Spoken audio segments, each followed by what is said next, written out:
Chapter 111. Katerina said to Shirhao seriously, "I can share the picture I saw with you. Don't let go of my hand, let's start." Shirhao closed his eyes and felt his palms warm. Suddenly, a picture flashed in front of him. He opened his eyes and closed them again. He found that it was not an illusion. Then he stabilized his emotions and looked inward. Laura and the others stood below and saw Shirhao and Katerina surrounded by colorful lights. The first picture that came into his mind was a beautiful blue-green planet. It looked like the Earth, but it was not the Earth. The picture turned, and there were birds flying in the blue sky that he had never seen before, and fish swimming in the water that he had never seen before. The whole picture was very comfortable and quiet, giving people a feeling of entering heaven. Then looking down, Shirhao saw a human-like race, handsome in appearance, slender in figure. Most of them had yellow and brown long hair, and a small number of people had red and blue hair, high nose bridge, pointed ears, just like the legendary elves. They strolled among the trees, flowers and plants, played with the fish and birds, and enjoyed the joy of family. Suddenly, the scene changed, and a furious voice came from a black castle on an unknown black planet. At the same time, lightning and thunder flashed over the beautiful blue planet, and dark clouds covered the city. The whole sky has been in a dark state since that day, 1 day, 2 days, countless days. The highest authority on this planet issued a series of orders, sending out a series of mighty and domineering, very huge interstellar ships, which were full of young people, children, animals and plants. Then a picture appeared on the sun, the Earth, and the major planets in the solar system. The beautiful blue-green planet that Shirhao saw was rotating in the orbit of Mars. At this time, the Earth was yellow-brown, with only a few spots of blue-green in very few areas. Those interstellar ships sailed to the major planets in the solar system and the main satellites of these planets. Wherever the ships arrived, a pyramid was built. On the beautiful blue-green planet, Mars, people were busy all the time, gathering the world's strength to build an exquisite pyramid. Yes, it was the one under Shirhao. On this day, a ball of light emitting blue and white light flew out from the black planet, accelerating faster and faster, dragging a long tail of light wherever it flew. From a distance, it looked like a fast-running meteor, but this meteor did not disappear in an instant, and rushed towards the solar system through the vast galaxy. The people on Mars monitored the ball of light that was getting closer and closer every moment. The built pyramid was full of dim light, and the 7-story platform was full of people. From bottom to top, they were wearing white robes, yellow robes, green robes, black robes, red robes, purple robes, and orange robes. There were only 4 people wearing orange robes on the 7th floor. The top of the pyramid was filled with round white transparent light balls, which contained many small shining light balls. The picture was closer and closer through the light balls. Shirhao saw countless different spiral structures similar to genes. The light ball had entered the solar system. The people on the pyramid closed their eyes tightly. The white light went up and wrapped around the yellow light, and the yellow light wrapped around the green light. The purple light went up and wrapped around the orange light. Finally, a white light shot up into the sky, and the white light ball on the top of the tower flew out. At the same time, a person in an orange robe stood on the top of the pyramids on other planets and satellites. The person's body gradually dissipated and turned into countless white dots. Then, the tops of these pyramids also emitted white light that shot up into the sky. These white lights led the white transparent light balls into various planets, and then broke in the sky. The light balls were scattered in stars. The blue-white ball of light emitted from the dark planet rushed into the equator of Mars without slowing down. There was no strong vibration or explosion, but the atmosphere of the entire Mars gradually began to dissipate, and the entire ecosystem slowly became completely ineffective. The blue and green on Mars disappeared bit by bit, and the traces of life disappeared over time. At the end of the picture, an old man in an orange robe smiled and waved, then fell on the top of the pyramid. At this time, Katerina fell on the top platform of the tower, and the picture in Shirhao's mind disappeared. Shirhao opened his eyes, and saw Katerina fainted after exhaustion. He straightened her body and shouted, "Katerina, Katerina, wake up, how do you feel?" Katerina closed her eyes, and said with difficulty, "I'm fine, let me sleep. I be fine after a sleep." After that, Katerina tilted her head and fainted again. Shirhao quickly picked her up, and climbed down the stairs from above. Laura and the others looked at Shirhao and Katerina in surprise. Shirhao did not speak, but motioned Mickey to go over and take the Taishan-class stone pattern worm, and walk out with a heavy heart. Wang Ping and the others saw Katerina fainted, and the kite in Mickey's hand, and their faces showed strange expressions. At this time, the Earth Fire had landed nearby. After placing Katerina in the rest cabin, Shirhao asked Yu and the big guy to take 2 quantum beacons back and put them on both sides of the pyramid. Lao He densely placed a row of special explosives on the ice cap near the cave entrance. The big guy and Yu came out and detonated them to block the cave entrance. The Earth Fire stopped where it was and did not move. Katerina slept for a day and a night before waking up. This was the result of excessive overdraft of telekinesis. Shirhao heard that she had woken up and came to ask her about her next plan. After all, the Russian Federation Mars base had just suffered a disaster, and they couldn't just leave like that. When Katerina saw Shirhao coming in, she struggled to sit up. Shirhao hurried to help her, but she leaned weakly on Shirhao's body, holding Shirhao's arm for a long time without moving, not knowing whether this weakness was real or fake. Shirhao, who was at a loss, had to sit still. After a while he said, "I wonder if those are true?" Katerina knew what Shirhao was talking about. Thinking about those pictures, and recalling them carefully, she was more and more shocked. She sat up straight, gathered her hair, and then said, "There are pyramids on the Earth, which are similar to what we see, but there is only one pyramid on the Earth in the picture. And that Earth is so desolate." After a few seconds, she added in a sad tone. Shirhao thought of that desolate Earth, and the once beautiful Mars, and then thought of the current Earth, and a sad emotion surged in his mind. Combining the research of many scientific research institutions on modern Mars, at least in the last 2.5 billion years, there is no life. If this result is correct, it should show Mars and Earth 2.5 billion years ago. Shirhao expressed his judgment. Are there really such powerful beings in the universe? It's terrible to destroy a planet with a wave of the hand. Katerina thought of the blue-white light ball that traveled through the vast universe. Seeing that light ball silently annihilated everything on Mars, she felt a chill. Shirhao clenched his fist and said, "No matter what, we humans still have to develop. After so many hardships, humans are still alive and well. Fate is determined by heaven, and fate depends on human struggle. Let it go. Your base has been destroyed. What are your plans?" Shirhao did not discuss this issue with Katerina.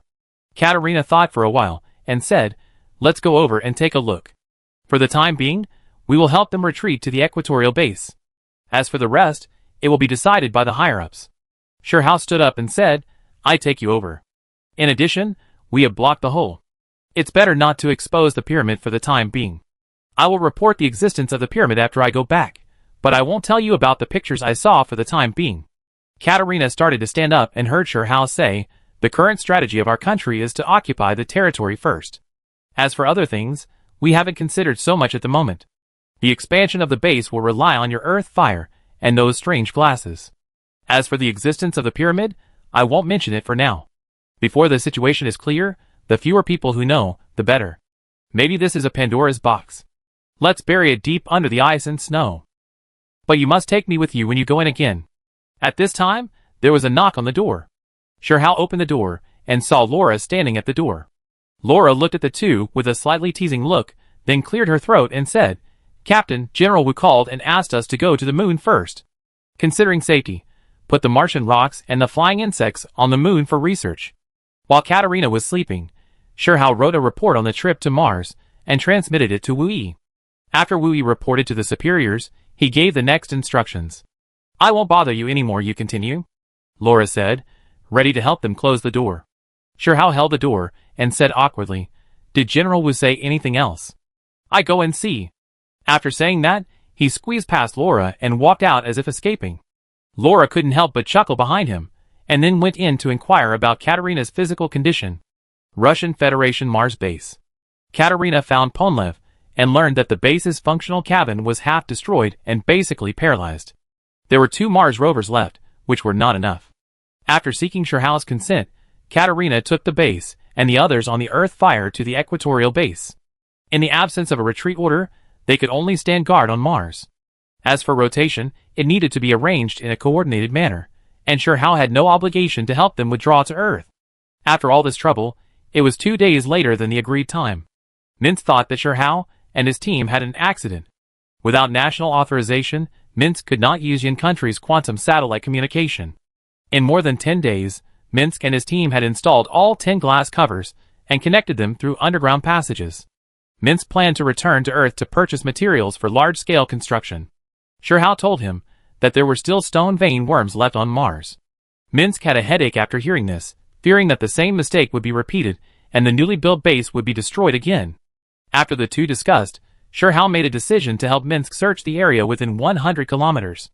If he encountered a cave or a karst cave, he would go in to investigate. It took a few days to find 2 small-scale stone vein worm gathering dens and eliminate them all. After the cleanup near Minsk's Mars base, Sherhow was worried about the Yingwa base and did not make it public.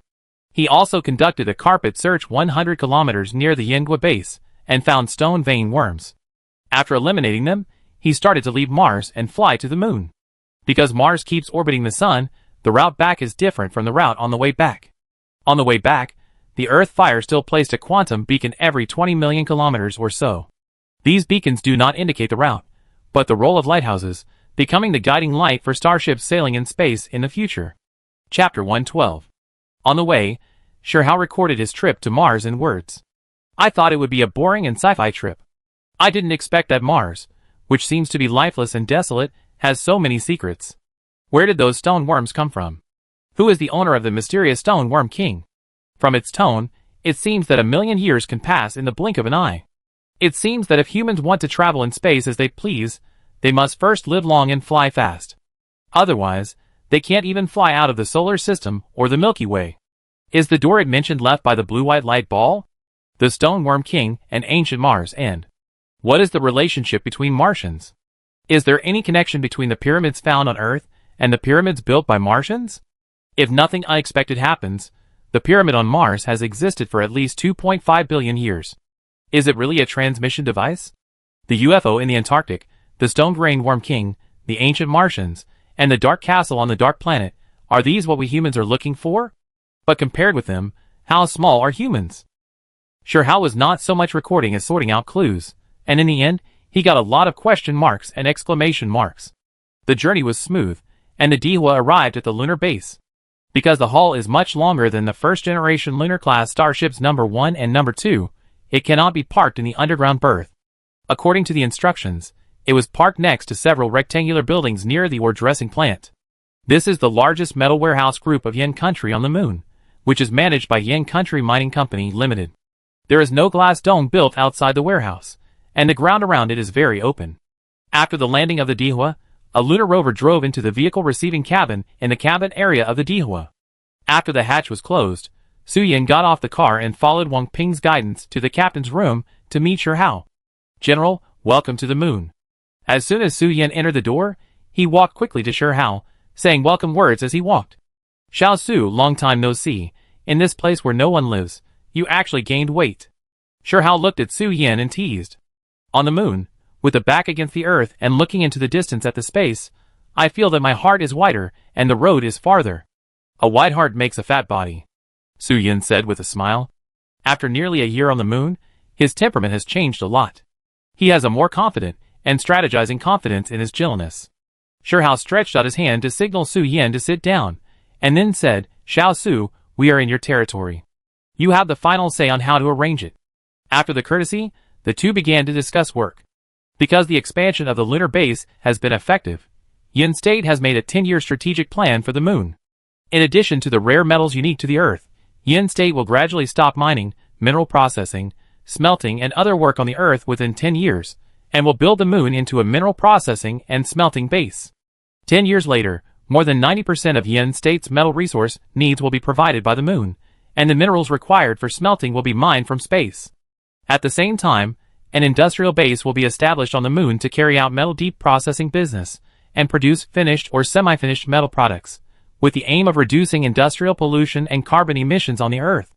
In order to cooperate with the Space Dome project, the largest newly built industrial project is a special glass factory. In the past, due to the small amount of resources such as silicate, which could not meet the needs of Yen State, the hauser, silicate and collagen stone required for related scientific research projects could not be released. The research work on special materials, processes and technologies related to them was relatively lagging behind. After the B-52 asteroid was captured, split, and smelted, the higher-ups instructed to prioritize the supply of various research institutes. Over the past 6 months, various research results related to it have continued to emerge. In the past, the special glass used in the lunar base could only be made into a hemispherical shape. A few months ago, a glass research institute conducted many experiments, changed the formula and process, and combined with a mold, it can produce glass shapes of various shapes.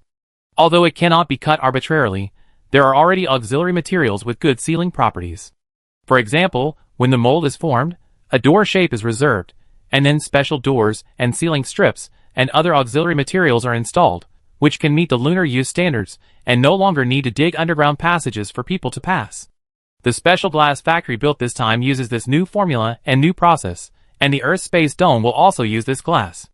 The silica quartz that Sherhow brought back from the trade with Minsk on Mars will all be unloaded in the lunar warehouse for use by this special glass factory.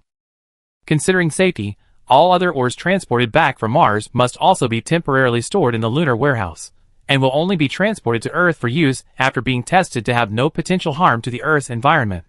Martian rocks certainly can't be brought to Earth. Sherhow told Su Yin the use of the Martian rocks he brought back. Su Yin said he would arrange for the research institute to conduct a ratio test as soon as possible. The demand for special glass for the expansion of the Mars base is no less than that of the Moon.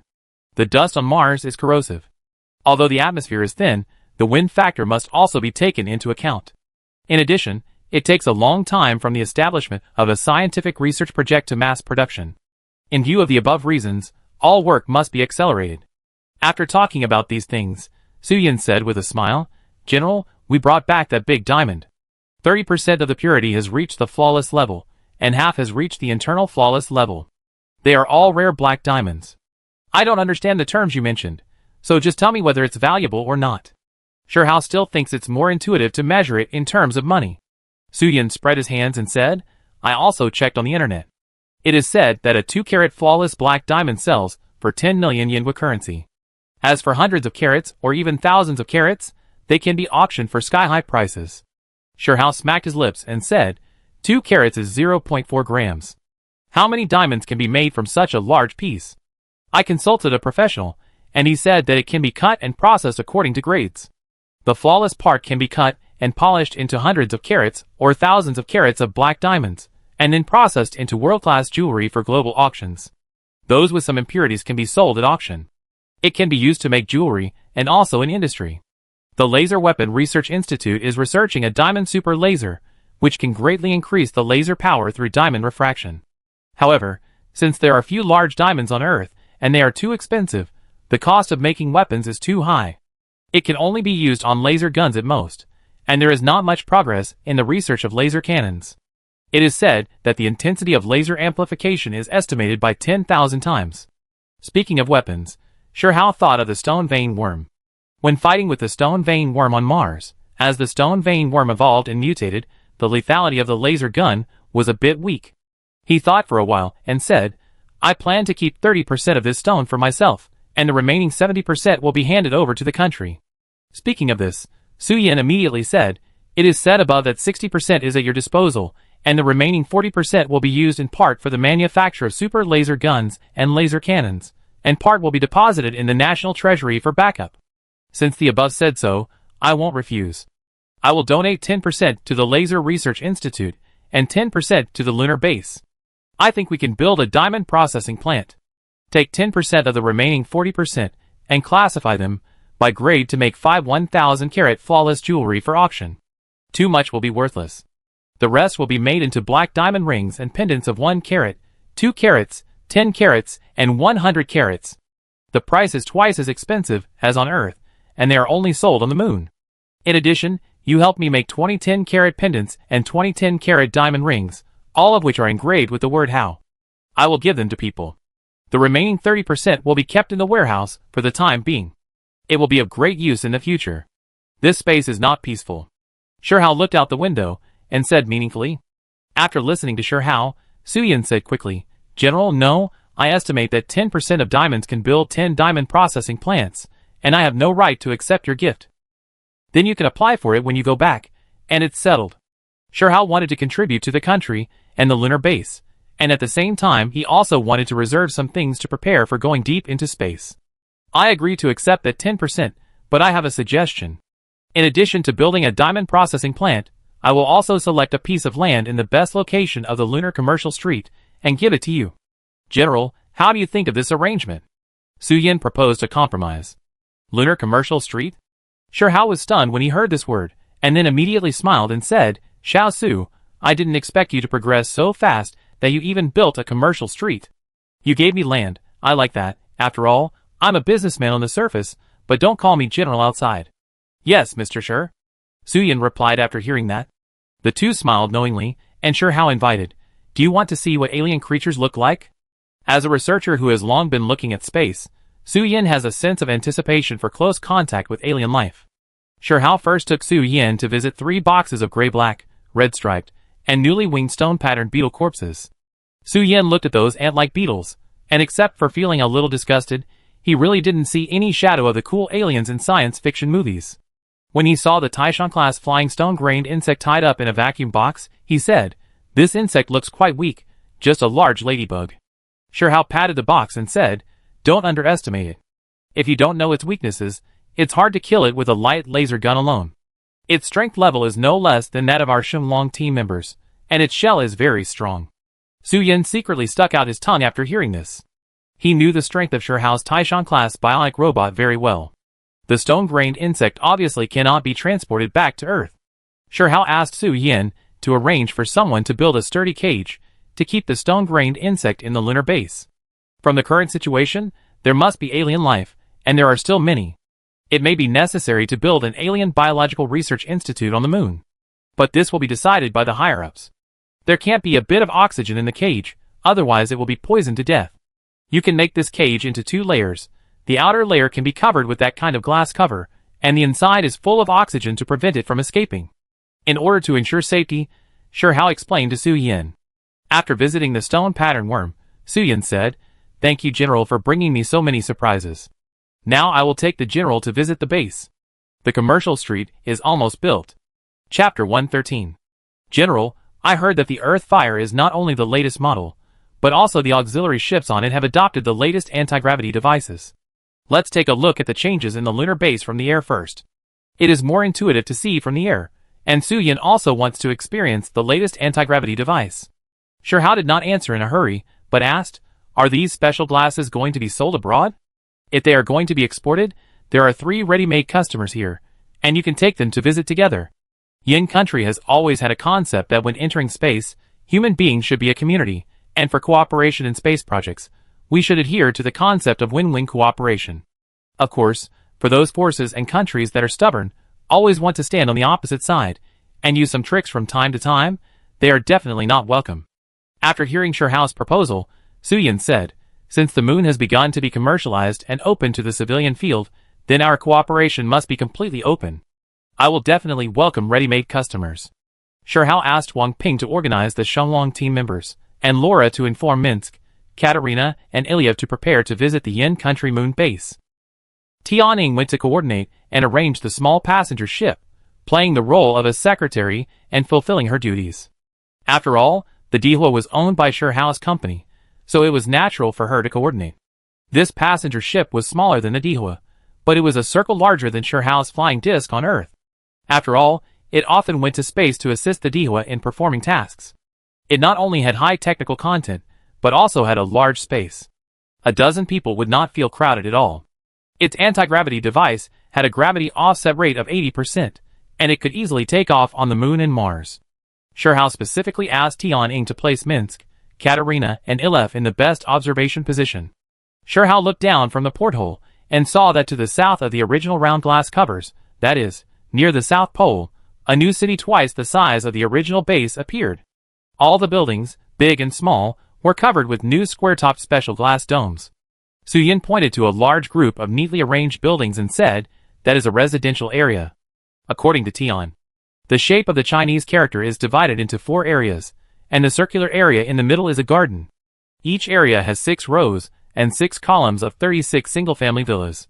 These villas are 2-story, and are printed by 3D printers. They use new materials, and have excellent radiation isolation and thermal insulation performance. These 4 areas have independent oxygen production systems and air conditioning systems. The 4 areas are covered with double-layer special glass domes. This is a model community. After the trial is successful, large-scale replication will begin. The edges of the Chinese character, the ring in the middle, and the cross-shaped passage are all covered with double-layer glass. This hole's small.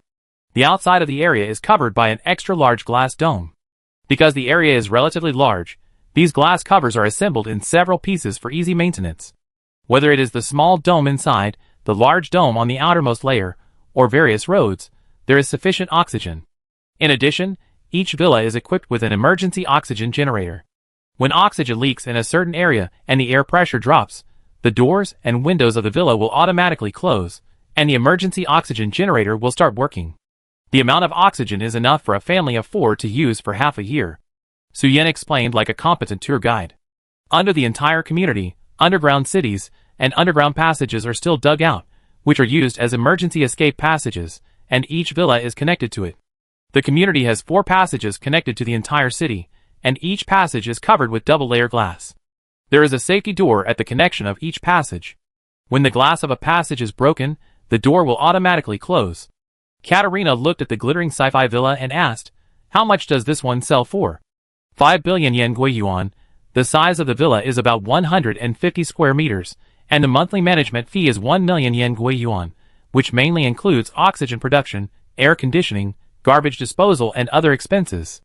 Su-yen stretched out a hand and stretched it into a palm shape, and then said, "This price is equivalent to 100 million yen 50 yuan years ago, and many wealthy people can afford it." Wang Ping and the others smacked their lips and shook their heads. This is not something they can afford. Su-yen saw that no one asked questions and began to introduce other areas. The area below the community where the land is being leveled will be the hotel, exhibition, and dining area. After the hotel complex is completed, it can accommodate 100,000 people. Looking down, various intelligent engineering vehicles and transport vehicles come and go in this area. The passenger ship continued to fly to the right, and Su-yen pointed down and said, "To the right of the residential area and the hotel exhibition area is the round glass dome, and below is the lunar commercial area." The entire commercial area has a diameter of 1.6 kilometers and a perimeter of about 5 kilometers. The area with a radius of 200 meters around the center of the commercial area is still a central garden. The circular area with a radius of 200 to 500 meters is the entertainment and leisure area, and the remaining outermost circular area with a width of 300 meters is a commercial area with various functions.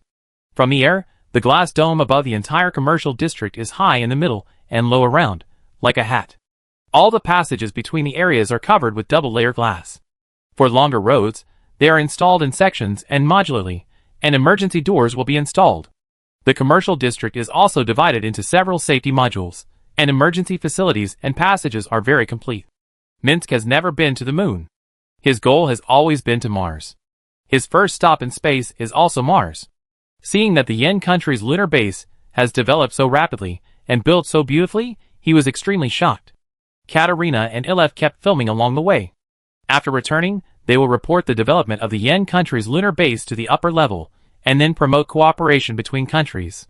After the aerial tour, the passenger ship stopped near the commercial street, and a group of people came to the commercial street. The commercial street is currently finishing work, installing oxygen supply, power supply, lighting, and other devices. Each store is formed by a 3D printer at one time, full of science fiction. The day before yesterday, the commercial street was recruiting investors nationwide, and the registration was very enthusiastic. We have to classify them according to their business categories, and then screen them. Minsk, who had been silent, asked, "Mr. Su-yen, can I participate in the recruitment? Seeing your development on the moon, I am really ashamed." Su-yen looked at Shirhao, who nodded slightly, and said, "In fact, we originally planned to open the recruitment quota to the world if the domestic recruitment was not successful, so if Mr. Minsk wants to participate, we welcome it very much." Katerina and Ilya saw this, and immediately expressed their willingness to participate, and Su-yen agreed one by one. When they reached the intersection of the entertainment and leisure area and the commercial area, Su-yen pointed to a shop of more than 1,000 square meters and said, "Boss, sure, this is one of the best shops in the commercial street. I think it's a good place to open a jewelry store." Shirhao nodded and said, "Let's do as you say. To be honest, I don't have much experience in these things." Katerina turned around inside and said enviously, "Brother Hao, from the perspective I have cultivated through long-term shopping, this store's business is definitely booming. Since you like it so much, how about I give it to you?" Shirhao said with a smile. Katerina waved her hand and said, "This is Boss Su's intention. If you give it to me, I'm afraid he will make things difficult for me. A foreign girl said such Chinese, which made everyone laugh. Although Minsk is on Mars, his company on Earth is still operating normally under the management of his partners. He said that he would send someone from Earth to the Moon Commercial Street to sign a contract soon. Katerina has indeed retired. Whether it is true or not, she is nominally the general manager of a trading company in the Russian Federation, and her main business is space business. She can directly sign the contract. Ilya said that he would go back and discuss with the upper echelons of Ukraine before deciding in whose name to cooperate. If Ukraine has no intention of cooperation, Ilya will cooperate in his personal name. Since the Earth fire still had to wait for unloading on the moon, Sherhao asked Su Yin to arrange a car to send Ilya and Katerina to the international airport at the south pole of the moon, and they returned to China on their own. The main purpose of Minsk and his group of people this time was to change their bodies. In order to avoid complications, he and Wang Ping returned to the Earth fire and waited to go to Luo City in Yin country with Sherhao. Then Sherhao and Su Yin walked slowly along the road to the moon headquarters, talking as they walked. The moon base was expanding very quickly, but Su Yin did not build a new city hall building, and currently still shared office space with the moon headquarters. Sherhao and his team arrived at the moon base during the daytime of the moon, and it should be considered morning. A day and night on the moon is roughly equivalent to 27 days on Earth. Su Yin said that the temperature on the moon is too low at night. Considering that most of the people who come to the moon for tourism are ordinary people, they are afraid that the temperature difference is too large and the night is too long, and these people can't stand it. Therefore, the glass factory is now rushing to make a very large glass mirror. This mirror will be placed in the lunar orbit and constantly adjust the angle to continuously reflect sunlight to the area where the Yin country base is located at night. Along the built buildings, high-power street lights have long been built. The power supply for infrastructure such as oxygen production, street lights, and air conditioning is provided by a special nuclear fusion reactor, and a very large capacity nuclear battery is connected to this power system all year round as a backup. When the basic problems and bottleneck problems are solved, the genes of Yin country's infrastructure maniac can be fully displayed no matter where they are. The moon base can now be called a city. What name are you going to give it? Sherhao looked around and asked Su Yin. The preliminary name is Chanhua City. It has been reported and should be approved soon. I am a rough man and not very sensitive to naming, but I still feel bright when I hear this name. When the people of Yin country hear the word Chanhua, their minds will involuntarily think of the sad and beautiful mythological stories. The two came to the vicinity of the old base, then went underground and took the shuttle bus to the downstairs of the headquarters. At this time, a person came to meet them from afar. The man saw Su Yin and shouted from a distance, "General Su, the results of the inventory are out." 3 traces of damage were found in an old glass dome and 2 glass passages. 1 passage has leaked, and the emergency door has been automatically closed. Chapter 114. Sherhao recognized the man as Li Kun, but Li Kun did not recognize Sherhao after he changed his body. After approaching, Su Yin introduced him. "Li Kun, this is General Shi, you should be old acquaintances." When Li Kun heard this, he stood there for a second or two and happily stretched out his hand and said, "Welcome, General Shi. It's great that you can come, it's great." Su Yin said on the side, "Li Kun has been transferred to my side, and is now the secretary of the Yin Kingdom Moon Municipal Office. Captain Deng and Captain Zhang are both on a mission, and are not at the headquarters. They can't come out to greet you, General. They asked me to convey their apologies on their behalf." Sherhao said politely, and then asked, "I just heard Li Kun say that there are several places with glass. There is a problem with the glass. Is it serious? If you have urgent matters, go and do them. I just take a look around. General, there have been strange things happening recently. After the last 2 moonlit nights, there have always been problems with several glass parts. They look like man-made damage, but also like explosions caused by uneven heating. After analysis, these cracks all started from the inside. The moonlit night on the moon is pitch black. Although there are street lights, the illumination distance is not far, and the environment is so bad. If someone damages it from the outside, it will be a bit difficult." Su Yin explained the situation, and he felt that the matter was a bit tricky. After understanding the situation, Sherhao said, "At least, for me, it is not difficult to come out and cause damage on a moonlit night.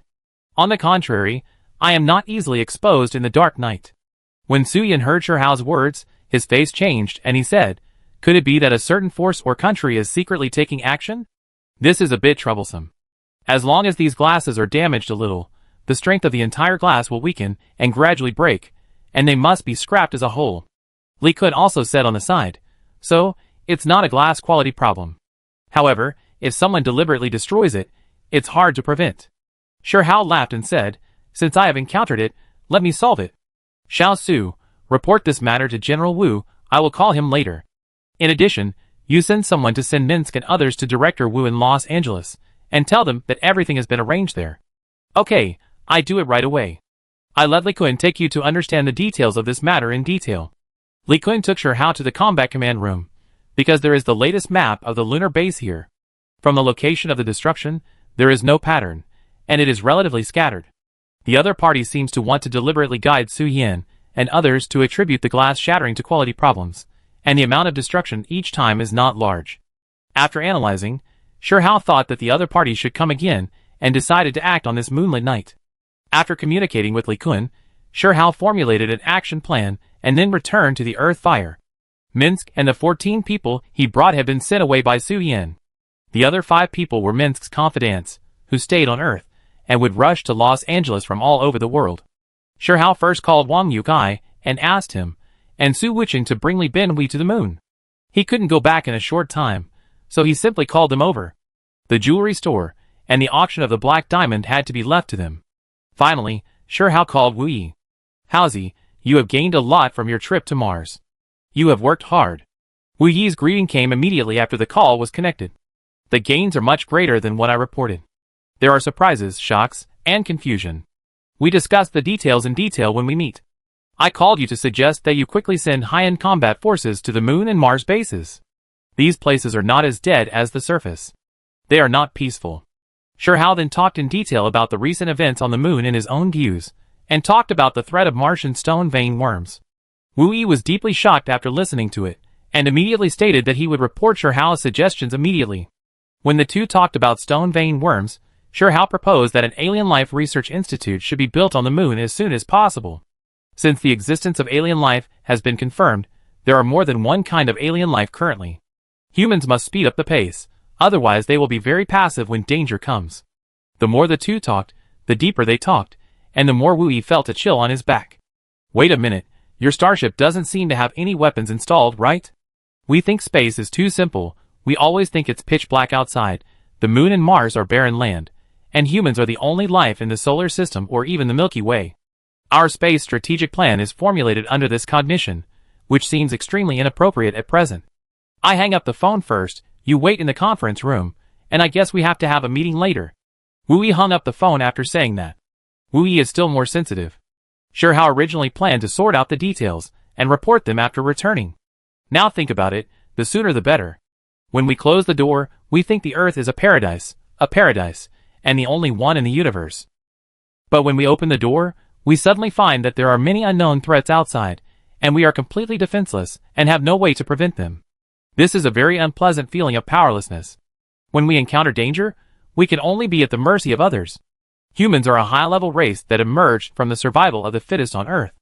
They have adapted to the law of the dark forest, but they have been comfortable for too long and have forgotten to fight. It is not too late to wake up now. More than 3 hours later, Wu Yi connected with Shi Hao again. Liang Wenshan also appeared in the conference room, as well as Wang Guiyong, Lei Shiyu and other commanders of the 5 major war zones.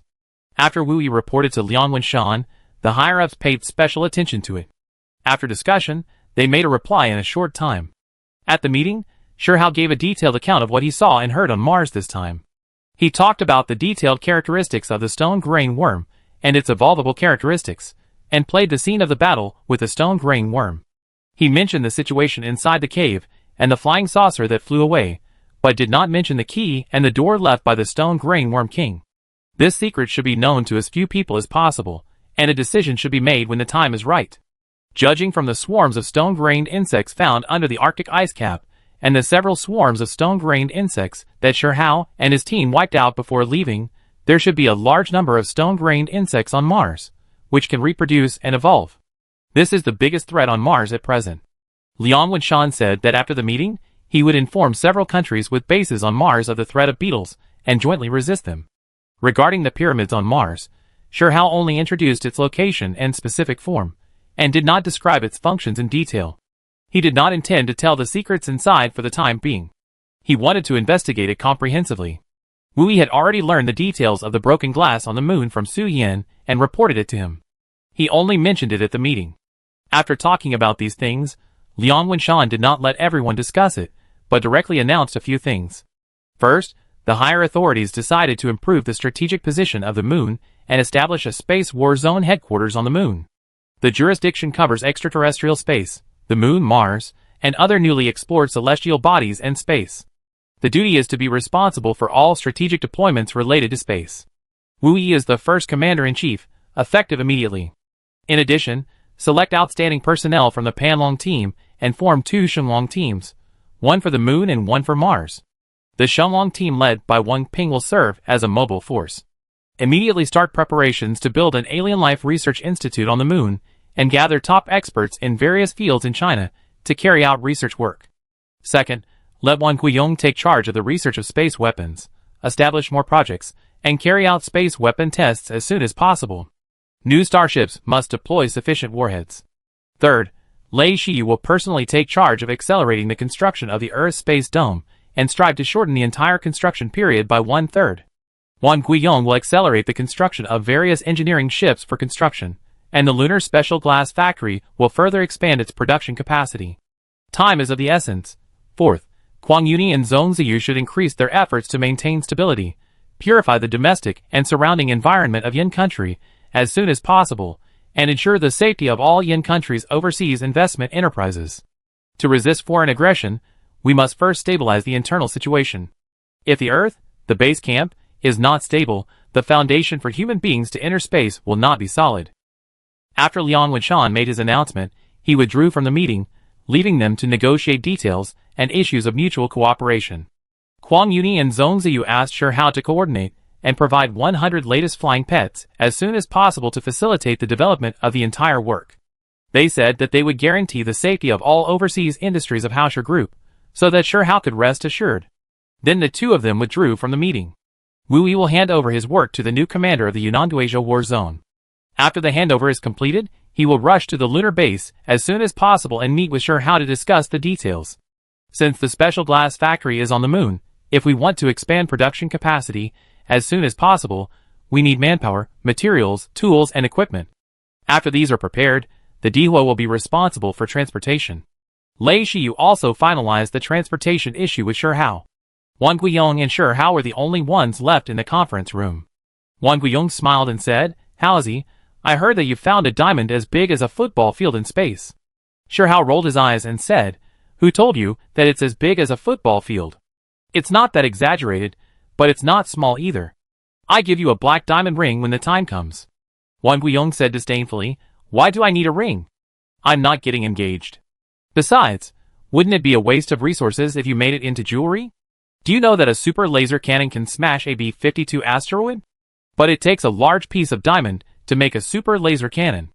Okay, stop tempting me with laser cannons. I'm so insensitive. Are you a person who has realized the truth? I have donated 10% of my share, which is specifically used for weapons research. I have also saved a lot of money to make laser weapons. But I have to make money too. If I want to travel in space, I must first have the capital to travel in space. I still have to make jewelry. If you don't want jewelry, I can give you a diamond as big as the one required by the super laser gun. You can have this. Jewelry is really useless. Let's make a deal first. When the weapons research is successful, we will equip the Earth Fire first. Now it's like running naked in space, which is too unsafe. That's a must. No more nonsense, let's go. There are a lot of things waiting to be arranged." The two left the meeting one after another.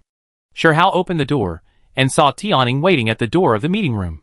Chapter 115. "Ingzi, what's the matter?" Shi Hao asked Tianning, looking at her worried look. Tianning replied, "There is an organization in Ria called the New Party, which is the mortal enemy of Xuanqin society. Since I changed my body, they knew that I betrayed Xuanqin society and found me on Earth, wanting me to join them. I rejected them directly, so I didn't tell you. This new party aims to revive Ria and adheres to the code of conduct of friendly win-win, happy for generations. This is contrary to the code of conduct of Xuanqin society of doing things for your own benefit, regardless of the means. The two parties have been fighting each other for decades. In recent years, Xuanqin society has been gradually suppressed and can only seek the protection of the United States Federation. Tianning first explained the background of the two parties, and then looked at Shi Hao a little nervously. Seeing this, Shi Hao turned around and walked to the side of the conference table, called Tianning to sit down, and then said, "Is what you said related to them?" "It's okay, just tell me.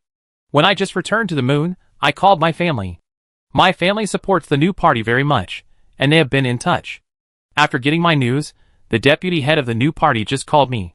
They got the news that people from Xuanqin society came to the moon, which may be detrimental to Yin country." Shi Hao heard what Tianning said and immediately asked, "Is this news credible?"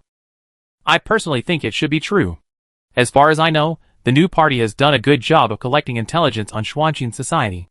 They have undercover agents in Xuanqin society. There should be quite a few of them, and some may have held important positions in Xuanqin society."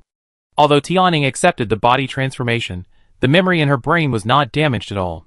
Shi Hao tapped the table with his fingers and said to himself, "It seems that what happened on the moon is very likely related to Xuanqin society." Then he said to Tianning, "Ingzi, thank you for your information. This matter is very important. You can continue to keep in touch with your family and the new party. You can also ask when you want to go back to visit your family." Shi Hao and Tianning chatted about family matters for a while, getting closer to each other and asking her not to have too many concerns. Then he asked Tianning to call all the members of the Shenwang team to the conference room. Shi Hao quickly contacted Su Wuqing to arrange the production of 100 flying pets for the military. After Wang Ping and the others sat down, Shi Hao called Tianning to sit down. Shi Hao turned on the holographic screen, which showed a three-dimensional map of the lunar base, which was sent to him by Li Kun. Shi Hao pointed to the 7 red cross positions and said, "Recently, there has been a problem with the lunar base. It is initially suspected that someone maliciously destroyed it. These 7 points are the damaged locations. There are cracks in the glass at 4 points without leakage, and leakage at 3 points. Whether it leaks or not, these 7 pieces of glass can no longer be used and must be replaced as a whole. This incident not only caused huge economic losses, but also affected the normal operation of the lunar base, and many work cannot be carried out. Tianning just provided an intelligence. If nothing unexpected happens, it should be the work of Xuanqin society of Ria country." Hearing Shi Hao's words, Wang Ping and others discussed it angrily. After dozens of seconds, Shi Hao asked them to calm down and began to arrange tasks. The carrier pigeons will maintain communication and contact on the Dihua. Everyone else will wear plain clothes these days and disperse to familiarize themselves with the layout of Yin country's lunar base and the terrain features 30 kilometers outside the base. Tianning will do data statistics and screen and summarize the information they feedback. When investigating the outer terrain, pay special attention to footprints, mechanical driving and landing traces, and bring your war pet to try to track them. We will start the action after the moon night comes." Mickey heard Shi Hao's words and asked, "Will they stop coming?" "So far, they have not caused much damage to our lunar base. I believe that they have spent so much effort, and this little victory will not satisfy their appetite." After the meeting, everyone started to get busy. Shi Hao also went around the lunar base when he was free, and got familiar with every corner and underground passage in the base. In addition, he also visited the mining plant, or dressing plant, and smelting plant of Yin country's lunar mining industry to learn about the working conditions of Huangshan-level robots. One day on the moon is 13 days, and nights on the Earth. Before half of the day on Shi Hao's side was over, Wu Yi had already completed the handover and took up his post at the base at the end of the month. Wang Yukai, Su Wuqing, and Li Binhui also came to the moon and temporarily lived in the Haoshi Group's lunar office. A few days after Shi Hao set off for Mars, Yu Ruifeng went to the moon to set up the Haoshi Group's lunar office. Wu Yi's office was also temporarily placed in the moon headquarters. Su Yin has received orders to start planning the construction of the Space Theater headquarters, which is expected to be completed next month. Shi Hao came to Wu Yi's office. "Su Yin just took me to see those big bugs. It was indeed a bit unexpected. We have never found any traces of them in previous explorations of Mars," Wu Yi said with emotion. Shi Hao continued, "According to our experiments and judgments on Mars, these bugs will only come out when a certain intensity of vibration is caused near them. Every time the Mint's base is attacked, it is when large-scale construction begins and various mechanical work is in progress." Shi Hao did not say that this was commanded by the King of Stoneworms. It is estimated that the stoneworms have spread all over Mars. Whether the King of Stoneworms is on Mars or not, they will still attack humans when they encounter human activities. These beetles are not the most threatening. Judging from the pyramid on Mars, it should be arranged by a more advanced civilization. The existence of humans may not be a secret to them, and we know almost nothing about them. Shihao thought about it, and reminded Wu Yi that the current security situation of humans is only a superficial phenomenon, and there must be enough sense of urgency. In order to avoid unnecessary trouble, I have blocked the entrance of the pyramid. I will study it in depth when I am sure. Shihao expressed his thoughts. Wu Yi pondered for a moment and said, I agree with your decision. Let's keep it secret for the time being. Wu Yi told Shihao that the personnel of the two Shenlong teams have been selected and have rushed to Luo City for upgrades. After the upgrade is completed, Shihao needs to send a team to Mars. Minsk has completely entrusted the disposal rights of more than 10,000 Starlink satellites to Yin country, and Lei Shi will soon preside over the cleanup of near-Earth space garbage on Earth. In addition, Minsk signed a strategic cooperation agreement with Yin State in the name of Nicholas State and became a strategic partner. The Russian Federation and Ukraine also sent business delegations to Yin State to purchase special glass and other materials needed for space. They also wanted to buy Earth-class starships, but unfortunately, they were not for sale at the moment, so they settled for the next best thing and signed a 10-year transportation contract. Our fees are not high and very competitive. Because the United States Federation has just released a new model of starship, which is analyzed to be comparable to the capacity of our lunar-class starship. Wu Yi passed on such a message to Shihao. It seems that we have to speed up. Not only should we open freight lines, but also tourist routes. Shihao touched his chin and said with a serious look. After hearing this, Wu Yi said slightly, That's something you, a profiteer, should consider. I don't care. I am so honest. Am I a profiteer? I was forced to be a profiteer. Originally, I just wanted to find a job for Xiao Rui and Wu Cheng to build a prosthetics factory, but all the way. Alas, I can't help myself. It's better to float in space without worries and freedom. Shihao looked like he was in pain. You are so cheap. But to be honest, it is your selfless character that makes you go further and further. Everyone trusts you, and those who are capable should work harder. The two chatted for a few minutes, and Shihao said goodbye. He was going to discuss work with Wang Yukai and others, and Wu Yi still had a lot of lawsuits in his mind. There was no precedent for space planning and strategy, and he had to rely on exploration.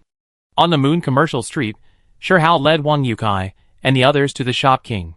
Too awesome, opening a jewelry store on the moon, ha ha ha. Yang Mingyu, who followed Li Binhui to the moon, ran and shouted in the shop.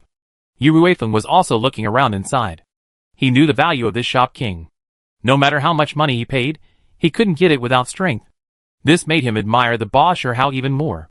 Wang Yukai, Su Wucheng, and Li Binhui heard Shihao say that he was going to open a jewelry store on the moon to sell diamonds, and he was going to auction 1,000 carats of black diamonds, not just 1 or 2. This shop was free, which made them feel like they were dreaming. It was incredible. It was okay to look up to the moon at ordinary times, but opening a store on the moon was still a bit dreamy. Shihao then said that he would set up a space tourism company to develop Earth-Moon and Earth-Mars tourism routes. He also asked Wang Yukai to set up a special task force to develop civilian lunar rovers and Mars rovers. After hearing this, they felt that their brains were even less sufficient. Shihao didn't care what they thought, and he just assigned them work in one go, leaving his mind clear.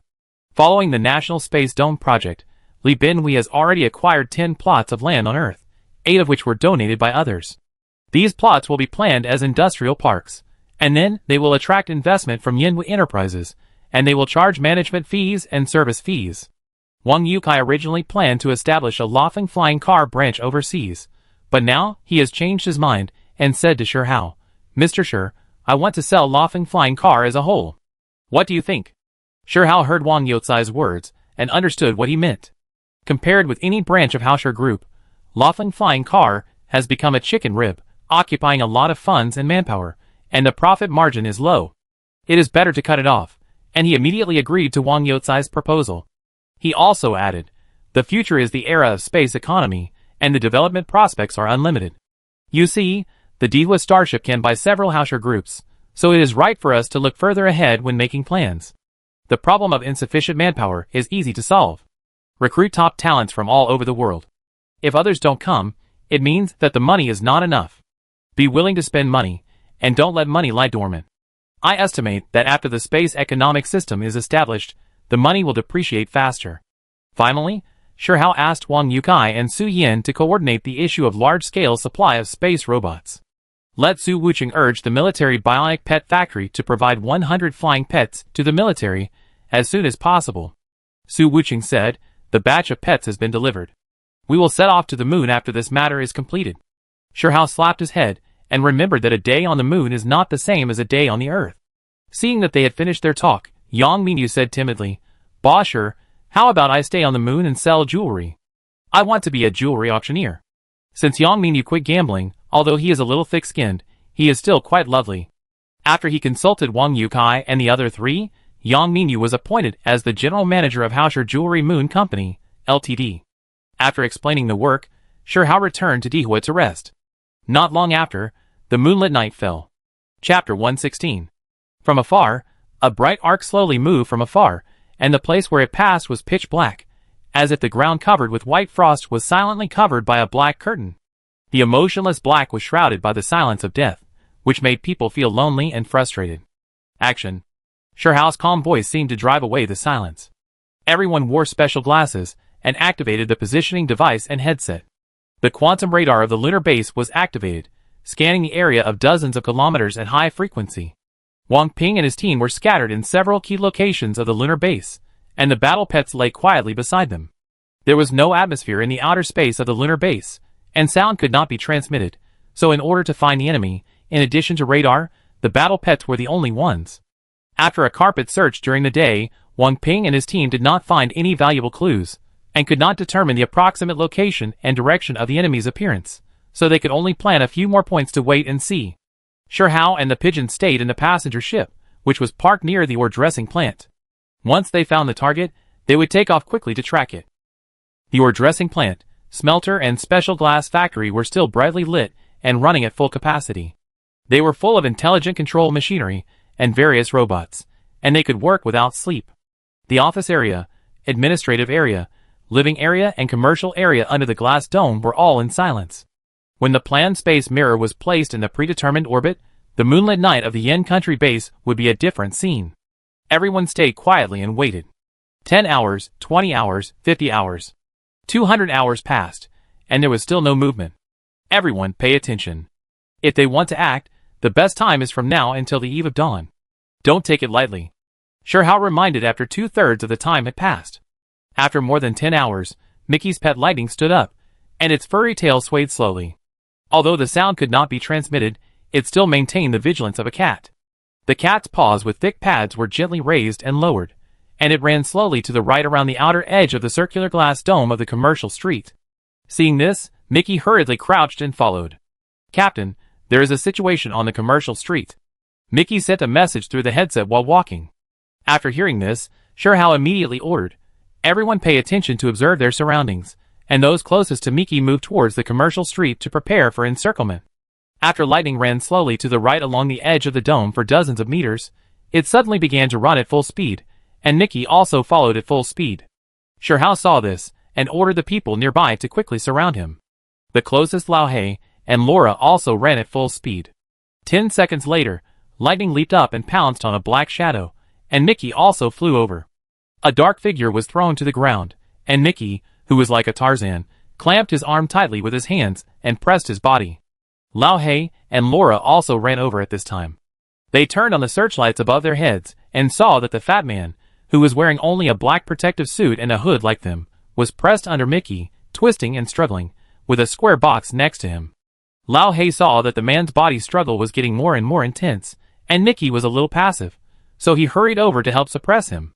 The man stretched out his hand, tilted his head to look to the side, and opened his mouth to shout. Although he couldn't hear the sound, it seemed that he was asking for help. In the end, he only heard 2 words in the headset, waste. Laura was the first to react and shouted, there's someone over there. Then he pointed at the fat man, and turned his head to run in the direction he was looking. A few dozen meters away, a black disc-shaped object about the same size as the flying disc used by the Panlong team slowly rose from the ground, and then began to accelerate and take off to escape. The passenger ship that Shihao was riding on had already taken off, and was ready to rush here. Captain, they have a flying machine, stop it quickly. Laura had to stop and ask Shihao for help. Shihao looked at the flying machine, and ordered the carrier pigeon to control the passenger ship to chase at full speed. One ran and the other chased, and soon they broke free from the moon's constraints and entered space. The black flying machine should be Earth technology. Judging from the speed and acceleration, it was similar to Sherhao's passenger ship. On the moon, everyone rushed over. Mickey and Lao He had tied up the man's hands and feet. Laura reached into his mouth, fearing that he would take poison like the others in Xuanqin society, but there was nothing in his mouth. Then he was taken to the interrogation room of the headquarters. Because it was highly suspected that Xuanqin society was behind this, Tianning also stayed on the ground to identify and interrogate the man after he was caught. After the man was caught, Tianning rushed to the interrogation room. When the fat man saw someone coming, he immediately cried and shouted, "Sister-Ingzi, save me!" Tianning saw that he really recognized him, and immediately said, "Jingzai, why are you here? Did you do all those things?" Wang Ping reported the situation on the scene to Sherhao, who was chasing the aircraft. Sherhao instructed Tianning to interrogate him first. The radar did not respond to their appearance, which was a bit strange. Fearing that there were other people, Sherhao asked others to continue searching the entire base with their battle pets. After sitting down, Tianning began to question. According to Tianning, the fat man was called Jingxiaoji, who was the most cowardly person in Xuanqin society, no one else, so Tianning was surprised that this person appeared on the moon. Tianning had just started to question, and Jingxiaoji told the whole story. It's all because of that bastard Ishida Goro. Since he was promoted to deputy leader, he has been vigorously promoting gene fusion technology within the club. He said that through gene fusion, the members of Xuanqin society will become the strongest on Earth. In order to pursue the strongest fusion effect, he didn't care about the life and death of the members. After 3 people died, all the members scrambled to go on the mission, running away and avoiding. He is a bastard. He didn't even let me, a loser, go and beat me up. Whoa. In the past, Tianning took good care of him when he was in Xuanqin society. He saw Tianning crying while talking. After Tianning comforted him, he slowly figured out the reason for the matter. After Ishida Goro escaped from Yudo City, although the matter did not succeed, he leaked the gene fusion technology in Yin country and made Yin country a mess. The president of Xuanqin society recognized the gene fusion technology and promoted him to one of the deputy leaders. Ishida Goro used his own experience to tell everyone about the power of gene fusion. Although he was shot in Yudo City, he was able to heal himself and escape after a few hours because he had fused the planarian gene with powerful healing ability. After returning to the headquarters of Xuanqin society in the United States, he devoted himself to research for several months, conducted a large number of experiments, and finally developed a variety of gene fusion technologies. Because the construction of Yin country's lunar base was too rapid, other forces and countries felt unprecedented pressure. I don't know which country posted a task on the dark web, offering generous conditions. The task content is to destroy Yin country's lunar base. Based on this task, Ishida Goro developed a gene fusion plan to fuse turbularians, water bears, and another animal, such as 1 or 2 of the fierce animals such as lions and tigers. That guy is not only cruel to others, but also to himself. He fused himself with 4 genes from turbularians, water bears, octopuses, and wolves. We can't figure out what the octopus's specialties are. He said that octopuses have 9 brains and 3 hearts, which is most like alien creatures. Tianning heard this and asked, "What genes did he fuse with you?" "The fusion of turbularians, water bears, and elephants. Not to mention that although my body is still fat after the fusion, my strength is much stronger." After saying that, he pinched his legs and patted his arms. It seemed that the crying and shouting just now was someone else. Wang Ping and Laura felt that this guy was completely heartless. You don't know, after I merged, he took out a dagger and stabbed my arm directly. I was so scared. 2 hours after the dagger was pulled out, my arm was back to normal. Inashita Koji was more and more relaxed as he talked, as if he had met a soulmate, and he was completely unaware of his situation. Tianning continued to ask some details. The first 2 times, Ishida Goro said it was a delicate job and didn't let Inashita Koji out. Tonight, Ishida Goro told him that it was his turn this time, and he had only one goal, which was to point the box at the largest glass cover, start it, and persist for 10 minutes. After the mission is completed, he will be given a sum of money, and can be released back to Earth. Although Koji Jingxia was afraid, he was finally coerced and lured to come out, but he was caught when he was about to take action. Last night, Ishida Goro found a big pit, which should have been not filled in time after the infrastructure construction, so he parked the aircraft there, and then buried it with Koji Jingxia using the soil dug out from the nearby buildings.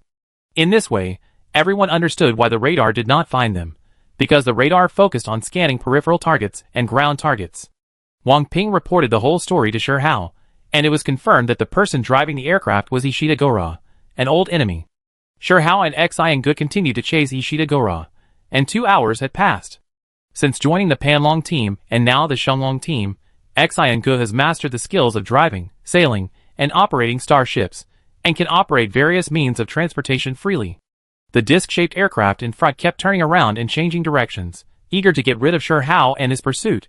However, the Earth Fire was built for transportation, and the auxiliary ships on it had no combat power. Shi Hao could only let the carrier pigeon approach by speed before making plans. The passenger ship relied on its slightly better acceleration performance to gradually shorten the pursuit distance.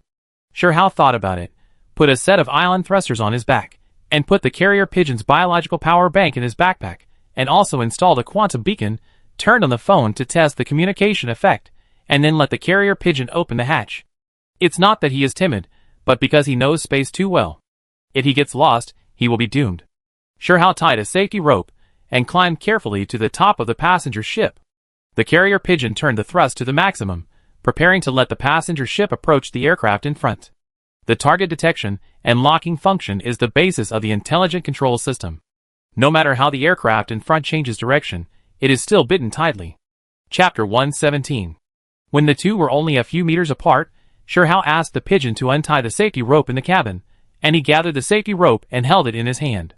Then he turned on the ion thruster, adjusted the direction, and quickly flew to the bottom of the aircraft, because Shi Hao found a place to tie the safety rope there. Shi Hao controlled the speed, and tied the safety rope to the bottom of the aircraft without any danger. After the body was balanced, Shi Hao pulled out the laser gun, aimed at a point, and started shooting. Ishida Gora was driving with all his heart, trying to get rid of the tracking.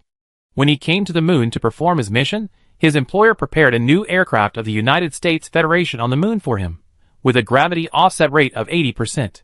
He even suspected that the employer behind him was the United States Federation, but some things are better known in the heart, and they are not said out loud. After he merged 4 genes, his physical fitness was greatly improved, and he could withstand high heat, severe cold, and cosmic radiation. He could survive in space without oxygen. These made him full of confidence. The only thing he was worried about was Inashita Koji. Sure enough, it was that pig that ruined everything. Ishida Gora cursed as he flew. Suddenly, the alarm in the cockpit sounded, indicating that the ship was under attack. He tried to speed up several times, but he couldn't get rid of the passenger ship following him like a shadow. He closed his eyes tightly, took a deep breath, and then pulled the joystick back suddenly. The aircraft suddenly slowed down, and the pigeon was caught off guard. The passenger ship and the aircraft collided with each other. Shi Hao flew forward like a meteor, and then felt like he was hit by a truck. His head was dizzy, and his body was pulled back by the safety rope. I have to say that the quality of the safety rope is quite good. The laser gun strap broke, and the gun flew out, but the safety rope was still fulfilling its duties. After Shi Hao recovered slowly, he untied the safety rope. After the close contact between the passenger ship and the aircraft, they stuck together as if they were one body and continued to fly forward. Carrier pigeon, please reply if you receive it. Please reply if you receive it. Shi Hao called through the headset. Captain, my leg seems to be dislocated. The carrier pigeon did not take any safety protection and hit the inner wall of the ship heavily. Stand by and call for rescue. I go catch that bastard. Shi Hao saw Ishida Gora climbing out of the aircraft, turning on the ion thruster, and flying over there. Seeing this, Ishida Gora quickly shrank back from the hatch. In desperation, he tried to restart the aircraft, and it worked. Without thinking, he started to speed up. At this time, Shi Hao came to the hatch door that had been deformed and could not be closed. He felt the ship body vibrating, and immediately grabbed the door, and was dragged away by the aircraft that accelerated away. The carrier pigeon watched helplessly, and pounded the console in frustration. After a few seconds, he suddenly realized and immediately turned on the quantum communication switch to track the quantum beacon in Shi Hao's backpack, but no signal was found. He realized that the quantum beacon might be broken, and quickly called for emergency rescue. The carrier pigeon rescue signal was immediately reported to Wu Yi. Wu Yi ordered the lunar quantum radar to turn on the maximum power to lock the quantum beacon, but could not find any trace. Ordered Deng Yuan and Zheng Pengcheng to stop the mission they were performing and rescue immediately. Wang Ping and others also immediately started the Earth Fire, and flew to the carrier pigeon. After the aircraft was damaged, the acceleration performance and maximum speed were greatly affected. After the speed stabilized, Shirhao pulled his arm to prepare to enter the cabin. At this time, Ishida Gora came to the door and kicked Shirhao's head with his foot, trying to kick him away. Shirhao tilted his head to the side and grabbed Ishida Gora's leg with his other hand. When the two were in a stalemate, the aircraft shook violently. Ishida Gora didn't hold on tightly, and his body was thrown out. Shirhao's hand holding the door was also forced to loosen. The two rotated in space and flew deep into space. Shirhao adjusted his body, then pressed Ishida Gora's legs down with his hands, and pulled his head in the same direction with his other hand. After doing this several times, Ishida Gora's body rotated like a fan. Shirhao turned on the ion thruster, stared at his chest with his toes, and accelerated forward. From a distance, it looked like he was playing with a large windmill. After a few hundred meters, Shirhao stopped, and Ishida Gora flew forward in a rotation, gradually turning into a small dot and disappearing in the vast space. Shirhao looked around and could no longer tell up, down, front, back, left, and right. He smiled bitterly, thinking that he would not start wandering in space again. He touched his backpack, and the quantum beacon was still there. Now he could only hope for it. Shirhao found a direction, accelerated with the ion thruster for a few seconds, and then turned it off. His body began to fly forward slowly. It was too boring to stay still, so it was better to take a walk in space. After about an hour or two, he had not received any news, and there was no signal on the phone. When Shirhao flew forward, he saw a dark object flying nearby in the distance, not very fast. So he turned on the ion thruster to accelerate and chased after the object. When he got closer, he found that he had encountered an asteroid again. This time, he could tell it with his naked eyes. It was black and a rocky planet. He didn't pick up a big diamond like last time. This asteroid was bigger, several times bigger than B-52. He felt quite bored, so he boarded the asteroid and sat down, then took off his backpack and wanted to check the quantum beacon, worried that it would be damaged in the collision. After taking out the quantum beacon, he slapped his forehead and laughed. It turned out that the quantum beacon was turned off by default. It needed to be manually activated every time it was placed. He might have forgotten it at that time. Shirhao immediately turned on the quantum beacon, and the signal light on it flashed. Seeing that it could work normally, Shirhao breathed a sigh of relief. Let him float in space for a few more decades. He must be crazy. Only those who enjoy it know how it feels. As soon as the quantum beacon was turned on, the high-power quantum radar on the moon received the signal first and immediately fed it back to Dengyuan, Zhang Pingcheng and Wang Ping. After calculating the distance, Dengyuan Starship No. 1 was the closest, so he rushed over there immediately. The Earth Fire took the damaged passenger ship back into the cabin and waited there. More than an hour later, Shirhao's phone received a signal. This was sent by the quantum ship-borne communication switch. Dengyuan Starship No. 1 was nearby. Soon, Dengyuan's phone called and Shirhao quickly answered it. General Shir, I didn't expect that every time we met, it would be so special. Last time you brought back B-52, and this time you brought back another treasure. Dengyuan's deep voice came over. After Starship No. 1 knew Shirhao's location, it flew in a straight line. The shipborne radar kept scanning the front, and found that there was a rocky planet flying slowly at the location of the quantum beacon. After spectral analysis, it was found that the rocky planet was full of wolframite and other associated minerals. Tungsten is called war metal. Its importance can be imagined, and there are not many reserves on the Earth. Most of the tasks of Dengyuan and Zhang Pingcheng starships are to search for various resources in space. The exploration equipment on them is very complete, so the value of this rocky planet was judged at the first time. Shirhao said, "Isn't this just a rocky asteroid? How can it be so precious? This asteroid is full of wolframite, and it is also associated with many kinds of rare metals." Dengyuan explained. When Shirhao heard that it was tungsten, he stood up and walked a few more steps inside, picked up a larger piece of gravel and looked at it, then turned on the ion thruster and flew toward Starship No. 1. During this period, Dengyuan had already connected Wu Yi's phone, reported the situation, and asked to send Starship No. 2 to find a way to pull the asteroid back. Not long after, Shirhao entered Starship No. 1 through the mission cabin, and came to the central control room. According to Wu Yi's instructions, Dengyuan immediately arranged for him to talk to Shirhao. "Shirhao, are you going to die? Do you know how big the impact of losing you is? You are not allowed to do this in similar situations in the future. This is an order," Wu Yi said seriously. "Yes." Shirhao did not defend himself. He was a little scared. How could Ishida Gora compare to the secrets of the Stoneworm King and the Martian Pyramid? If he had an accident, it would take who knows how long for these secrets to be discovered. But I have to say, I suspect that you are a relative of the god of luck, or you have a lucky attribute. You can always get out of danger and bring back a lot of treasures. Wu Yi said, unable to suppress the smile on his face. Tungsten is a good thing. You have done a great job. I will celebrate your achievement after Starships 1 and 2 drag it back. Shihao said, isn't the Earth fire idle? Let the Earth fire come together.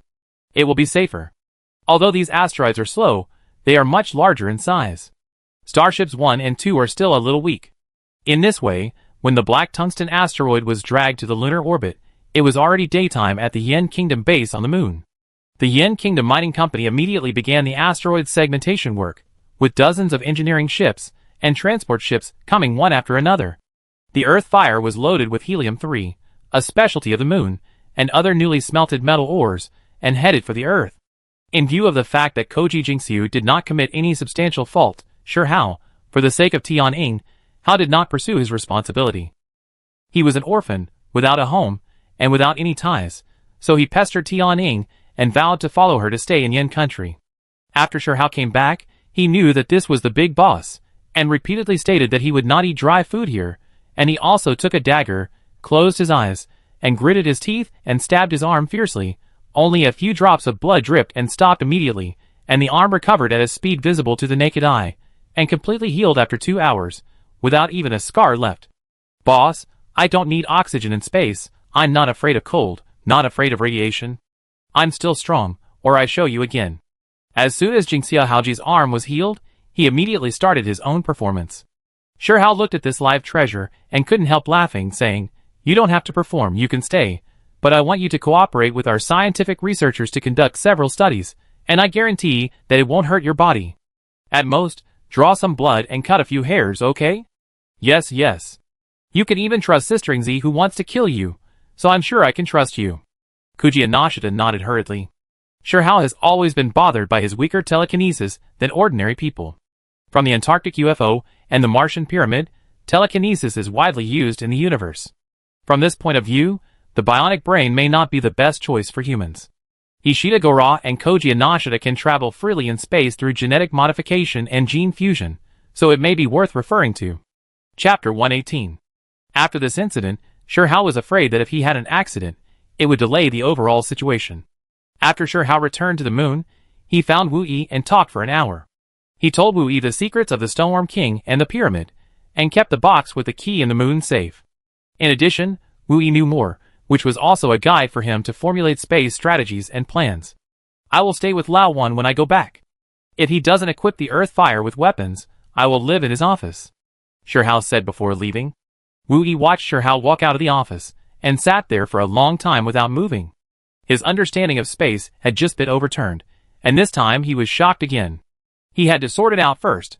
Before leaving, Shihao asked Su Yin for a 2-kilogram black diamond to take with him. The Earth Fire drove in a straight line. Due to the relatively short distance, the speed did not increase. It reached the Earth in about an hour and landed directly at the Los Angeles Starship manufacturing base. Shihao asked Wang Ping and his team to deliver the pigeon to Wu Ruinfa, and then rest there. As for the helium-3 and other materials that were brought back, there were special people responsible for handling them. Shihao put the black diamond in a suitcase and took a high-end military flying car directly to Wang Guiyong's office. He threw the suitcase in front of Wang Guiyong and said, "This is for you. I have only one request, to quickly equip the Dihua and all the auxiliary ships on it with the most advanced weapons. I don't want to run naked in space anymore, it's too painful."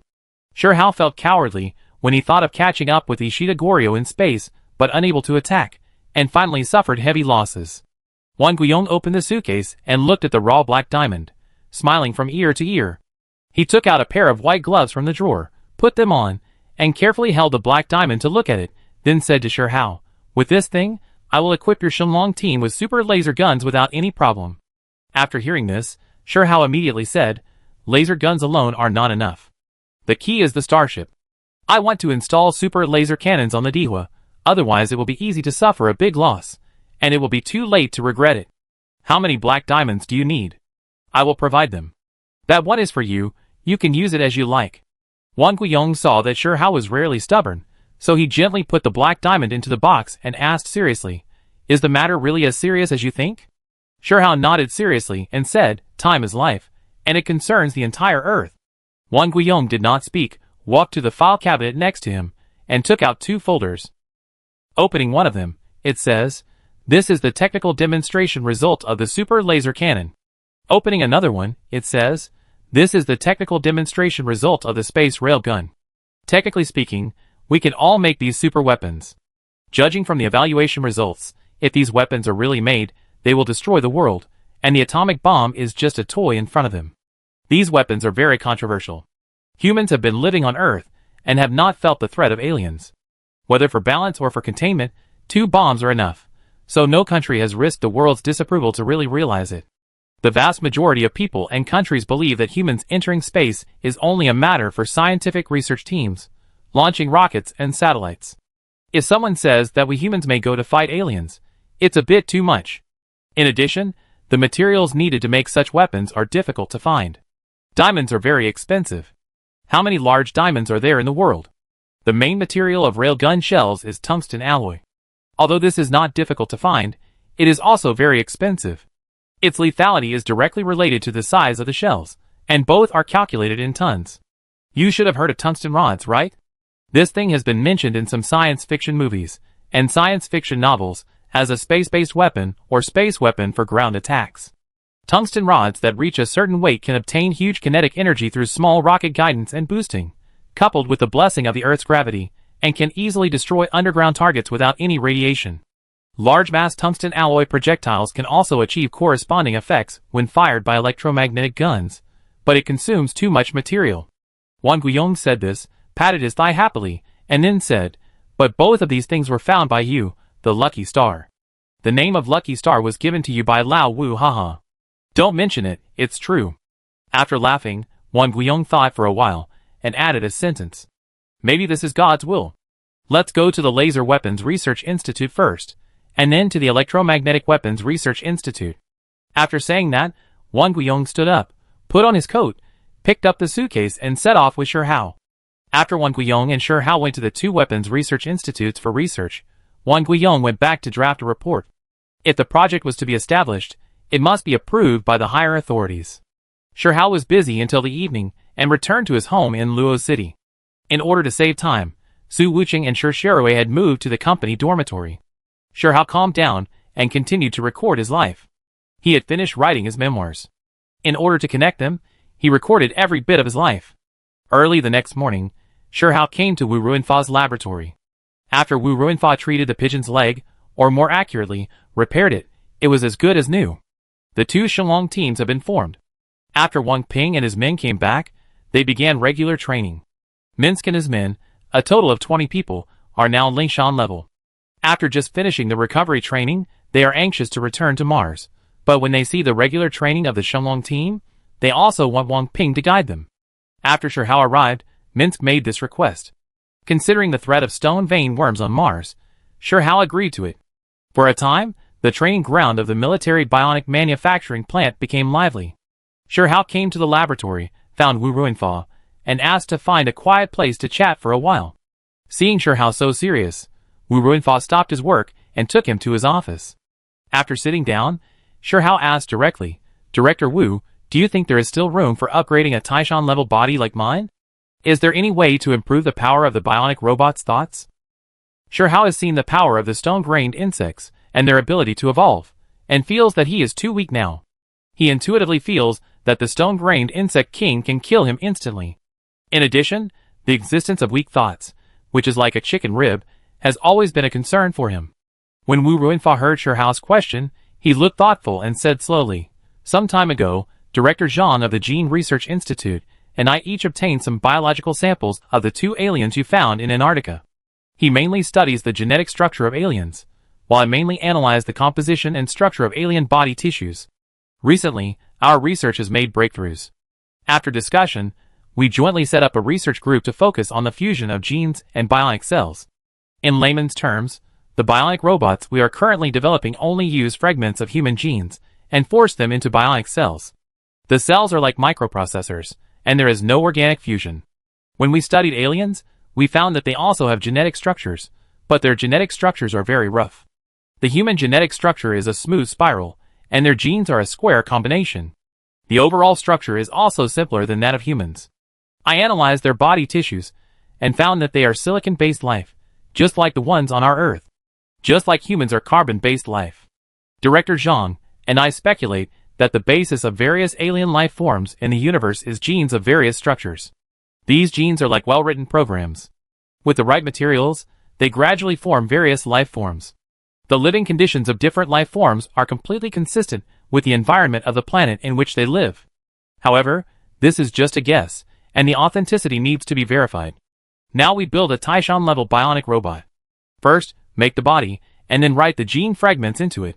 Our newly established research group is going to change the process, focusing on genes, and then combining various materials to cultivate real life forms. When Shihao heard Wu Ruinfa's words, his mind was in a trance. All along, the concepts of silicon-based life, sulfur-based life, and even iron-based life have been classified as fantasy. However, Shihao learned so many secrets on Mars that he agreed with Wu Ruinfa's words. After a while, Shihao said, "Director Wu, I got some corpses of Martian beetles on Mars this time, and I also caught one alive. Now it is stored in the lunar base. I think you and Director Zhang can study those beetles, and maybe there will be greater gains." Wu Ruinfa stood up immediately after hearing Shihao's words and said, "Really? I go find Lao Zhang." After that, he walked out. Shihao grabbed his clothes and said, "You haven't answered my question yet." Wu Ruinfa said without looking back, "If our project is successful, those are not a problem." When he finished speaking, he was already outside the door. Shihao had to stand up with a wry smile and followed him out. Wu Ruinfa left, and there was nothing to do here. He walked towards the Hausher Group building. Along the way, Shihao found that most people brought bionic pets. Chihuahuas, Labradors and German Shepherds were released the earliest and in the largest number. The most eye-catching thing is the fiery red fire fox. Because it is a limited edition, he only saw 2 on the road. People holding fire foxes all the way passed by, attracting envious and jealous eyes. When passing by a leisure square, many people took their pets for a walk in groups of 3 or 2. Those cute pets made their owners or their friends laugh from time to time. "This is my brother, handsome, good figure, high salary, a veritable tall, rich and handsome, but he is an IT guy, shy by nature, and blushes when talking to girls, which makes me worry a lot. I saw a Labrador chatting with a German Shepherd. I tell you in secret, my master likes pure men the most. Don't look at her ladylike image, she's very sultry all day long. I think she can definitely train your brother." The German Shepherd lowered his head and whispered to the old-fashioned Labrador. Although the voice was small, Shihao heard it clearly. Shihao saw 2 young men and women sitting on the bench, and it seemed that they were on a blind date. The boy was indeed very shy and didn't dare to look at the girl next to him. The girl was dignified and beautiful, pursing her lips lightly, sitting on the bench with her knees together, and she really looked like a lady. At this time, the girl made a slight gesture to the German Shepherd. The shepherd slowly came to her side, then suddenly pushed the girl towards the boy with his head. The girl screamed awe and took the opportunity to fall into the boy's arms. The Labrador dog saw the boy at a loss, looking like he was disappointed with his friend, and said in a crisp voice, "Brother, go and see if my sister is injured and comfort her. Her pet is too bad." Shihao never thought that a bionic pet could be a matchmaker. Looking at the city with a strong atmosphere of life, the streets full of people, and the square full of laughter, Shihao's tense brain nerves relaxed a little. He smiled and continued to walk forward, and suddenly heard a cheer from the side. Chapter 119. "Wow, so cute." A lowly voice full of envy shouted. "Handsome guy, did you get this mouse?" Another sweet female voice asked. "Yes." A deep male voice replied. "Look at my luck. I can't even buy a guinea pig for me." A charming woman complained about her boyfriend. Tianming Entertainment has issued a total of 2,888 guinea pigs, and 1 million people participated in the lottery. It is said that the princes and princesses of those powerful and wealthy families can't get one, so we ordinary people can't count on it. The complainant said helplessly. "Is Tianming Entertainment really so tough? No one can get it even if they use the back door?" The woman pouted and asked in disbelief. "I heard that the background of the boss of this company is terrifying, and no one can afford to offend him." "Well, let's not talk about this. The second Zodiac Ox will be released in 2 months. We have to line up early. Maybe we can win the lottery." The two talked while arm in arm, and continued to go shopping, gradually drowning in the crowd. Shirhao pinched his nose, thinking that Hausher Group is a serious company, law-abiding, and legally operating. Am I that scary? Boy, how about I give you 1 million to sell this mouse to me? At this time, Shirhao's thoughts were interrupted by an uncoordinated shrill female voice. No matter how much money you give me, I will not sell Xiaoya. The owner of the guinea pig said. What about 10 million? The woman dressed in famous brands, and pretending to be noble continued to raise the price arrogantly. The answer she got was still a rejection.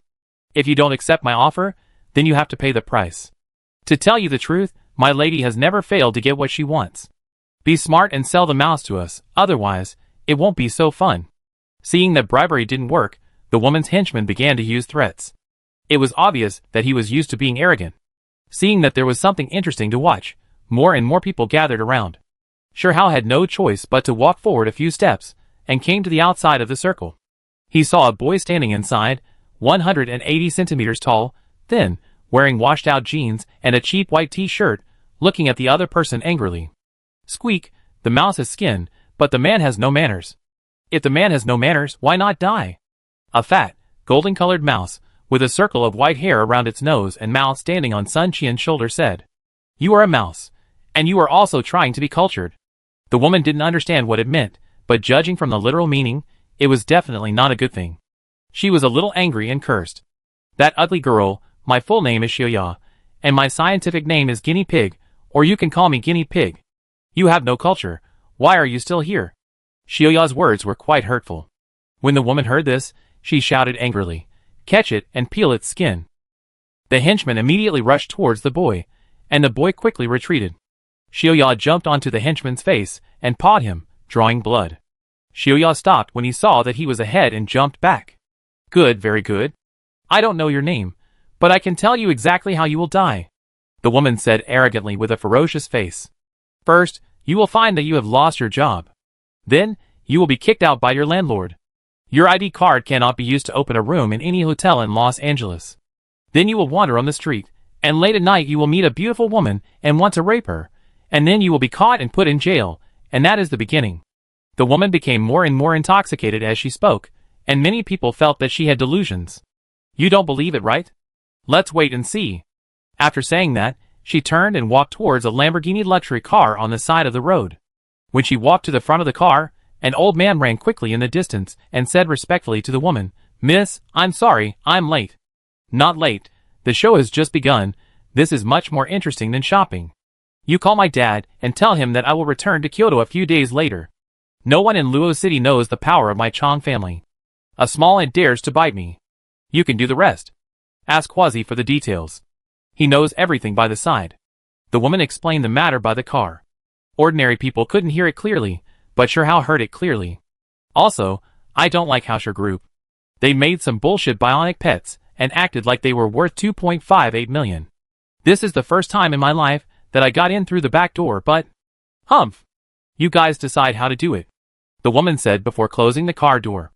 Shirhao felt that the man who ran over just now was as skilled as Ling Shan. It seemed that this matter could not be resolved peacefully.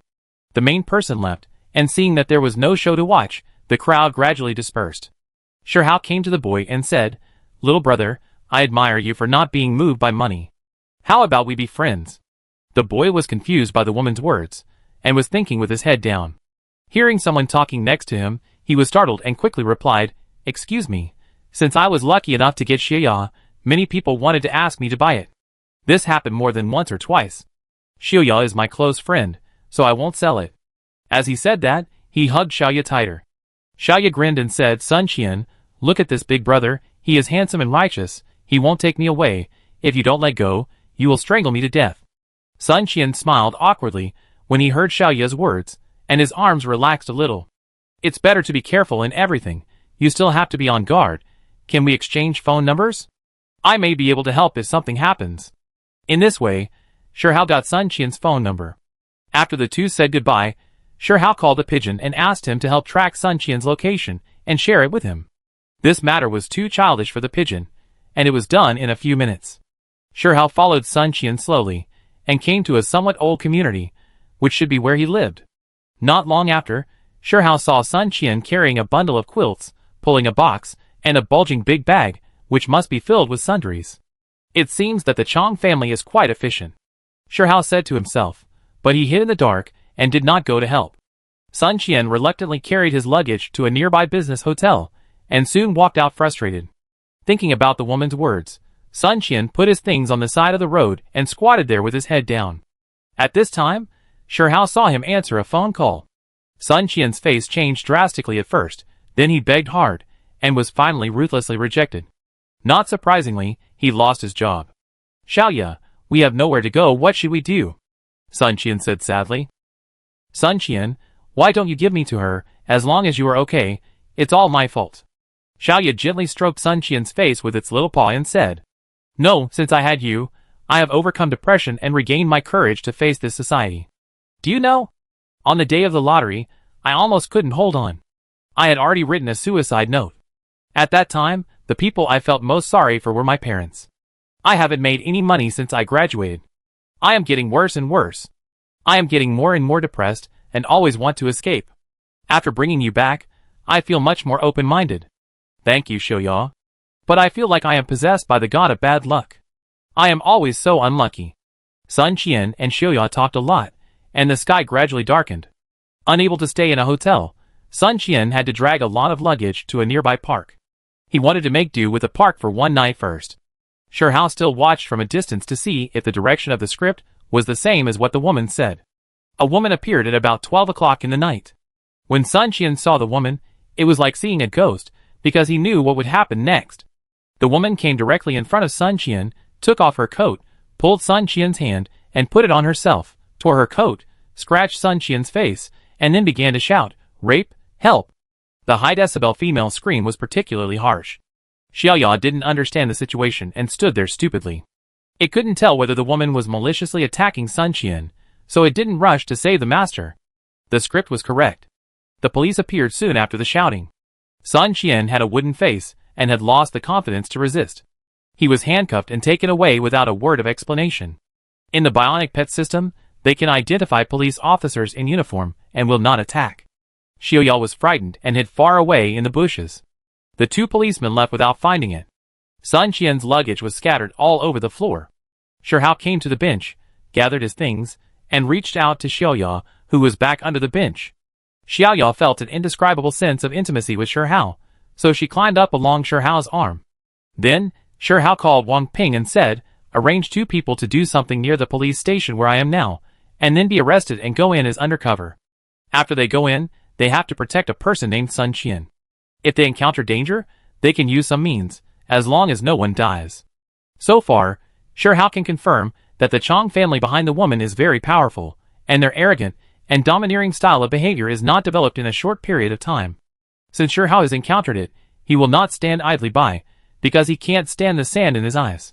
Besides, the woman is likely to take action against Shihao group. He called Lei Shiyu again.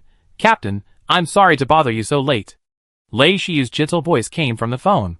"I haven't forgotten that I trained you in the middle of the night." "You're welcome, haha. You must have something to say when you call at this time. Tell me." Shihao told Lei Shiyu what he found in Los Angeles today, and then asked Lei Shiyu about the situation of the Chong family. The position of the head of the Chong family is no less than that of Wu Yi, Lao Wan and me, but he belongs to the local area, and we don't have much intersection. But I know that the Chong family has been rooted in Jingyang City for decades and has great power. As far as I know, the Chong family's style of doing things is just as you said, but it is difficult to move them. They are too deeply rooted and have too many branches and leaves. Captain, I only believe that evil cannot prevail over justice, and good will be rewarded with good and evil will be punished with evil. Since I have encountered it, I can't just ignore it. I will take care of as much as I can. I will first dig out the roots of his family in Luo City. Be careful when you act. When gods fight, the people suffer. Don't hurt innocent people. In addition, act within the law. If you need my help, just come to me." "I know, Captain." After saying that, Shihao hung up the phone. Chapter 120. After a while, Wang Ping came by car, picked up Shihao, and took Sun Qian's luggage back to the station.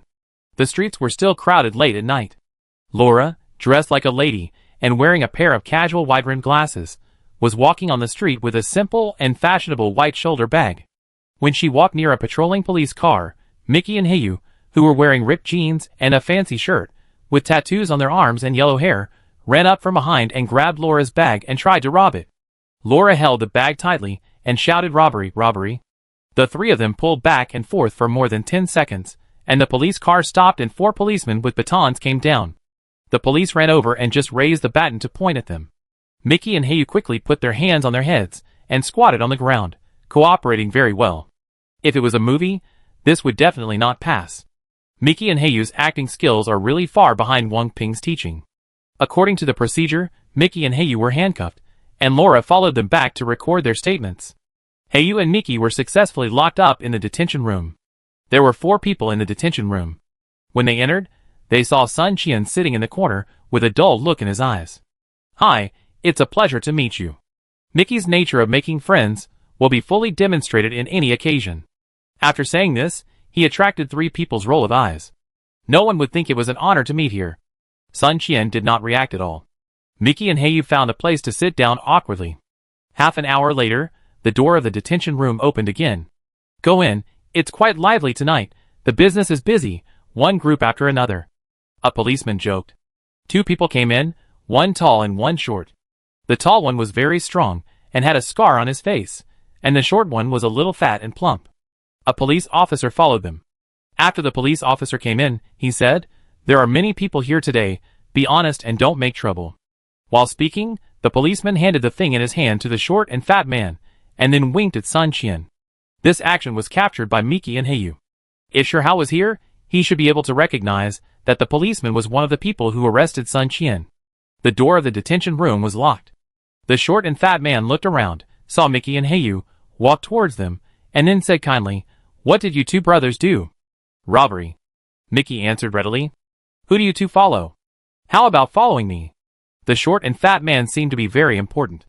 When he saw the way Mickey and Hayu were dressed, he preconceived that they were street thugs. Anyone who is well known would definitely not dress like this. This area is all protected by Brother Lin. You 2 will not lose out if you follow Brother Lin. Scarface praised his boss in a muffled voice. "Oh, you are Brother Lin. I have heard of you for a long time." Heisey made a birthday wish some time ago to worship Brother Lin as his boss. Of course Iaki thinks so too. Mickey saw the slope and went downhill. He pointed at Hayu and said nonsense. No matter whether it was right or not, the worst case scenario was that he would solve it with fists in the end. As he said that, Mickey quickly stood up and pulled Hayu up as well. He patted the chair and said, "Brother Lin, please sit down." Brother Lin was grinning from ear to ear at this time. He was indeed the leader of this area, but it was really nice to be praised by someone he didn't know. "Good, young man, you have a future. I heard that Brother Lin is very popular in this area. Why today?" Mickey pretended to be curious and asked. Brother Lin smiled and said nothing after hearing Mickey's question. Scarface lowered his head and whispered to them, "We came here for a mission. A big boss told us to do it. Otherwise, who would be able to hire Brother Lin? Now there is an opportunity. Do you want to take the opportunity to show your ability?" As Brother Lin's confidant, Scarface is very good at talking. Brother Lin let him train Mickey and Hayu. "Really? Then Brother Dao can teach me." Mickey's eyes lit up, and he called him brother directly. Scarface glanced at Sun Qian and said, "Do you see the young man in the corner? We're going to beat him up today and make him unable to take care of himself." Brother Lin then said, "You can teach him a lesson first, and then I let Scarface break his leg."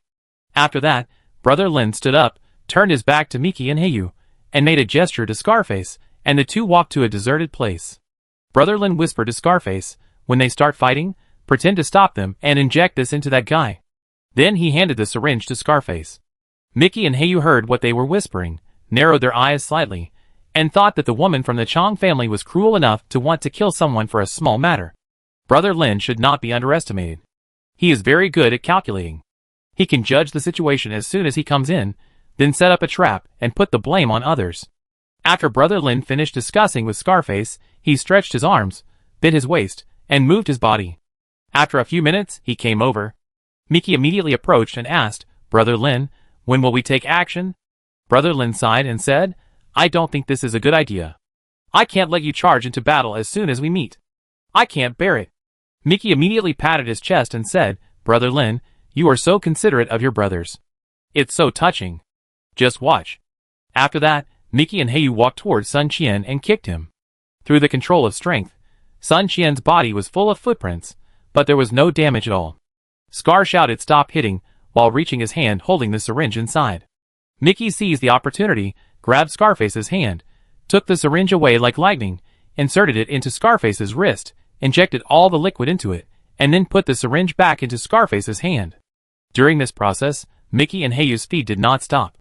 Scarface stood up like a drunk, staggered to Brother Lin's side, muttered incoherently you guys, and then fell to the ground with foam at the mouth. Brother Lin saw that something was not right, and then he checked Scarface's breath and found that he was dead. He felt that something was very strange. Thinking about his own situation, he broke out in a cold sweat and immediately shouted, someone is dead. As he shouted, he took the syringe from Scarface's hand back. Hearing Brother Lin shout, Mickey and Heiyu stopped. Mickey looked at Brother Lin and asked, what's going on? Then he pointed at Scarface on the ground and shouted again, who is it? Who is it? Brother Lin ignored Mickey and continued to shout, someone is dead. The policeman who came in was still the policeman. He saw Scarface lying on the ground and was shocked, but he didn't show it and immediately started to greet his colleagues.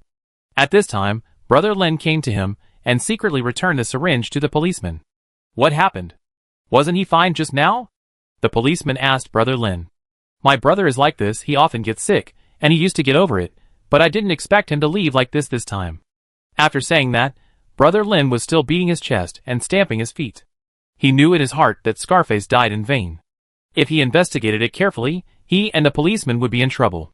Well, condole your condolences. After all, it happened here. I will write a report and apply for compensation from the higher authorities. The policeman was also a smart man, and immediately told his own solution. Mickey and Heiyu came to Brother Lin and comforted him with concern, while Brother Lin felt a chill on his back. Sun Qian felt puzzled. The two men pretended for a long time and scared him half to death, and then, they killed one of their own people, which made him feel even worse, even the enemy could be killed. Soon, two policemen came with a stretcher to carry Scarface away, and Brother Lin followed. Mickey and Heiyu kept shouting, Brother Lin, Brother Lin. After they could no longer see the figure, they laughed loudly, which made the other three people feel scared and stay away from them. Mickey reported the situation here to Shihao and others in a low voice through the headset. Although someone died, Shihao didn't say anything. This is called asking for death. There is nothing to do. The Chong family gave Shihao a bad impression. Normally, the dispute between the woman and Sun Qian was just a verbal dispute, not even a public security case, but now the nature is completely different. According to the way the Chong family acted, they would definitely take action against the Hausher group. Shihao was not afraid, but it was a bit disgusting, and felt that it was a waste of time. Shihao called Wang Ping over. Wang Ping said that Mickey and Heiyu had made arrangements, and he had also made arrangements for Sun Qian. Shihao was very confident in Wang Ping, and did not ask for details. Shihao sat down, and closed his eyes to rest for a while. After dawn, Shihao called Wang Yukai and asked him to convene the senior management to prepare for a meeting, and then rushed to the Hausher building. Wufeng came to the police station with money to bail out Mickey and Heiyu. Mickey and Heiyu used fake identities when they came in. To be precise, they should have another set of identities. The ID cards were also real, and entered into the system according to regulations. In this way, Mickey and Heiyu began to wander around the street arrogantly again. Not long after, the carrier pigeon sent a location information. They saw that it was not far away, so they took an unmanned taxi and rushed there. After they were bailed out, an old man came in with a dog, saying that he was Sun Qian's second uncle, and wanted to bail out Sun Qian. The woman from the Chong family was a little arrogant. She felt that Brother Lin could easily kill Sun Qian, so she didn't take Sun Qian's rape case to death. She only charged him with attempted rape. According to the regulations, he could be released on bail after paying money. When the police called him out and let him go, he was confused. The old man patted his shoulder and said in an old voice, Xiao Qian, follow the second master. In this way, the old man walked out of the police station in front and Sun Qian behind, and then got on a cheap civilian car and came to a community. The old man opened the door of a house. It was a one-bedroom apartment with all kinds of daily necessities, and Sun Qian's luggage was also placed inside. As soon as Sun Qian walked in, he saw a shadow flash by, and Xiaoya threw herself into his arms. You can live in this house for a while. Don't worry about anything. Do what you need to do. Remember, don't turn off your phone and turn on the positioning. In addition, You will report to this company tomorrow to start work. Of course, if you feel that you don't need work or money, you don't have to go. However, the rent of this house has to be paid monthly. Think about it carefully." The old man left after saying that. Sun Qian checked the address given by the old man. It was the Hausher Group building, the best company in Los Angeles. He used to envy the working environment there, but he didn't have the courage to apply for it. Sun Qian felt like he was on a roller coaster these 2 days, and his heart couldn't bear it. "Sun Qian, it's great that you are okay. I thought I would never see you again." Xiaoya lay on his shoulder and said with a crying voice. Sun Qian held it in his arms and said, "It's okay, I'm fine." At this time, his stomach gurgled. He hadn't eaten anything since yesterday afternoon. Xiaoya hurriedly jumped onto the table. Sun Qian found a bag of food there. He ate some casually, then took a hot bath and fell asleep. The old man didn't leave the community, but came to the car with the dog. In the car, the old man dialed the phone, changed his previous state, and said in a deep voice, "Wang Ping, Sun Qian has been settled here, I will guard here." The old man turned out to be Lao He in disguise. Lao He was playing with Xiao He in the rooftop parking lot, and Su received a strange call. After the call was connected, an arrogant voice came, "Old son, did you let that Sun Qian live in the house you just bought? Get him out quickly, otherwise you will lose your house." Lao He said slowly in an old voice, "That's my cousin, why can't I let him live in it? Is there any law? Wang Fa. Are you still living in the old society? Here, our boss is Wang Fa. Who is your boss? You don't deserve to know. You have to kick that guy out before noon, or you will see what happens." After saying this, the phone was hung up. Lao He immediately reported the situation to Wang Ping, and Wang Ping reported it to Shi Hao. After hearing this, Shi Hao couldn't suppress his anger and slammed the table. The people in the meeting room were shocked. Shi Hao realized that he had lost his composure and immediately apologized to everyone. "We will discuss the work during this period here.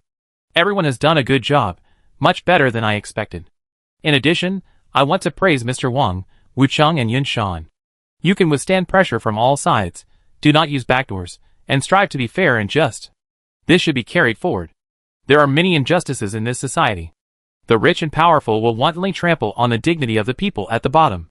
We can't control others, but we can control ourselves and be fair and just within our ability. Today I have made it clear that all the leaders of Hausher Group, from the top to the grassroots, must pay attention to their words and deeds, set an example, not bully the weak, and not take crooked paths." Shi Hao was obviously stimulated by the woman of the Chang family. Now let's talk about the Chang family in Kyoto. Tell us what you know. The Chang family and the Hausher Group may have to fight each other. The Liang family is one of the 8 major families in Kyoto. Liang Wenwei knows the Chang family, which is also one of the 8 major families in Kyoto. The Chang family ranks 5th among the 8 great families in Kyoto, and the Liang family ranks 8th. Liang Wenwei used the ranking comparison to illustrate the strength of the Chang family. Because the Chang family operates in traditional industries, and the Hausher Group operates in high-tech industries, they are not competitors, so it is difficult to directly judge which one is stronger or weaker. However, in terms of financial resources, the Hausher Group is not weaker than the Chang family, and our cash flow is sufficient. Liang Wenwei is always proud and confident when talking about the Hausher Group. After listening to Liang Wenwei's analysis, Shi Hao pondered for a while and said, "The Hausher Group became famous by 2 stock market sniping wars. This time, this trick probably won't work." Wang Yukai smiled and said after hearing Shi Hao's words, "There are many tricks that can be used. The Chang family mostly operates livelihood industries, supermarkets, hospitals, hotels, food and other industries. These fields have many competitors, low gross profit margins, and high risks. The risks here are mainly brand risks. It is easy to make money if the brand is big, but if a scandal that damages the brand is exposed, it will fall quickly. As for the scandal, well, it's not hard to find one. Besides, the Chang family doesn't have a very good reputation in the industry. It's just a product of power and money. Also, we can support his competitors. I think it's almost the same after a few rounds." Liang Wenhui smiled and said to Wang Yukai, "Fortunately, I joined Hausher Group in time. If I became Mr. Wang's opponent, it would be miserable. Wenwei is too modest. The overlap between your Liang family's industry and Chang family's is very high. These tricks must be what you left." Wang Yukai also knows the Liang family very well. Shi Hao laughed and said, "You two have finished praising, anyway, I can't think of so many shady tricks. Mr. Wang and Wenhui, you two should discuss a plan." Mr. Wang will be the commander-in-chief, Wenwei will be the deputy commander-in-chief, and others will cooperate unconditionally. After the meeting, Shihao found Wang Yukai and Liang Wenwei and said, "Tomorrow I will arrange for a young man named Sun Qian to come and report for work. The conflict with the Chang family was caused by him. Don't make it public, observe more, and Sun Qian can be used as a touchstone after he comes." After the group's affairs were arranged, Shihao returned to the base and found Wang Ping and said, "We are using Sun Qian as bait by doing this. I feel a little sorry. We must not let him get into trouble." Seeing that Shihao took it so seriously, Wang Ping immediately said, "I will send the big guy over to cooperate with Lao He." Just like that, at the gate of the Hausher group, at the gate of the community where Sun Qian lived, there was a big guy wearing sunglasses, followed by an untied Tibetan Mastiff, strolling around. No one dared to approach him within a radius of 30 meters, and they all walked around him.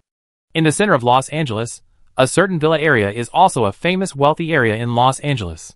Mickey and Hey, you have been waiting at the gate for more than an hour, and several security guards at the gate are vigilantly staring at the two bad Hues. "Mickey, we can't wait here. If Brother Lin leaves in a car, we will have waited in vain." Hey, you said to Mickey. When they arrived here by car, no matter how they said nice things, the security guards would not let them in. Mickey wanted to force his way in, but was stopped by Hey-Yu. Discipline still had to be followed.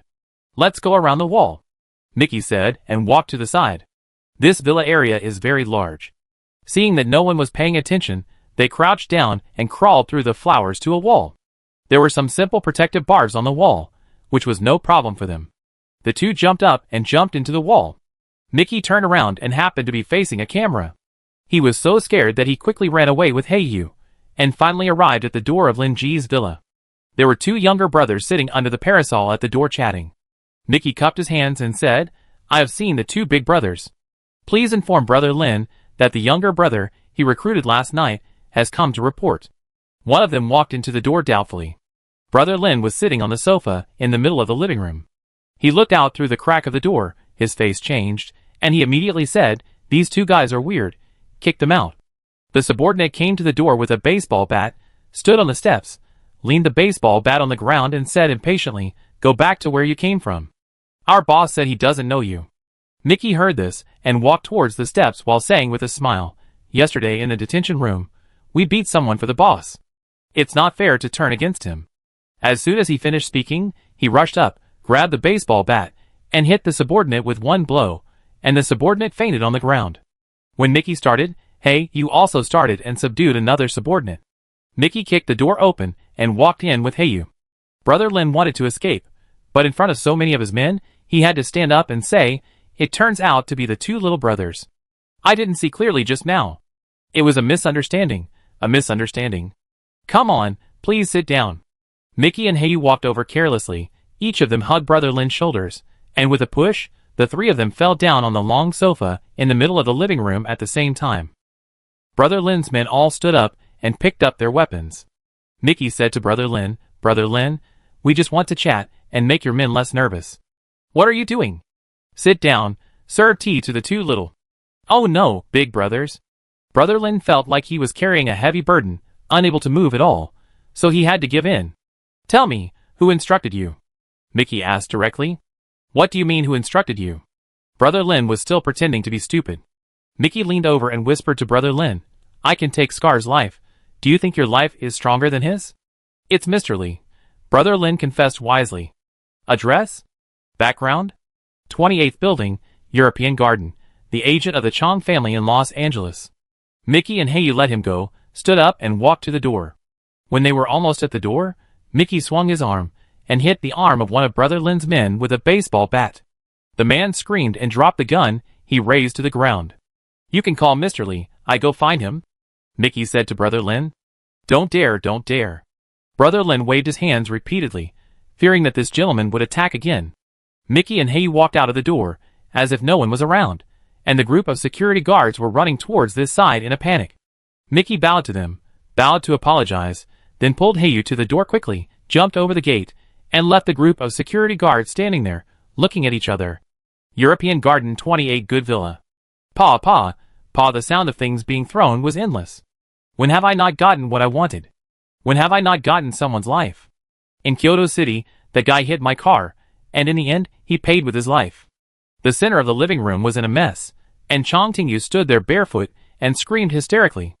An old man stood next to her with his hands down, and when he heard her words, he immediately said, "Miss, be careful with your words.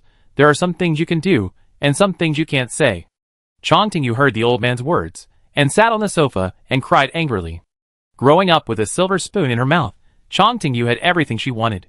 She was the only girl in the family, with 3 older brothers who spoiled her to death. In addition, the Chong family secretly worshipped some martial artists, and the arrogant behavior of the whole family from top to bottom eventually made her moody, domineering, and vindictive. Chapter 121. After a while, Chong Tingyu said to the old man, "Someone dared to change the script I designed. That Wang Wulin is a waste. He can't handle a young man, and one of his subordinates died." The Wang Wulin she was talking about was Brother Lin. "I have stopped funding them, and will never cooperate with them again. I have arranged people for Sun Qian, but Luo City has carried out 3 anti-gang operations this year. We can't do too much. I will make them remember." "Mr. Li, and the Hausher group, how is it?" The bigger the incident, the deeper Chong Tingyu hated the Hausher group. Mr. Li said with some embarrassment, "Miss, the resources we can mobilize in Luo City are limited after all. The Hausher group is said to have a military background, so I'm afraid it's not so easy to move." Hearing what Mr. Li said, Chong Tingyu pondered for a moment, dialed the phone, and turned on the holographic image. After the call was connected, a male voice came from the other end. "Poor sister, aren't you traveling in Los Angeles? Why is the house so messy?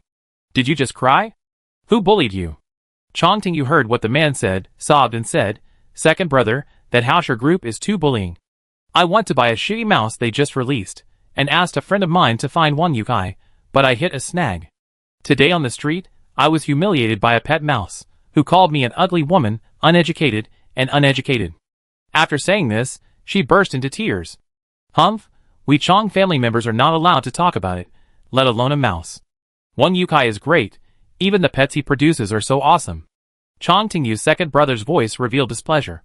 Chong Tingyu's second brother is Chong Fanpeng, who presides over the Chong family's business empire. The eldest brother, Chong Fanon, is an official and currently serves as the deputy director of the Kyoto Public Security Bureau.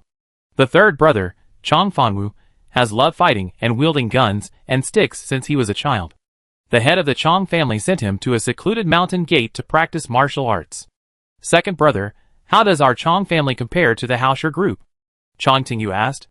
"The Hausher group has only been established for less than a year. Their boss is Sure Hao, a retired soldier.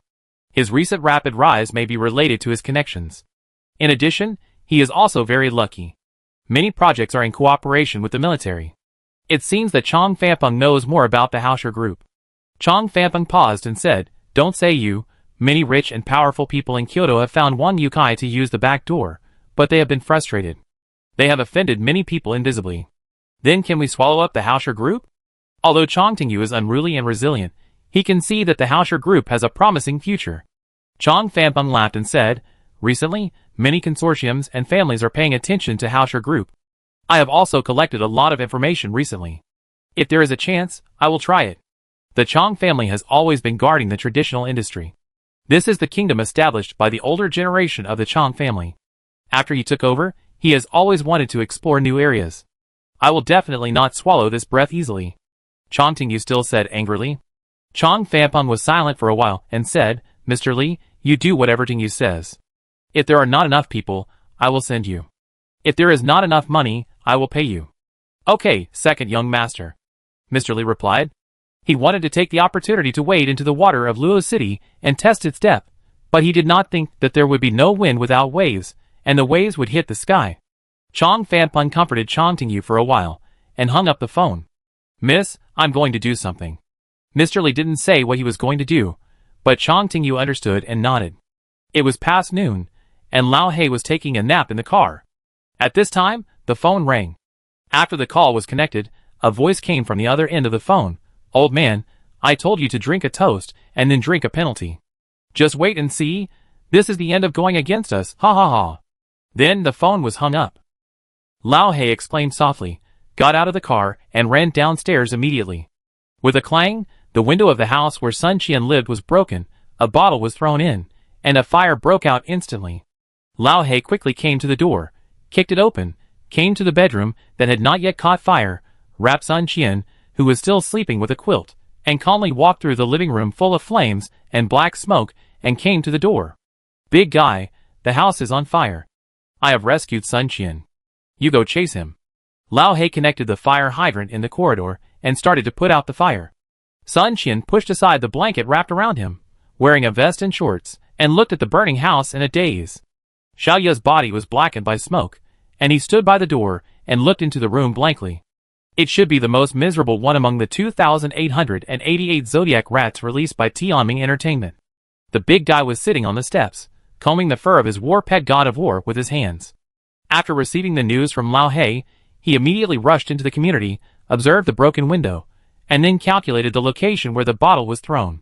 God of War sniffed the smell around and chased in one direction, followed by the big guy. After Lao He put out the fire, he reported the situation to Wang Ping. After listening to Wang Ping's report, Shihao said calmly, "Let Sun Qian live in the dormitory of Hausher Group and go to work normally tomorrow. In addition, Mickey and He you will withdraw." The entire living room of the house was burned down. Lao He put out the fire in time, and the bedroom, kitchen and bathroom were not affected. The attackers did not expect Sun Qian to sleep in the bedroom in broad daylight, otherwise the consequences would be disastrous. After Lao He notified people to come and repair the house, Sun Qian took the suitcase filled with clothes that was not burned, hugged Xiaoya, and flew to the headquarters of Hausher Group by flying car. Mickey and He Yu learned their lesson, changed their appearance, and dressed up again before rushing to the European garden in the suburbs of Los Angeles. When they were almost there, they received a call from Wang Ping and then retreated. Since the Chong family was so rampant, Shihao changed his mind and prepared to take this opportunity to wipe out the Chong family, and try not to alert the enemy before that. The big guy and the god of war ran all the way and slowed down in a dilapidated, low-rise residential area. Such places are often areas where illegal transactions are carried out and filth is hidden. The god of war walked and sniffed all the way, and stopped in front of a 3-story house with a courtyard. A big red word demolition was sprayed on the wall of the house. The big man did not rush in, but pretended to walk through the door like a walker. Then he asked for instructions through the headset, and Shihao's voice came directly. "Watch there, Wang Ping will come with the reconnaissance equipment later, don't alarm them." Soon, Wang Ping came with a flying insect robot. After he met up with the big man, he released 2 robots to fly in. This courtyard is very shabby. There is a separate kitchen on the right-hand side of the door. The 3-story building is in the style of an old villa. It has been in disrepair for many years, and the walls are mottled. The first floor is a large living room with a few old chairs placed crookedly, and a long coffee table with peeling paint, which is piled with empty lunch boxes and empty beverage bottles, and cigarette butts are everywhere on the ground. For people were sitting around a broken table in the restaurant playing cards and gambling. There were constant curses. "Xu Zi, are you sure that man is dead?" the man sitting at the top asked during the interval of shuffling cards. "It's such a small house. If you throw a bottle full of strong fuel into it, you will be seriously injured if not dead." A shirtless, thin man said disapprovingly while holding a cigarette. "At the beginning, the 4 of us brothers were chased and had nowhere to go. It was Masterly who took us in and raised us for more than 3 months. This is the first time I work for Masterly. I can't mess it up," the man said seriously. "Don't worry, big brother, I left after watching the flames coming out of the window. Come on, pick up the cards." Several people started the next round of cards. Wang Ping and the big man looked at each other and found that they had found the right person, so they started to act. The 2 men and 2 dogs jumped over the wall and kicked open the door of the living room. The 4 men heard the sound and threw their cards. The boss said, "Don't be afraid, go ahead." The 3 brothers walked to the center of the living room, and the boss slipped away along the stairs. The god of war directly passed the 3 men and rushed up the stairs. After a few seconds, he bit the boss's leg and dragged him down. The other 3 people confronted Wang Ping and the big man. Seeing the miserable state of the boss, they all stopped and squatted down. The capsized Tibetan Mastiff was too scary. Wang Ping and the big man tied up the 4 of them and reported to Shihao for instructions. The 3 brothers looked at the boss with blood gushing from his legs with contempt. When Wang Ping went out, Shihao came to Wang Guiyong's office. "What do you think of Xie Guangyun?" Shihao asked directly. "It should be okay. After he came, the public security in Los Angeles has improved a lot," Wang Guiyong commented. "When we met and chatted a while ago, he asked about you. But judging from his expression and words, There are still many problems in the entire police system in Los Angeles. There are people who flatter, deceive their superiors, and hide the truth from their subordinates, form cliques, and pretend to obey but disobey.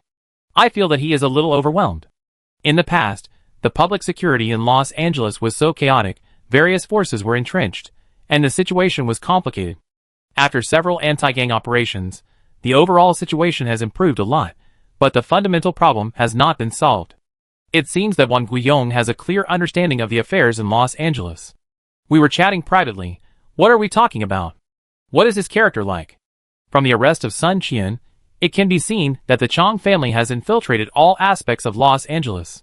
Sure Hao alone is a little weak and inefficient. It is said that he is an upright person and not good at making connections. It was not a good job for him to clean up the mess here, but he was lucky to meet you.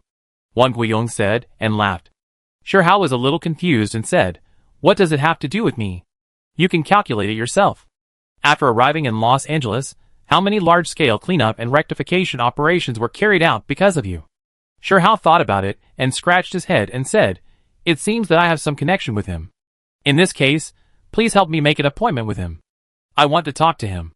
Sure Hao decided to use Xie Guangyun's power to act openly. After hearing what Sure Hao said, Wang Guiyong immediately called Xie Guangyun.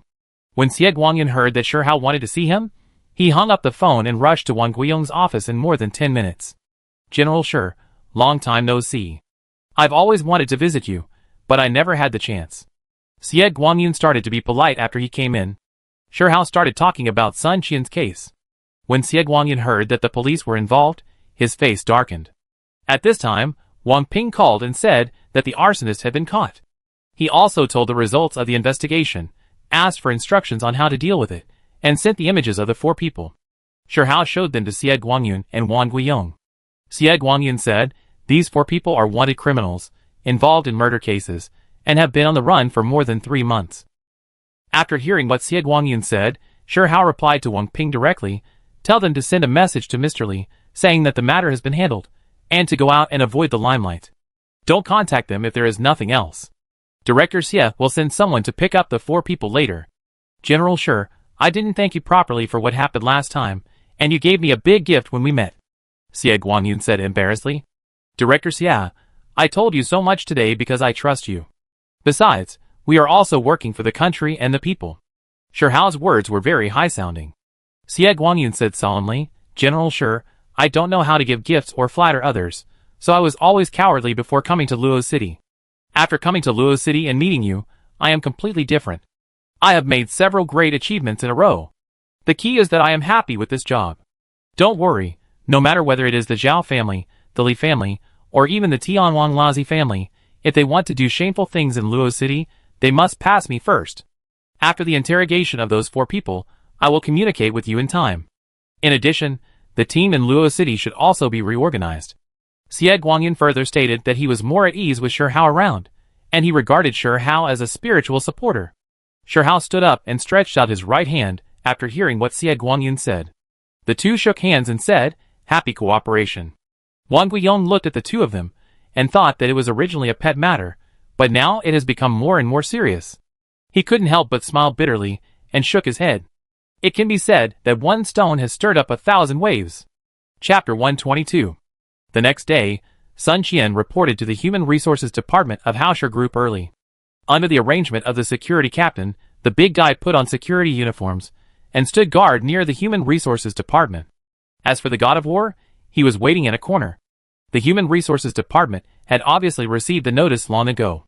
Accompanied by a human resources specialist, he completed the entry procedures and received office supplies. Sun Qian graduated from a quasi-first-class university in Yin State with a major in business management. When he just graduated, he was also full of energy and enthusiasm for work, and his ability improved rapidly. Young and energetic, he did not understand some unspoken rules of the office or disdain to go along with the crowd, and was gradually squeezed out and marginalized by those old-timers. He had the best performance every year and did the most work, but he was not evaluated or promoted. Even some of his plans and suggestions were stolen by the leaders. As time went by, he became less and less motivated and more depressed, and began to doubt his ability. He always suspected that there was a bad god living in his body. He gradually developed depression. When he was about to give up, He took out all his savings to queue up, and luckily he got Xiaoya. With Xiaoya's company, he drove away depression, no longer avoided work, no longer avoided the crowd. When he started to enjoy a peaceful and beautiful life with Xiaoya, he met the unreasonable woman of the Chang family. He experienced many dramatic turns in the past 2 days. Sitting in the office of Hausher Group, he felt like a dream. He was assigned to the administrative department, but no one assigned him a specific job. He stood quietly in front of the large glass floor-to-ceiling window, looking at the beautiful scenery outside. He recalled his life and work since he graduated from college, and began to suspect that he was possessed by the god of bad luck, with a trace of sadness on his face. He wondered if he would bring bad luck to Hausher Group. Suddenly, there was a hurried and chaotic sound of high-heeled shoes stepping on the ground from behind, followed by the sound of slap, clatter. Sun Qian turned his head and saw a little beauty in the office, who was busy picking up the documents scattered on the ground. Sun Qian hurried over, picked up the folder that fell near him, and then helped the busy beauty to collect the documents and put them away. "Thank you, my name is Wu Yulan," the little beauty said with a red face. "What are you two doing? Do you know when it's working hours?" The harsh shout instantly cut a hole in the tranquility of the office. A man with shiny hair, gold-rimmed glasses, and a yellow suit walked towards them with a gloomy face. "Wan Lai, you are so clumsy every day. Can you still do it? If you can't do it, pack up and get out. And you just came here? You don't know the rules, right? This is a company, not a nursing home. Why are you standing there trying to show off? If you can do it, do it. If you can't, get out." This man should be a leader because he always asks people to get out. After scolding people, he stroked his hair back with his hand, with great satisfaction on his face, and walked back to the office of the deputy director of the administrative department. Wu Yulan stuck out his tongue, motioned Sun Qian to sit back at his workstation, and then returned to his workstation. After get off work, Wu Yulan asked Sun Qian to go to the cafeteria for dinner. The man just now was Deputy Minister Zheng. He is like this every day. He scolds anyone who does something wrong. He looks in the mirror every day to fix his hair, and does nothing serious. Wu Yulan said angrily on the way. How could such a powerful company like Hausher Group have such a leader? To be honest, he was a little disappointed when he saw the face of this Deputy Minister Zheng. He seems to have a backer, and he is the younger brother of a leader of a government department. Wu Yulan said softly. When Wu Yulan knew that Sun Qian had a guinea pig, she was envious. She said to Sun Qian, "You don't know, it's hard for people in Hausher Group to buy a guinea pig. They have to queue up and draw lots like customers. It is said that this is stipulated by the big boss." The two chatted while eating, and soon became familiar with each other, and Sun Qian's mood improved a lot. In the afternoon, Sun Qian still had nothing to do, so he sat there and searched the company information online. He was checking and taking notes, and then he heard a bang bang bang sound. He looked up and saw that it was Deputy Minister Zheng knocking on his desk. "Make me a cup of coffee." Without waiting for Sun Qian to react, Deputy Minister Zheng turned and walked towards the office. On Sun Qian's first day at work, in order to leave a good impression on his colleagues, he made a cup of coffee and brought it over. Deputy Minister Zheng took a sip and put the cup heavily on the table with a bang. "You don't even drink it if you give it to a dog. Don't you know to add sugar? Pa, take it back and make it again." Sun Qian patiently made another cup and put 2 bags of sugar in it. "Do you want to choke me to death? Did the sugar factory give you kickbacks? You are so clumsy, go make it again." Deputy Minister Zheng yelled again. Sun Qian turned around and left, thinking that Hausher Group was just like this, so let it be. Deputy Minister Zheng intended to give the newcomer a warning. If he was caught, he would be held tightly by him in the future. If he dared to get angry, he would return to the Human Resources Department and not hire him. Deputy Minister Zheng did not do anything else, but went directly to the Human Resources Department and found a deputy minister with whom he had a good relationship. He explained his intention and wanted to return Sun Qian. The deputy minister of the Human Resources Department said, "Minister Zheng, this time is different. Secretary Tian personally called to arrange it. You should know what this means. Secretary Tian's arrangement means that it is very likely that the mysterious big boss arranged it." Deputy Minister Zheng still knows this truth. He walked in thought, and after returning to the Enterprise Management Department, he walked to Sun Qian and patted his shoulder and said, "Young man, good, do a good job." Then he said nothing and entered the office. This surprised other colleagues. According to the previous version, those newcomers who were angry should be notified to return to the Human Resources Department for other arrangements or dismissal. It's a bit abnormal today. Everyone suddenly became curious about Sun Qian. During the break, they surrounded him and asked him questions, which made him flattered, but also made him closer to everyone. In the afternoon, Zhou Xueyu, the director of the Enterprise Management Department, came back from a business trip and called Sun Qian to her office. This is a woman in her early 30s, wearing a khaki business suit, decent and generous, smart and capable. The deputy director of the Business Management Department is a decoration, but the overall work of the Business Management Department is done very well, thanks to Zhou Xueyu. When Zhou Xueyu is in the office, Deputy Director Zheng is like a mouse seeing a cat and dare not come out, and Zhou Xueyu never discusses work with him. But for the sake of the overall situation, he will not refuse his face in front of the employees. Sun Qian, I have read your resume. Your grades in school are good, and you have done a job that matches your major after graduation. I hope you can show your talents in Hausher Group. This is a new work plan. Please improve the work process. Zhou Xueyu said, as she handed a folder to Sun Qian. Zhou Xueyu believed that Sun Qian was competent based on his work experience, and she also wanted to see his work level to facilitate future arrangements. Without saying anything else, Zhou Xueyu asked Sun Qian to go out to work. Zhou Xueyu's work style was very useful to Sun Qian. He thought that such leadership skills matched the reputation of Hausher Group. He didn't need to think about anything else. Work came first. Mr. Li learned through his connections that there were no casualties after the fire in Sun Qian's house. Sun Qian is still on bail and has to report his whereabouts every day. Mr. Li also got the news that Sun Qian joined Hausher Group. Repeated failures gave Mr. Li a headache, and Chang Tingyu was very irritable. She felt that Sun Qian was her nemesis and wanted to get rid of him as soon as possible. It's the Hausher Group again.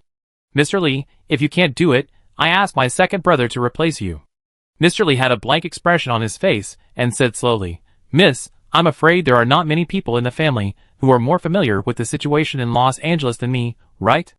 Miss, you don't know that the second young master started to lay out in the Hausher Group 3 months ago, and those spies are all in direct contact with me.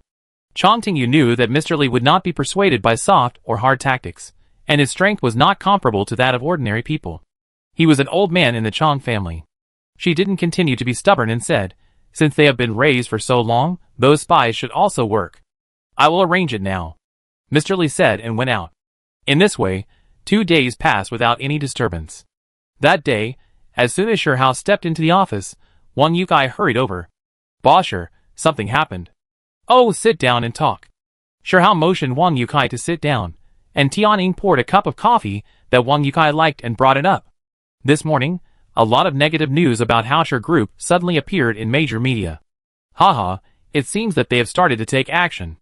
Shihao has been waiting to see how the Chang family will deal with Hausher Group. You mean the Chang family? Wang Yukai took over, and Shihao also calmed down. Because of the bionic pet incident, we have made some enemies invisibly, and the Hausher Group has developed too fast in the past year, so it is normal for many people to be jealous. I'm not afraid of you laughing at me. Now there are many people who are jealous of me, Wang Yukai, and say that I have dog shit luck. Wang Yukai smiled bitterly and shook his head, saying self-deprecatingly, Tell me about it, and see how they write articles? Wang Yukai turned on the holographic projection screen and called out the news. Hausher Group hired rapists. This trend should not be allowed to continue. A big headline was placed on the headline. Sun Qian's photo, detention notice and bail notice were all displayed.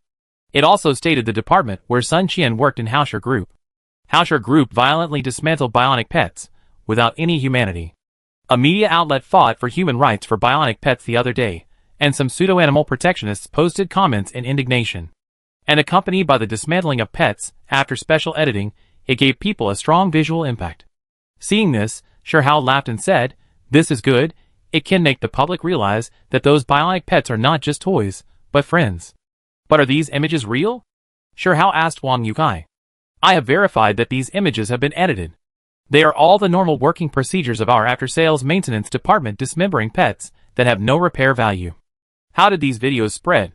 We must investigate them strictly. Shihao urged. Hausher Group cruelly deprives animals of their lives to create war pets. Seeing this, Shihao frowned. This is a state secret.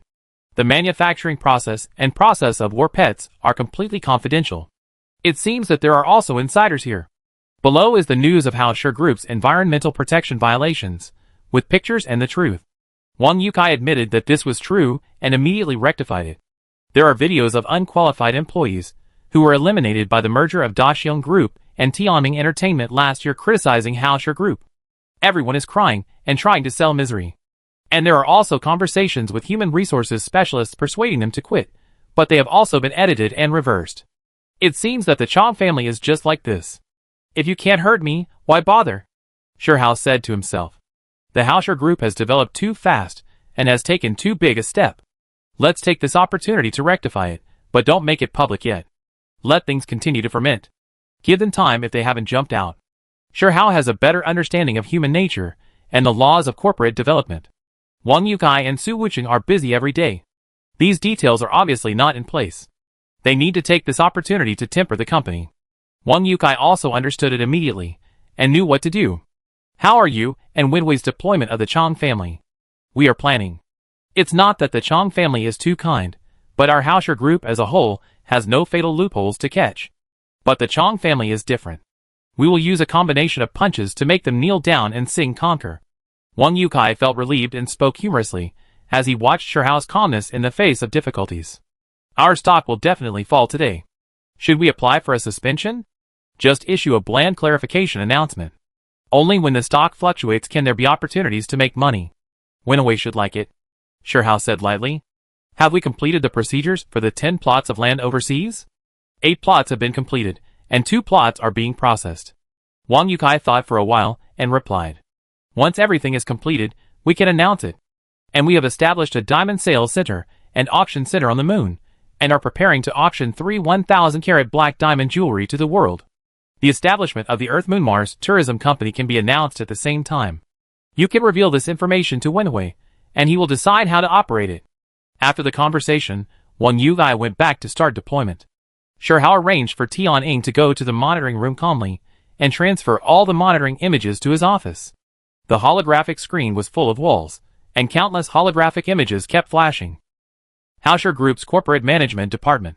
Deputy Director Zheng was standing next to Sun Qian's workstation. Sun Qian, right? You've only been here for a few days, and you've become famous throughout the company. You brought shame to Haoshi Group. It's really a bad apple that spoils the whole pot of soup. He had the loudest voice in the entire office. How can you still have the nerve to come out to work? If you can't control the stuff in your crotch, you might as well cut it off. Other employees laughed when they heard this. Deputy Director Zheng cursed even harder when he heard someone agreeing with him. At this time, Zhou Xueyi returned to the office, looked at the situation in the office, and said coldly, Minister Zheng, it's not good for you to do this, pay attention to the impact. When Deputy Minister Zheng heard this, he was uncharacteristically retorted, Minister Zhou, it should be him who has a bad impact. I am doing this for the good of you female compatriots. What if he gets lewd someday? He looked around at the female employees in the office. Zhou Shue's face turned red with anger, and she said, it's unreasonable. Then she went back to the office and slammed the door. Deputy Minister Zheng, Sun Qian was wronged.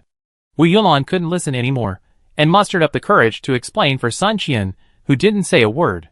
Wu Yulai, you are quite courageous. Have you been conquered by him? Deputy Minister Zheng said with a lewd face and laughed. Yu hearing Deputy Minister Zheng's shameless words, Wu Yulan's eyes burst into tears, and she couldn't speak, and then ran out. Deputy Minister Zheng then returned to his office, with a satisfied look on his face. Shihao happened to see this scene. What's this person's name? I want all his information. Shihao pointed at Deputy Minister Zheng and said to Tianying. After seeing what happened in the Enterprise Management Department, Shihao looked at other surveillance more carefully. He called Wang Ping to arrange for people to pay attention to all surveillance in the Research Institute and Military Bionic Workshop to check for suspicious persons. In addition, Su Wuqing and Lin Yunshan were arranged to check for suspicious persons in various departments of Tianming Entertainment. Soon, Tianying brought the information of Deputy Minister Zheng. Zheng Jian, a former employee of Daxiong Group, was promoted to the position of Deputy Minister of the Enterprise Management Department because of his meritorious reporting and active performance. Zheng Jian's brother Zheng Xiong has had a smooth career in the past 2 days. He was promoted to the head of a major department in Los Angeles this year. Wang Yukai and Su Wuqing's impression of Zheng Jian is that this person is very good at dealing with things. Shihao understands that Zheng Jian is very good at dealing with things when he meets a leader. In the eyes of employees, Zheng Jian has become more and more arrogant this year, and he has become more and more disrespectful to employees and does not take them seriously. This is all because of his brother's support. At this time, everyone has a question. Why didn't Zhou Xueyu report him and let Zheng Jian get out? As the head of a department, if you have a very capable deputy around you, would you feel happy or threatened? Zhou Xueyu is very capable herself, and Zheng Jian doesn't care about things, doesn't do things, can't do things, and doesn't make trouble. She must be happy to treat him as a transparent person, so that the entire business management department is still firmly in her hands. During the lunch break, Shihao switched the surveillance to the cafeteria. At this time, he found that Zheng Jian and someone were sitting in a remote corner eating and chatting. Tianning quickly found out that the person was Lu Xiaoming, the deputy director of the Human Resources Department, and also a former employee of Daxiong Group. At that time, Shihao didn't have many people, and many employees of Daxiong Group were not laid off. He asked Tianning to adjust the monitoring angle, and then understood the content of their conversation through lip reading.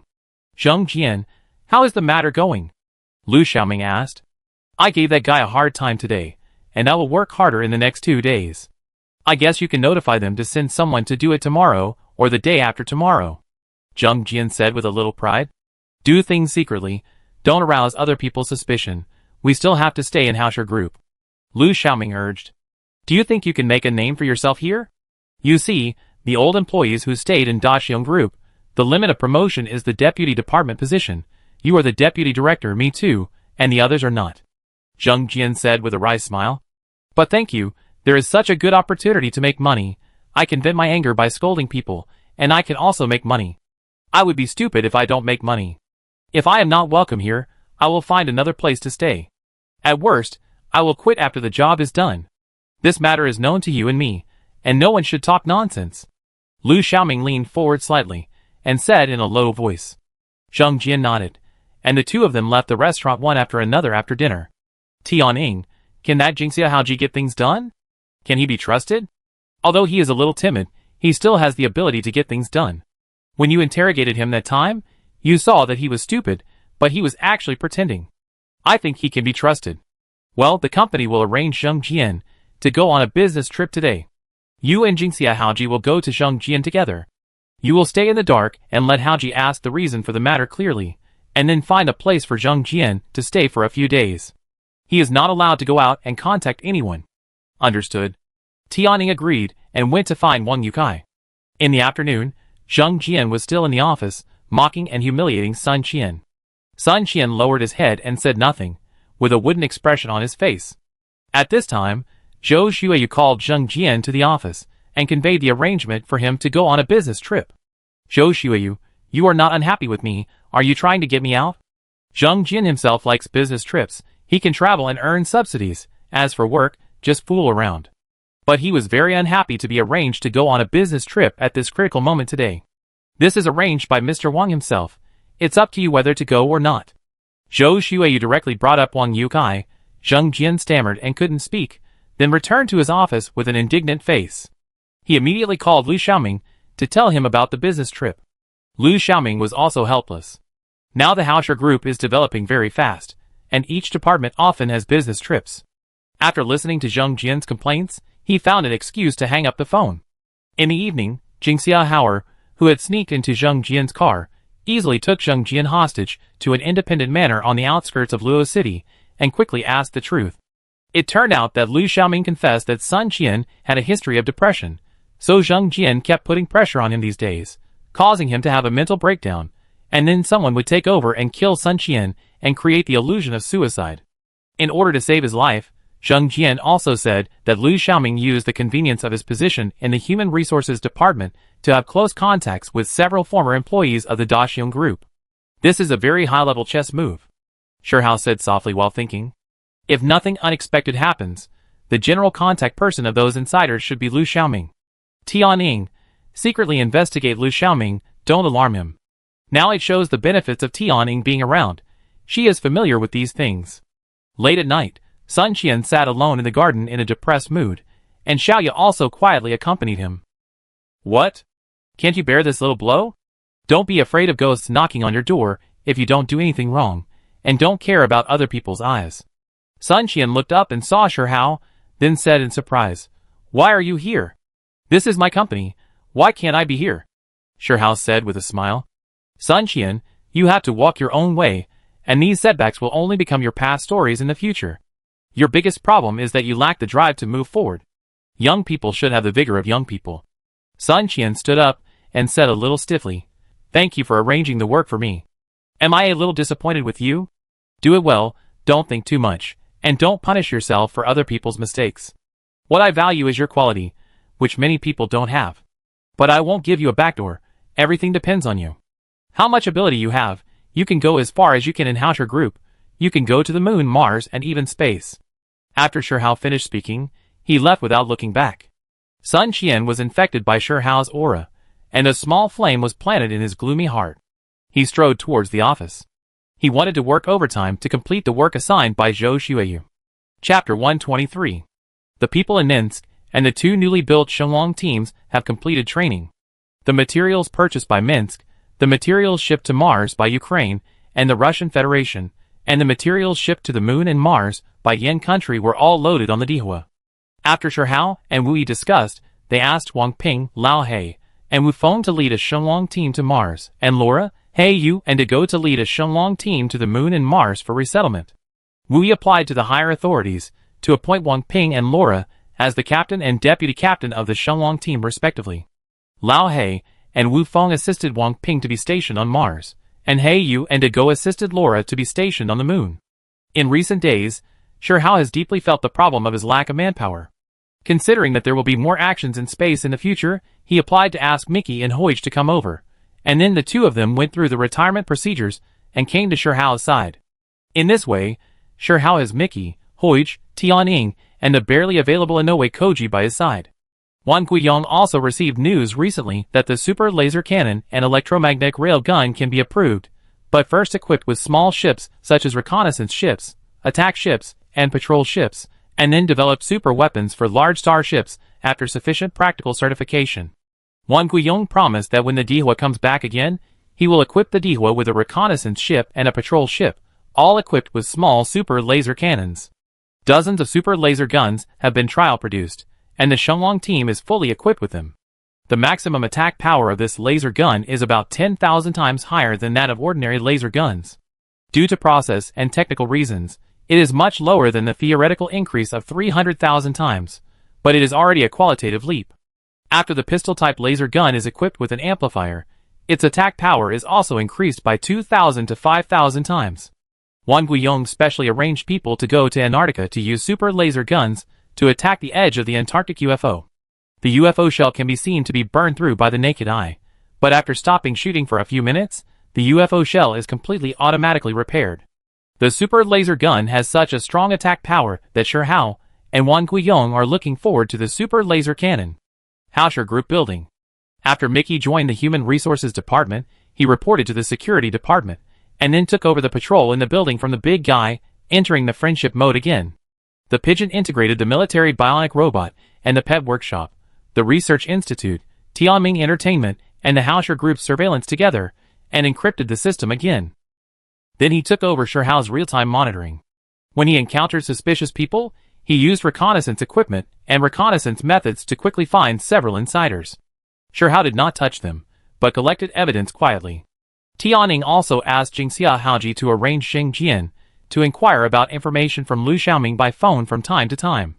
With a gun pointed at his head, Zheng Jian was very sensible. After Shirhao's guidance, and without Zheng Jian's squeeze, his mental state improved a lot, and he put his energy into work with a spirit that he had not seen for many years, which made Zhou Xueyu very satisfied. After get off work, he took Xiuyao and Wu Yunlan to stay together. Zheng Jian returned to the company after a 5-day business trip, and was trained by Jingxia Haoji. Zheng Jian found Lu Xiaoming as soon as possible and asked, Minister Lu, is the plan still going on? Because of Chongtingyu, Mr. Li has been urging Lu Xiaoming to set up a plan in the past 2 days, so that he can send someone to start. He immediately said, I realized how powerful Minister Zheng is when you left for a few days. This plan cannot be carried out without you. I'm waiting for you. After complimenting Zheng Jian, the two began to discuss the details in secret. After Zheng Jian came back, he squeezed, ridiculed, and abused Sun Qian for 3 consecutive days. Sun Qian also cooperated very well, gradually becoming dazed, talking to himself, and occasionally very irritable. At night, he came to the rooftop like a sleepwalker. As expected, Mickey and Tian-Ing, who were guarding the side, caught two people who were about to throw Sun Qian off the building. Shi Hao had already reported the case in the name of Haoshi Group, and Xie Guangyun was also prepared. They took separate actions to catch all the insiders. After a few days of collecting pigeons, the evidence was very sufficient. After interrogation, Lu Xiaoming was the contact person for all the insiders, and he was in charge of the assignment and payment of rewards. Lu Xiaoming put up a meaningless resistance for several hours, and confessed in the face of conclusive evidence. The mastermind behind the scenes was still Li Lao. After the man who was about to attack Sun Qian was arrested, Li Lao could not wait for the report, and he did not hear from Lu Xiaoming. He realized something was wrong and ran away immediately, leaving the police empty-handed. The next morning, explosive news was flying all over the major media. Haoshi Group is undergoing a major rectification and cleaning up commercial espionage. Evidence shows that the mastermind behind the scenes is Kyoto Changjia. They used these insiders to forge evidence and deliberately discredit Haoshi Group. According to authoritative departments, the previously reported case of Haoshi Group employees suspected of rape has made new progress, and Sun Qian was wronged. Because Sun Qian offended a rich girl, she was maliciously retaliated by the other party, and even deliberately murdered him, and was preparing to fake the scene as suicide, with video as evidence. The comments were lively. This woman is really vicious, with a heart of a snake and scorpion. If you don't punish him severely, it's unjust. Can you do whatever you want if you have money? It is said that this woman is Chang Tingyu from Chang's family in Kyoto. According to our investigation, one day in the commercial street of Los Angeles, Chang Tingyu wanted to buy Sun Qian's pet guinea pig at a high price, but was rejected by the other party.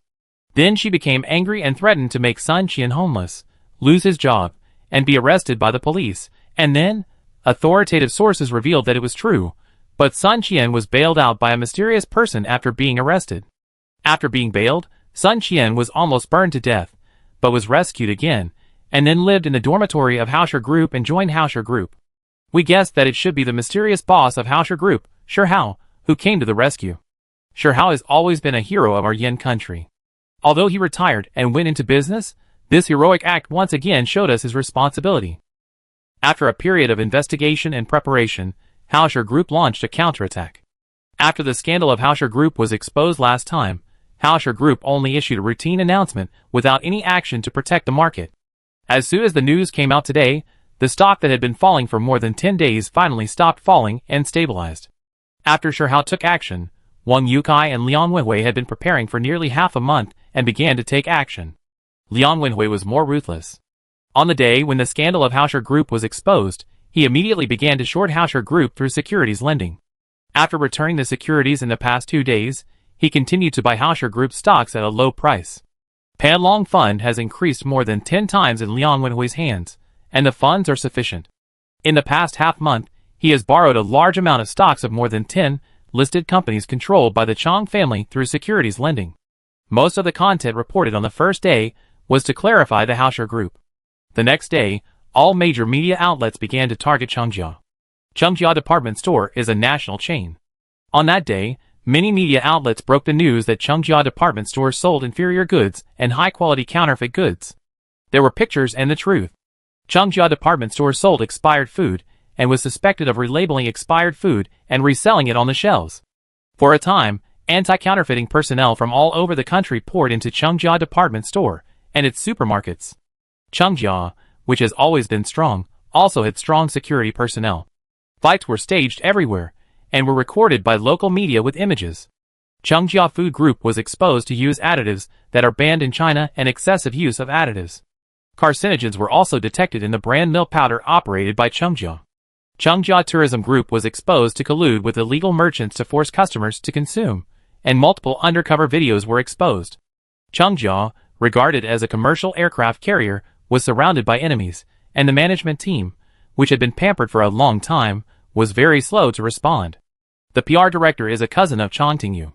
She used to like to use money and power to settle any problems she encountered. This time, the overwhelming negative news forced the Chang family to hold a press conference to explain. The PR director was anxious when asked by reporters and said, "Our Chang family has been able to stand for decades, which shows our foundation. You think we sell expired food, just don't buy it, we didn't force you.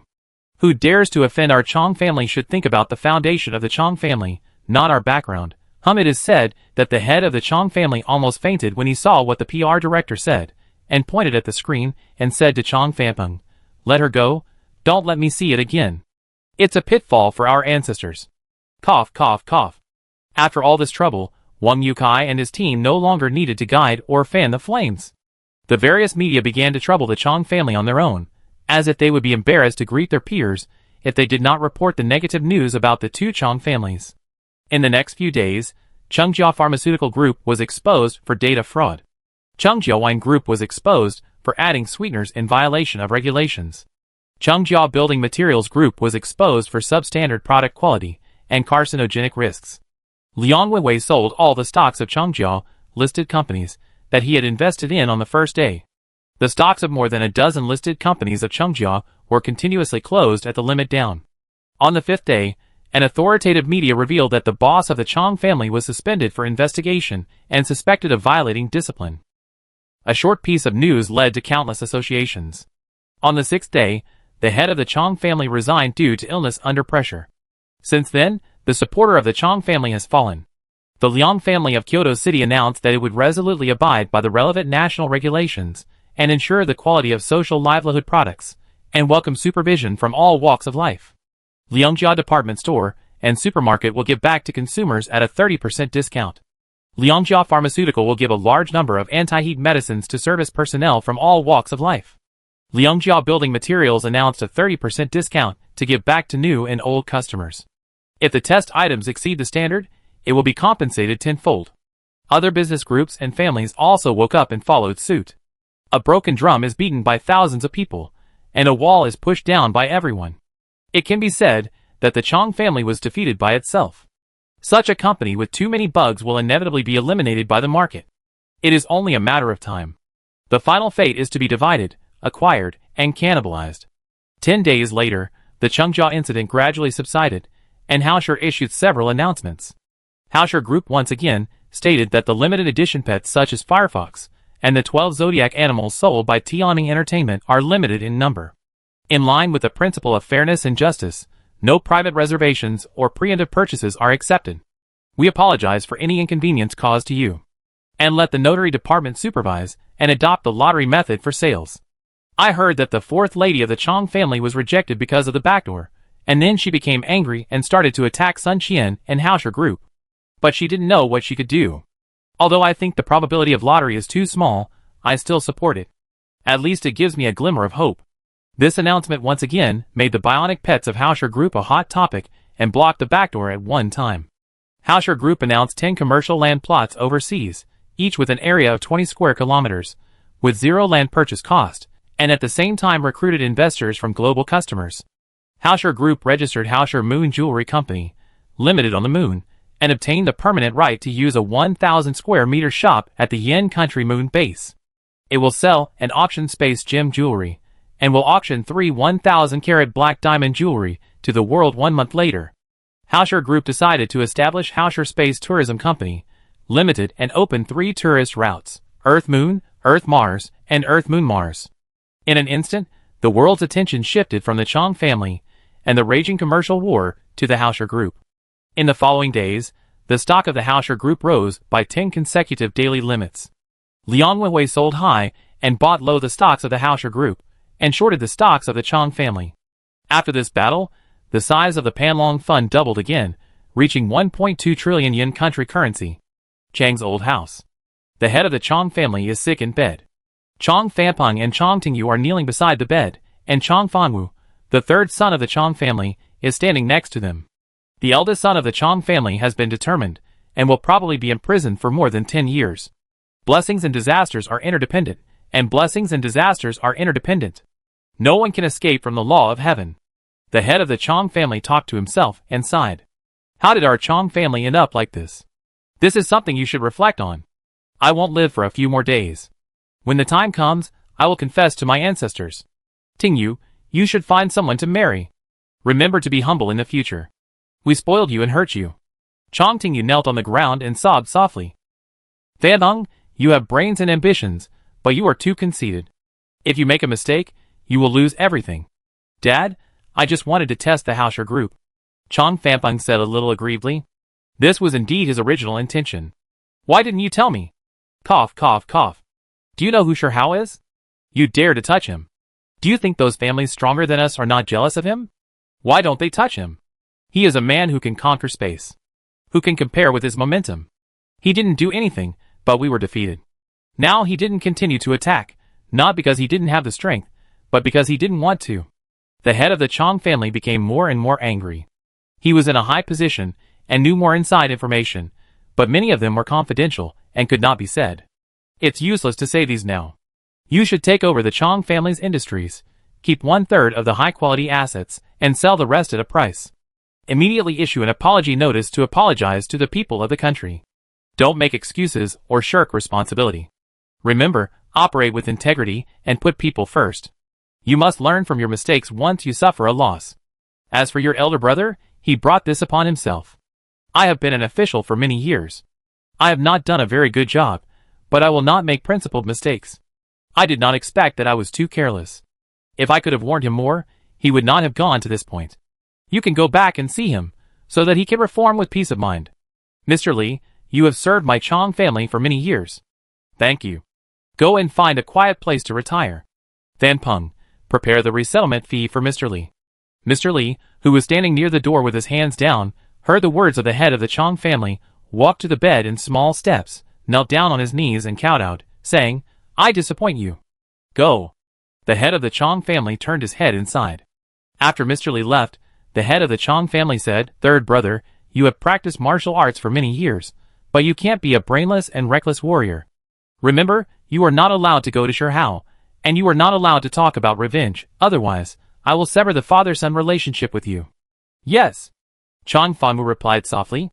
Zhou Xueyu's office in the Enterprise Management Department of Hausher Group. This time, the Enterprise Management Department is the center of the vortex.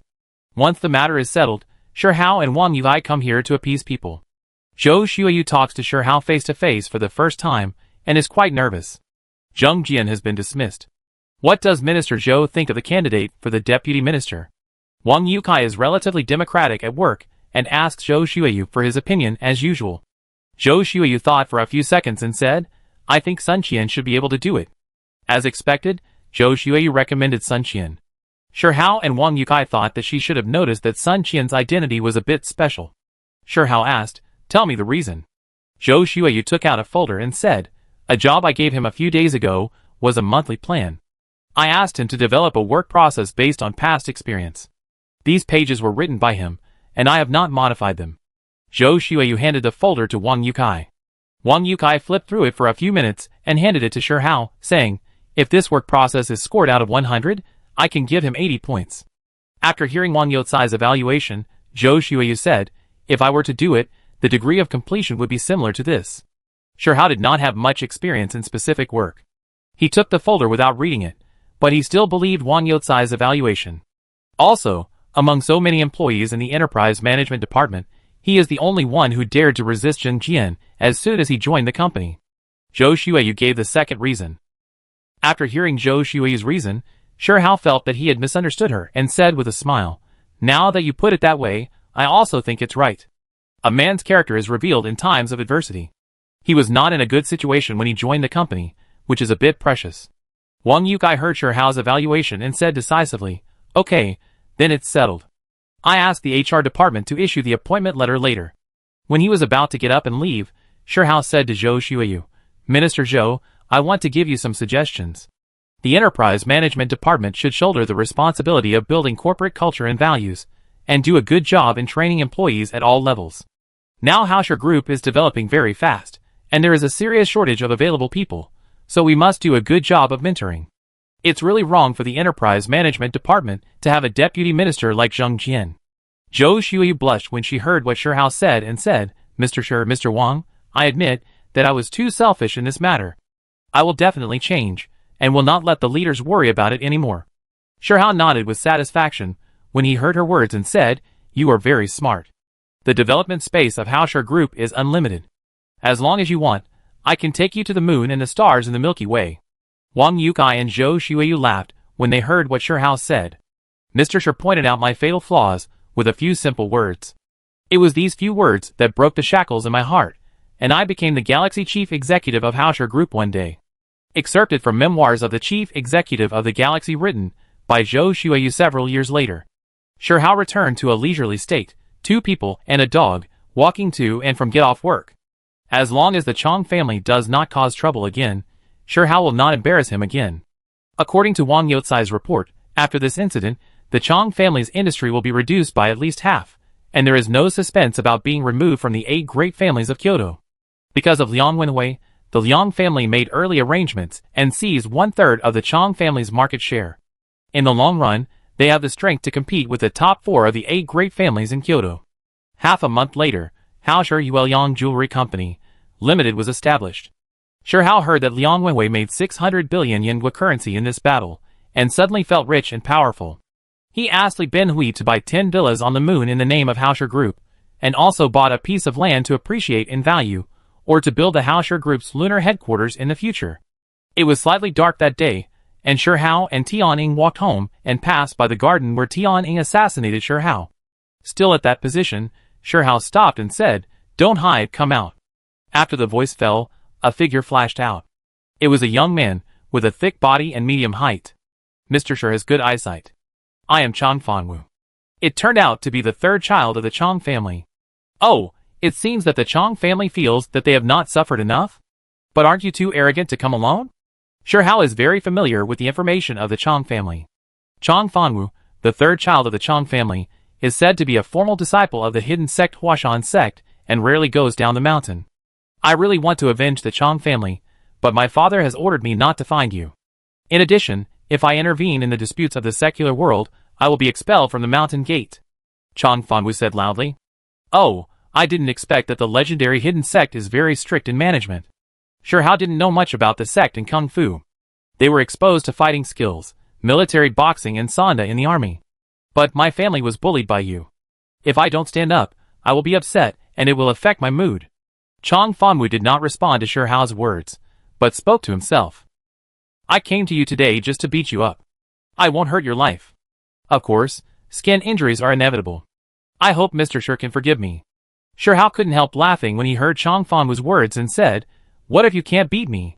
What if you can't beat me?" Chong Fanwu scratched his head. In his impression, as long as the hidden martial artists come out, ordinary people have no ability to fight back, including those boxing champions, Sanda masters, etc. Of course, those pseudo-martial arts masters, who keep talking about themselves are excluded. "If you can't beat me, just beat me up. No matter what, I have to get over it.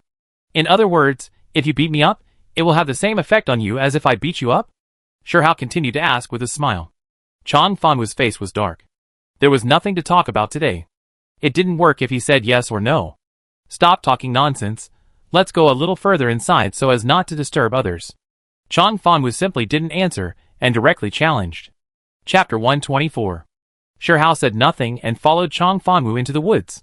Chong Fanwu stopped at a relatively spacious place, turned around and stood still, got ready, and said to Sure Hao, "Come on." Sure Hao did not move, and said to Tianying, "Try to fight him for a few moves." Chong Fanwu heard it and said, "No, I challenge you. You want me to fight with a woman? How can it be a disgrace? You have to get past her first. I'm the boss, she's the bodyguard. Is it not okay?" Sure Hao felt that Chong Fanwu was a bit naive, so he had to speak frankly. When Tianying heard what Sure Hao said, she didn't hesitate, rushed forward, raised her leg and kicked sideways. Seeing this, Chong Fanwu quickly stepped back and opened his stance again. After Tianying transformed into a Lingshan-level body, she received combat training, and the moves she used were all combat killer moves. Chong Fanwu saw that the opponent was a woman, and he was a little bit hesitant at first, and could only passively defend. The two were evenly matched. After fighting for a few minutes, Chong Fanwu figured out Tianying's tricks, and began to turn defense into offense. Tianying's kicks, sweeps, or straight punches, elbow strikes and other movements were accurately predicted by Chong Fanwu, and he almost caught Tianying's hands or legs several times. In terms of strength, Tianying was stronger than Chong Fanwu. Every time she was caught, she struggled to break free. Chong Fanwu's moves gradually became coherent. Sure Hao felt that he used a complete set of palm techniques, hooks, chops, and hits, and added a lot of changes. Tianying felt more passive as she fought, and her space for movement was gradually limited, while Chong Fanwu seemed to have a clear advantage on the surface. But he secretly complained in his heart, thinking that this woman was too strong and had no signs of exhaustion, and his physical strength would gradually decrease as time went on. Chong Fanwu gritted his teeth and began to use his palm technique in a big way, reducing defense and increasing offense. Shi Hao, who was watching from the side, felt that Chong Fanwu's palm technique suddenly became domineering and full of momentum. Soon, Chong Fanwu spotted a flaw in Tian Ying, grabbed her leg, pulled her arm, and threw her to the ground. Chong Fanwu felt a little sorry for knocking down a woman, and bowed slightly to Tian Ying and said thank you. Tian Ying felt that she did not win and failed Shi Hao's expectations. She was a little unhappy, rolled her eyes at him, and turned to Shi Hao. Shi Hao knew the physical fitness of Lingshan level very well, but Chong Fanwu, as an ordinary person, was able to defeat Tian Ying, which made Shi Hao look at him with new eyes. Come on, let's fight a few moves, Shi Hao said, and then approached Chong Fanwu and punched him. You can't use a round-robin battle, there is no chivalry in this way. After fighting with Tian Ying, Chong Fanwu's arm was still a little painful, and he hadn't recovered yet, so he shouted quickly. Shi Hao laughed and said, you are the one who wants to fight, and you are the one who doesn't want to fight. You are here for revenge. Can you not lose the people of your sect? When talking, Shi Hao did not stop, and Chong Fanwu had to accept the attack. Shi Hao felt that Chong Fanwu's moves were very mysterious, at least more flexible than their fighting skills and military boxing, just like taking the opportunity to feel it. He controlled his strength at the level of Lingshan, and Chong Fanwu had no choice but to fight Shi Hao one move after another. Usually, when fighting in close combat, Shi Hao defeated the opponent through speed and strength plus some skills. This time was no exception. After fighting for a while, Chong Fanwu felt that Shi Hao was just SOSO. After adjusting his rhythm, he began to use that set of palm techniques, with both power and defense, and both virtual and real. Shi Hao felt that Chong Fanwu was too slippery. He dodged his straight punch easily, and could even counterattack. If Shi Hao used up all his moves and didn't have time to retract them, he would be hit. After being hit several times, Shi Hao also began to try to change his moves, changing his punches to palms, his punches to chops, his kicks to kicks. Shi Hao was stronger than him, and Chong Fanwu immediately became passive. After fighting for a while, Chong Fanwu didn't see that he had the upper hand, so he used the moves that defeated Tian Ying again. Shi Hao immediately felt that Chong Fanwu's palms were thicker, and his strength was much greater. After a few moves, Shi Hao's suppressed power at the Lingshan level could no longer resist, so he let go and used the power of the Taishan level to fight back. After a few moves, Chong Fanwu was kicked to the ground by him. Chong Fanwu sat on the ground, sweating and panting from exhaustion. Panting, she said, Mr. Shi, you are too cunning. You can beat me, but you don't need to use all your strength to trick me. Shi Hao squatted down, smiled and said, I saw that your moves are very beautiful, so I want to feel it. At the beginning, your moves were varied, but the attack power was insufficient. After the change, it became much stronger, but there were too many flaws. However, it is commendable that you can beat her. Shi Hao pointed at Tian Ying while speaking. Chong Fanwu heard what Shi Hao said, and said a little embarrassedly, I used the Fuhu palm in the front, and the Hunyuan palm in the back. It's all because I didn't learn well. Hunyuan palm is used in conjunction with Hunyuan gong. I just started to learn it, and it's embarrassing to use it. Today you hit someone, and you were also hit. Are you relieved this time? Shi Hao didn't forget the purpose of Chong Fanwu's coming. Seeing that he was not a bad person, he didn't want to make things difficult for him. Chong Fanwu scratched his head, stood up and bowed to Shi Hao, saying, I am not as skilled as others, there is nothing to say, but our Chong family will never admit defeat easily. Your Chong family is like a ceramic vase pulled by a shabby carriage. It looks beautiful and noble, but in fact it is full of dangers and vulnerable. You think I am targeting the Chong family this time, but in fact it was your Chong family that started the fire, but it didn't burn me, but burned ourselves instead. Shi Hao felt that he still had to reason with them. A centipede is still alive even after death. If they can wake up, they will have one less enemy, so why not? Anyway, what you mean is that our Chong family is not as skilled as others. Chong Fanwu still said this. You fool.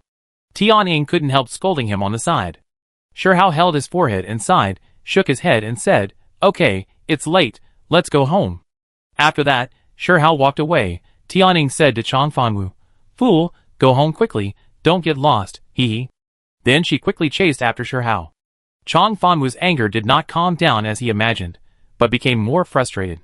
It would be fine if Shirhao couldn't beat him, but he almost lost to a woman, which was too depressing, and then he walked home in a sullen mood.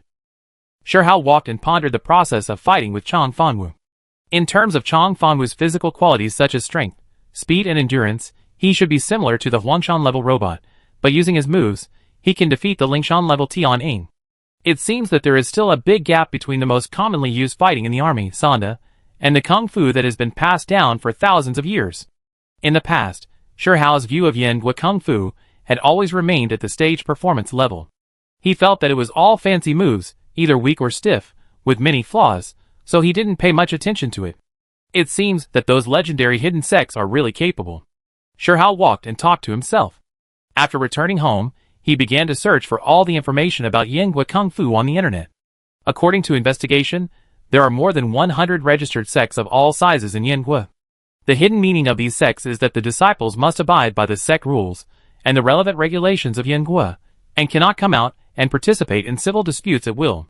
Rather than hiding in the deep mountains and forests, not allowing outsiders to see them. All sects are managed by the Yanhua Willing Association, and a martial arts leader is elected every 5 years. These sects hold a martial arts grand meeting every 3 years for exchanges and competitions. Tickets are not sold to the public and are not known to ordinary people.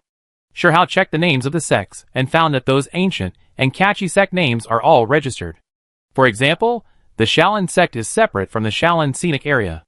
There are also the Huashan sect, the Amei sect, the Kunlun sect, the Wudong sect, the Tang sect, the Shushan sect, etc.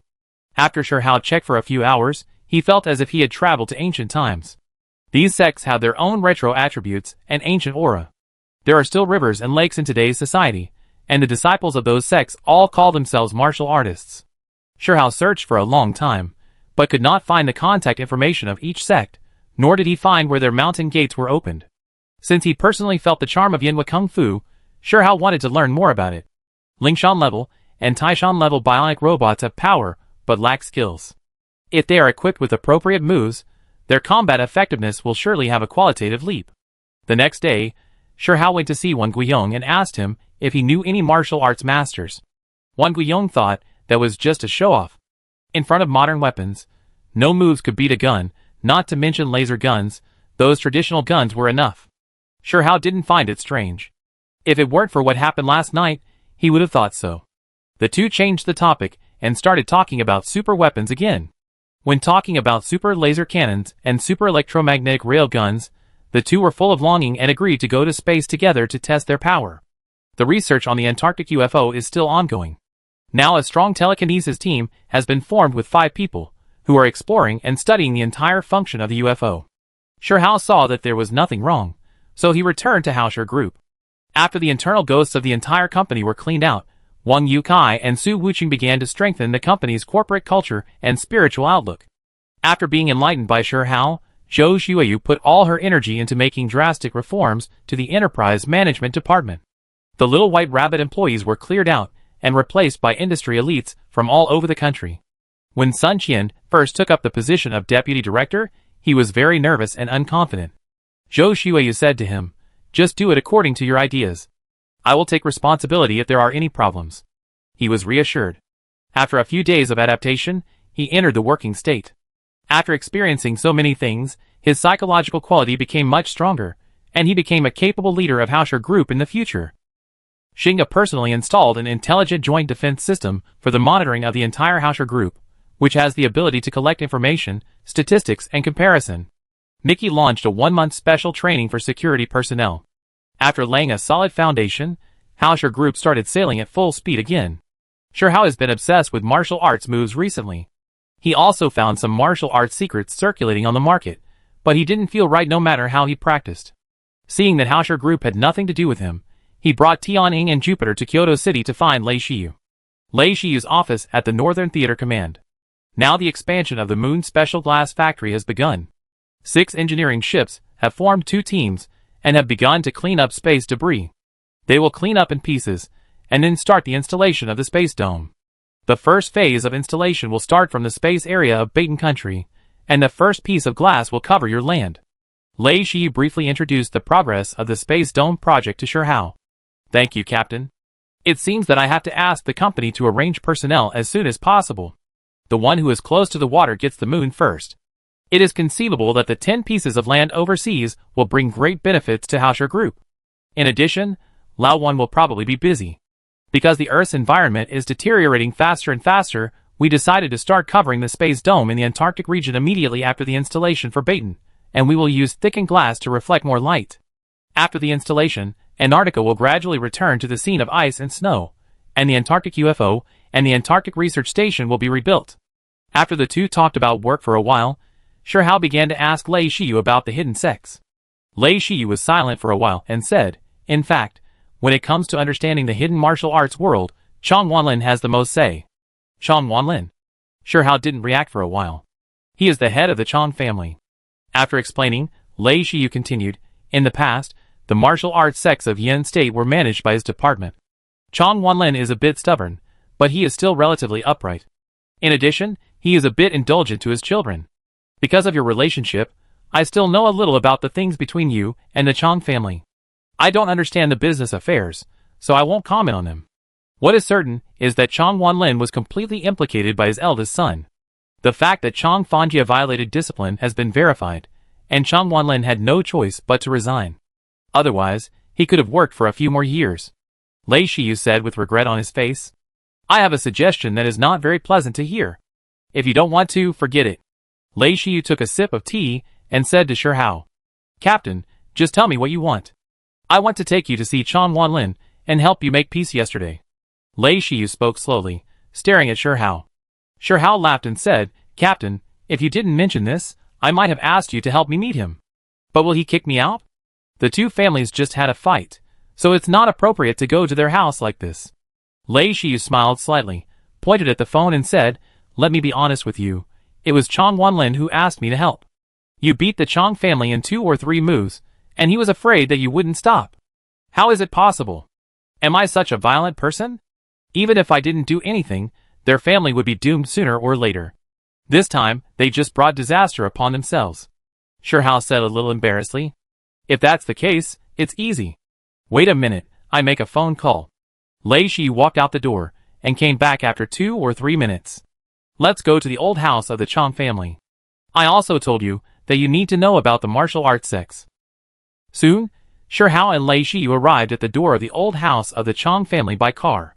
Chang Wanlin was already waiting at the door, and Chang Fanwu supported his arm. He was wearing a dark blue long gown and a cane, which was quite a bit of the Republic of China style. He had been in contact with the martial arts sects for a long time, and he liked the older things very much. There were many old things in his bedroom and study. Seeing Shihao and Lei Shiyu get off the car, he hurriedly came up to greet them. General Shi, welcome to my humble home. Shiyu has been here several times and mentioned you. I have admired you for a long time. Come in, please. Chang Wanlin stepped aside to signal Shihao to go first. Shihao hurriedly supported Chang Wanlin's arm and said, please, please. Finally, Shihao had to follow the host's wishes and walked in first. Although he had never met Chang Wanlin, Shihao knew that he had been in a high position and often appeared in major media. He was an extraordinary figure. After several people came to the living room and sat down, Chang Wanlin spoke first. General Shi, I am ashamed. It was really because of Chang's poor family education that I offended the general. I apologize to you here. It's nothing, just some minor conflicts. Things have passed. Old Chang doesn't have to take it to heart. Shihao did not pretend to take the blame on himself. It was Chang Tingyu's fault at the beginning, and he didn't give up and caused the war. To be honest, I want to thank General Shi. If it weren't for this incident, the Chang family would be in an irreparable situation. Now the problem is not small, but there is still a chance to save themselves by scraping the bone to cure the poison. It's really the person in charge who is confused. I, an old man, should reflect on myself. Chang Wanlin said this from the bottom of his heart. No fight, no friendship. The matter is over, let's talk it out, and we are still friends. Lei Shiyu saw Shihao's embarrassment and was about to run out of conversation for the day, so he quickly came out to smooth things over. Yes, I'm determined to make friends with General Shi. Chang Wanlin is worthy of being an old man, and continued Lei Shiyu's words. Thanks to Mr. Chang for looking up to me. I, Shihao, am not petty. If the Chang family needs any help in the future, as long as it is in accordance with the rules, I will definitely do my best. Sure Hao thought that he would have to ask for help later, and he had caused a lot of losses to the Chong family. If the Chong family could reform, he would still lend a hand when needed. In fact, Sure Hao came here today because he wanted to trouble Mr. Chong for something. Lei Shiyu saw that it was almost time, so he spoke for Sure Hao. Oh, please go ahead, General Sure. It's like this. A few days ago, I happened to spar with your family's Fan Wu.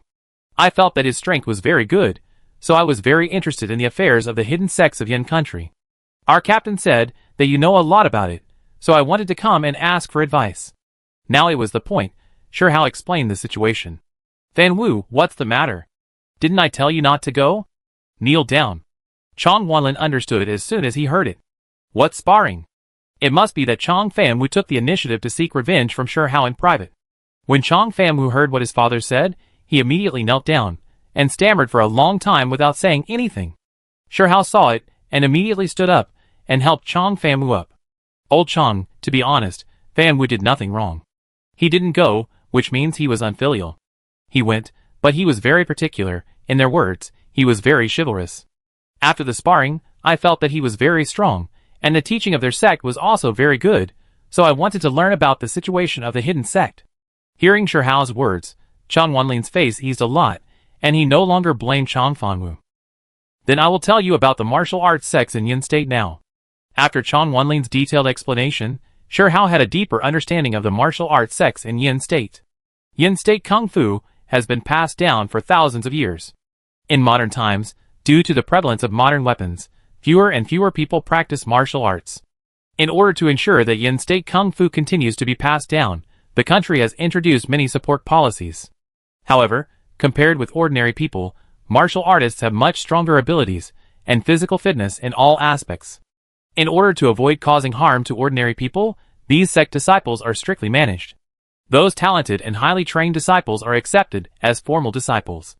Formal disciples are not allowed to go down the mountain without permission. If they participate in social disputes after going down the mountain, they will be severely punished by the sect. Disciples with low strength are called differently in different sections. Some are called lay disciples, and some are called outer disciples. These disciples can work as bodyguards and security guards in the secular world. Formal disciples depend on talent and hard work, so their number is relatively small. There are many secret books accumulated over thousands of years. There are many secret books that no one can practice now. It is said that ancient people have practiced them, but there is no way to verify them. For ordinary people, these secret books are not very practical, so it is difficult to popularize them. Similarly, they are not suitable for military training. At that time, I took Fan Wu to visit the head of Huashan sect. He looked at Fan Wu's bones. In addition, Fan Wu liked this since he was a child, so he started as an outer disciple. After hard training, he was promoted to a formal disciple. From the words, it can be heard that Chong Wanlin is quite satisfied with Chong Fan Wu. From the perspective of Fan Wu's strength, he has surpassed most of our ordinary special forces. He is comparable to our mid to high-end combat power. It is difficult for me to defeat him without using all my strength. I wonder if there are many people like him in the entire martial arts sect. Sure Hao used Chong Fan Wu to measure the strength of the entire martial arts sect. As far as I know, there are less than 300 people like Fan Wu in the entire Yin kingdom, and the strength of most of these 300 people is about the same as his. Chong Wanlin's voice revealed a little pride. Almost 300 is not a small number. It seems that if the moves and skills are practiced correctly, the increase in people's strength is still not small. Sure Hao seemed to be talking to them, but also seemed to be talking to himself. He felt that since these things have been passed down for thousands of years, they are the essence left by the ancients. It is normal that they are difficult to practice. If you master the tricks, they are really useful. Master Chong, I want to visit those hidden sects and learn from them. But I can't find their contact information and addresses on the internet. I wonder if you can introduce them to me. Sure Hao felt that it was necessary to visit the sects to see if there was anything suitable for him. Haha, the real sects focus on self-cultivation and not getting involved in the worldly prosperity. They don't use modern communication tools, and accepting disciples is done at a specific time and place every year. General Sure wants to visit, I can make arrangements. Then I trouble Master Chong. Sure Hao immediately expressed his gratitude. General Sure, please wait a few days. Fan Wu's master will come to my humble abode to take Fan Wu back to the mountain gate, and we can go together then. I make arrangements in advance. Chapter 125. After things were settled, A few people chatted about some interesting stories in Kyoto City and the underworld, and the relationship between the two sides became much more harmonious. Then Shihao and Lei Shiyu said goodbye and left. After Shihao returned to the company, he asked Wang Yukai to start arranging the personnel and construction preparations for the Baton Country plot. After the industry leaders made the connection, Wang Yukai sold Lofeng Flying Car to the second-ranked flying car manufacturer in Yin Country. Lofeng Flying Car's market share has been hovering around the third or fourth place in Yin Country. After the merger of the two strong companies, it became the first in Yin Country in one fell swoop. About half of the personnel from grassroots managers to senior managers expressed their intention to continue to follow Wang Yukai. The other half felt that it was good to be under the shade of a big tree and stayed at Lofeng Flying Car. In this way, the pressure of hiring was greatly alleviated. Most of the people who stayed went directly to work in Haoshi Yueshan Flying Car after training. The rest were coordinated by Li Liangwei and gradually sent overseas to operate the 10 plots of land. Dozens of sales elites and managers were also selected to be sent to the moon to do jewelry sales and management of the Haoshi Group's lunar branch. Shihao took this opportunity to ask Wang Yukai to quickly improve the talent training and selection mechanism of Haoshi Group and to set up a business school. That day, Shihao was thinking about the hidden sect in his office, and Tianning came in. Mr. Shi, the leader of the new party in Riyadh is visiting Yin Country and wants to make an appointment with you to meet. Oh, he should be received by the Foreign Affairs Department? I am unemployed at home now. What does he want to see me for? Shihao was a little surprised. He was repulsive to the people and things in Riyadh. Riyadh has reorganized its cabinet, and the new party has won comprehensively. Yin Country is the first stop they visit after taking office. Maybe they want to establish a good relationship. Tianning also talked about the developments in Riyadh. I have time today, maybe in 2 days. If he doesn't mind, come to Haoshi Group today. Shihao thought to himself that you can come or not. If you want to come, just follow this rule. Okay, then I reply to them now. Tianning has been with Shihao for a long time, and feels that Shihao is an omnipotent existence, and his status is naturally noble. There is nothing wrong with letting the leader of the new party visit him. Soon, Tianning came back. After she called, the other party immediately replied that it was okay, so the time was set at 2 p.m. At 1:50 p.m., the leader of the new party, Horai Bushio, arrived downstairs of Haoshi Group. His visit attracted the attention of many media. More than a dozen reporters had received the news and were waiting outside the gate of Haoshi Group. Shihao refused in his heart, but he still followed the etiquette and waited downstairs with Wang Yukai, Su Wuqing, Tianning, etc., otherwise he would be said to be ignorant of etiquette. Seeing so many reporters at the door, Shihao asked Tianning to arrange for reporters from 3 media, 1 from Japan and 2 large media from Yin Country, to follow the interview. All other reporters were invited to the conference room to witness their meeting through the screen, and were treated to delicious food and drinks. The meeting place was Shihao's office. The reception area of the office was a set of leather business sofas, and several people sat down separately. Welcome Mr. Horai to visit Haoshi Group. On behalf of all employees of Haoshi Group, I would like to express my gratitude to you. Shihao first expressed his gratitude politely. I have admired General Shi for a long time. I wanted to meet him a long time ago, but I never had the chance. Horai Bushio responded politely. You can call me Shihao or Mr. Shi or Mr. Shi.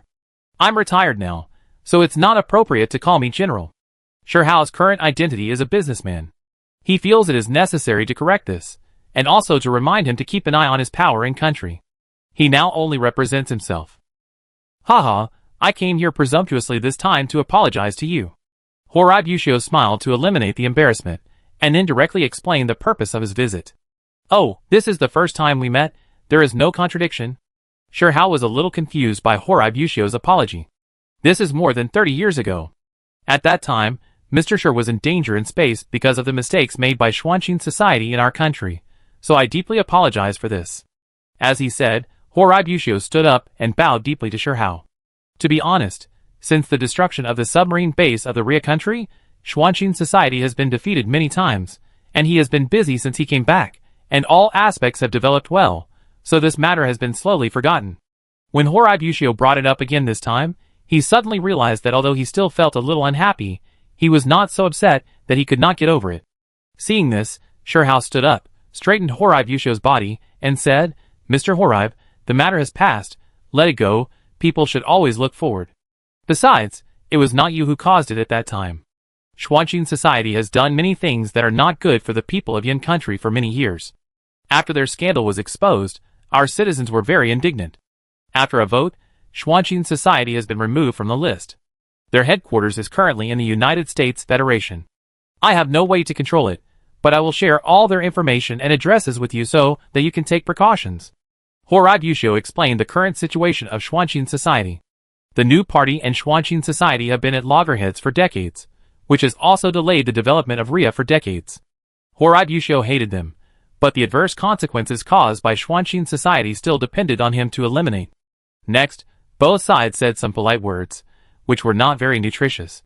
Before leaving, Horab Yushio said, "Mr. Shi, I heard that the bionic pets produced by your company are quite popular, especially those limited edition 12 zodiac signs. I wonder if I am lucky enough to get one." Shi Hao asked Wang Yukai to arrange for someone to bring 3 fire foxes and 3 pet dogs, and then said, "Mr. Horab, it's not that I don't satisfy you. The 12 zodiac signs are limited edition and strictly follow the lottery rules. I personally want one and I can't get it. I'm really sorry." When the reporters heard what Shi Hao said, they took a lot of photos of the pets and Horab Yushio. The next day, all major media reported, Horab Yushio asked for a gift of the 12 Chinese zodiacs, but was rejected by Shi Hao. The picture shows the truth. Mr. Shi is really awesome, and he boosts the ambition of our Yin country. Boss Shi can't even get the 12 Chinese zodiacs he wants. Is that true? But I like such a boss. The Chinese zodiac ox will be on sale soon. I go and queue up. It doesn't matter whether I get it or not. The key is that I get the same treatment as Boss Shi. Shi Hao looked at the address of Xuanqing society written on the paper, and said to Tian Ying, "Collect more of the latest information of Xuanqing society for future use." Tian Ying said, "According to convention, Xuanqing society's annual celebration will be held in a month. If Xuanqing society is not eliminated, it will always be a disaster, but it is nesting in the United States, which is a bit tricky." Shi Hao said softly, "Let's keep this in mind for the time being and talk about it when the time is right. Xuanqing society's methods are too despicable. They even dare to touch the Yen Kingdom's lunar base. It is estimated that they will not stop in the future. This is what Shi Hao is most worried about." 3 days after meeting with Horab Yushio, Chang Wanlin called and said that he could set off. It was the first time to visit the hidden sect.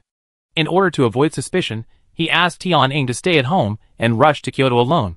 Chang Wanlin insisted on taking Shi Hao, Chang Fanwu and Master Chang Fanwu to the outskirts of Huashan in a flying car. From the flying car, the Huashan Mountains, which were originally mostly rocks, have been affected by the drastic changes in the Earth's environment in the past few decades. The temperature has risen and the precipitation has increased.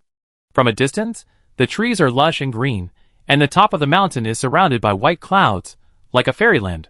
Master Chang Fanwu is the current deputy head of Huashan sect. His name is Luo Weihang. He wears a navy blue linen short jacket and long pants. He also carries a long object wrapped in cloth on his back, which looks like a sword. "Mr. Shi, let's go into the mountain from here. It's about 50 kilometers away," Luo Weihang said with a smile. "Do you walk up and down the mountain every time?" Shi Hao asked with a little surprise. Nowadays, flying cars are so popular that it's easy to fly over mountains. Life is a practice, and walking is no exception. Walking thousands of miles will improve your muscles and skin. Please. After saying that, Luo Weihang took the lead and quickly rushed towards the mountains and rocks. Shi Hao saw this and quickly followed. Chang Fanwu ran quickly behind the two of them. There was no conversation along the way. Luo Weihang never slowed down. Shi Hao followed closely behind, and Chang Fanwu ran out of breath, but he did not fall behind. While running, Luo Weihang suddenly stretched out his hand and held a poisonous snake spitting out its tongue in his hand. Then he swung his hand and threw the snake far away. We are not as kind as Buddhists, but we generally do not kill easily.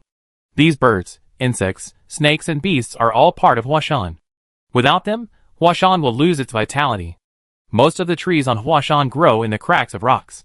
At the beginning, a big tree pushed the stone peak to crack more and more, and then all kinds of flowers, plants and trees would stick their heads out, and then there was the current scene of lush branches and leaves and vast forests.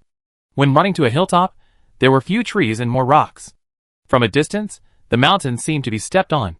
Luo Weihang stood on a large flat rock and looked into the distance.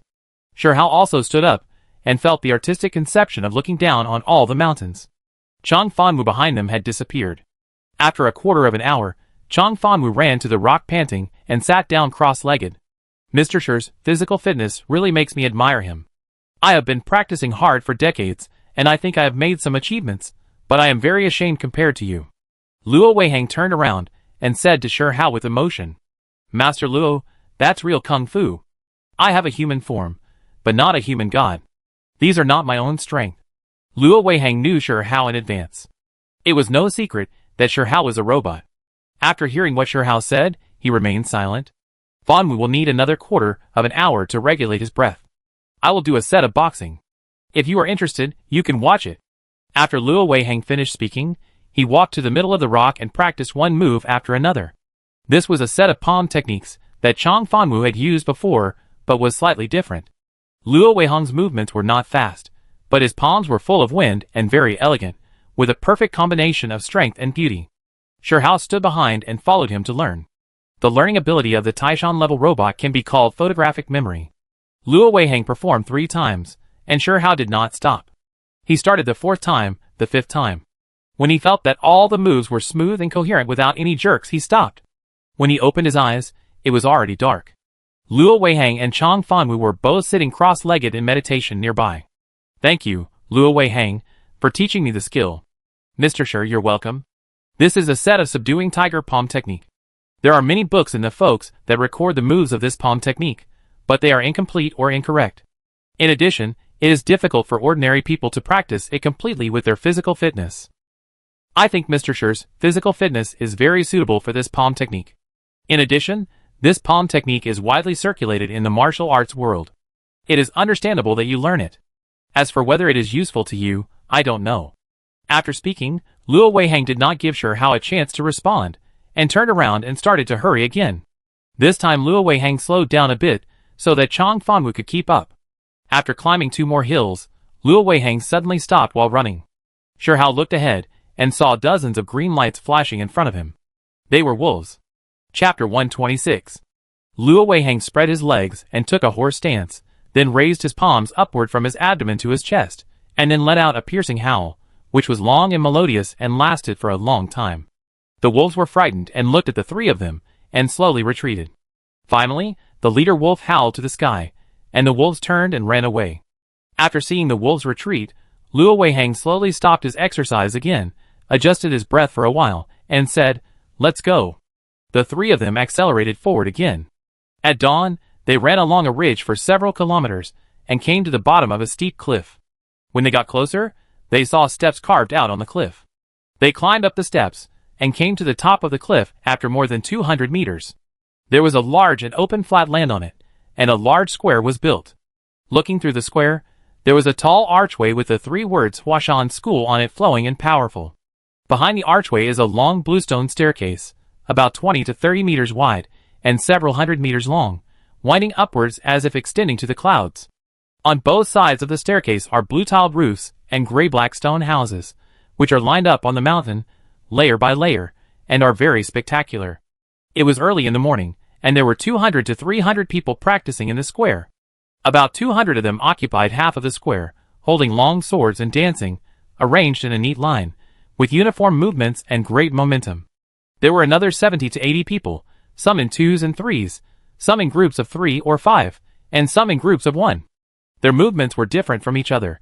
Some were practicing boxing, some were dancing with swords, but each of them was as fast as a rabbit and as powerful as a dragon. All of these are outer disciples, more than 200 people. Over there are my Huashan sect's inner disciples, more than 70 of them. Luo Weihang pointed at the disciples practicing and introduced them to Shi Hao. Fanwu, go to the steward's hall to receive your punishment and reflect on your mistakes for 3 months. Then, Luo Weihang turned and said to Chong Fanwu behind him, "Yes." After Chong Fanwu obeyed the order, he crossed the square, the archway, and ran along the steps. Shi Hao was a little puzzled by Luo Weihang's behavior. Fanwu attacked the master without authorization. According to the sect rules, he must be severely punished. It's all my fault for not disciplining him. I apologize to the master on behalf of the Huashan sect. Luo Weihang said, while cupping his hands and nodding slightly to Shi Hao. Master Luo is too polite. If it weren't for Fanwu, I wouldn't have had the opportunity to meet you martial arts masters. Shi Hao felt a little embarrassed for having implicated Chang Fanwu. That was the opportunity for the master. Please. After speaking, Luo Weiheng asked Shi Hao to go first. Master Luo, can I watch them practice? Of course, you can also learn from them. Come on, I take you to the inner disciples. The two walked to the right side of the square. At this time, the sun was about to rise, and a layer of white mist was floating in the vast sky, with a faint red edge. Luo Weiheng walked up to the inner disciples. Some called him uncle, and some called him brother. The outer disciples did not greet him. It seems that Huashan sect has very strict management of outer disciples, while the inner disciples have more freedom. Mr. Shi, are you interested in learning from them? Okay. Shi Hao seemed a little impatient. Third junior brother, learn from Mr. Shi about palm techniques. Luo Weiheng said to a bronze-skinned muscular man. Mr. Shi, please. The third junior brother didn't say much and walked straight to the center of the venue. After arriving at the center of the venue, he stood there without moving, and then said, Mr. Shi, please attack with all your strength. Shi Hao looked at Luo Weiheng, and Luo Weiheng nodded at him. Shi Hao threw his backpack to the side, then stood firmly on his left foot, and kicked the third junior brother with his right leg. The third junior brother slightly tilted his body, raised his right arm, and stretched out his right palm to block. When Shi Hao's leg kicked, the third junior brother's forearm suddenly turned his palm down and pressed down, flattened it in front of his chest, and then took a step back. Shi Hao's leg just kicked the third junior brother's chest, and the third junior brother changed from palm to fist, and the fist hit Shi Hao's heel directly. Shi Hao felt that his heel was hit hard, and he couldn't stop the momentum for a while, so he had to rotate his body 360 degrees before he could stand firm. This move of using the opponent's force to counter the opponent's force made Shi Hao suffer a hidden loss. Mr. Shi, you can try the Fuhu palm, Luo Weiheng said on the side. Shi Hao's mind began to focus, but when he practiced the palm method, he practiced it one move at a time, and he didn't know how to use it flexibly. In this way, when he saw the opponent's moves during the fight, he had to recall, and then choose the best move to deal with it. In the first 10 minutes, Shi Hao was very embarrassed. He was almost led by the nose by the third junior brother, and was hit frequently. After the third junior brother and Shi Hao exchanged a few moves, he felt that Shi Hao's physical fitness was slightly better than his, which surprised him a little, so he didn't hold back. Shi Hao felt that it was really painful to be hit. As time passed, Shi Hao was hit less and less, and half of his moves could be used at will. In this way, the two of them exchanged more than 300 moves. Although Shi Hao was still at a disadvantage, he was already able to defend himself skillfully. He was no longer in a situation of being beaten. He could use 2/3 of the moves at will. At this time, the third junior brother was already slightly panting and sweating. Luo Weiheng saw that it was almost time, so he shouted, "Let's stop here today." The third junior brother jumped back after the move, and then clasped his fists and said, "Mr. Shi can use the Fuhu palm so skillfully in a short period of time. I admire you." Thank you. I know the senior brother deliberately let me go, otherwise I would have been defeated long ago. Shi Hao understood that the third junior brother had deliberately accompanied him to practice boxing for so long, and he was very grateful in his heart. Mr. Shi, most of the remaining moves are combination moves and changes. You will be able to master them with practice. Let's go, I take you to see the headmaster. At this time, it was already bright, and the outer disciples had been brought back. Most of the inner disciples gathered here to watch their sparring. Luo Weiheng and Shi Hao walked along the steps all the way to the top of the mountain. At the top of the mountain, there was a fenced courtyard, and in the middle of the courtyard was also a stone house with a green tile roof.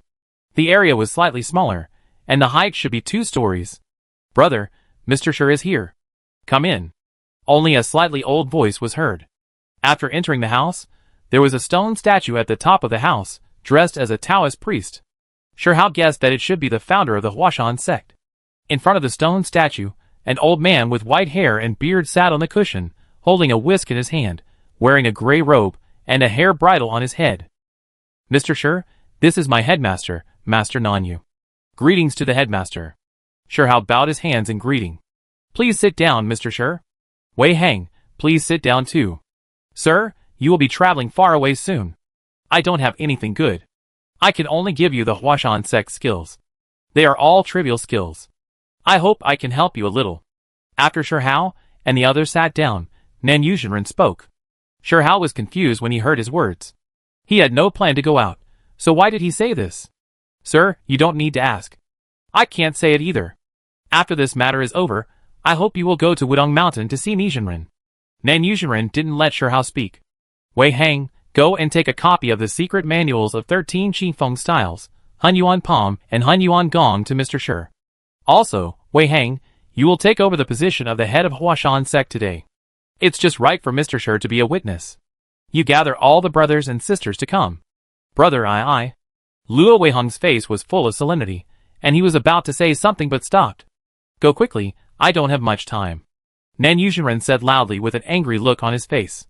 Luo Weiheng hurried away when he saw this, while Nan Yuzhenren closed his eyes and sat there. Soon, Luo Weiheng came back, followed by 6 or 7 people.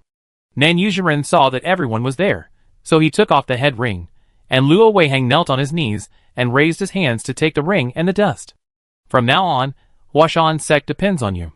Remember to give the secret manual to Mr. Shi. Nan Yuzhenren's voice became weaker and weaker, and then he closed his eyes and sat upright, without a sound. The immortal has passed away. Please accept my condolences. After a while, Shihao heard that the already weak heartbeat of the immortal Nanyu had stopped. For a while, there was constant crying in the room. Shihao bowed 3 times to Nan Yuzhenren and then left the stone house, waiting quietly outside. After a while, the crying in the room gradually weakened, and Luo Weiheng and his fellow apprentices began to divide the work to take care of Nan Yuzhenren's funeral. Sorry to have kept Mr. Shi waiting for a long time. Please follow me. The two came to the outside of a stone house with no windows on all sides, and Luo Weiheng asked Shihao to wait. After a while, Luo Weiheng took out 3 thick books, and the names of the secret books given by Nan Yuzhenren were printed on the cover. Since my senior brother just passed away, it is really inconvenient to entertain him. I asked my 3rd junior brother to take Mr. Shi down the mountain. Shihao nodded and said goodbye, saying that he would come to thank him later. The 3rd junior brother took Shihao, and quickly went down the mountain along the way they came. After the two said goodbye, Shihao called Tianning to pick him up. Soon, Tianning drove a flying disc to pick up Shihao. Although he was puzzled, Tianning still obeyed the order and flew towards Wudong Mountain. In the flying car, Shihao called Changwanlin and asked where the gate of Wudong sect was. The front mountain of Wudong Mountain is a tourist attraction with endless tourists. The gate of Wudong sect is to go up from the back mountain. The flying disc landed at the foot of the back mountain, and then Shihao climbed up along the mountain road. Unlike going to Huashan sect, Shihao soon arrived in front of the gate of Wudong sect. Hello, Taoist priest, I want to meet Master Mi. Shihao said to a young Taoist priest guarding the gate. Master Mi? Did you remember it wrong? We haven't heard of Master Mi in Wudong sect. The young Taoist priest scratched his head, with a question mark on his face. Then can I meet the head of your sect? Shihao thought that he should just go directly to the head of the sect, as these young Taoist priests should know very little. How can the master meet me whenever he wants? I don't know what your intention is. The young Taoist felt that this man was a little confused. He even found 2 people, one of whom he didn't know, and it was not up to him to decide whether to meet the master or not. Shihao looked at this young Taoist, who was obviously a rookie, and he was angry and wanted to laugh. Then can you introduce me to an old Taoist? Shihao wanted to find someone who understood, and continued to lower his bottom line. Well, wait, don't come in. The young Taoist walked and looked back. After a while, the young Taoist led a middle-aged Taoist priest over. Excuse me, what do you want to do with the master of my sect? The Taoist asked after bowing to Shihao. The head of Huashan sect, Nan Yuzhenren, introduced me to meet the head of your sect. Shihao did not directly say that he was looking for Zhenren Nizhenren Nanyu, was the head of Huashan sect. It was reasonable for him to recommend Shihao to meet the head of Wudong sect. Oh, it turns out that you are a friend of Zhenren Nanyu. Please come in. This middle-aged Taoist priest was obviously well-informed and knew Zhenren Nanyu. Soon, the middle-aged Taoist priest took Shihao to the reception room to wait. After asking for instructions, he took Shihao to meet Zhenren Yunru, the head of Wudong sect. I wonder what you want to do with me? Zhenren Yunru asked. I hope the head Zhenren can introduce me. I want to meet Zhenren Ni. Zhenren Yunru heard what Shihao said and hurriedly stood up and saluted Shihao and said, I didn't know that the distinguished guest came to visit. I am sorry for neglecting him. Chapter 127. Master Mi has not seen outsiders for nearly 20 years, so most of the young disciples in the sect don't know him. Master Yunru further explained. What's your name? My name is Shihao, and I'm from Luo City. So it's General Shi. I've heard of him for a long time. General Shi's spirit of sacrificing himself for the benefit of the country has been passed down for a long time. A person's name is like the shadow of a tree, and the wind blows the poplar flowers far and wide. Shi Hao didn't expect that his name was still known to martial artists. He has been dealing with martial artists these 2 days, and he always feels like he's traveling through time. General Shi, I take you there now. After saying that, Master Yunru made a gesture of invitation, and then walked in front to lead the way. They arrived at the top of Wudong Mountain, walked 2 or 3 kilometers along a winding path, and came to the edge of a steep cliff. General Shi, please be careful. After Yunru finished speaking, he climbed a protruding stone on the side of the cliff, sank down, and stepped on the protruding stone below. After going down for dozens of meters, he jumped onto a small platform. After Shi Hao jumped onto the platform, he found a cave in front of him. Master Mi, Master Nanyu asked a layman to visit you. Yunru shouted loudly into the cave. It seemed that the cave was quite deep. Come in. After a while, a gentle but very clear voice came from inside. Yunru and Shi Hao entered the cave one after another. At first, the entrance was very small, but the further they walked, the wider it became, and the lower the terrain became. After walking for dozens of meters, Shi Hao heard the sound of gurgling water. The further they walked, the better the light became. As he got closer, he saw many flowers, plants and shrubs, with water drops dripping tick-tick, tick-tick on them. The sound of gurgling water also came from here. Walking to the middle of the flowers, grass and shrubs, Shi Hao looked up and saw an irregular circular hole on the top. Light was shining from there, and water was dripping from the wall of the cave. Passing through the flowers, grass and shrubs, he saw an old Taoist priest with white hair and a youthful face practicing calligraphy. It was really a paradise where a hermit lived. This was Shi Hao's first feeling when he first saw Mi Jinren. Where did you come from, Nanyu? Shi Hao has seen Jinren. Nanyu asked me to come to you. Mi Jinren had a kind of momentum, which made Shi Hao involuntarily feel a little respect. Did Nanyu tell you the whole story? Nanyu has passed away today. He just gave me 3 secret books and told me to visit you. Shi Hao immediately told the details of the situation at that time. Alas, it's not that Nanyu didn't tell you. He should have been hanging on to his last breath to explain his affairs. It was difficult for him. Hearing that Nanyu had passed away, Mi Jinren's face was sad. Please sit down. Yunru, sit down too. You should know something. Master Mi pointed at the stone bench and said to the two. More than 20 years ago, the Earth's environment deteriorated more and more seriously. In order to find a way out and the future of the Earth, 6 masters from Huashan sect and Wudong sect united and launched an ancient formation to try to spy on the secrets of heaven. Nanyu and I are 2 of them, and we are also the 2 youngest of the 6. There is a price to pay for spying on the secrets of heaven, and that is lifespan. We gathered the strength of 6 people to form a formation, silently recite the mind method, and communicate with heaven and earth. The mind moves with the mind method, and the thoughts come from the sky. After unremitting efforts, we finally saw the future of the earth. In the hazy picture, the earth gradually changed from yellow-brown to blue-green, with a blue sky and dense forests, but various monsters with fangs appeared in the picture. That scene scared me. Then we saw many warriors fighting with those monsters, and they were not at a disadvantage, and we gradually felt at ease. After spying on the future of the earth, we wanted to find a way out for humans outside the earth. We vaguely felt the information coming from the distant starry sky, and the picture gradually became clear. It turned out that there was a damaged metal robot standing on an asteroid. Finally, Nanyu was the first to collapse, and the formation collapsed. The lifespans of the 6 of us were greatly consumed. Not long after, the 4 brothers passed away one after another, and Nanyu and I turned gray overnight. The 4 brothers told us to find that person before leaving. At that time, we checked all the information in our country, and even the world. Finally, we found that the robot was the most consistent when our country explored the B-52 asteroid project more than 10 years ago. You should be General Shi? Mi Jinren looked at Shi Hao with a slight light in his eyes. I am Shi Hao. Hearing Shi Hao's words, Mi Jinren's eyes were moist, in order to fulfill his mission. Whether we are right or not, at least we have found the right person, which is enough to comfort the souls of the 4 brothers in heaven. If Nanyu had not been repaying his gratitude and peeping into the secrets of the heaven for the Li family, he should have lived longer than me. Alas. Master, are you talking about the Li family, the richest family in Yin country more than 30 years ago? Shi Hao thought of Li Benhui when he heard about the Li family. Yes, it should be that Li family. Li Benhui, the son of the Li family, is now working in my company, and he said that he had received guidance from a master and had to follow me. I didn't expect that he was talking about Master Nanyu. What a twist of fate. It seems that what Nanyu did for the Li family was also in line with the will of heaven. It's not bad for Li Binhui to be by your side as a helper. Shihao and Mi Jinren talked about Yan country kung fu. He didn't understand the intention of Nanyu Jinren giving him several secret books. Just now I said a sentence, the mind follows the heart, the thought comes from the sky. I wonder if General Shi noticed it at that time? Mi Jinren then explained that they felt some rules in the universe through the formation, and felt that the power of thought was very important, and it should be a rule power that can be used in the universe.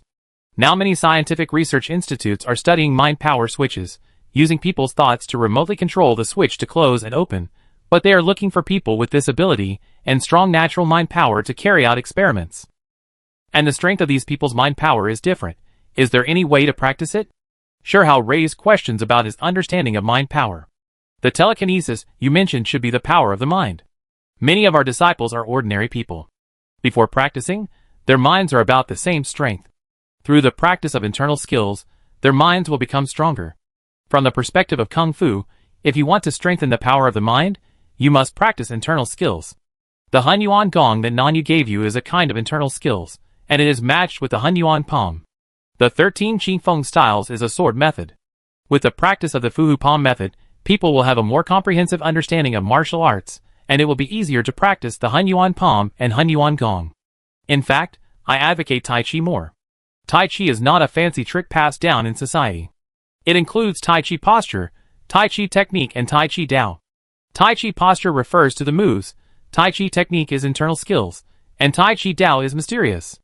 There are very few people who can comprehend it. I only know a little bit. There is a saying in the Tao Te Ching, man follows the earth follows the sky follows the Tao, and the Tao follows nature. If you can comprehend this saying thoroughly, you will not be far from great success. Mi Jinren introduced the relationship between internal power and mind power to Shihao in detail. Generally speaking, if you want to improve your mind power, internal power may be a way. The Tao follows nature. This nature is quite mysterious. On Earth, we think of nature as spring, summer, autumn, winter, cold, cool, summer, hot, referring to the natural world around us. I wonder what nature is when I am in space. Shihao was thinking about Mi Jinren's words, and expressed his intuitive feelings. General Shi saw the problem at a glance. When practicing on Earth, one can never get away from the narrow nature and view of nature. This may be the bottleneck of Tai Chi Dao practice. There is another saying, heaven and man are one, Tao follows nature. I hope General Shi can remember it. But I see General Shi's physical condition, and I'm sorry to say that he may not be able to do this. Master Mi saw that Shihao's body was different from that of ordinary people. More than 30 years ago, he had a robot body, and now he certainly would not be a flesh and blood body, so it was a bit regrettable. At least Tai Chi and Tai Chi Dao could not be practiced, and even Hunyuan Gong could not be practiced. Unable to have complete telekinesis, let alone practice, Shihao's face was a little gloomy. I think there will always be a way. Shihao intuitively felt that there would be a way to solve the problem of his body. With the development of technology, his body should have a chance to improve. Master Mi asked Master Yunru to prepare a full set of Tai Chi sword, Tai Chi boxing, Tai Chi and Tai Chi Dao secrets, and the practice experience of predecessors for Shihao. Master Nanyu said, I'm going on a long journey recently. It seems I really do. Although Shihao was puzzled, he didn't forget what Master Nanyu said. Alas, he didn't stop before he left. I guess he had predicted the secrets before you went to see him. Your journey should be very important this time. Be prepared. Master Mi believed Master Nanyu's words, and reminded Shihao again. Finally, Master Mi took Shihao to the martial arts training ground in the cave, which was an open area in the cave. Master Mi practiced Tai Chi. Its roots are in the feet, it starts from the legs, it is dominated by the waist, and it moves in the fingers. From the feet to the legs to the waist, it must be complete and unbroken. If you can't get the opportunity and the advantage, your body will be scattered. The problem must be found in the waist and legs, up and down, front and back, left and right. Master Mi sang while practicing. The movements were smooth, the movement and stillness were appropriate, and the movements were done in one go.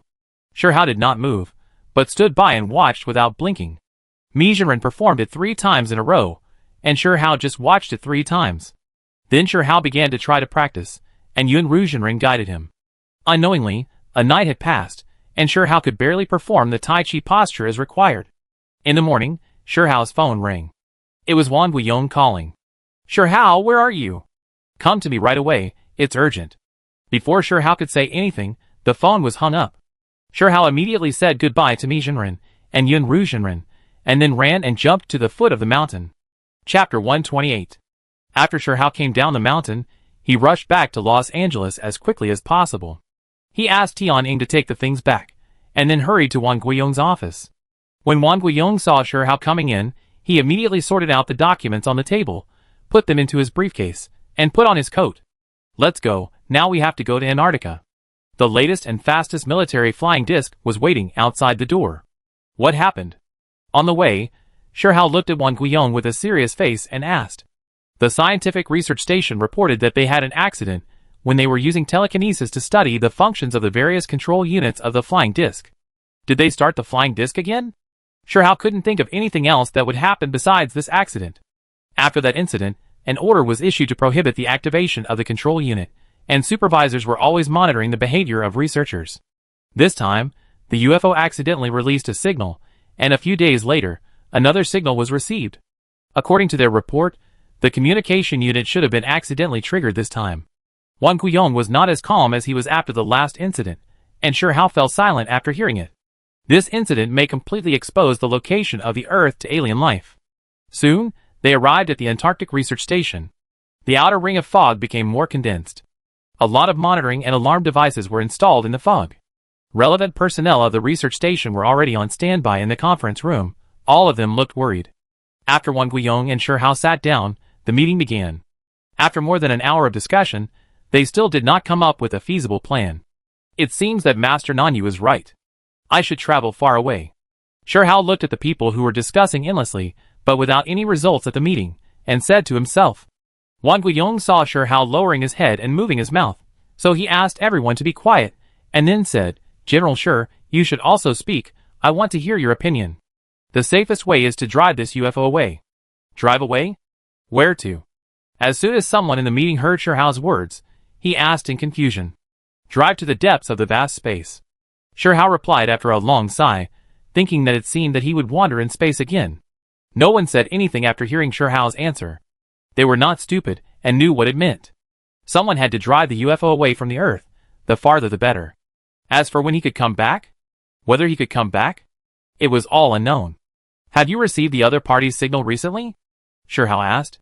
No, after receiving the first signal, we turned off the communication device. Xia Yunhan, the leader of the telekinesis team, replied. It seems that they may not be able to capture the exact location of the UFO, but we can't just assume that and do nothing. Sherhao said slowly while thinking. Who is willing to go with me? I need someone who can control the UFO. Sherhao looked at the 5 people in the telekinesis team. Haozi, are you sure you want to do this? Wang Guiyong interrupted Sherhao. Do you have a better way? It just so happens that I also want to get close to aliens, but I don't know if there is a chance this time. Sherhao answered in a relaxed tone. Okay, thank you for your hard work. I will report to the higher-ups immediately. Wang Guiyong understood that this was the most helpless and best way. General, I'm willing to go with you. At this time, Fang Jia whispered. Sherhao looked over, and saw that it was Fang Jia. He smiled and said, Xiao Fang, you've been in good shape recently.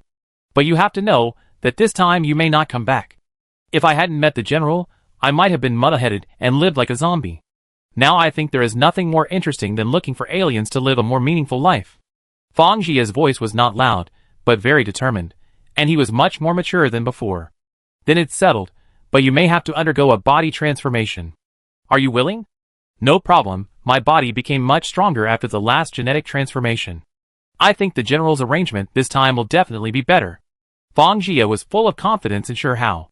Wang Guiyong saw that the two of them had settled a matter like this, so he simply said, then today's meeting will end here. Since it has been decided, the faster the better. Let's make preparations after the meeting. After the meeting, Wang Guiyong talked to Sherhao, and then hurried to report to the higher-ups. Sherhao immediately called Katarina. If Fang Jia wanted to use his telekinesis normally and survive in space, Fang Jia had to undergo the same body transformation as Katarina. Time was very tight.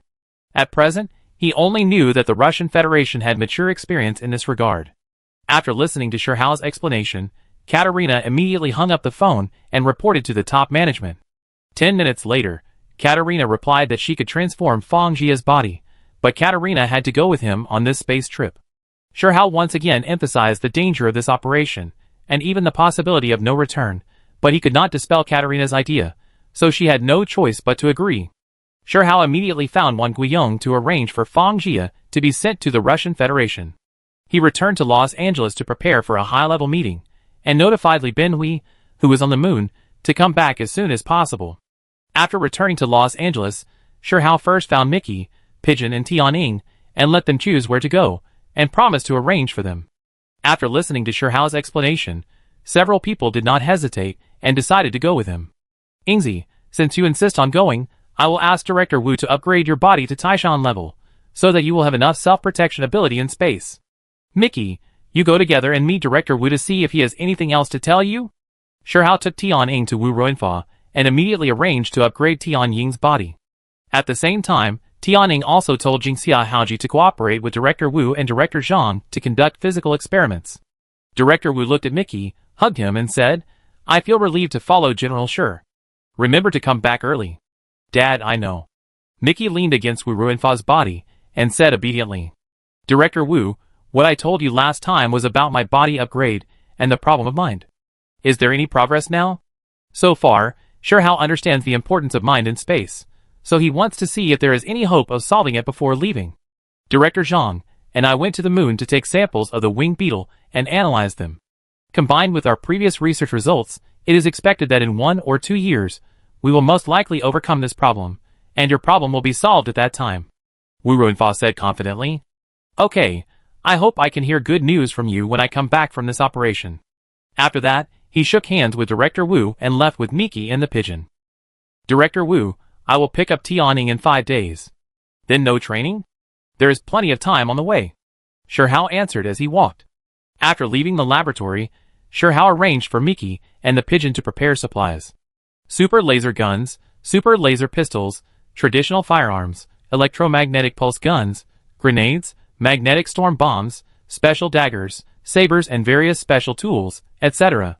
All firearms, ammunition and batteries were brought in sufficient quantities, and even 2 small nuclear reactor components were made. There are also quantum beacons, various reconnaissance robots, ion thrusters, small space reconnaissance boats, patrol boats and passenger boats, as well as other auxiliary equipment and tools. Even ropes are brought in many kinds, thick and thin, adding up to more than a dozen kinds, each of which is more than 1,000 meters long. There are also some metal pipes, cutting and processing tools, and even a small intelligent processing center. Mickey also copied a large number of movies, TV series, and the entire library of electronic books. Shihao particularly emphasized that he should copy all the languages and teaching programs on Earth. The carrier pigeon brought various communication switches and communication terminals, the latest quantum switches, and the oldest telegraph transmitters. In this way, various materials were loaded into the flying saucer one by one. The members of the telekinetic team classified the materials, and then controlled the switches to divide the flying saucer into closed areas. Everyone's lounge was divided out.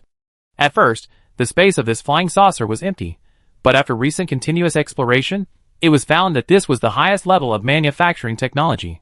Through the switch control of each module, it can be combined arbitrarily. After Mickey and the pigeon left, Shihao came to the Haoshi Group building. Wang Yukai, Su Wuqing, Shi Shirui, Lin Yanshan, Li Binhui, Liang Wenhui, Li Liangwei, Yang Mingyu and Zhou Xueyu, who had just been promoted to the administrative director of the Earth region, were already waiting in the conference room. Shihao first explained that he was about to go to space to perform a mission, and his return date was uncertain, so he was ready to resign as chairman. Shi Shirui's eyes turned red when she heard the words uncertain return date. After Shihao came back, she felt an unprecedented sense of security, but she had experienced many ups and downs in the past year, and she quickly controlled her emotions. After discussing, they all disagreed with Shihao's resignation as chairman. When the stalemate was at a standstill, Wang Yukai proposed that when Shihao was away, the work would be handled by the acting chairman, and everyone else agreed. And it was determined that the acting chairman would be elected by the board of directors every 5 years. If Shihao had not returned after 20 years, the official chairman would be elected for the 4th time, and Shihao would automatically resign. The board of directors consists of Wang Yukai, Su Wuqing, Shi Shirui, Lin Yunshan, Li Binhui, Liang Wenhui, and Yang Mingyu. Wang Yukai was elected as acting chairman, Su Wuqing as general manager, Lin Yunshan, Li Binhui and Liang Wenhui as deputy general managers, and Shi Shirui as financial director. Li Liangwei and Zhou Xueyu were elected as supervisors. Due to time constraints, a board of supervisors will be established later to fill the quota. Yang Mingyu still has a loser character. He said at the meeting that his goal is to become the #1 auctioneer in the universe. He only has a name on the board of directors, and is unwilling to be distracted by management work. Shi Hao emphasized at the meeting that the strategic goal of Haoshi Group should be space-based and focus on the development of space-related industries. As for the specific strategic planning, he didn't care so much and left it to them to solve. After the meeting, Shi Hao called Su Wuqing and Shi Shirui to the office to chat for a while, and at the same time comforted Shi Shirui, whose eyes were red. Then the three of them took a car to the cemetery to sweep Zheng Xian's grave. Xiao Xian, I have to leave again. I don't know how long it will take, but I promise I will come back to see you. I have always had a wish in my heart, which is to let you live another life, and live the way you want in your heart. Chapter 129. After sweeping the graves, Shi Hao, Su Wuqing and Shi Shirui said goodbye, and went directly to Lei Shiyu's office in Kyoto City. Lao Wan has already told me. Tell me what you need. I will do my best to satisfy you. This was the first sentence Lei Shiyu said when he saw Shi Hao. I need a star map so that I don't get lost. Otherwise, I really can't come back. Shi Hao laughed and teased. Lei Shiyu didn't laugh. He quickly typed an application on the computer. After a while, the staff sent in a file, and then he stood up and said, let's go. The two came to the Astronomical Research Center. Lei Shiyu took out the authorization document, which indicated the highest authority. Here, Shi Hao got the most detailed star map on the Earth, as well as the position, code, frequency, and other information of pulsars detected by Yin country in the past few decades. Soon, 5 days passed. Tianning had completed her physical recovery training and could walk. She flew to the South Pole with Miki and the pigeon. Shi Hao flew to Antarctica accompanied by Wang Guiyong. Katerina brought Fang Jia and a dozen large boxes to the Antarctic Research Station. Liang Wenshan, Lei Shiyu, and Wu Yi all came over. Wang Guiyong, Lei Shiyu, and Wu Yi all looked solemn. Shi Hao looked at them and said with a smile, you look like you don't welcome me back, right? Don't worry, I will definitely gain something from this long journey, and Master Nanyu has already calculated it. Liang Wenshan said to Shi Hao, General Shi, I believe you will create another miracle. We are waiting for your safe return. Minister, please rest assured that I will definitely return safely, and will not return empty-handed. After saying that, Shi Hao waved his hand, walked forward a few steps, and disappeared after flashing blue light. Katerina, Mickey, Pigeon and Tianning were all sitting in bionic seats, wrapped in multi-point safety belts. Shi Hao came to Tianning, verified the address of Xian Xian Society again, and then raised the corner of his mouth and smiled and said, I have a great idea. Xiaofang, can you let the UFO stay here for a few minutes? Shi Hao wanted to destroy Xian Xian Society, before leaving to eliminate future troubles. After I take off, I will try to operate it first. It shouldn't be a big problem. After Shi Hao sat down in the seat, Fang Jia activated the switch, and saw the UFO flashing blue light all over, and then vertically lifted into the air. The speed became faster and faster, and disappeared from people's sight. Liang Wenshan looked at the rising UFO, and murmured to himself, the wind is whistling, and the Ishui River is cold. Once the warrior leaves, he will return. Disperse, the UFO is gone, and we can start rebuilding here. Shi Hao will definitely return triumphantly. This kid is very lucky, otherwise he would not be favored by Mizhenren and others. Wang Guiyong, Lei Shiyu, and Wu Yi heard that Liang Wenshan had something to say, but they didn't ask in detail. When building, leave enough underground space to accommodate the UFO to welcome them home. Before leaving, Liang Wenshan made the only request for the construction of the Antarctic Research Station. Fang Jie drove the UFO to fly faster and slower, higher, and lower in the near-Earth space for more than 10 minutes, and became familiar with the operation method. A virtual screen appeared on the console. I don't know what principle it uses, but it can automatically capture the real terrain and landforms and scale them at will. Fang Jie controlled the UFO to fly towards the address given by Shi Hao, flashing towards the United States Federation. According to local media reports afterwards, on that day, a disc-shaped UFO emitting blue light was suspended in the air above a block in New York City, the United States. A few minutes later, 8 orange-red lasers swept across the bottom of the UFO, and the 3 buildings below collapsed and turned into ruins. The blue UFO then flashed away without leaving a trace. According to investigations, the 3 buildings were owned by Xuanqing Society of Ria and were also the headquarters of Xuanqing Society. The president and 2 vice presidents of Xuanqing Society and more than a dozen key personnel were all killed.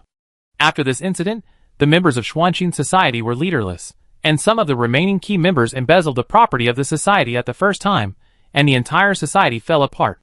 The 8 orange-red lasers were fired by Shi Hao, Katarina, Mickey and Pigeon, each of whom took 2 super laser guns. After all, this was where Tianning had stayed for a long time, and Shi Hao did not let her go down. There are many different opinions on the cause of the demise of Xuanqing Society, and it has since become an unsolved case. The new party even preached, Xuanqing Society has committed many evils, and God will punish them. The flying saucer is too fast, so what people see is a flash. After entering space, Shi Hao asked Fang Jie to turn his back to the sun and fly out of the solar system at an accelerated speed. As for the specific destination, no one knows. If you want to protect the Earth, you have to leave the solar system as soon as possible, and then make plans. The carrier pigeon turned on the pre-installed quantum computer, and displayed the star map brought back by Shi Hao on the holographic projection screen. After Fang Jie compared it with the navigation map on the flying saucer console, he chose the right direction, and quickly flew to the edge of the solar system. The carrier pigeon also started the automatic map drawing system, recording the driving route and drawing a starry sky route map. Because at present, only Fang Jie and Katarina have strong telekinesis and can control the flying saucer. To be on the safe side, Katarina has been standing next to Fang Jie to observe the telekinesis control method. The flying saucer flew in a straight line and entered a state of continuous acceleration. Soon, the flying saucer accelerated to 500 kilometers per second, which is far beyond the maximum speed of the Earth-class starship, but this is just the beginning. According to this speed, it can fly 43.2 million kilometers a day, which is an astronomical figure for humans, but it is preliminarily estimated that with the Oort cloud as the boundary, the radius of the solar system is about 1 light-year, which is 946 billion kilometers. At a speed of 500 kilometers per second, it will take 600 years to fly to the edge of the solar system. The distance in space is often calculated in light years. According to the speed of 300 kilometers per second of the Earth-class starship, if humans want to visit Proxima Centauri, which the scientific community has been thinking about, it will take about 4,000 years to fly there. At this speed, even a robot like Shi Hao cannot guarantee that he can reach Proxima Centauri alive, not to mention the dangers that cannot be seen in space. It seems that humans have a long way to go if they want to enter space. Several conditions must be met. First, they must live long. Second, they must fly fast. And third, they must have a wider range of detection capabilities and distress handling capabilities. There is a long way to go. After acceleration, when the speed of the UFO exceeded 1,000 kilometers per second, Fang Jie said that the speed display bar on the console was only less than 1/10 bright, and it seems that there is still a lot of room for acceleration. After several days of continuous acceleration, the speed of the UFO exceeded 3,000 kilometers per second, and Fang Jie felt very tired at this time. Katarina is now very familiar with the control units of the UFO takeoff, landing, acceleration, and change of direction. After she took over, she tried to increase the intensity of her telekinesis, because her telekinesis was much stronger than Fang Jie, so the acceleration increased immediately.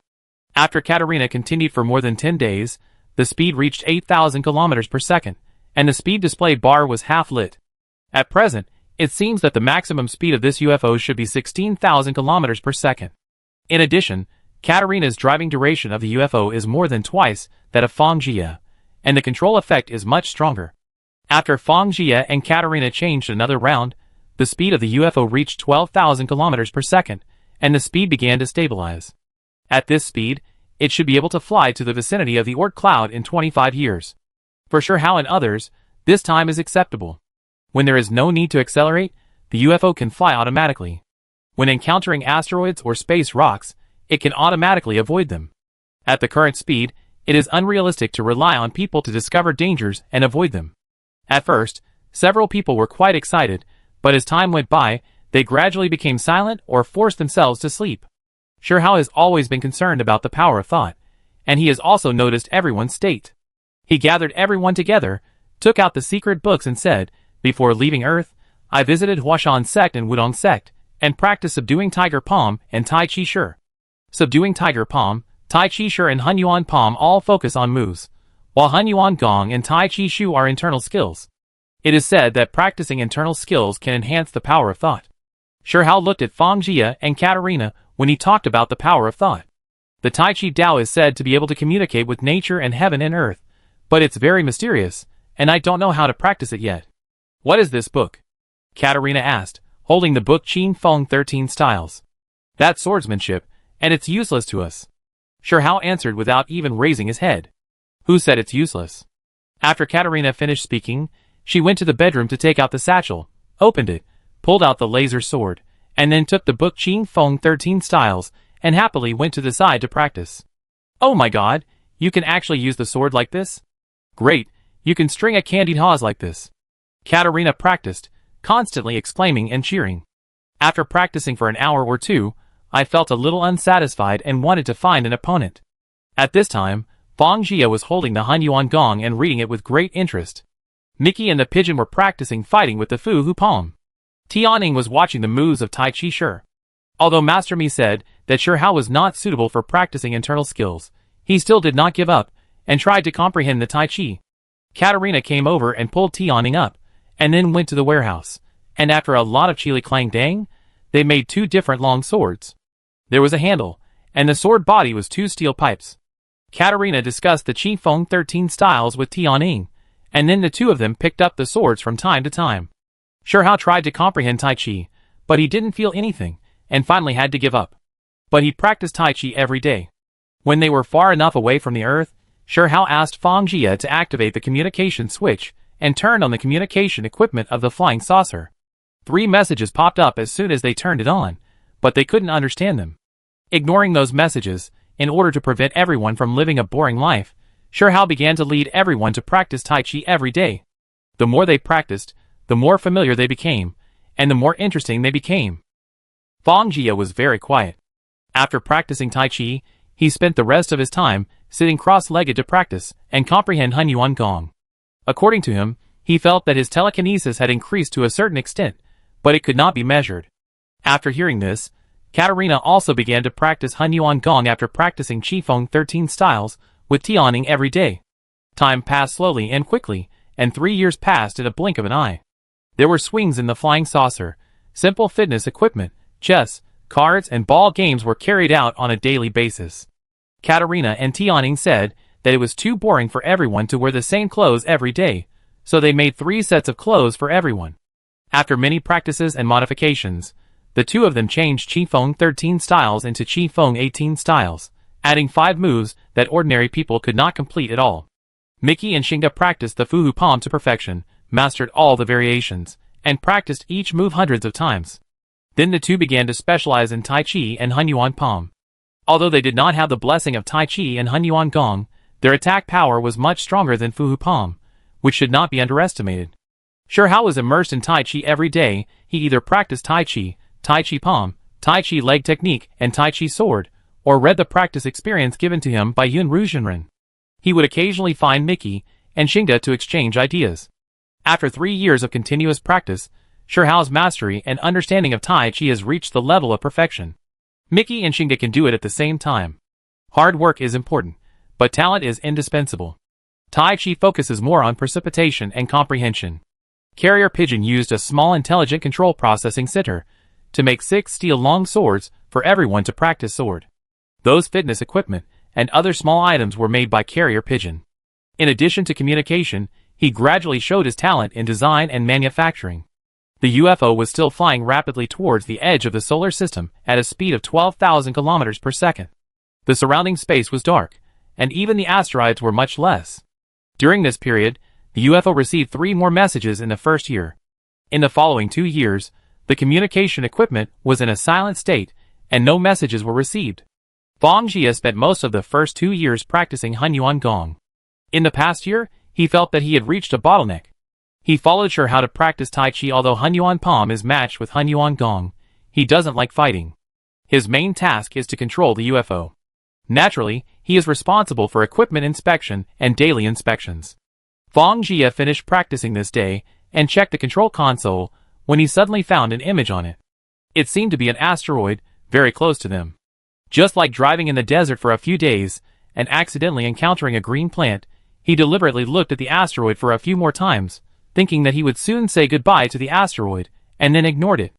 3 days later, when he scanned the console again, he found that the asteroid was still there, and then he felt something was wrong. "Captain, come and take a look, it seems something is wrong," Fang Jie immediately reported to Shi Hao. Chapter 130.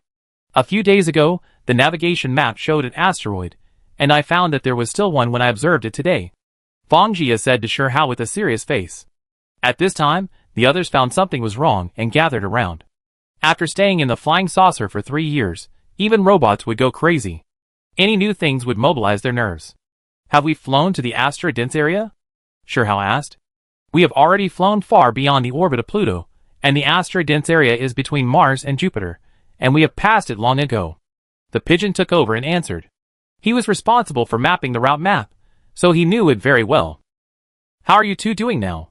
Can you continue to control the flying saucer?" Shi Hao asked Fang Jie and Katarina. "No problem. Me too." The two answered one after another. The pigeons should mark the route and do real-time direction testing.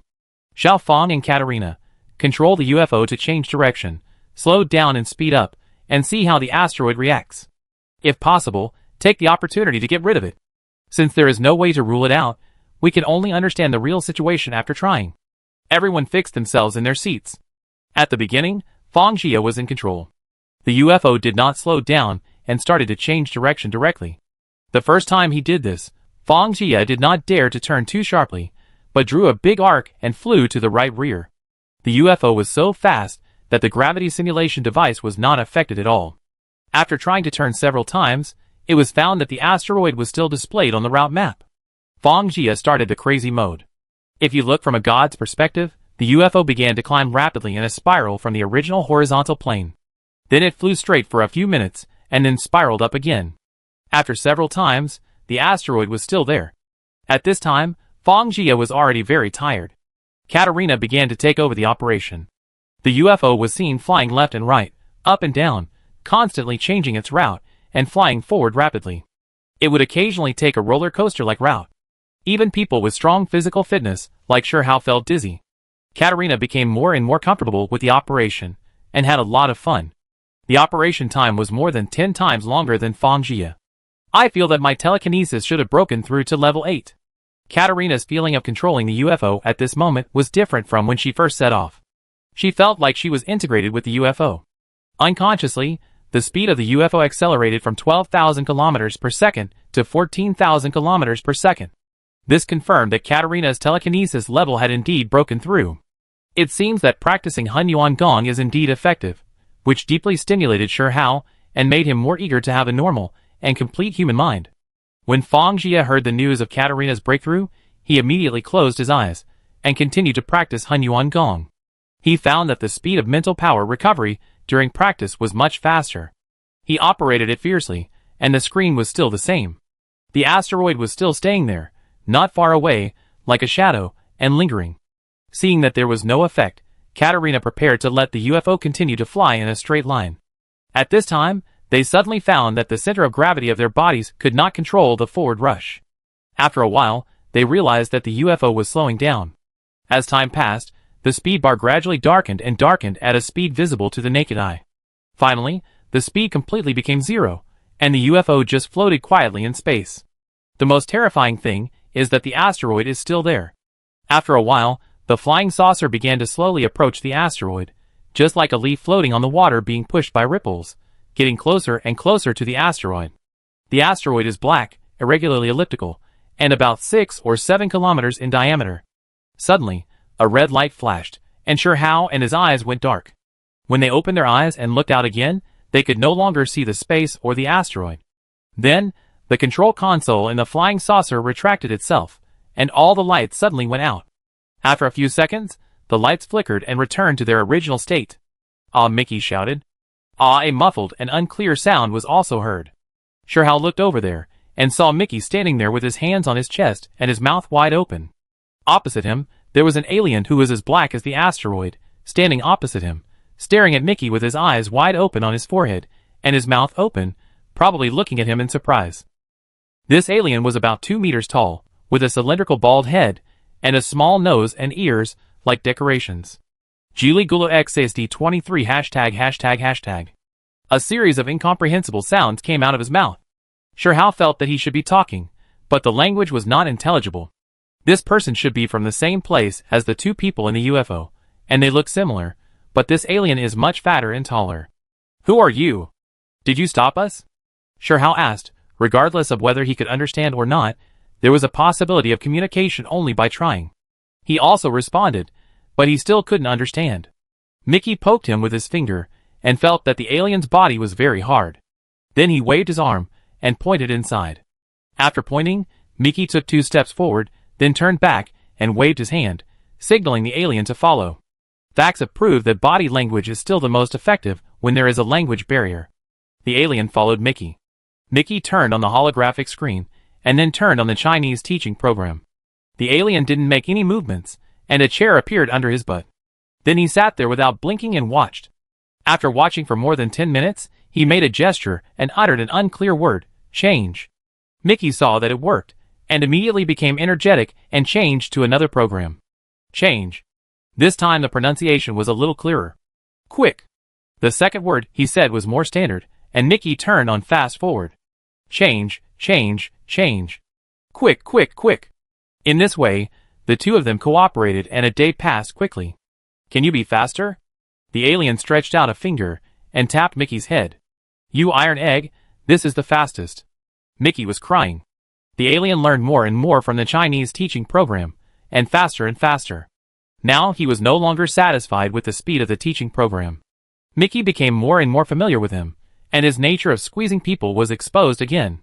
He didn't know how to restrain himself when he met the alien. As a result, he was slapped in the face within a few hours. Iron egg?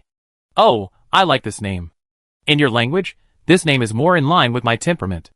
After learning Chinese, the alien naturally accepted the name Taidan. Okay, let's stop here today. Although the voice was still muffled, it was no problem for him to communicate with Shirhao and the others. Hello, please call me Taidan from now on. I am? Oh wait, I find those words, and give our people a suitable name. By the way, let's call it the Shir Tatar tribe. I am a Shir Tatar, and I am the descendant of the owner of this. You call it a flying saucer. Where are they? Taidan asked. Taidan, I'm sorry to tell you that when we found them, they were already dead in this flying saucer, with many tiny holes on their bodies. Shirhao didn't know what kind of personality Taidan had, and what he would do, but he still told him the truth. Could it be that they were poisoned? You Chinese should call it poison. Tian's tone did not show any special emotions. You are from Earth, right? Shirhao was shocked to hear this. The teaching program just now contained astronomy knowledge, which talked about the solar system and several major planets in the solar system. After 3 years of hard work, it was all in vain. Yes. Now that things have come to this, it is better to admit it openly. I saw it when I came here, including the big fireball of the sun. I also replenished some energy by the way. The Earth should be blue-green, right? Taidan came from the Milky Way, passed through the solar system from another direction, and then found Shirhao and his friends. However, I heard from my grandfather that if you encounter such a planet, you should stay away from it. It is full of poisons, and you will die if you touch it. When Taidan said this, it was obvious that he was still in fear. As they talked more, Shirhao judged that Tian's personality was a bit similar to Mickey's, and he was relatively simple. Shirhao simply asked everyone to sit in a circle and started chatting. From the chat, Shirhao and his friends learned a lot of information. Taidan came from the Milky Way, and Taidan called a planet in the Milky Way. The planet was inhabited by the Shida people, and the planet was 3 or 4 times the size of the Earth. Shirhao directly named the planet Shida Star. Our 2 ancestors were the first group of people on Shida Star to enter space after the UFO was just made. It has been 3,000 years since now. And I have only lived for 6 years now, and I am still a child. On our planet, there is no one like me who has come out to explore at this age. Tian's voice was full of pride. Shirhao and his friends heard that a 6-year-old child had already set foot in space, which was amazing. But after a detailed understanding, Shirhao and his friends learned that one era on Shida is 10,000 years on Earth. According to the Earth calendar, Taidan is an old monster who has lived for 60,000 years. How can he still be a child? As the conversation deepened, Tian's childish nature was revealed, which made Sure Hao and his friends doubt themselves and reconfirmed that the era of Sheeta was correct. Tian said that people on Sheeta could easily live to 5,000 eras. So he was indeed a child. After chatting for a while, Tian and Mickey became more and more speculative. Mickey couldn't wait to open his treasured cartoons on Earth for Tian to enjoy. The two sat there, laughing from time to time, just missing a bag of popcorn. It must be said that funny young people are very happy, and people from different planets are no exception. Sure Hao saw that this would not work. They were still floating in space. It seemed that the original plan to fly out of the solar system would be stranded, so they had to change the plan and return to Earth. But first, the current situation had to be resolved. Sure Hao waved his hand, called Mickey over, and whispered a few words to him. Mickey went back to watch the cartoon with Tian. After watching an episode, Mickey asked, Tian, why did our UFO stop flying? Chapter 131. Oh, that's not my fault. I wanted to fly with you for a while. It's fun. Who knew your speed would suddenly slow down? I took a closer look and found that your flying saucer was out of fuel. It's time to refuel. Through Tian's explanation, they realized that the flying saucer had lost control and was flying in a straight line when Katarina's control was about to end, but Tian had already seen the clue. If Tian didn't stop the flying saucer, it would keep flying at a speed of 14,000 kilometers per second until it encountered external force to stop.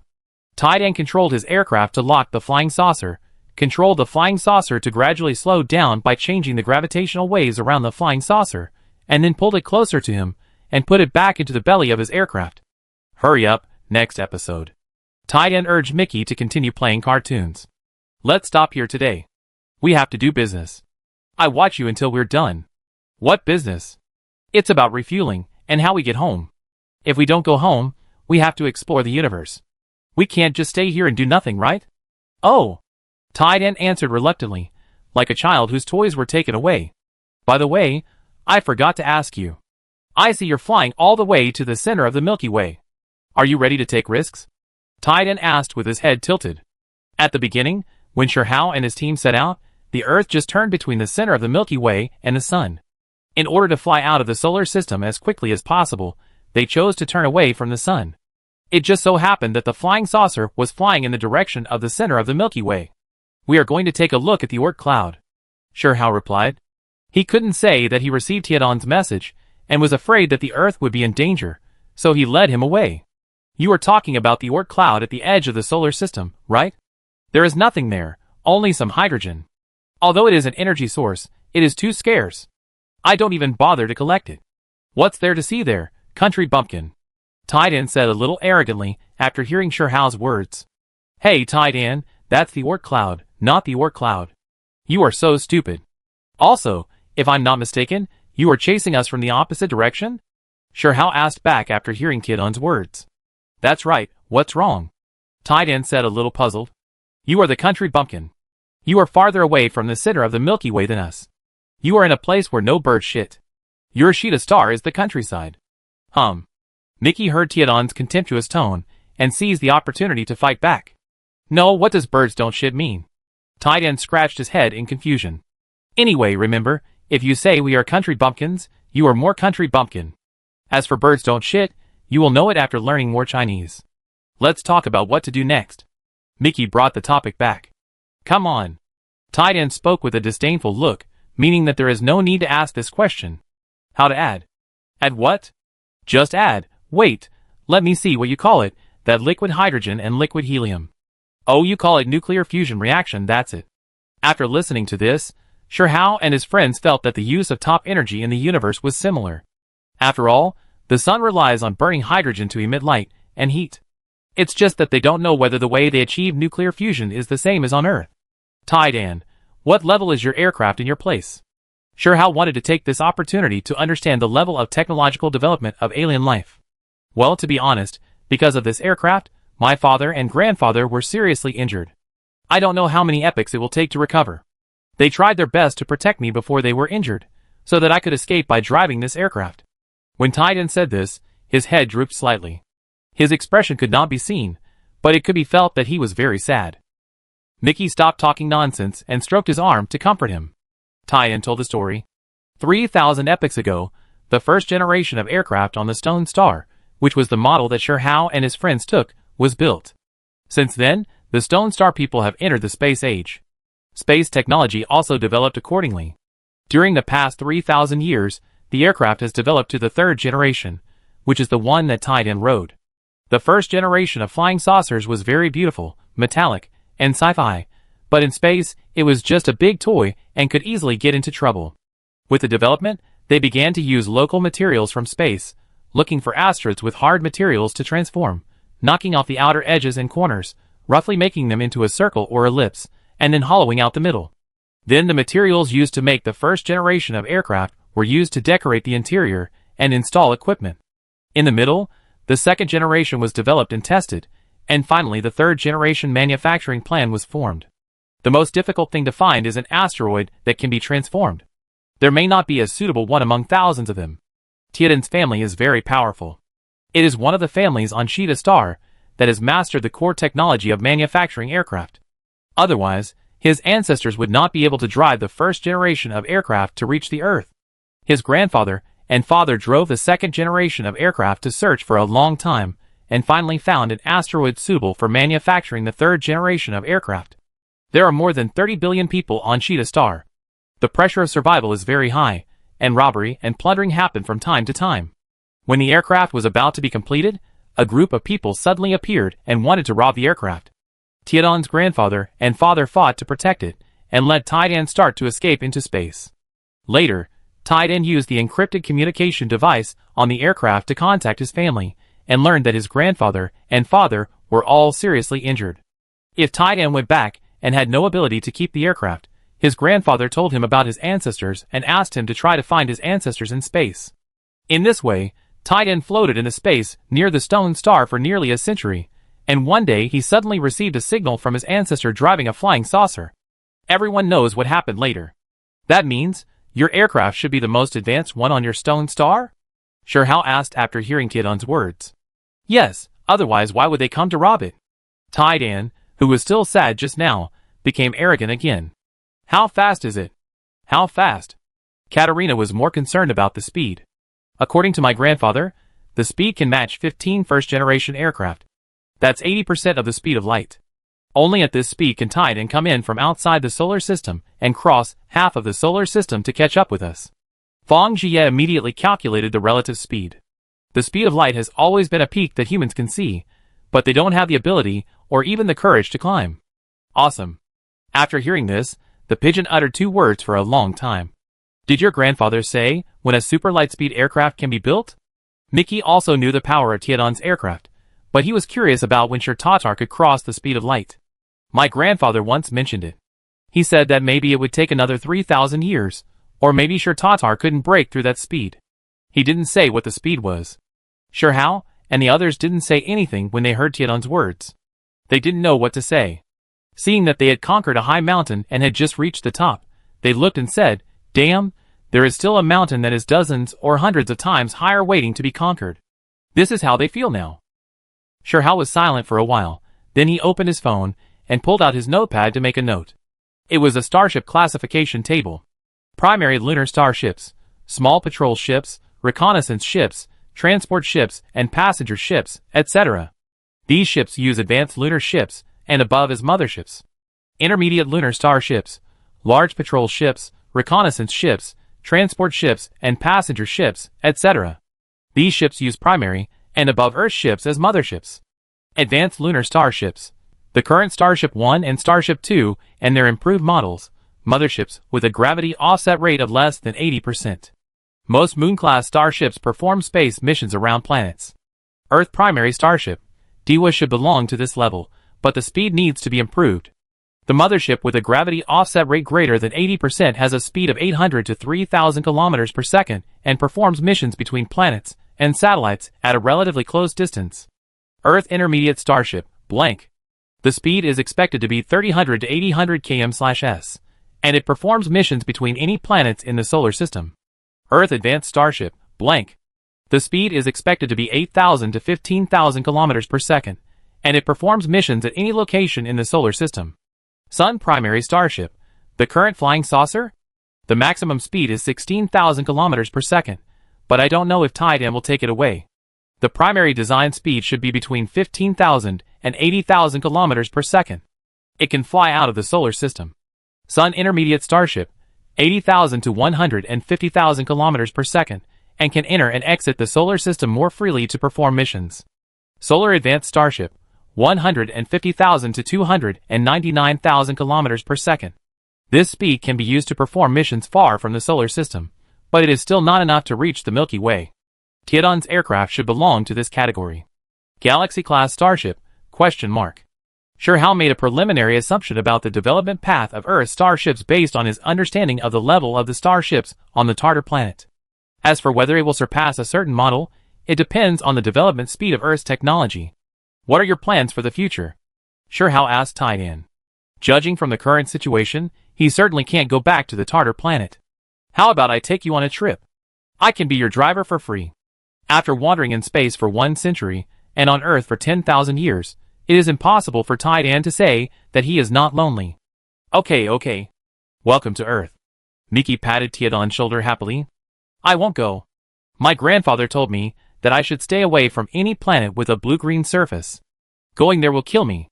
Tidan waved his hand and said, Tidan, I would like to trouble you to take us to visit the solar system and take a look at the Oort cloud, okay? Sure thought to himself that since he had come out this time, he could not return empty-handed. With such a good aircraft, it was just right to explore the solar system. Sure, I will go full throttle. Let's go over there and take a look, and then come back to refuel that UFO. Tidan made the arrangement. Sure nodded in agreement. Then let's go. Mickey pulled Tidan to leave. Where to? Tidan asked back. Go to your cockpit and start the spacecraft. Old-fashioned guy, why bother?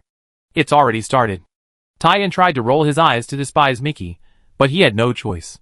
Let's go watch cartoons. Tidan took Mickey and left. Sure had to shake his head slightly and let them go, thinking about how pitiful it was for Tidan to wander in space for so long. During the rest of the flight, Tidan stayed here and didn't go out.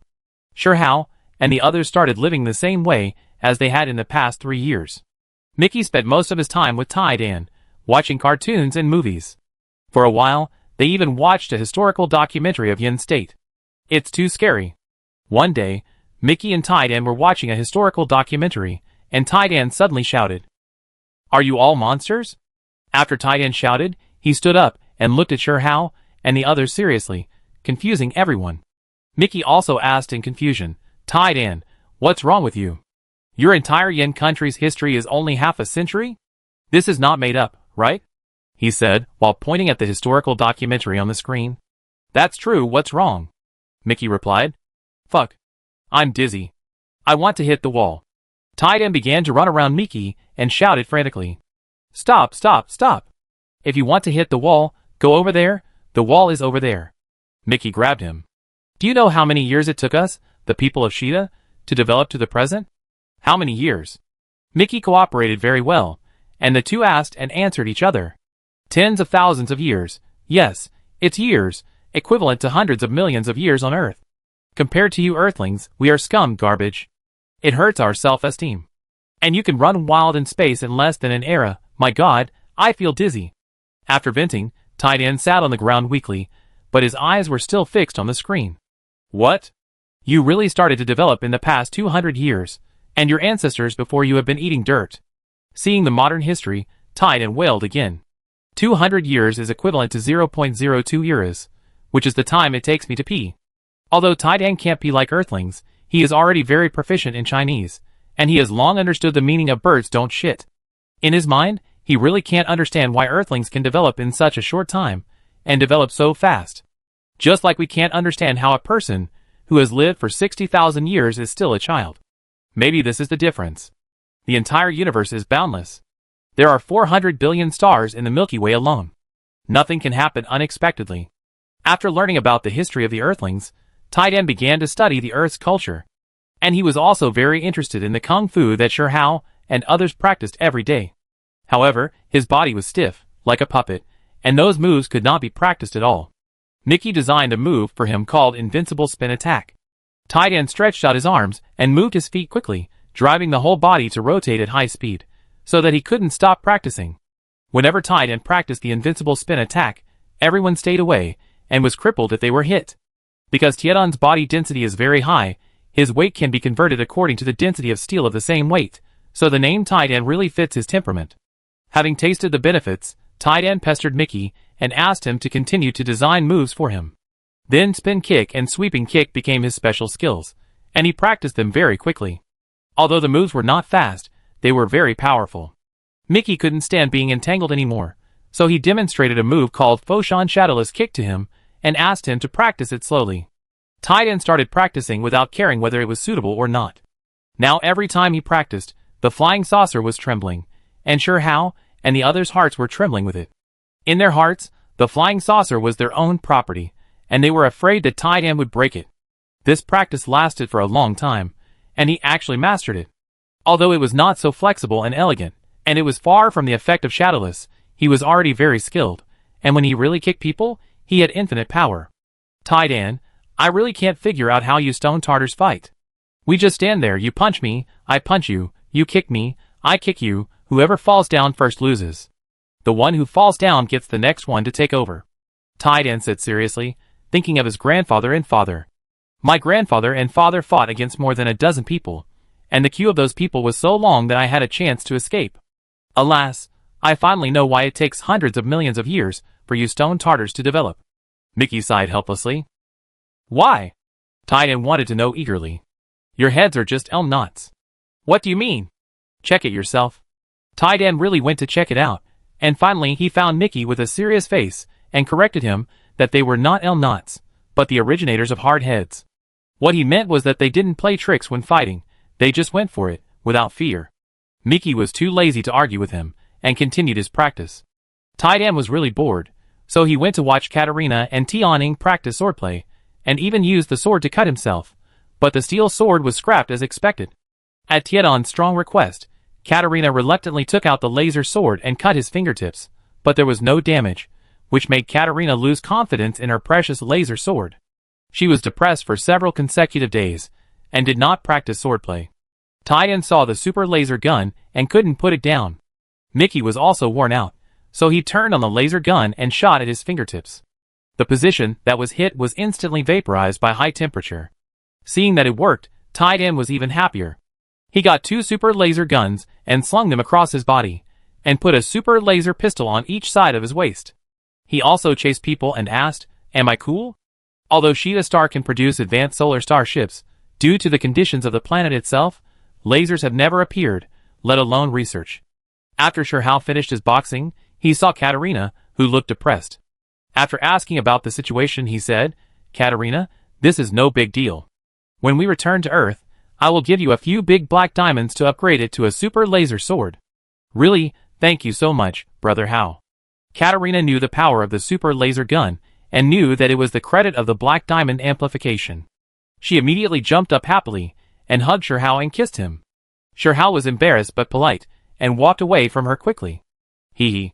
Seeing Sure Hao's embarrassing look, Katarina and Tianing laughed so hard that their branches shook. Since Tiedon joined, everyone's life has not been so boring. Soon after 8 or 9 months, they came to the vicinity of the Oort Nebula. At this time, Tiedon took everyone away from the flying saucer. After everyone was teleported out, they found that the flying saucer was parked in a large enclosed space, which looked like a special ship berth. "Tiedon, what is the name of your aircraft?" Mickey asked. "We don't have the habit of naming, so we call it a starship, but it's not bad to give it a name. Let me think about it. Let's call it Hunter Tan. Sure Tatar injured my grandfather and father. Their surnames sound a bit like Tan. When I have the strength, I will go back to take revenge." He waved his arms. "Let's go to the central control room." They came to a door, and the blue light was flashing. This was a flat ground with a spherical space above. As soon as I entered, I saw a series of adjustments inside, and chairs and tables appeared. In addition to the ground, there were images on the walls, which were real scenes of space, a bit like virtual reality scenes, giving people an immersive feeling. It was still pitch black outside, and I couldn't see anything. Tiedon also reduced the speed of the Hunter by half. While operating, he said, "My grandfather said that when encountering a place with gas, the speed should be reduced by half to avoid damage to the hull. In your words, there is friction. I didn't lie to you, I can't see anything here." After walking for a few days, the scene was still the same. Sure How didn't plan to continue exploring the Oort cloud, So he asked Taidan about his next plan. I have a good place to go. Turn left 90 degrees from here. It is estimated that it will take a year to fly, and you will be there. There is something strange there. Do you want to go? Taidan said mysteriously. What is it? Is it dangerous? Shirhao asked. I don't know what's going on there, but I've been there twice and nothing happened. Then let's go and have a look. In their bones, they still like to explore, especially for unknown things. Shirhao looked at the eager eyes of others and agreed. After reaching an agreement, the hunter turned around and crossed the Oort cloud diagonally. Taidan led everyone to visit the interior of the hunter, and the technical functions used inside were similar to that of the flying saucer. If there was any difference, it was that the size had become larger, the functions had become more, and there was a turtle shell on the outside. Of course, the invisible internal parts must be different, otherwise the speed would not be too high by more than 10 orders of magnitude. Taidan, I have always had a question. How did you achieve the entire anti-gravity system? Shirhao still couldn't help asking this question, although it was suspected of prying into privacy. I don't know much about the specific technology, but my grandfather knows.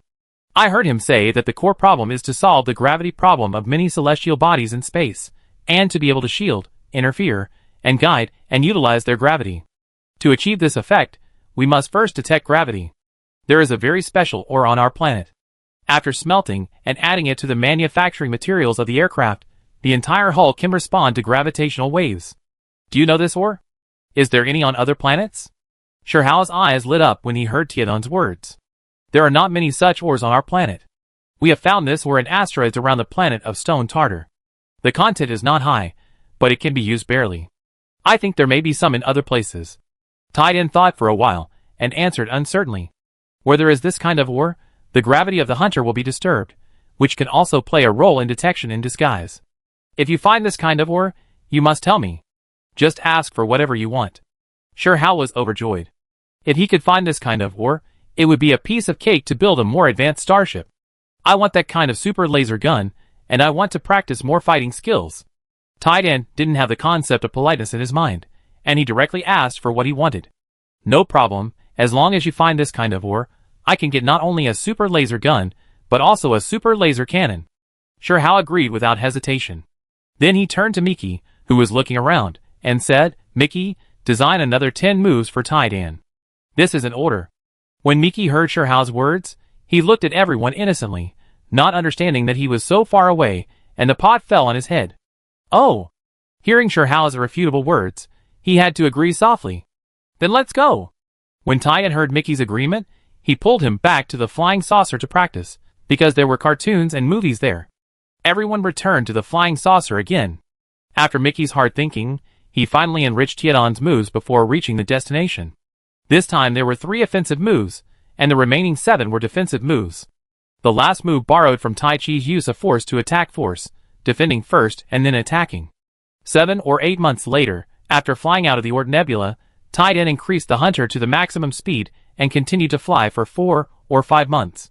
That day, Taidan invited everyone to come to the central control room of Hunter again.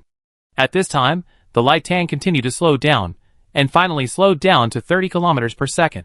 Compared with a full-speed state, this can be regarded as stillness. Just flying quietly, at this time, from the navigation map on the control room cabin, several asteroids can be seen around. This navigation map now captures the scene of a radius of 500,000 kilometers. Within this range, the density of these asteroids is already very high, which is very abnormal. Suddenly, a large dot on the navigation map quickly entered from the edge and flew in a straight line near the light tan. The light tan was originally flying in a straight line, and after the dot appeared, it began to deviate from the course. Taidan immediately activated the control switch and personally controlled the flight direction. A nervous look appeared on his face. After some efforts, the large dot flew past nearby, and the light tan finally returned to the normal route. The diameter of the asteroid just now is at least 500 kilometers. For some reason, the control of the gravitational waves of the light tan was slightly disturbed, and it was almost sucked over by it. Taidan asked Light Tan to resume automatic control, and then explained to everyone. What is the reason for this situation? Is there a lot of that kind of ore on it? Shirhao asked. One reason is that it has a high content of ore that can detect gravity, and the other reason is that it deliberately disturbs my gravity detection. Taidan said this with a serious look. Is it the same for other asteroids? Shurhao pointed to other dots on the navigation map and asked. Almost, but it didn't disturb us. You mean, these dots are starships? Shurhao heard this, and his mind turned, and he said in a lost voice. Yeah. Shurhao and the others felt like they were suffocating.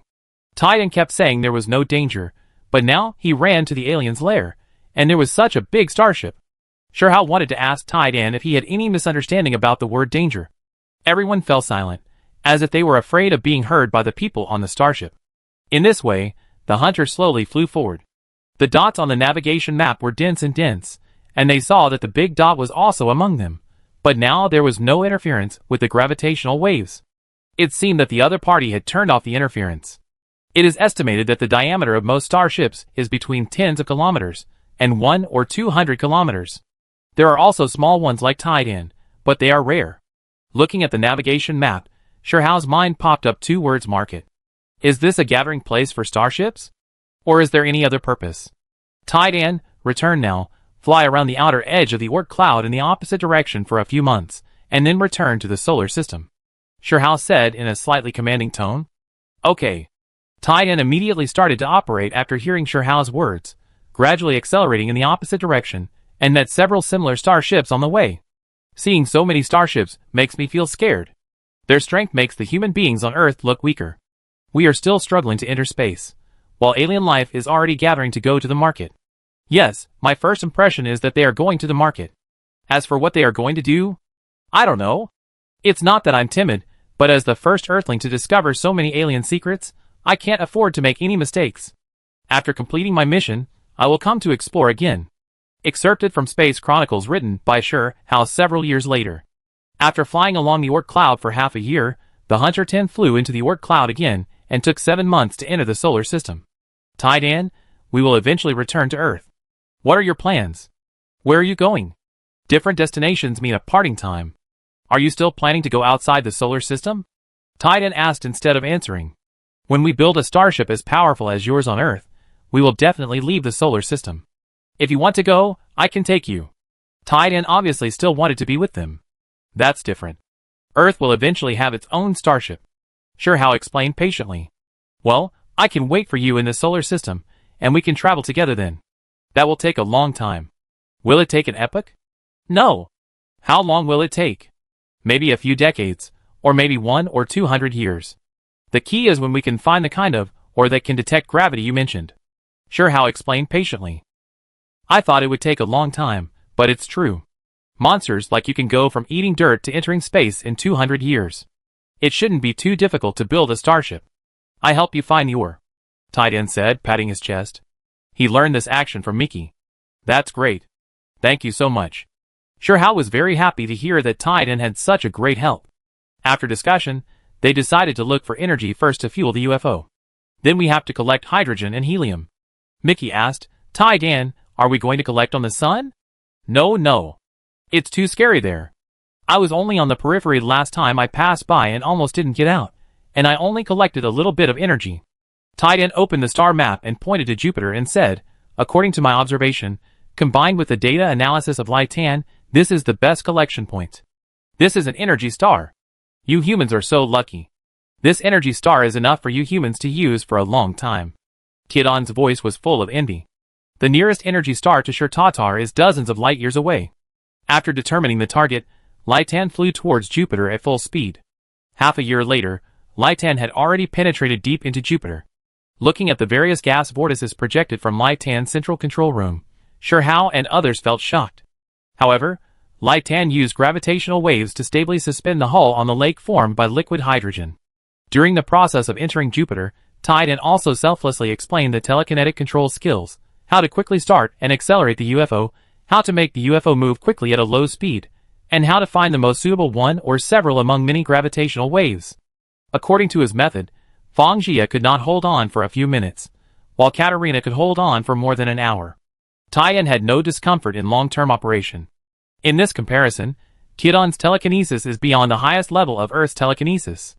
It is hard to tell that the stone Tartars have such a rough body, but their telekinesis is so strong. Liquid hydrogen and liquid helium are mixed together, and Titan turns on the energy separation device of the Hunter Tan to purify them. This time, Hao and his team saw all the internal structures of the UFO, because Tidan activated a very secret encryption switch, and then the lid under the entire disk was opened, and there were dozens of mailbox-like containers inside, which were very large. After hundreds of tons of purified liquid hydrogen and liquid helium were loaded into these containers, the disk closed again, and Tidan told Hao all the opening methods and passwords. In addition, they were introduced to some other positions that could be opened, and how to maintain the basic functions of the flying saucer at the lowest energy state. A full energy can last for tens of thousands of years. Hao immediately said that he would bring 4 super laser cannons and 4 super electromagnetic rail guns to Tidan next time to show his gratitude. After Hao introduced the power of these 2 cannons in detail, Tidan made it clear that he didn't want the flying saucer of his ancestors and gave it to them, which finally put Hao's heart at ease. After the flying saucer was filled with energy, the Lightan stayed here for a few more days to replenish its energy. After collecting energy, Tidan began to lead them to explore Jupiter's satellites. After exploring several satellites, they did not detect that kind of ore. Finally, they had no choice but to go deep into Io, which was full of volcanic eruptions. The Lightan began to rotate around Io at a low altitude. When it came to the sky above a volcano that had just erupted, Lightan showed a trace of gravitational wave disorder. Seeing this, Tidan immediately stopped Lightan. The magma had turned black, but it was still smoking. I saw Lightan fall to the ground, and then a mechanical arm-like thing stretched out from the inside to break the ground, and then stretched out a thick pipe to suck the fragments into the warehouse in the cabin. There was a small or dressing machine in the warehouse, and Tidan immediately controlled it with his mind to smelt it. After several hours of smelting, a small handful of bright silver powder was obtained. Tidan held a container of powder and said, "This is it. I didn't expect the content here is much higher than on our planet. This is really a treasure land. I have decided to mine and refine here." Although Tidan is simple-minded, he is not stupid. These powders can be sold at a sky-high price on the planet of Stone Tartar. Tidan, in this case, please send us out, and we will return to Earth by ourselves. In addition, I also want to buy some of this powder from you regularly. Do you think it's okay? The environment of Io is not something that can be conquered by current Earth technology. Mining by ourselves is not feasible, so it is most appropriate to buy from Tidan. Okay, I give it to you. You can't take it for free. What do you think is the best thing to buy or exchange? I don't mind having too many laser cannons like you mentioned. When I return to Stone Tartar, I will install these things all around my house to prevent bad guys from bullying us. I want anything that is available on Earth, but not on Stone Tartar. Also, do you have anything that can change the hardness of my body? If the hardness of the body of the Stone Tartar people can be improved, they can do many things that they couldn't do before. I can guarantee to meet your first request. I can only try for the second request. If I have it, I will bring it to you. In this way, Hao became the first person on Earth to trade with aliens, and it was a barter. Back then, Lao Mao could exchange general merchandise for airplanes, and now Hao wants to exchange general merchandise for hardcore starships. After the matter was settled, Tidan helped to reset the communication code of the flying saucer, and after trying to communicate with the Hunter Tan, they could send and receive messages to each other. In this way, there is no need to worry about losing contact. They stayed on Io for a few days, waiting for Tidan to smelt 2 bottles of silver white powder, which he said was enough to make 2 flying saucers, and gave them all to Hao. Then Lightan sent Hao and his team to Jupiter's outer space, and after releasing the flying saucer, the 2 sides parted ways. Hao and his team had been away from Earth for more than 6 years, and when they returned to Earth again, it would be nearly 8 years. I wonder what changes will occur. After leaving Jupiter, the carrier pigeon said that this place is very close to the asteroid belt, which made Hao excited. Chapter 132. When Starship 1 and Starship 2 on the Moon perform missions, their missions are mostly to find the Earth and suitable asteroids near the Moon to capture, in order to obtain the mineral resources on them. Hao felt very happy when he thought of the big piece of black diamond. There was no reason not to find some treasures near the asteroid belt this time. Hao expressed his thoughts, and received enthusiastic support from everyone. Now this flying saucer is officially owned by Yin Country, and everyone discussed giving it a name on the way. After discussion, they gave it a somewhat vulgar, but very vivid name called Pioneer. From this name, we can see everyone's expectations for it. After being instructed by Tidan, it was controlled by Katarina and gradually began to try to use the gravitational waves detected by Pioneer, and soon rushed to 5,000 kilometers per second. Because Jupiter is very close to the asteroid belt, it has been moving at this speed. A few hours later, Pioneer entered the asteroid belt. The name asteroid belt sounds impressive, but in fact, its width is about 200 million kilometers, and the entire area is very large. There are more than 500,000 asteroids in this ring area, which are scattered and actually very empty. When it went 30 million kilometers deep into the asteroid belt, Katerina began to slow down, then turned 90 degrees to the right, and began to fly clockwise in the asteroid belt. When there were no asteroids, it flew fast, and when it detected an asteroid, it slowed down. Tien had taught them to use the multifunction detector on Pioneer, which could detect obstacles in the direction of travel and capture data of obstacles for analysis. Fang Jia operated the detector, and the carrier pigeon kept analyzing the data fed back. Ordinary black iron ore, let's go. Silicate ore, let's go. What is this? It's a mess, let's go. When encountering an asteroid, the carrier pigeon will analyze it and instruct Katerina to proceed to the next step. Just now, we encountered dozens of asteroids on the way, some of which were hundreds of meters in size, and some were several kilometers in size, but most of them were common minerals, and some were very mixed and not very valuable. Gold ore with a content of 20%, accompanied by rare metal ore. Stop. With the order from the carrier pigeon, Katerina braked suddenly, and Pioneer kept flying at the same speed as the asteroid. 330 meters in length, 180 meters in width, and 80 meters in thickness. Let's go, it's too big, it's not cost effective for us to split it here. Shihao thought about it, and gave up. On Earth, refining 10 kilograms of gold from every ton of ore is a rare rich gold mine. This asteroid has a gold content of 20%, and everyone is reluctant to give it up. But the Pioneer's capacity is limited, and even if it is cut, it can't hold much. With a little regret, the Pioneer continues to move forward. Iron ore, go. Phosphate ore, go. Stop. Just now a very small thing flashed by, and the data showed that the density was very high, and it was suspected to be a diamond structure.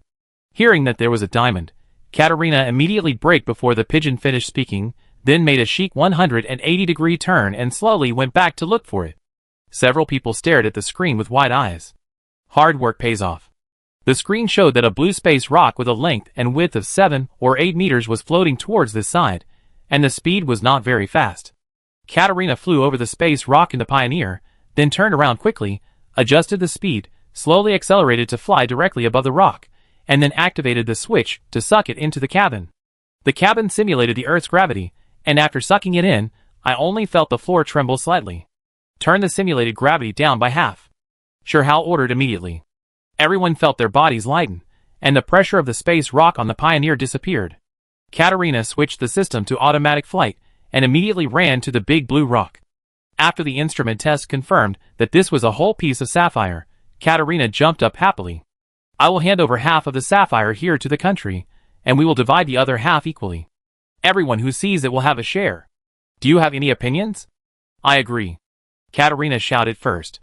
Others expressed their agreement, and Fang Jia was a little embarrassed and didn't want it. Xiao Fang, there will be many opportunities to search for treasure in space in the future, and there will be many such distributions. I would like to take this opportunity to set a rule. I hope you can treat others fairly in the future. After arriving on the moon, you can take the gems to the jewelry processing factory of Hausher Group for processing, or I can help you sell them to the country. What do you think? Then help me sell them to the country. Thank you, General Shi.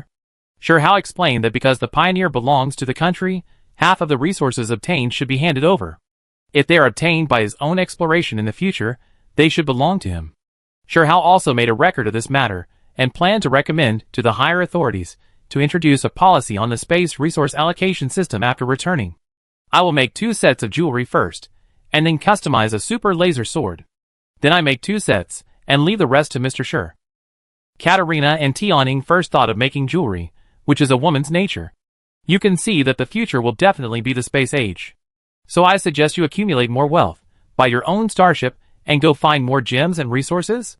Shihao was persuading others, and at the same time persuading himself. After he returned, he had to persuade the superiors to make space-related strategic plans as soon as possible. Temporarily turning off the simulated gravity, several people moved the gem inside, and then continued to explore the asteroid belt. After searching for dozens of days in a row, they captured another gold mine with a diameter of about 3 meters, and the gold content of this piece reached 80%. In addition, there is a piece of ore suspected to be able to detect gravitational waves. This ore was split from an asteroid with a diameter of more than 10 kilometers. The Pioneer was about to land on it. When it approached dozens of meters, the gravitational waves detected were chaotic and almost lost control, and it immediately moved away from the asteroid. Then Sherhao took the carrier pigeon and Mickey to land on a small patrol ship, cut it with tools, and transported it back. At the same time, 2 quantum beacons were placed on the asteroid. After that, they began to return. Sherhao decided to go to Mars, the nearest planet, as the first stop. The Pioneer maintained a speed of 5,000 kilometers per second, passed through the asteroid belt, passed through the orbit of Jupiter, and then flew towards Mars at full speed. When it arrived at the orbit of Mars, the carrier pigeon adjusted the communication frequency and connected to the Mars quantum satellite. This is Pioneer, calling the Yen country Mars base. Pioneer? Which sequence do you belong to? The Martian operator asked in confusion. This is Sherhao, the captain of the Shenglong squadron.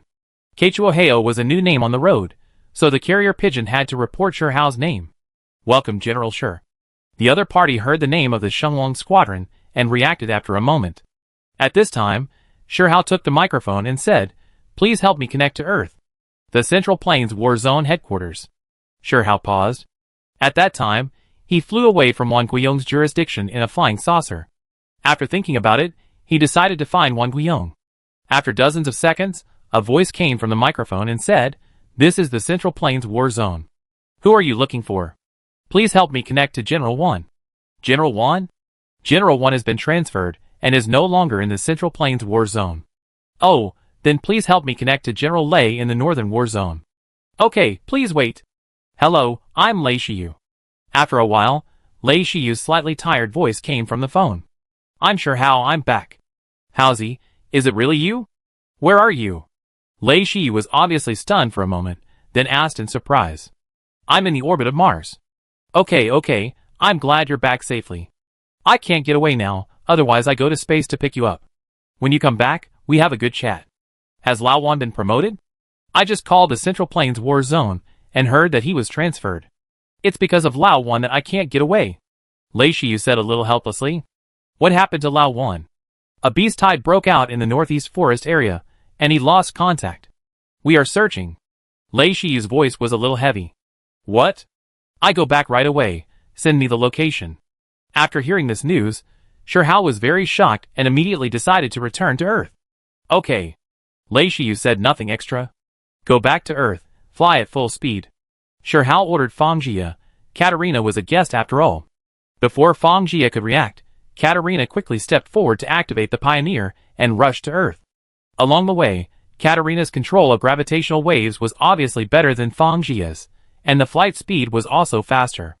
3 hours later, the Pioneer arrived in outer space of the Earth. After 8 years, it finally came back.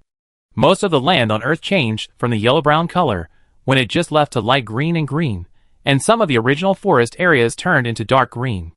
The North and South poles are covered with snow again. The entire Earth is wrapped in a large, shining ball. It seems that the space dome has taken effect. Fly to this location. Sherhao showed Katarina the location set by Lei Shiyu. The carrier pigeon informed our air defense department that we are going down. A few minutes later, the carrier pigeon received a reply from the military. At this time, Katarina had already controlled the Pioneer to fly directly above the destination. After receiving Sherhao's order, the Pioneer, which was suspended in outer space of the Earth, flashed vertically with blue light. When it was approaching the space dome, the Pioneer immediately stopped falling and flew towards a reserved circular hole with a diameter of about 10 kilometers. After passing through the circular hole and continuing to land, it soon arrived at the location where Wan Guiyong was in danger. The entire forest was dark green, with towering trees one after another. The Pioneer floated above the treetops and slowly moved forward to search. I saw that the camp on a clearing below had been destroyed and was in a mess. There were several flying cars lying in the camp. There were already dozens of wild beasts there. On the only road, you could vaguely see some wild beasts running or lying on it, but no one was seen. Captain, when did Lao Wan contact you last? After arriving at the location, Sherhao called Lei Shiyu. Last night, not long after he contacted me, he completely lost contact. We sent a plane over there, but found no clues. There were too many wild beasts on the ground. We sent 2 Panlong teams to search, but to no avail. We couldn't withstand the pressure of the wild beasts, and were forced to withdraw. Didn't the Shenlong team come? The Shenlong team is on missions or stationed in space. There is no Shenlong team in the Earth sequence. Lei Shiyu said helplessly. From the information feedback from the Panlong team, if it's one-on-one, they and their war pets can defeat the wild beasts below. When they encounter a group of wild beasts, their attack power is not good. What weapons are they equipped with? Standard light laser guns. Can the Shenlong team be transferred over? Shihao looked at the situation below and felt a little tricky. The procedures may be complicated. It is stipulated that the Shenlong team is not allowed to return to Earth without orders. If the matter is not extremely urgent, it is difficult to mobilize them back in the short term. Where are Mickey and I's combat pets? When Shihao and his team left, they left in a hurry, and the future was unknown, so they left their combat pets on Earth. On the moon. Can we bring this back? 8 years have passed, and things have changed a bit. Shihao felt that Lei Shiyu had many unspeakable difficulties. He did not ask to mobilize the Shenlong team again, but prepared to find Wang Guiyong himself. It's with Wu Yi. I think if you ask him for it, he will definitely let you take it away. Okay, I call him. Soon, Wu Yi's call was connected. Old Wu, this is Shihao. How's you're back, great.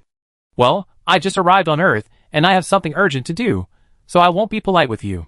Old Wan is in danger in the northeastern forest area. I want to go down to find him. Old Lei said that the Shenlong team is not convenient to transfer.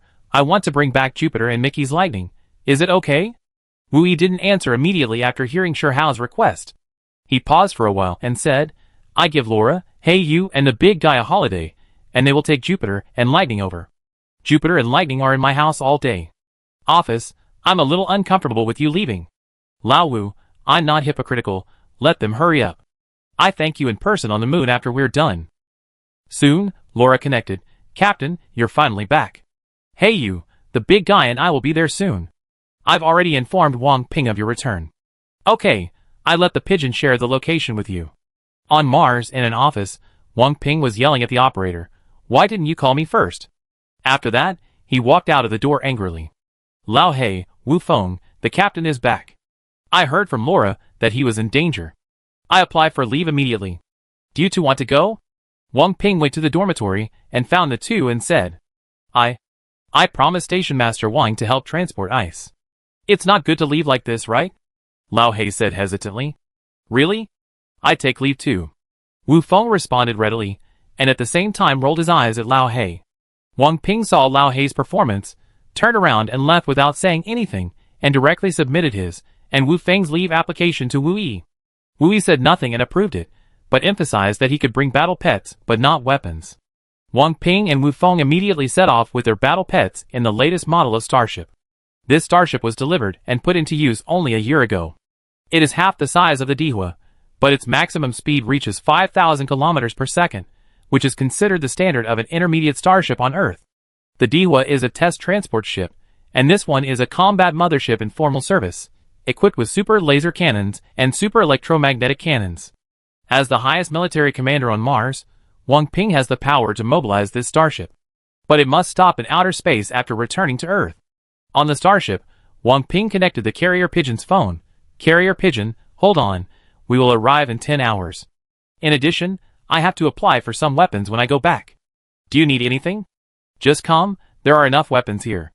Unexpectedly, after a trip in space, the super laser gun was not used, but it was used when I came back. After the call, the carrier pigeon sent the location to Wang Ping. Shihao did not wait for Laura and the others, and said, Let's go down and clean up the beasts in the camp first, and wait for them there. Pioneer will hover here, and Jia will be on standby.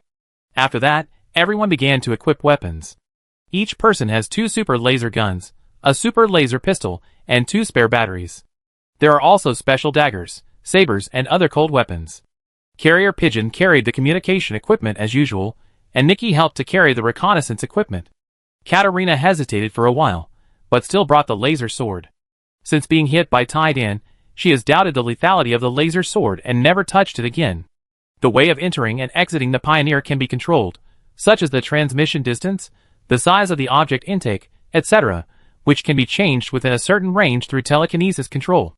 Fang Jia lowered the Pioneer as much as possible, and then teleported them directly to the roof of the camp. There were 5 people in total, standing on the roof with full firepower. Under the terrifying lethality of the super laser gun, the beasts were killed in one shot. More than half an hour later, all the beasts in the camp were killed. Katerina, Tianning, Mickey and the pigeon were separated for vigilance, and Shihao jumped off the roof.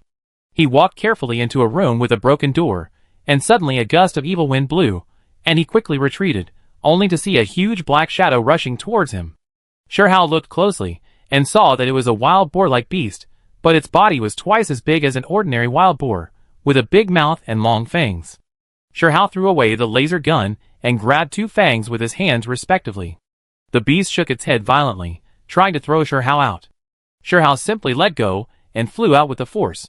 In the air, his hand had already picked up another laser gun, aimed at the beast's head, and pulled the trigger. The beast fell down in response, and bright red blood gradually flowed out, and its head was still twitching slightly. Shihao went forward to take a closer look. He found that the beast looked like a wild boar, but it also had some characteristics of a black bear, and he was puzzled. Shihao entered the room again, only to see that the wall behind had been smashed and overturned by the beast. The inside was very messy, and there were no valuable clues. He went to the yard to check the flying cars, and found that they were all in tatters. There was no corpse here, which meant that Wang Guiyong and his men should have retreated. When attacked at night, the flying car was the first to be destroyed, which explains why they did not leave in the flying car. Katerina, Mickey and the other 4 people kept shooting the beasts approaching the camp, and the number was increasing. Fang Jia reported that the beasts in the distance also tended to move closer to this side, so they were asked to evacuate immediately. It seems that there is a way for these beasts to transmit information. At this time, Laura and the others arrived in a military flying disc. Fang Jia transmitted the weapons and equipment to the ground. Laura, Heiyu and the big guy were equipped like Shihao and the others, and the flying disc followed them in the sky. Everyone's war pets were released, and Jupiter and Lightning saw Shihao and Mickey and ran over happily. Shihao asked several canine war pets to sniff the items in the room, and then followed the smell. Along the way, the bodies of wild beasts were constantly found. Most of the beasts that attacked were solved by the war pets first. The bushes and flowers were trampled to the ground, and occasionally some footprints could be seen. As the pursuit deepened, bloodstains gradually appeared on the road, and the bloodstains became more and more. Afterwards, incomplete corpses began to appear, which were the tragic state of being eaten by wild beasts. The further they chased, the heavier Shihao's heart became, but his steps did not slow down at all. 1 second faster, they would have a little more chance of survival. At the end of an open area, there was a dark cave, crowded with wild beasts. They were roaring wildly. The cave entrance was very regular, half a person's height, and it was obviously built by humans with stones. The surface of the stone was mottled, and there were some traces of weathering. Damn it, I also struggled among the dead back then. How could I be afraid of you beasts? Wang Guiyong's rough curse came from the cave entrance. In the dark cave, through the faint light from the mobile phone, more than a dozen people could be seen crowded together, some of them still bleeding on their arms and legs, and a few people were lying in the innermost part, motionless, and it was unknown whether they were dead or alive. The cave entrance was blocked by a beast that had drilled halfway in. The beast had been killed, temporarily alleviating the crisis. Colleagues, don't worry, there's a poem that says, well, mountains and rivers are so dense that you doubt there is no way out, but when you turn around, you will find another village. I think God has eyes, and it is impossible for him to kill me, old one. At this time, the beast suddenly fell down, scaring them. A closer look showed that the body of the beast left outside had been eaten up, leaving only the skeleton, so it could not block the cave entrance and fell down. With a swoosh, a skinny beast drilled in from the cave entrance. Several people at the entrance of the cave hurriedly picked up their guns and fired a burst of shots, but missed. Seeing this, Wang Guiyong rushed over and grabbed the beast's 2 hind legs with both hands. Other soldiers did not dare to shoot, fearing that Wang Guiyong would be hurt, and stood there stupidly. Wang Guiyong shouted, "Use a dagger, a saber." Others hurriedly stabbed at the beast. Another beast at the entrance of the cave was trying to get in, but it was stuck there again. Wang Guiyong turned around and shot it in the head. "Come here, step back a little, stand 3 people on each side, aim your guns at the entrance of the cave, and shoot as long as the situation just now happens. Do you understand?" After the accident just now, Wang Guiyong quickly rearranged the people inside. Wu Wu at this time, a female soldier inside started crying. Wang Guiyong looked over there, didn't say anything, shook his head slightly, and sighed. Time passed by minute, and there were more and more half-body beast corpses in the cave. The faces of the soldiers holding guns at the door were much more relaxed than at the beginning, and they were also energetic. Suddenly, they felt the ground tremble. Suddenly, the beast at the entrance of the cave rushed in. Another dead beast blocked the entrance of the cave horizontally. After a while, the beast's corpse moved, and there was a crunch sound, as if something was gnawing at the beast's corpse. When the beast's bones were gone, the cave entrance was no longer blocked and suddenly became bright. Suddenly, a long animal horn stretched out from the cave entrance. Then, they saw a big mouth with 2 round nostrils on it appeared at the entrance of the cave, and then began to drill in hard. After trying several times without success, the unknown beast gave up and retreated. After a few minutes, they felt the ground trembling again, followed by a tap-tap sound, and after a dull bang sound, the dust on the top of the cave fell down. A female voice screamed in the cave. It was the female warrior who was crying just now. This scream made Wang Guiyong's heart tense instantly. The bang bang bang sound of the bang continued, and the dust on the top of the cave fell more and more. This was an old air raid shelter that had been in disrepair for a long time. I don't know how long it can last. When Shihao saw more and more beast corpses, his heart was lifted. As he ran forward, he vaguely heard a dull sound. "Quick, speed up!" Shihao shouted, increasing his speed to the maximum. A few minutes later, he saw an open area, with wild animals lying on the ground. Some had become corpses, some were missing legs, or were injured and twitching on the ground. At the end of the open area, a wild animal that looked like a bison was hitting the wall. The beast was about 2 meters tall, bronze-colored, with strong limbs, and was very ferocious. Shihao did not slow down and ran quickly towards the beast. As the distance got closer and closer, he saw the hole and understood something. Then he raised his gun and started shooting at the beast. A burst of white smoke rose from the side of its body. The beast did not fall down, but turned around and opened its mouth full of fangs to roar at Shihao. Then its 2 front legs were in a state of digging the ground, and then it accelerated and rushed toward Shihao. It was estimated that its speed was not slower than Shihao's. Shihao did not panic, and calmly shot at the beast's head. After shooting, he kicked the ground with his legs and jumped high, and the beast rushed over from below. At this time, Katarina and Mickey also raised their guns and aimed for the next round of shooting. Several war pets jumped high and bit the beast's neck and body. The beast's body also began to fall slowly, but under the strong inertia, it still slid forward, carrying several war pets forward. Shihao turned his head to look at the beast's corpse covered in dust, and then walked towards the cave entrance. "Lao Wan, you old immortal, are you still alive?" Shihao shouted inside. "You, a tough rat, are still alive. How can I die?" Although they had not seen each other for 8 years, Wang Guiyong immediately recognized Shihao's voice. Wang Guiyong did not come out immediately, but let the injured soldiers go first. Finally, he and several soldiers worked together to carry the dead soldiers out. "What happened? It's so miserable," Shihao asked in a low voice when he saw Wang Guiyong crawling out at last, covered in dust. "Someone is plotting against me, but if it's you, my life will be as hardened as yours, and it won't be so easy to die. If I can't die, they have to take a layer of skin off." Wang Guiyong narrowed his eyes and said fiercely. Laura landed the flying disc and placed the soldiers on it. When Wang Guiyong was about to go up, Shihao grabbed him and said, "Don't you want to take a ride on the flying disc?" Wang Guiyong looked up and said, "Let's go." For safety reasons, Laura, Hey, you and the big guy took the flying disc to send the soldiers back. After the flying disc left, Fang Jie received Shihao's order to land the Pioneer and take everyone in. "Wow, Wui said you are a lucky star, and he is really right. Every time you seem to be on a life-or-death mission, you can come back safely and bring back a lot of treasures." After Wang Guiyong entered the cabin, he was blinded by the sapphire and turned around several times. "This can build a lot of super laser cannons, he said excitedly while turning around. Just like women love jewelry, soldiers love weapons. After asking Wang Guiyong for his opinion, Shihao decided to wait for Wang Ping and others at the original place. The two came to Shihao's lounge. Shihao first told Wang Guiyong what he saw and heard along the way. He talked about the owner of the Pioneer and his descendant Taidan. When Wang Guiyong heard that Taidan officially gave the Pioneer to Yin country, he breathed a sigh of relief. Although Shihao and his team flew the UFO away, it did not mean that the potential threat to the Earth was eliminated. Wang Guiyong and other insiders were still in a state of fear, fearing that the location of the Earth would be exposed and bring disaster. Shihao did not talk about the piles of starships they saw outside the solar system, but said, "According to my observation, the Sheeta people are just one of the majority of aliens.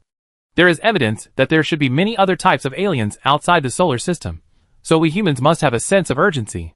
Although this pioneer belongs to Yin country, we ourselves cannot create a starship with a 100% gravity offset rate. After reaching 90%, we are stuck. Wan Guiyong knew very well that if he wanted to conquer space, he had to have advanced starships. Let me show you something, Shihao said as he stood up and took out 2 containers from the backpack next to him. I heard from Taidan that all the starships of Shida Star have integrated this material that can detect gravitational waves. This is the most critical point. Wan Guiyong took it carefully and looked at it over and over again. He did not open the lid rashly and then handed it to Shihao and said, "Put it away first and take it out after I finish my work." I think this incident is not simple. Old Lei also seems to be hesitant when speaking. What happened in the past few years? From the reactions of Lei Shiyu and Wu Yi, Shihao saw something wrong. Alas, peace has lasted too long. The old conflicts are gone, and new conflicts will always appear. Where there are people, there are rivers and lakes, Wan Guiyong said solemnly. Wan Guiyong told Shihao about what had happened in the past few years. After Shihao left in the flying saucer, Wan Guiyong, Wu Yi, and Lei Shiyu all carried out their work step by step. Lei Shiyu paid close attention to production capacity and efficiency, and completed the construction of the entire space dome 2 years ago, and greatly reduced costs. This was a great achievement, but some people said that Lei Shiyu cut corners, embezzled, and arranged things in various ways. Once, a few pieces of the space dome fell off at a certain location, and the gang began to investigate Lei Shiyu. At that time, various rumors were heard, which were very unfavorable to Lei Shiyu. Finally, the pieces of glass that fell off were found, and according to expert analysis, they were knocked off by meteorites. After this conclusion came out, the gang kept silent, and no one apologized to Lei Shiyu, and the matter was left unresolved. After experiencing this incident, Lei Shiyu, who was not very talkative, became even more taciturn, and it was impossible to say that he had no emotions. After the construction of the space dome began, the Earth's environment gradually began to recover, more and more areas were suitable for human habitation, resources became abundant, and various social contradictions gradually dissipated, presenting a thriving scene. In this way, the number of missions of Panlong Squad and Shenlong Squad became less and less. A few years ago, another Panlong Squad member ran out of the base without permission and injured several people. The gang began to advocate the bionic robot threat theory and clamored to disband Panlong Squad and Shenlong Squad. In desperation, Liang Wenshan had to compromise and imposed various restrictions on the transfer of Panlong Squad and Shenlong Squad, adding several processes and approval procedures, and only by compromise could the establishment be retained. Shihao finally understood why Wan Guiyong had an accident and the Shenlong team could not be mobilized. In this way, those people felt that they had the power in their hands, so they calmed down. Liang Wenshan took the excuse of poor health 2 years ago and took the initiative to retire. As for the real reason, it is unknown. Wan Guiyong was transferred to the position of Chief of the General Staff. He wanted to do something big, but after taking office, he felt constrained everywhere and could not do anything.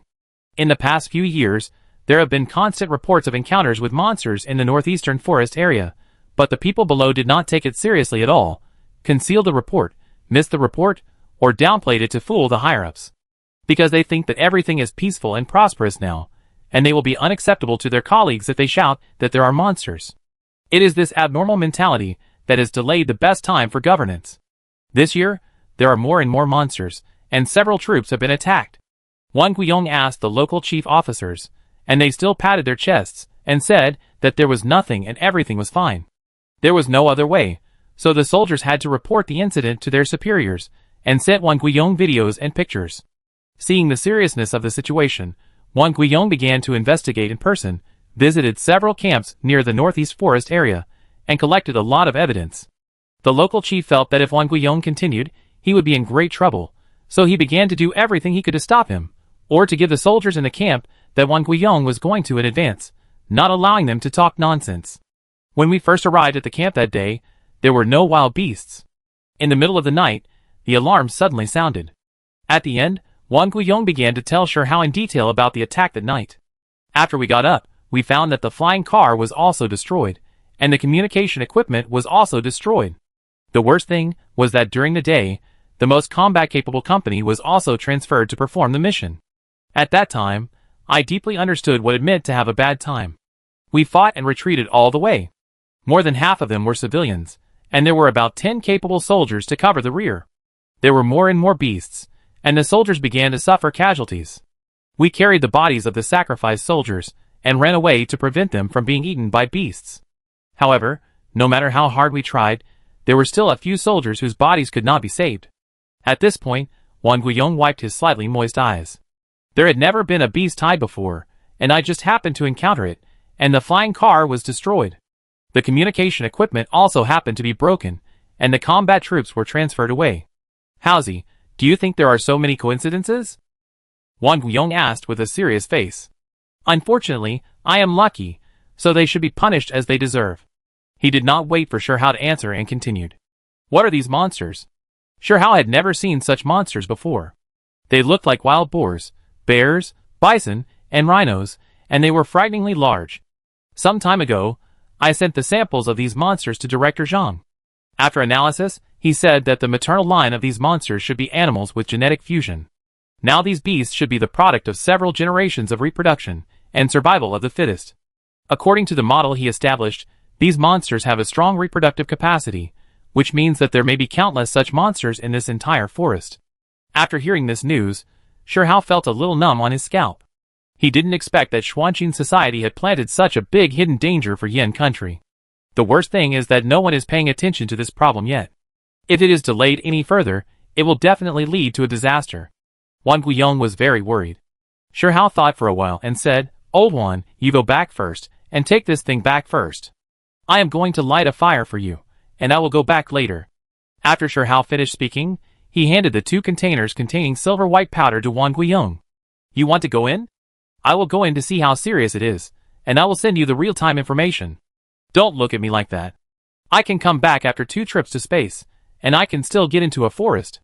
Shi Hao said to Wang Guiyong with a worried face. That's right, you are the first lucky star of Yan country. I am still worried about nothing. I will take Wang Ping's car back later. Wang Guiyong thought about Shi Hao's amazing experience, and he felt relieved. The 2 came out of the room. Wang Ping and Wu Feng were already waiting outside, and Shi Hao and Wang Guiyong had been chatting for several hours without knowing it. Wang Guiyong left Pioneer and flew directly to Kyoto City on Wang Ping's flying disc, where his office was. Carrier Pigeon, inform Laura and the others to return the same way. We are going to hunt in the woods. Wang Ping, where is Lao He? He is busy flattering the leader. Before Wang Ping could answer, Wu Feng said in a mocking tone. Wu Feng, don't say that about Lao He. He also has his own difficulties. Wang Ping stopped Wu Feng from continuing. Lao He has been staying with me on Mars for the past few years. His mother is over 80 years old and in poor health. So Lao He wants to be transferred back to Earth or the Moon, but these things have to be approved layer by layer, and he has no way. Any so-called leader can hold him back, even if Laura and the others take the initiative to swap with Lao He. Wang Ping said angrily. Shi Hao felt angry after hearing this and said, I take care of this. After we finish here, let's go visit his mother first. Okay, then I trouble you, Captain. Wang Ping felt that everything would be solved after Shi Hao came back, and his words were relaxed. Everyone waited for half an hour, and Laura and the other 3 came back. Carrier Pigeon, your main task this time is to take photos and videos. Before leaving, Shi Hao instructed the Carrier Pigeon. After everyone was re-equipped, the Pioneer flew to the depths of the dense forest and let them down. Chapter 133. In the decades when the Earth's environment deteriorated, the temperature in the northeast of Yan State rose. Although there was a space dome for protection, the average temperature was still close to 30 degrees Celsius. With the increase in rainfall, it gradually evolved into a tropical rainforest climate. After the completion of the Space Dome project led by Lei Shiyu 2 years ago, the Earth's environment improved and the temperature here dropped slightly, but the ecological environment of the forest area did not change much. The dense trees blocked the sunlight, and the branches crisscrossed. Shi Hao and his team walked on the thick, slightly damp fallen leaves. In order to fully understand the distribution of monsters, Shi Hao decided to start from the center of the forest area and search in a straight line in the direction of the camp where Wang Guiyong was attacked. The camp was located outside the forest area. Shi Hao also contacted Director Zhang of the Los Angeles Gene Research Institute. If they encountered some animals they didn't know or couldn't identify, they could send pictures and videos to him at any time and ask him to identify them. Director Zhang had analyzed the genetic map of the mutant monster and knew the seriousness of the matter. He specially invited an authoritative animal expert to assist. The carrier pigeon called the quantum satellite to draw a real-life map with a width of 10 kilometers centered on the route of travel. Everyone activated the positioning device and put on the head cover of the protective suit. Mickey's pet Lightning stood on his shoulder, Laura's Xiaoqing was wrapped around her arm, and the carrier pigeon had no pet for the time being. Jupiter and Ah Hu were in the front, the god of war was on the left, Xiuju and Wufeng's pet Hongzhong was on the right, and everyone lined up in 2 rows behind the pets, trotting forward to search. The slippery ground made their feet slip from time to time, revealing the rotten leaves and dead branches underneath. Some unknown small insects crawled on the ground, and some flew around. Suddenly, a figure flashed, holding a 1-meter-long spotted snake in its mouth. Shirhao pinched the snake's head, opened its mouth, and looked at it. There was nothing unusual, so he threw it to the tree next to him. Any animal you meet on the road should be checked to see if there are any abnormalities. Shirhao looked at the snake thoughtfully and said, due to environmental reasons, they could not move faster, and the speed was basically maintained at about 15 kilometers per hour. On the way, they caught 3 wild boars, 2 wolves, a cheetah, and a python. After taking detailed photos and videos, Director Zhang and his team found no signs of abnormality. They encountered 5 in the swamp, and Jupiter and Ah Hu would be alert and stop every time. In one of the swamps, Shirhao and his team managed to catch a crocodile, and after identification, there was no abnormality. Soon at night, they did not return to the Pioneer. Instead, they found a relatively open and dry open space to camp. Mickey, Hey You, and Wu Feng found 3 trees around and sat on the branches to keep watch.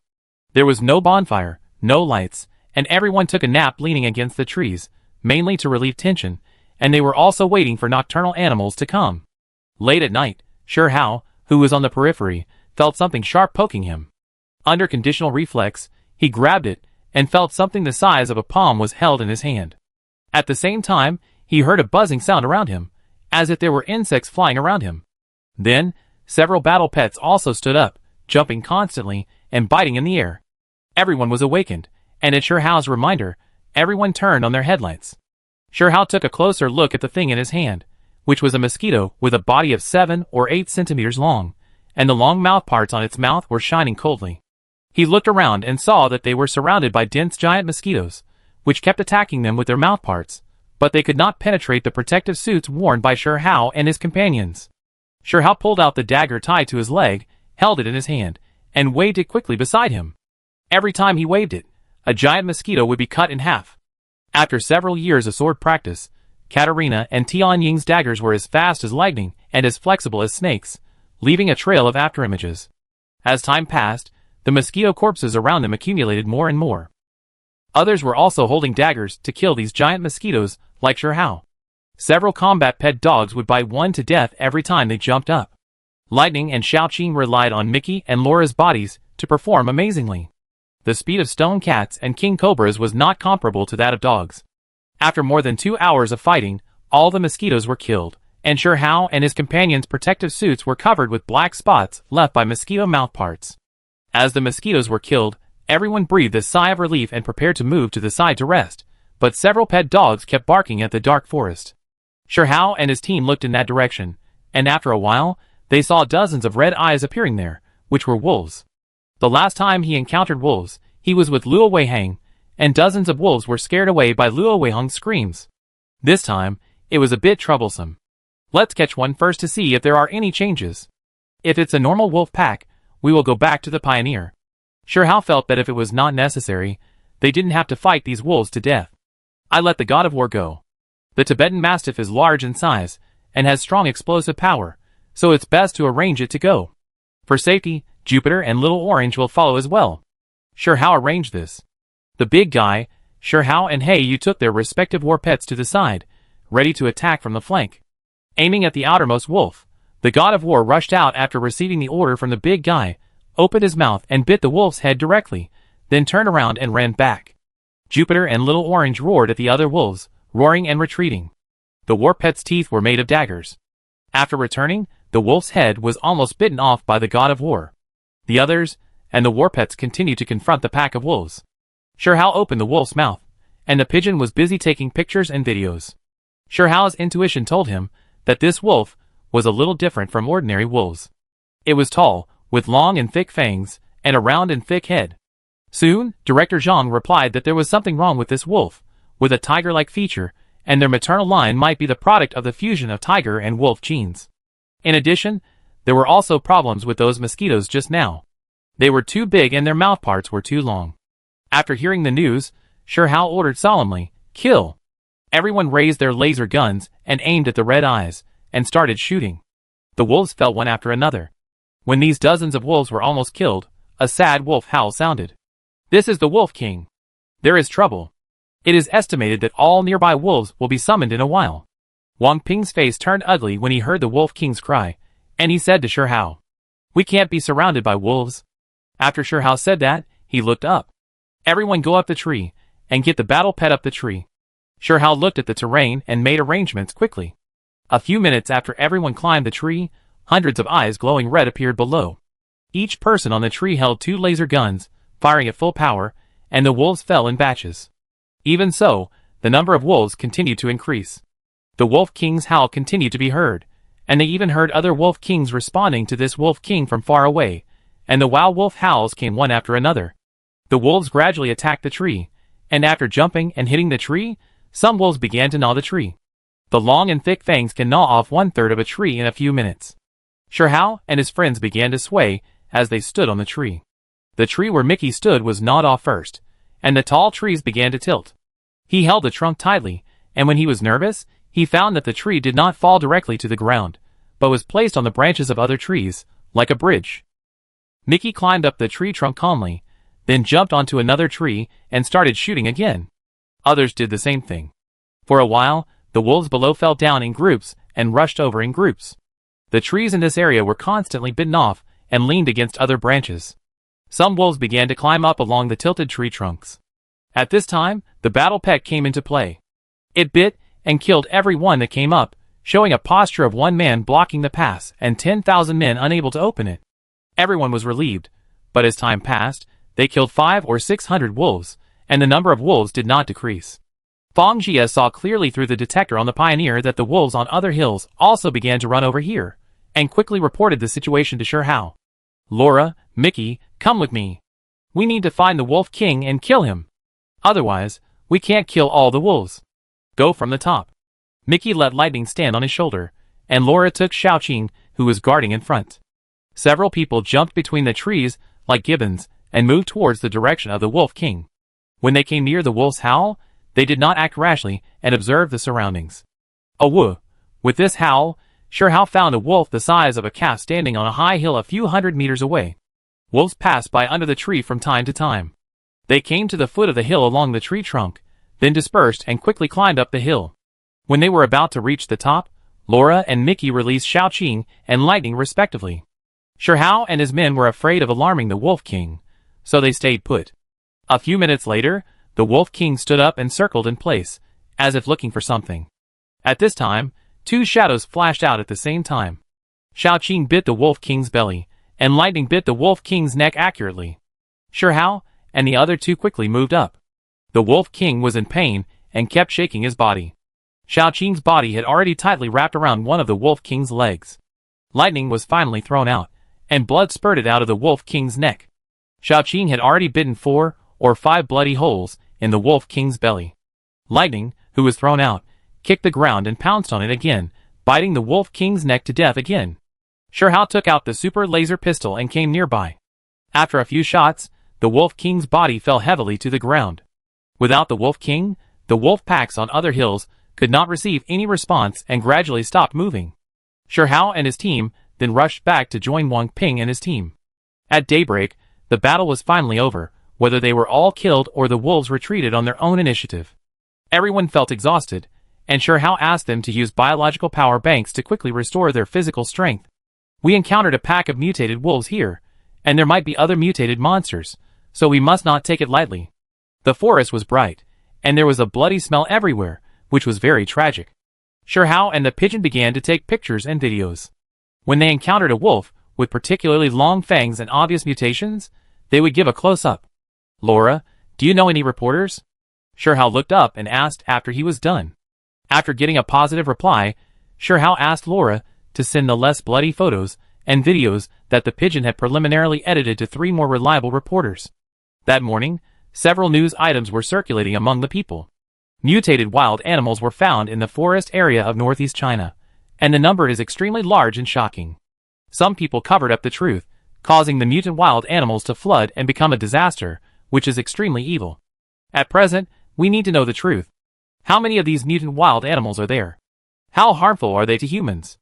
It is urgent to come up with the best response method as soon as possible. For a time, the entire Yin kingdom was shrouded in the shadow of mutant wild animals. Wang Guiyong saw the news with a smile on his face, and said to himself, "It's crude and simple, but very effective. But I have to clean up your ass." After Wang Guiyong finished speaking, he picked up the folder and walked to the meeting room. "Sure, Hao is back. Why didn't anyone report to me?" Wang Guiyong heard an angry question as soon as he entered the meeting room. "He went to rescue me, and has reported it to me." Wang Guiyong immediately answered. "Wang Ping, how did Laura and the others come back from the moon and Mars? They are deserting their posts without permission, and will be brought to court-martial. They happened to be on vacation, and I approved it. Before this operation, they reported to me, saying that as soldiers of the country, since they have encountered such a crisis, they must stand up at this time, and I can't disapprove. If they put a big hat on me because of my delay, I can't bear it." Wu Yi, who was projected by the holographic projection, said calmly. Lei Shiyu sat next to Wu Yi, struggling to hold back his laughter. "I came back from the northeast forest area yesterday. After this period of investigation, I have a lot of evidence. Let's take a look together." Wang Guiyong sat down and opened the folder and said, "In the northeast forest area." After resting, Sure Hao and his team continued to move forward along the established route. On the way, they encountered a group of wild boar-like beasts, just like the group that attacked Wang Guiyong and his team, and decisively shot them dead. At this time, they had only walked half of the way, which means that except for the deep forest, there might be mutant beasts in the other half of the forest area. The pythons they met on the road later also mutated. They also met a few deer. After Director Zhang and his team judged, these deer seemed to be mutated and evolved. In short, they were different from the previous deer. The physical fitness of this kind of deer has been greatly improved. According to the principle of survival of the fittest, if these deer do not become stronger, they will be eaten by those mutant beasts and become extinct species. When they were on their way, Jupiter and Ahu stopped again and kept barking at them. At that time, they looked up and saw 3 monkeys climbing the tree trunk and jumping into the depths of the forest. Sure Hao quickly ran to the bottom of the monkeys, and then climbed up the tree, but the monkeys were very flexible and easily avoided Sure Hao. Wang Ping and his men saw this and dispersed, and climbed up the tree. After more than 10 minutes of fighting wits and courage, they finally caught the 3 monkeys. These 3 monkeys were not very big, and had golden fur. So cute. Katerina was immediately moved by the cuteness of these 3 monkeys. Sure Hao opened their mouths, and found that they were all normal. "Are these golden monkeys?" Laura stroked them and said, looking at their fur color. After the pigeons delivered the photos and videos, the animal expert shouted excitedly, "Golden monkeys, golden monkeys. We all thought they were extinct." Great. Sure Hao received a reply from Director Zhang, who told him to protect the 3 golden monkeys and take them back. Golden monkeys have been almost extinct in recent years. The 3 monkeys were very calm at first. After a while, they became very irritable and anxious.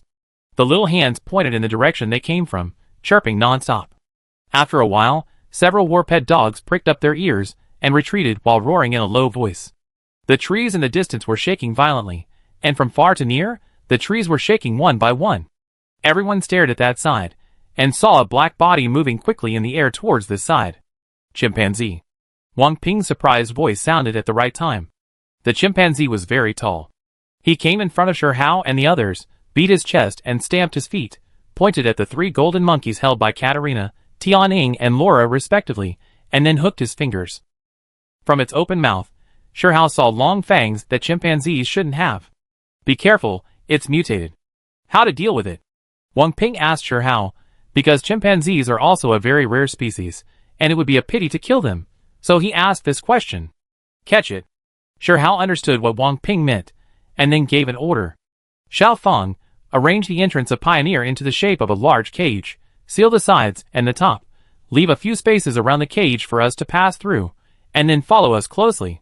Received. "Mickey, Laura, and I will lead the chimpanzees away, and you will cut down all the trees here on the ground and make a clearing." Sure Hao then deployed the tasks on the ground. Shirhao took the golden monkey from Katarina, and Miki took the other one from Tianing. Run with me. After saying that, Shirhao jumped high and climbed up the tree with the golden monkey in his arms. Miki and Laura quickly followed. When the chimpanzee saw the golden monkey being taken away, he immediately jumped up and chased after it. Wang Ping and his team immediately started to cut down trees, with their location as the center. They used laser guns to burn the roots of trees, and the battle pets bit them with their mouths. More than 20 minutes later, Wang Ping and his team cleared a circular blank area with a diameter of 40 to 50 meters. Captain, you can come back. Carrier Pigeon, you are ready to record the captain's heroic appearance. Wang Ping explained with a relaxed expression. Soon, Shirhao, Miki and Laura quickly returned along the original route with the golden monkey in their arms. Xiao Fang, suck us in when you hear our order. Others and pets go to the woods. Shirhao gave the order while leaping through the woods. Soon, Shirhao and the other two came to the middle of the open space and stood still. Xiao Fang, move. As soon as Shirhao finished speaking, a blue light flashed, and the chimpanzee, Shirhao, Miki and Laura disappeared and were sucked into the pioneer cabin. After the black in front of Shirhao, Miki and Laura's eyes turned bright. They immediately carried the golden monkey and got out through the gap left by Fang Jia. The chimpanzee stood in the middle of the cage in confusion at first. After a while, he saw the people and golden monkey outside and began to beat the cage wall angrily. Shirhao held the golden monkey and attracted the chimpanzee to the inside. Fang Jia took the opportunity to build a new cage wall close to the back of the chimpanzee. In this way, he took back the old one and made a new one. After several times, he moved the chimpanzee into the cabin and locked it up. After moving the chimpanzee away from the entrance, he cleaned up the dead branches and leaves on the floor that were sucked in. Shirhao informed Wang Ping that they and the pets were standing in the middle of the open space, and they were also sucked into the cabin. After 2 days of investigation, it has been confirmed that mutant beasts are very common in the northeastern forest area and are very threatening. Shirhao decided to go back first. They can't completely solve this problem by relying on a few people. Old One, I have almost figured out the situation here. I'm ready to go back. Where should the pioneer stop? Shirhao called Wang Guiyong and asked. In addition, there is another big guy here. Where do you think it should be transported? It is also mutant. Shirhao showed the chimpanzee to Wang Guiyong through a holographic image. Just stop at the Los Angeles Starship Base. Now the people are accustomed to the takeoff and landing of starships. I will arrange for the Biological Research Institute to deal with this chimpanzee. After hanging up the phone, Wang Guiyong immediately arranged for someone to connect with Shirhao and his team. Soon, the carrier pigeon found the location and navigation route of the Starship Base under the guidance of the staff of the Starship Base. After returning to the Los Angeles Starship Base, Wang Ping and Laura were ready to return to the Moon and Mars immediately. Shirhao asked Wang Ping to visit Lao Hei's mother before returning, and asked him to tell Lao Hei that he would help solve Lao Hei's transfer problem. The others temporarily followed Shirhao back to downtown Los Angeles. Just as they were waiting to arrange a car, Wang Guiyong called and asked Shirhao to go to the meeting room of the Starship Base to attend a meeting immediately. At this time, a staff officer at the base had received Wang Guiyong's order and came over to lead Shirhao. Seeing this, Katarina said goodbye and prepared to return to the Russian Federation. Shirhao asked Miki and the carrier pigeon to make arrangements, and said that he would notify her to pick up the gem after it was cut. Tianing took Jupiter and others outside the conference room, naturally fulfilling her secretary's duties. Fang Jia was on standby at the Starship Base. Shirhao came to the conference room and sat down. The holographic projection showed that there were more than a dozen people attending the meeting. A heavyweight leader sat on the main seat. Immediately below him were two people Shirhao did not know, and the other was Wang Guiyong. In addition, he only knew Wu Yi and Lei Shiyu. When the leader saw Shirhao sitting down, he immediately stood up and said solemnly, "Welcome our hero, General Shirhao is back safely." General Shirhao risked his life to leave the Earth to carry out a secret mission 8 years ago. At that time, he knew that he might not return, but he still rushed forward without hesitation. I am here to express my deep gratitude to General Shirhao on behalf of the people of the whole country. After saying this, the leader bowed slightly to Shirhao, which made Shirhao at a loss, and he quickly stood up to express his gratitude. Others may not know, but I do. General Shir also destroyed Xuanqin society before he left. Haha, when the news came back, it was really gratifying. Although Xuanqin society was destroyed, it still pitted us hard.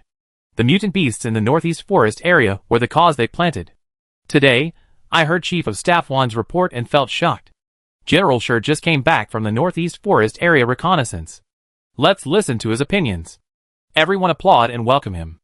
After the not-so-warm applause, Shi said neither humbly nor arrogantly, "From the reconnaissance from yesterday to today, the mutant beasts in the Northeast Forest area are widely distributed, and there are many of them." "How do you judge that there are many of them?" "It's a joke that you can find out their distribution in 2 days. I think we must conduct rigorous data analysis and modeling before we can draw conclusions." When Shi was about to continue, he was interrupted by an impolite voice, and his conclusion was directly denied. Shi had just come out of the sea of blood and corpses, and he got angry when he heard this. He saw a general wearing glasses and looking a little pale, staring at him with a bad face. "General, I will be responsible for my conclusion. This is the conclusion I came to after fighting with the mutant beast for a day and a night. I also think that we must immediately send high-end combat forces into the forest area to encircle and suppress the mutant monsters. You said you can mobilize without reasoning. If it is true, it's fine. If it is inconsistent with your judgment, who will bear the responsibility?" At this time, another general shook his head and said, "Ridiculous, may I ask if this general has ever been on the battlefield?" Shi was furious and asked directly. "I have been in the top class in every subject since the military academy, and I have published many theoretical works. I remember the ancient and modern military strategies by heart. May I ask what advice General Shi has? This man is a scholar soldier, and he has a lot of theories when he talks about principles. Talking about war on paper will mislead the country and the people. Shi has been killing for the past 2 days since Wang Guiyong was in danger. It is inevitable that some anger has not been vented, and he spoke bluntly at this time." The leader heard Shi words, but did not express his opinion or stop him. "While we are discussing, there may be dozens, hundreds, or thousands of mutant beasts being bred. If a small beast-tide attack chief of staff won the night before yesterday, it is possible that it will evolve into a large beast-tide attacking our town," Shi said while knocking on the table. "You said how much is how much. Just rely on your mouth, don't be alarmist. Today's news content is leaked by you, right? Do you know how much negative impact it has caused to society?" The scholar general just now retorted. Shi ignored him and asked directly, "Can you play the video?" Wang Guiyong immediately responded, "Yes." Shi projected the video stored in his mobile phone. It was the scene after they killed more than 1,000 mutant wolves. The ground was already a river of blood. It was horrible to look at. The smell of blood could be felt through the screen.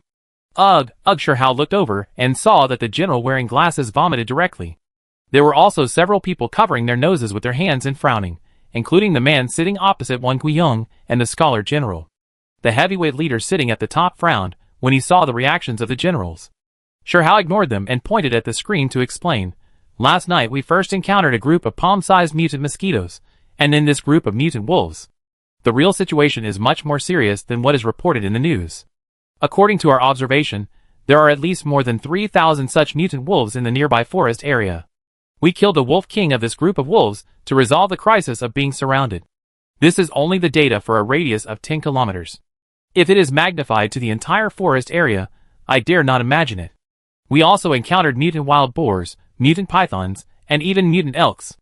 We also caught a mutant chimpanzee and are now imprisoned on the Pioneer. The ecological environment of the entire forest area has changed greatly. If it is not resolved, it will become a disaster." Shi said the last word almost one by one.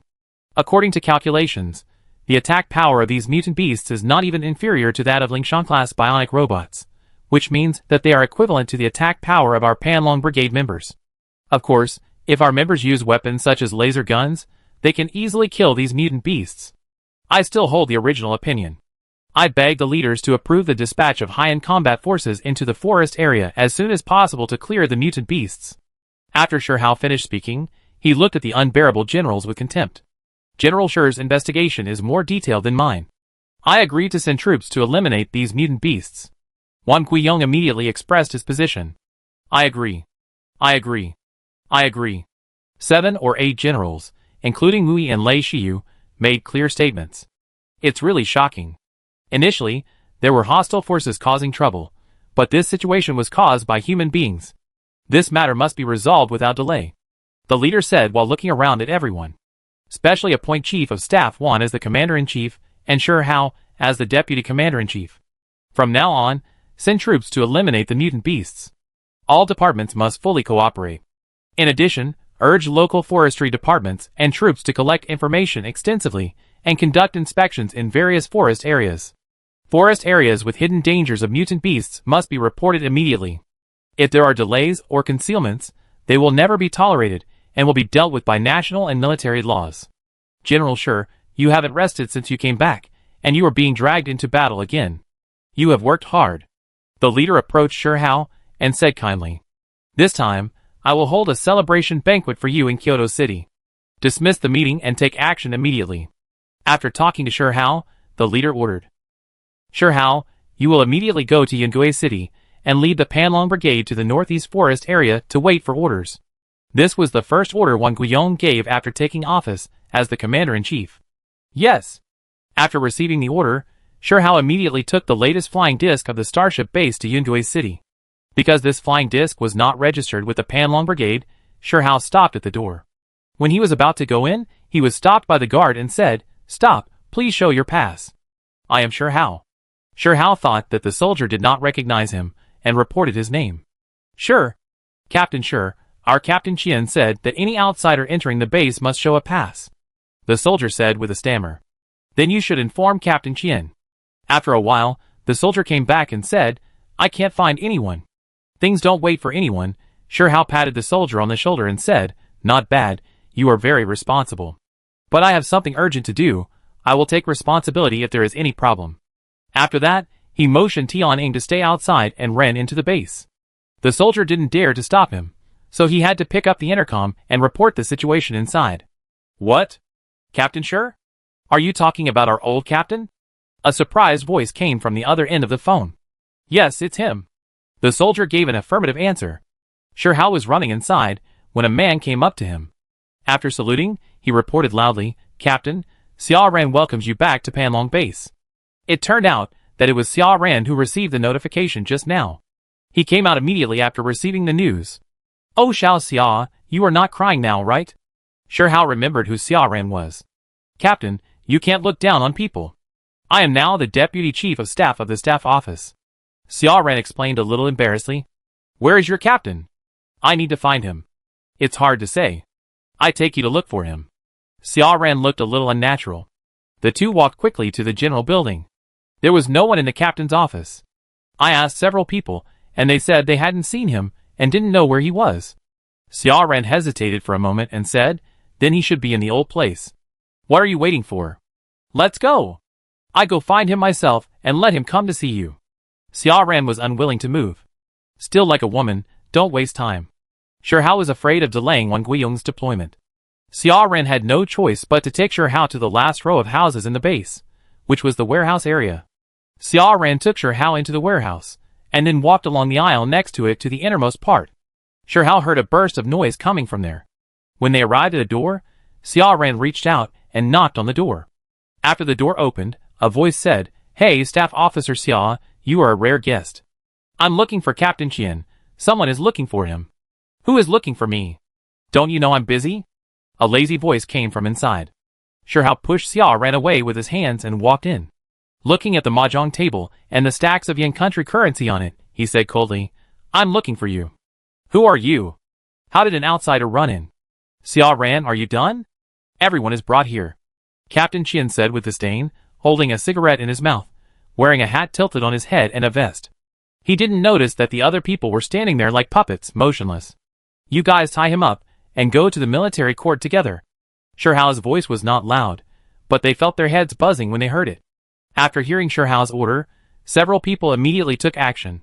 Captain Qian struggled and shouted, "My uncle will not forgive you." "Who is his uncle?" "The commander-in-chief of the Yunnan Guizhou war zone." Xia Ran answered in a low voice. Sure Hao's mind appeared the general with glasses. It was him who vomited at the meeting. "Then I tell you by the way, your uncle is probably dead, take him away." "Where is Captain Tian?" "Captain Tian was transferred 2 years ago and promoted to a higher level. It is said that he took a sinecure." Sure Hao directly called Wang Guiyong. "I want to borrow Tian Wei back to temporarily serve as the captain of Panlong." "Where is the current captain?" "He led a group of people to gamble, and I got rid of him." "Haha, good job." "Captain Qian's uncle is the commander-in-chief of the Yunnan Guizhou war zone." Sure Hao has not forgotten the general who vomited when he saw blood. "I don't know this yet. It seems necessary to dig deeper, Wang Guiyong said meaningfully. Half an hour later, Tianwei came to report. General Shi Tianwei opened his mouth and didn't know what to say. Okay, stop nagging, I called you back to work. Xia Ran, call the chief of staff, let's have a meeting. Shi Hao instructed Xia Ran beside him. Captain, the chief of staff is also among those people just now. Okay, just wipe them out. Then you will be the chief of staff temporarily, and I will make you a regular after the battle. Perform well. Shi Hao still has a good impression of Xia Ran. A man who can cry is more sentimental. After understanding, after the transfer of Captain Qian, Tianwei was transferred first. Later, it was said that Captain Qian felt that Li Yunshu was too controlling, so he asked his uncle to transfer Li Yunshu as well. Shi Hao asked Tianwei to contact Li Yunshu directly and ask her if she was willing to come back. If she was willing, she should report immediately. The entire Panlong Brigade was poorly managed, and no one was responsible for training. It was almost a mess. The more Shi Hao learned about the situation of the Panlong Brigade, the more distressed he was. Soon, Li Yunshu came, and the organization of the Panlong base was improved. Then, everyone was called together for pre-war mobilization. These team members had never been replaced. They all knew Shi Hao, Tianwei, and Li Yunshu, and knew their style of doing things. When they heard that Captain Qian was fired, some people cried with joy, and some people felt scared. Most of those who felt scared were those who flattered Captain Qian and got taken care of. Shi Hao knew the potential combat power of the Panlong Brigade. If he could be given a week, he would definitely be able to turn them into a tiger and wolf division again. However, now the fire was urgent, so he had to rush the duck to the shelf. Each team took a flying disc, and there were 20 teams in total. More than a dozen teams made a mess of their preparations. Shi Hao couldn't bear to watch, so he simply left it all to Tianwei and his team to deal with. More than 2 hours later, 21 flying discs filed out of the Panlong base and flew whizzingly towards the northeastern forest area. Chapter 134. Shi Hao, where are you? After Shi Hao answered the phone, Wang Guiyong's rather anxious voice came out. We have already flown over Kyoto City. You take 5 Panlong teams directly to Hongye Town, Chi City. According to reports, a group of mutant beasts appeared in the forest area there. The specific situation is unknown. The other teams will gather at Yufeng Camp. Yufeng Camp is where Wang Guiyong was attacked that night. It is in Hohot, more than 200 kilometers away from Hongye Town. Soon, Wang Guiyong sent the location of Hongye Town. Tianwei, you lead Panlong Team 6 to Panlong Team 20 to gather at Yufeng Camp. Xia Ran, lead Panlong Team 1 to Panlong Team 5, follow me. After Shi Hao gave the order, he drove the flying disc to the maximum speed, 2,000 kilometers per hour. On the way, he also notified Mickey and the carrier pigeon to meet up in Hongye Town, the edge of the forest area in Hongye Town. Urga, retreat quickly, there are too many, we can't stand it anymore. An old man was seen dragging a young man, who was shooting with a hunting rifle. Urga shot a mutant wild boar's leg, and the wild boar's front legs softened, and it knelt on the ground. Inertia made it roll on the ground. Urga glanced at the dozen wild boars running out of the forest, and helplessly followed the old man to a dilapidated flying car. Hongye Town is a few kilometers away from here. We have to let the people in the town retreat quickly.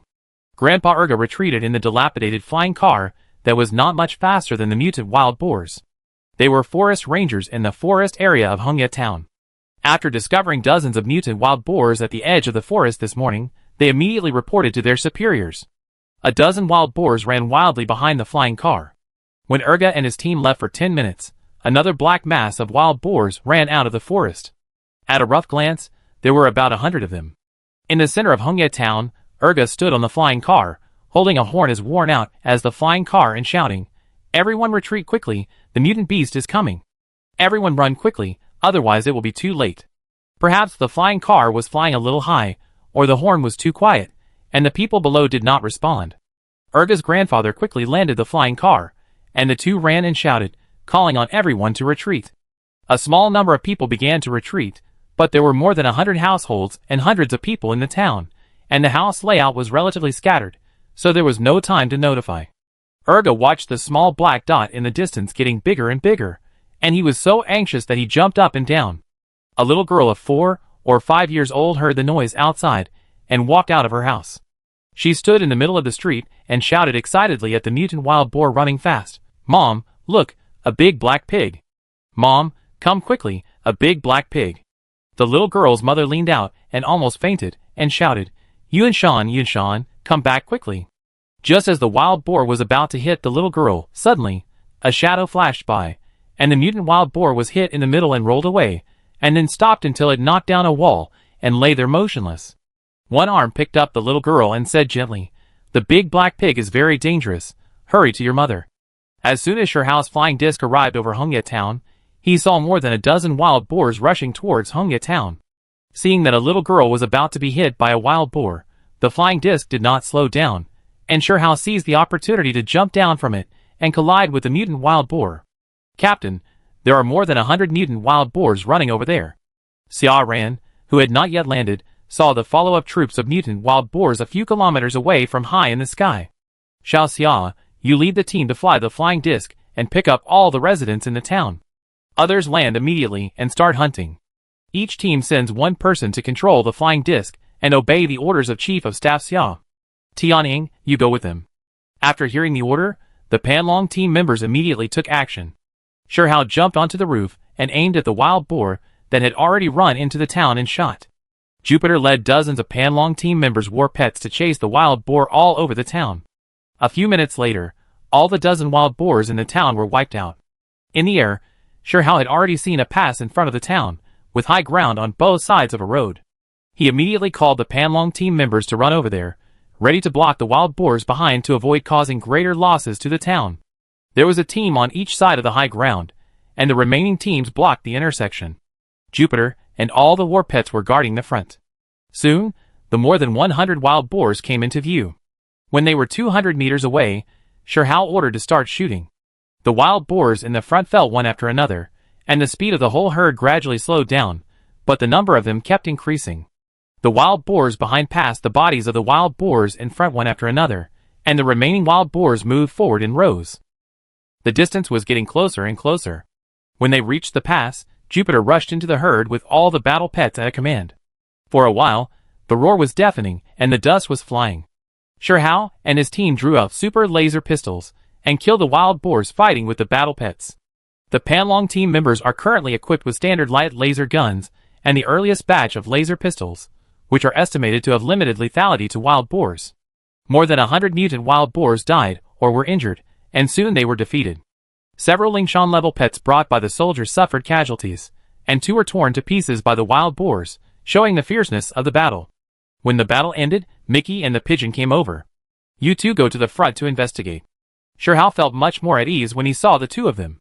Mickey and the pigeon took the order and left. Sherhao led 4 Panlong teams to sweep along the road to eliminate the remaining wild boars. The crowd swept all the way to the edge of the forest area, and saw that there were messy footprints of mutant wild boars everywhere. Captain, be careful, there are hundreds of mutant wild boars running towards you. The anxious voice of the pigeon came from the earphone. It seems that there is something behind the wild boars that is driving them out. I go down and take a look. Mickey continued. Be careful, Sherhao warned. After Sherhao finished speaking, he looked around and found that this was an open area with no high ground to rely on. He thought for a while and asked Xia Ran, Where are you? Captain, we have settled the people and are on our way back. We will meet you in 5 minutes. Okay, wait for the flying discs to come back, and each team will get on the car immediately, and then the flying discs will hover in place and wait for orders. Soon, Xia Ran came back with 6 flying discs and landed on the ground. The Panlong team members and the battle pets all boarded the flying discs, and then took off and hovered in the air. Only Sherhao and Jupiter were left on the ground. Hundreds of wild boars will rush out later. Jupiter and I will attract their attention and lead them around in circles. After we run over, you will land and follow behind to shoot them one by one. Boss Sher, you will take charge, and I will go down to attract the wild boars. Tianying said anxiously after hearing Sherhao's plan. Tianying, you stand by and help wherever there is danger. Tianying is also a Taishan-level warrior, and Sherhao will definitely not waste her high-end combat power. Sherhao stood on the ground and felt the ground trembling slightly. The wild boars were approaching.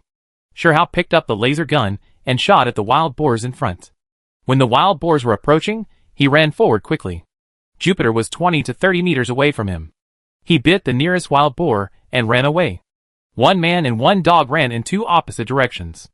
2/3 of the wild boars followed Sherhao, and 1/3 of the wild boars followed Jupiter. Xia Ran, you take command. All teams listened to the order. Panlong Team 1 and Team 2 follow Jupiter. Panlong Team 3, Team 4, Team 5 follow Captain Shi. Move immediately. Prepare to land and shoot. After Xia Ran gave the order, the 4 teams moved at the sound, leaving only one flying disc standing there without moving. After a while, the flying disc shook violently, and then staggered back, trying to leave the battlefield. At this time, an angry curse came from everyone's earphones. Fatty Wong, you bastard, you are unworthy of being the captain.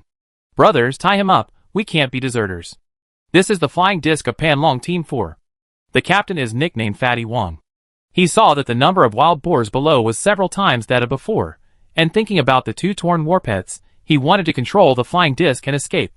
One soldier couldn't stand it, so he competed with him for control of the flying disc, and the scene just now appeared. Lu Yongzhu, if you want to die, I won't stop you. Don't even think about dragging me down with you. Fatty Wong screamed hysterically. Then, the flying disc shook more and more violently, and after a while, it hovered again. Brothers, let's go!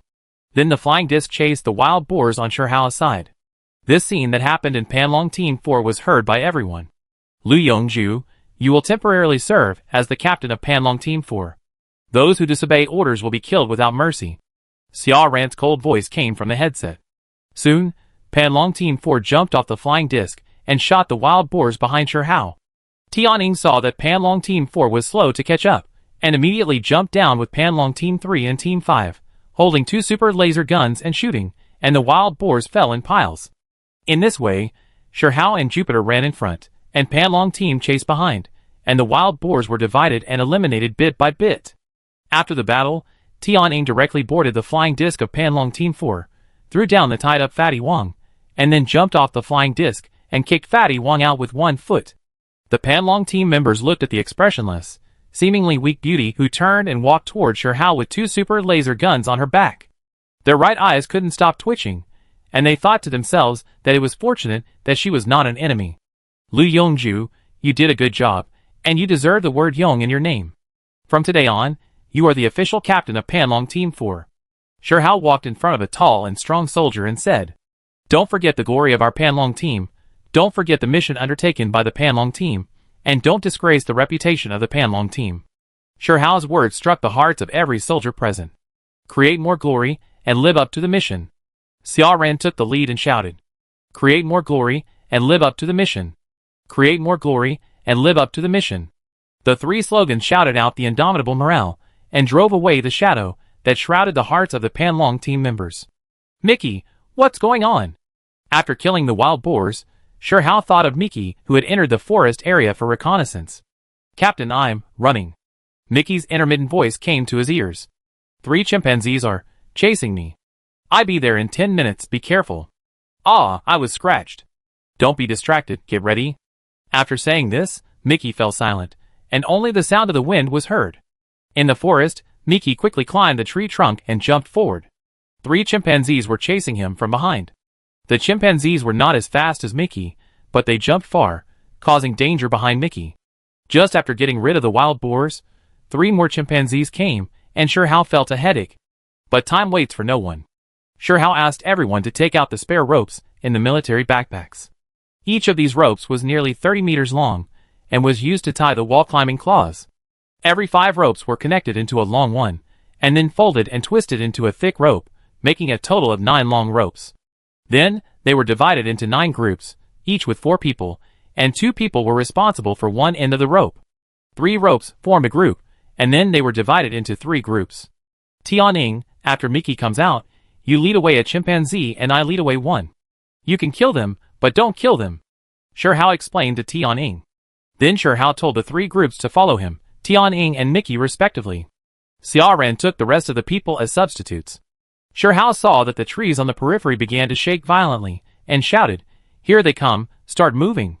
Mickey jumped out of the woods in a rather embarrassed manner, and just as he landed, 3 chimpanzees had already followed him and flew into the air. Seeing this, Mickey rolled over and dodged to the side. As soon as the 3 chimpanzees landed, Tianning jumped up high, holding a dagger and stabbed a chimpanzee. After stabbing, she kicked the chimpanzee's body and flew backwards. The chimpanzee grimaced in pain and chased Tianning closely. At the same time, Sure Hao threw a stone that he had prepared long ago, hitting one of the chimpanzees in the head, and then made a provocative gesture towards the chimpanzee. The chimpanzee opened his mouth wide, showing his fangs, and rushed directly towards him. Seeing that he was safe, Mickey turned around to tease the one closest to him, which was the one who had scratched him. After provoking the chimpanzee's anger, he ran forward. In this way, the three chimpanzees were separated. The soldiers holding the ropes first held the chimpanzee at the waist with 4 people holding one rope, and then began to run and circle quickly. When the people at both ends of the rope were about to collide, 2 people at one end jumped high, and the first rope turned twice. Then the 4 people holding the second rope raised the rope high, just at the chimpanzee's chest, and turned it twice. The third rope was for the legs, and it also turned twice. At the beginning, the chimpanzee struggled hard and even swung the rope. When it encountered a dangerous situation, Xia Ran immediately arranged people to help. All 3 ropes were pulled tightly, making the chimpanzee unable to move. Sure Hao, Mickey and Tianning grabbed one of the chimpanzee's arms, and the person controlling the top rope quickly wrapped the chimpanzee's arm. The other arm was tied in the same way, and then the rope was pulled back, and finally both arms were tied to the back. Then the waist and legs were tied. In the end, the chimpanzees were tied up and laid on the ground, waiting for the Biological Research Institute to send people to put them in cages and take them away. In this way, all the threats to Hongya town were lifted.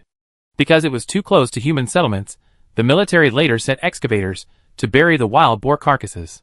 In order to be on the safe side, Sure Hao asked Panlong Tianwen to temporarily station outside Hongya town for patrol and alert, and to send people to go 3 kilometers deep into the forest every day to investigate and report. After the 3 chimpanzees were put in cages and transported away, Sure Hao led the team to Yufeng camp. In a short period of time, Yufeng camp had been repaired, and the entire Panlong brigade except Panlong Tianwen was assembled here.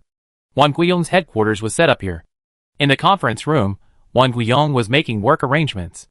Wang Guiyong, Sure Hao, Tian Wei, and Li Yunshu were all present. According to Wang Guiyong, there were 2 people who were the newly appointed chief and political commissar of the Northeast region. It turned out that the chief who murdered Wang Guiyong was caught after the incident was exposed. It was said that the minister who sat opposite Wang Guiyong at the meeting that day was also implicated. The command center has dispatched several reconnaissance planes with powerful infrared radars. Today, the entire eastern forest area will be thoroughly checked. When the reconnaissance plane finds a group of animals or large animals gathered together, the Panlong team will set out for ground reconnaissance. If it is confirmed that it is a group of mutant animals, they will be surrounded and annihilated. We will clean up by mountain and area. Does anyone have any objections? Wang Guiyong asked after he finished speaking. Our investigation is very effective in preventing the occurrence of beast tides. But it cannot eliminate the mutant beasts to the maximum extent. Sure Hao raised his own questions. Yes, we will first solve the possible threat of beast tide, and then think of other ways. Wang Guiyong answered affirmatively. Sure Hao thought that according to the current situation, this was the only way. What about other forest areas? We have arranged for each war zone to send personnel to enter the forest areas in their respective areas for investigation. After the meeting, everyone began to take action. The Panlong team took their own military flying discs to follow the reconnaissance aircraft. When encountering animal groups, they followed the predetermined plan. After nearly a month of investigation, nearly 100,000 mutant beasts were wiped out in the entire northeast forest area. This number made the upper management break out in a cold sweat. Wang Guiyong and Sure Hao were also scared. Just as they were finishing up, 3 small beast tides appeared in 3 places across the country to attack nearby villages and towns. After investigation, the chief officers of these areas did not implement the policy of thorough investigation of forest areas at all, and made false data reports every day. The upper management was furious and escorted the chief officers of these 3 places to the military court for dereliction of duty. When you dig out the carrot, you also bring out the mud, which led to a major overhaul of the entire system. Wang Guiyong completely consolidated his position as the chief of the general staff. Lei Shi was nominated to fill the vacancy of the Minister of Defense 3 months later, but that is a story for another time. Sure Hao stayed in the northeast forest area for a month. Before leaving, Wang Guiyong placed an order for 3,000 war pets in the name of the army, preparing to use war pets as the main force to conduct another carpet-style inspection of the northeast forest area to minimize the living space of mutant beasts. They both understood that the mutant beasts could not be killed completely, and they could only be eliminated regularly, which was also a helpless move. Chapter 135. In the entire Yin country, the situation in the northeast forest area is the most serious. According to Wang Guiyong and Sherhao's analysis, this should be the area where Xuanqin society focused its layout. After the threat from the northeast forest area was lifted, Wang Guiyong moved the headquarters back to Kyoto City to guide the forest areas across the country to clear out the mutant beasts. After a month of fighting in the northeast forest area, a special command and supervision group was established. The rest of the work did not need Wang Guiyong and Sherhao to do it themselves. During the month of fighting in the northeast forest area, Tian Wei and Li Yunshu promoted 8 Panlong team captains on the front line. After a month of baptism of battle, the entire Panlong brigade was in high spirits and full of combat power. It once again became an elite division without any dispute. Each team was sent to various forest areas across the country to preside over the clearance work. Mickey and Pigeon, as high-end combat forces, were on standby at the headquarters as mobile forces and were ready to reinforce at any time. A large conference room in Kyoto City. Thanks to General Sher for his great contribution to the people, I hereby award him a National Medal of Honor, a Special Merit, and a First-Class Merit. Sherhao on the rostrum wore a general's uniform with a big red flower on his chest. Award Sherhao the title of Yin State's first military officer. Although it is a title, it is unique in the history of Yin State, and Sherhao is the first person. Later, the important leader attended, and Lei Shiyu, Wang Guiyong and Wu Yi, as well as other important officials, held a seminar on space strategic planning. I gained a lot from this space trip. At the beginning of the meeting, Sherhao spoke first, describing what he saw and heard in space, and some of his judgments. He mainly expressed several points. First of all, it can be confirmed that aliens exist, and there should be a lot of aliens in the entire universe. He also talked about the many starships that were going to market outside the solar system. Through multifaceted observations of Taidan, the development of aliens should be fast or slow, their history is long or short, and the development of civilization must be different. Compared with the stone Tartars, the development history of Earthlings can be ignored, but the speed of technological development of Earthlings is hundreds of thousands of times that of stone Tartars. From this point of view, Earthlings do not need to belittle themselves. Even if the current technology is temporarily backward, there is still the possibility of catching up. Humans' ability to learn from, imitate, and innovate may not be very bad in the universe. Finally, he suggested that the formulation of space strategy should be more advanced and more flexible. Wang Guiyong announced the function of the silver-white powder brought back by Sherhao at the meeting. After testing by relevant experts, it is indeed very sensitive to gravitational waves. These powders are mixed into the materials for starship manufacturing, which can detect, interfere with or utilize gravitational waves. This white powder is neither gold nor stone. It is initially judged to be a product formed by the combination of multiple elements, but its molecular structure cannot be analyzed. After discussion, this white powder was named Gravity Stone. Gravity Stone combined with the manufacturing technology of Pioneer, if nothing unexpected happens, Yin country will be able to develop a Pioneer-level starship in a short period of time. This news greatly inspired the confidence of the participants, and they all began to look forward to the future of the space age. Finally, the following consensus was reached: preliminary formulation of a 10-year space strategy plan, and the details will be completed within 3 months. Introduce civilian capital to participate in the construction of space starships to speed up research and development and manufacturing. Encourage civilian enterprises to actively innovate various space projects. Encourage enterprises and individuals to participate in the exploration and collection of space resources, and the country will recycle resources according to market prices. Encourage private capital to participate in the transformation of other planets. After the meeting, Sherhao sent the starship-level classification table to Wang Guiyong for reference. He was still very interested in participating in the starship manufacturing. In a blink of an eye, Sherhao had been back to Earth for more than 2 months. He had been busy with Wang Guiyong and had not returned home. On this day, he took Tianning and Zhu Xing out shopping. Every time he came back from the lonely space, he liked to walk around the bustling downtown and get some popularity. A handsome man, a beautiful woman, and a dog with a majestic appearance, the rate of turning back was quite high. The temperature in Kyoto City was obviously a little lower than 8 years ago, indicating that the environment of the entire Earth was recovering. After wandering around for more than an hour, he thought of Su Yuan, who was studying at Yanhui University of Science and Technology. When he checked the direction to go to school, he slapped his forehead and laughed dumbly, feeling that his mind was confused.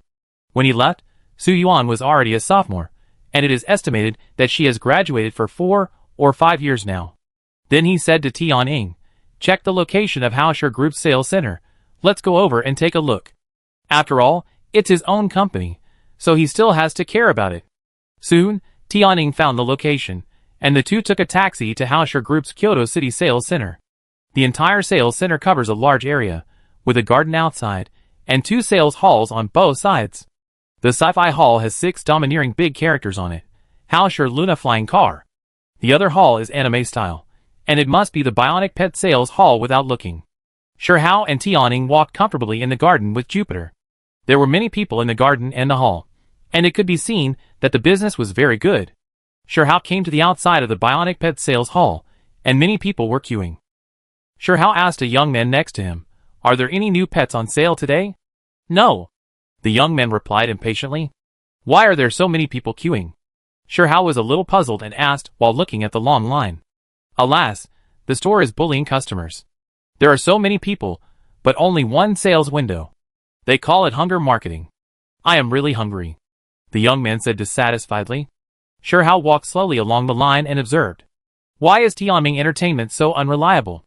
The price is so high and the service is so bad."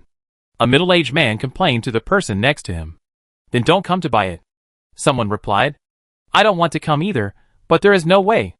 It's my daughter's birthday, and she specifically wants to buy a baby musk deer. She said that if I can't buy it back, she will change from a little cotton jacket to a bulletproof vest." He shook his head helplessly, and his words caused a burst of laughter. Seeing this, Shihao came to the middle-aged man and said, "Brother, didn't I remember that I could order online? Wasn't their service good before?" The middle-aged man looked at Shihao and said, "It seems that you and I are both newbies in this field. I've been struggling to buy this thing for a few days. It's really hard. I just heard my daughter say that she wants a bionic pet, and I thought it was easy. But it's not available online, and other manufacturers don't produce it. Come here, and you have to queue up. This thing is expensive, 1 million yen currency per piece, which is equivalent to my salary for 1.5 months. The middle-aged man complained bitterly. Yes, the price has been raised 5 or 6 times, and they also use the so-called hunger marketing method. No distribution, no online sales. This is all caused by monopoly. Someone next to him echoed. I heard that there is a lot of trouble behind Tianming Entertainment. Some manufacturers once copied their products. Tianming Entertainment said they stole patents, but they bankrupted them. No one dared to get involved in this mess later. A well-mannered young man told some inside stories. It wasn't like this a few years ago. At that time, these pets were cheap and the service was good. Every time I came, I ate and drank enough, and then took my cute pet babies home. I didn't expect it to become like this now. I will never come again. A beautiful woman said angrily. Shihao frowned when he heard these words, and then walked towards the sales hall. He was stopped by the security guard at the door, who pushed him back and said, Queue up, queue up. At this time, a side door 10 meters away opened, and a man in work clothes came out, respectfully to a lady with a child standing outside the door. Nodding and bowing, others could not hear, but Shihao heard it clearly. He said to the child, Master Tang, I left you your favorite baby musk deer king numbered 2222, do you like it? After that, he led the two in through the side door. Shihao did not get angry, but took Tian to the Hausher Yueshan speeding car sales center next door. The body of the Yueshan speeding car was designed by Wang Yukai, and an internationally renowned designer. 8 years later, it is still very high-end and atmospheric. Shihao walked to a speeding car, opened the door, and was about to get in when he suddenly heard someone shouting, What are you doing? Do you have an appointment? Can you afford to pay for the damage to the car? The man pointed at them, and said dissatisfiedly, walking over with arrogant steps. Shihao said patiently, Isn't it time for me to see how to buy it? Your service attitude is too bad? Heh, this is the first time that our Luna flying car has encountered such a mad customer. Look at the background of our Luna flying car. We are an appointment sales model, and you can't enter without an appointment. The high-end flying car with a gravity offset rate of 50% is the only one in the world. You can buy it or not. This staff member acted like a millionaire, looking up at the sky while talking. In the appointment model, they know the rich people well, and serve them like their own fathers. If you are an ordinary person, you have to look at their faces if you want to buy a Luna flying car, and even have to pay extra to pick up the car. Isn't your boss the one named Shihao? What's so arrogant about him? Shihao wanted to test the waters. Have you been in seclusion these past few years to practice or to overcome tribulation? You're still bringing up something that's been going on for so many years. Now the Lin family of Kyoto City has the final say in Hausher Group. Hearing his words, Shihao ignored the staff member and walked out the door. The staff member wanted to step forward, but Tianning stopped him and pushed him to the ground. The man felt the pain and knew that he had met a tough guy. With the principle of not taking a loss in front of him, and the ability to change his attitude according to the situation, he became much more honest. After leaving the Luna Flying Car Sales Center, Shihao said without looking back, Tianning, go and investigate secretly. I want all the information I can find. Tianning took the order and left, while Shihao returned to his residence with Jupiter in depression. He did not contact anyone from Hausher Group. Because sapphire, gold and gravity stone or cannot be unloaded on Earth, he arranged for Fang Jie to drive the Pioneer to the moon to find Su Yan to deal with these things. 3 days later, Tianning came back. She put on makeup and returned to Los Angeles. She conducted investigations and collected evidence through both open and covert channels. During this period, she also logged into a dark web account to search for some shady transactions and obtained a lot of information. She learned on the dark web that 5 years ago, someone issued a task to hunt the Hausher Group with the purpose of embezzling and dividing the Hausher Group to obtain huge profits. The task specifically stated, Shihao, chairman of the Hausher Group, has mysteriously disappeared for 3 years.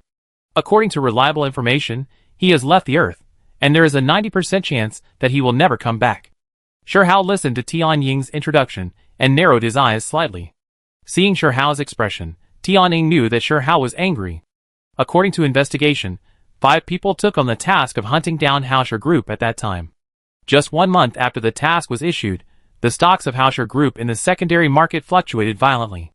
Various negative news about Hausher Group continued to break out, most of which were fabricated or deliberately exaggerated. This situation lasted for more than half a year, and the stocks of Hausher Group fell by 60%. At this time, Hausher Group encountered a serious financial crisis. In order to alleviate the crisis, Wang Yukai introduced 3 strategic partners. After the expansion and exchange of shares, these 3 companies officially became the major shareholders of Hausher Group. At that time, they did provide financial support to Hausher Group. It was quiet for more than half a year. Half a year later, a major event occurred. These 3 companies suddenly transferred the stocks of Hausher Group to an investment company, and together they held 30% of the shares. Tianying's investigation was very detailed, and the time nodes and data were very clear. So have they started to propose a reorganization of the board of directors? Shihao asked when he heard this. Yes, but before the reorganization of the board of directors was proposed, 3 fund companies transferred all the shares of Hausher Group to that investment company, and the investment company's shareholding ratio reached 48%. Mr. Shi, there is one thing I don't understand. When you left, didn't your shareholding ratio exceed 50%? Adding the shares of others, the investment company's shareholding ratio should not be so high, right? Tianning asked, puzzled. Before I left, I told Shirue that she could dispose of my shares. It seems that Hausher Group was on the verge of survival at that time, otherwise the scale of share expansion would not be so large. Shihao explained. The reorganized board of directors has a total of 13 people. Due to the dilution of shares, Yang Mingyu's shareholding ratio was too low, so he was adjusted out and Li Liangwei was added to replace him. Oh, Li Liangwei? Shihao felt a little surprised. According to investigation, Li Liangwei held a large number of shares in the original Laughing Flying Car, and he received a large amount of cash after Laughing Flying Car was sold. During the Chong family incident, when the stock of Hausher Group was suppressed to a low level, Li Liangwei took the opportunity to buy a large number of Hausher Group's shares from the secondary market, and continued to increase his holdings in the following years. At that time, Hausher Group was at its peak, so this is reasonable. Shihao dispelled his doubts about Li Liangwei. In this case, the investment company has 6 seats on the board of directors? Yes. Tianning answered affirmatively. So what is the current operating status of the company? After understanding the current equity structure, the operating status must also be known.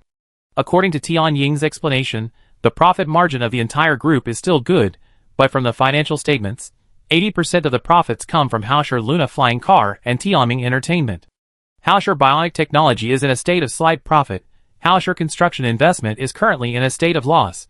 The scale of Panlong Fund is still about the same as when we left the Earth. The operating conditions of Hausher Transportation and Hausher Tourism are unknown, and the statements do not seem to be merged, and the profit margin of Hausher Jewelry is not high. Mr. Shi, I got the news that Hausher Group will organize a board meeting in 10 days, and the agenda is unknown. After listening to Tian Ying's report, Shihao fell into deep thought. Have you found out about the 5 companies? It has been found out that this matter is mainly led by the Lin family of Kyoto City, and the other 4 are also large-scale domestic private enterprises. I found out through the paid resources on the dark web that the Lin family holds 51% of the shares in that investment company, and the other 4 together hold 49%. Lin family Shihao whispered these 2 words. The second of the 8 great families in Kyoto is the Lin family. I also found out that the person in charge of the Antarctic Research Station was from the Lin family. Tianning was indeed a core member of the Xuanqun Society, and did a great job in intelligence work. Shihao remembered that the person in charge of the Antarctic Research Station was a colonel, and it seemed that he had to talk to Wang Guiyong. Thank you for your hard work. Ask Mickey and the pigeon when they can come back. I need to know the movements of everyone in the Hausher Group in the next few days. After so many things happened, Shihao was ready to take action. Mickey and the pigeon stayed in the headquarters board. After receiving Tian Ying's call, they told the staff of the headquarters that they had another mission, and soon rushed to Shihao. After all, they have retired in name and are Shihao's subordinates, so no one can control them. After Shihao explained, Mickey and Xingda began to put on makeup and rushed to Los Angeles. Tianning was not idle either, and continued to collect the latest information. Shihao went directly to Wang Guiyong. At that time, your trip to space on the Pioneer was a top state secret. If someone leaks the secret, they will be held criminally responsible. I will send someone to investigate. After listening to Shihao's explanation, Wang Guiyong recalled the Antarctic Research Station and expressed his opinion at the same time. After 2 days of busy work, Mickey and Xingda conducted all-round monitoring of the Hausher Group.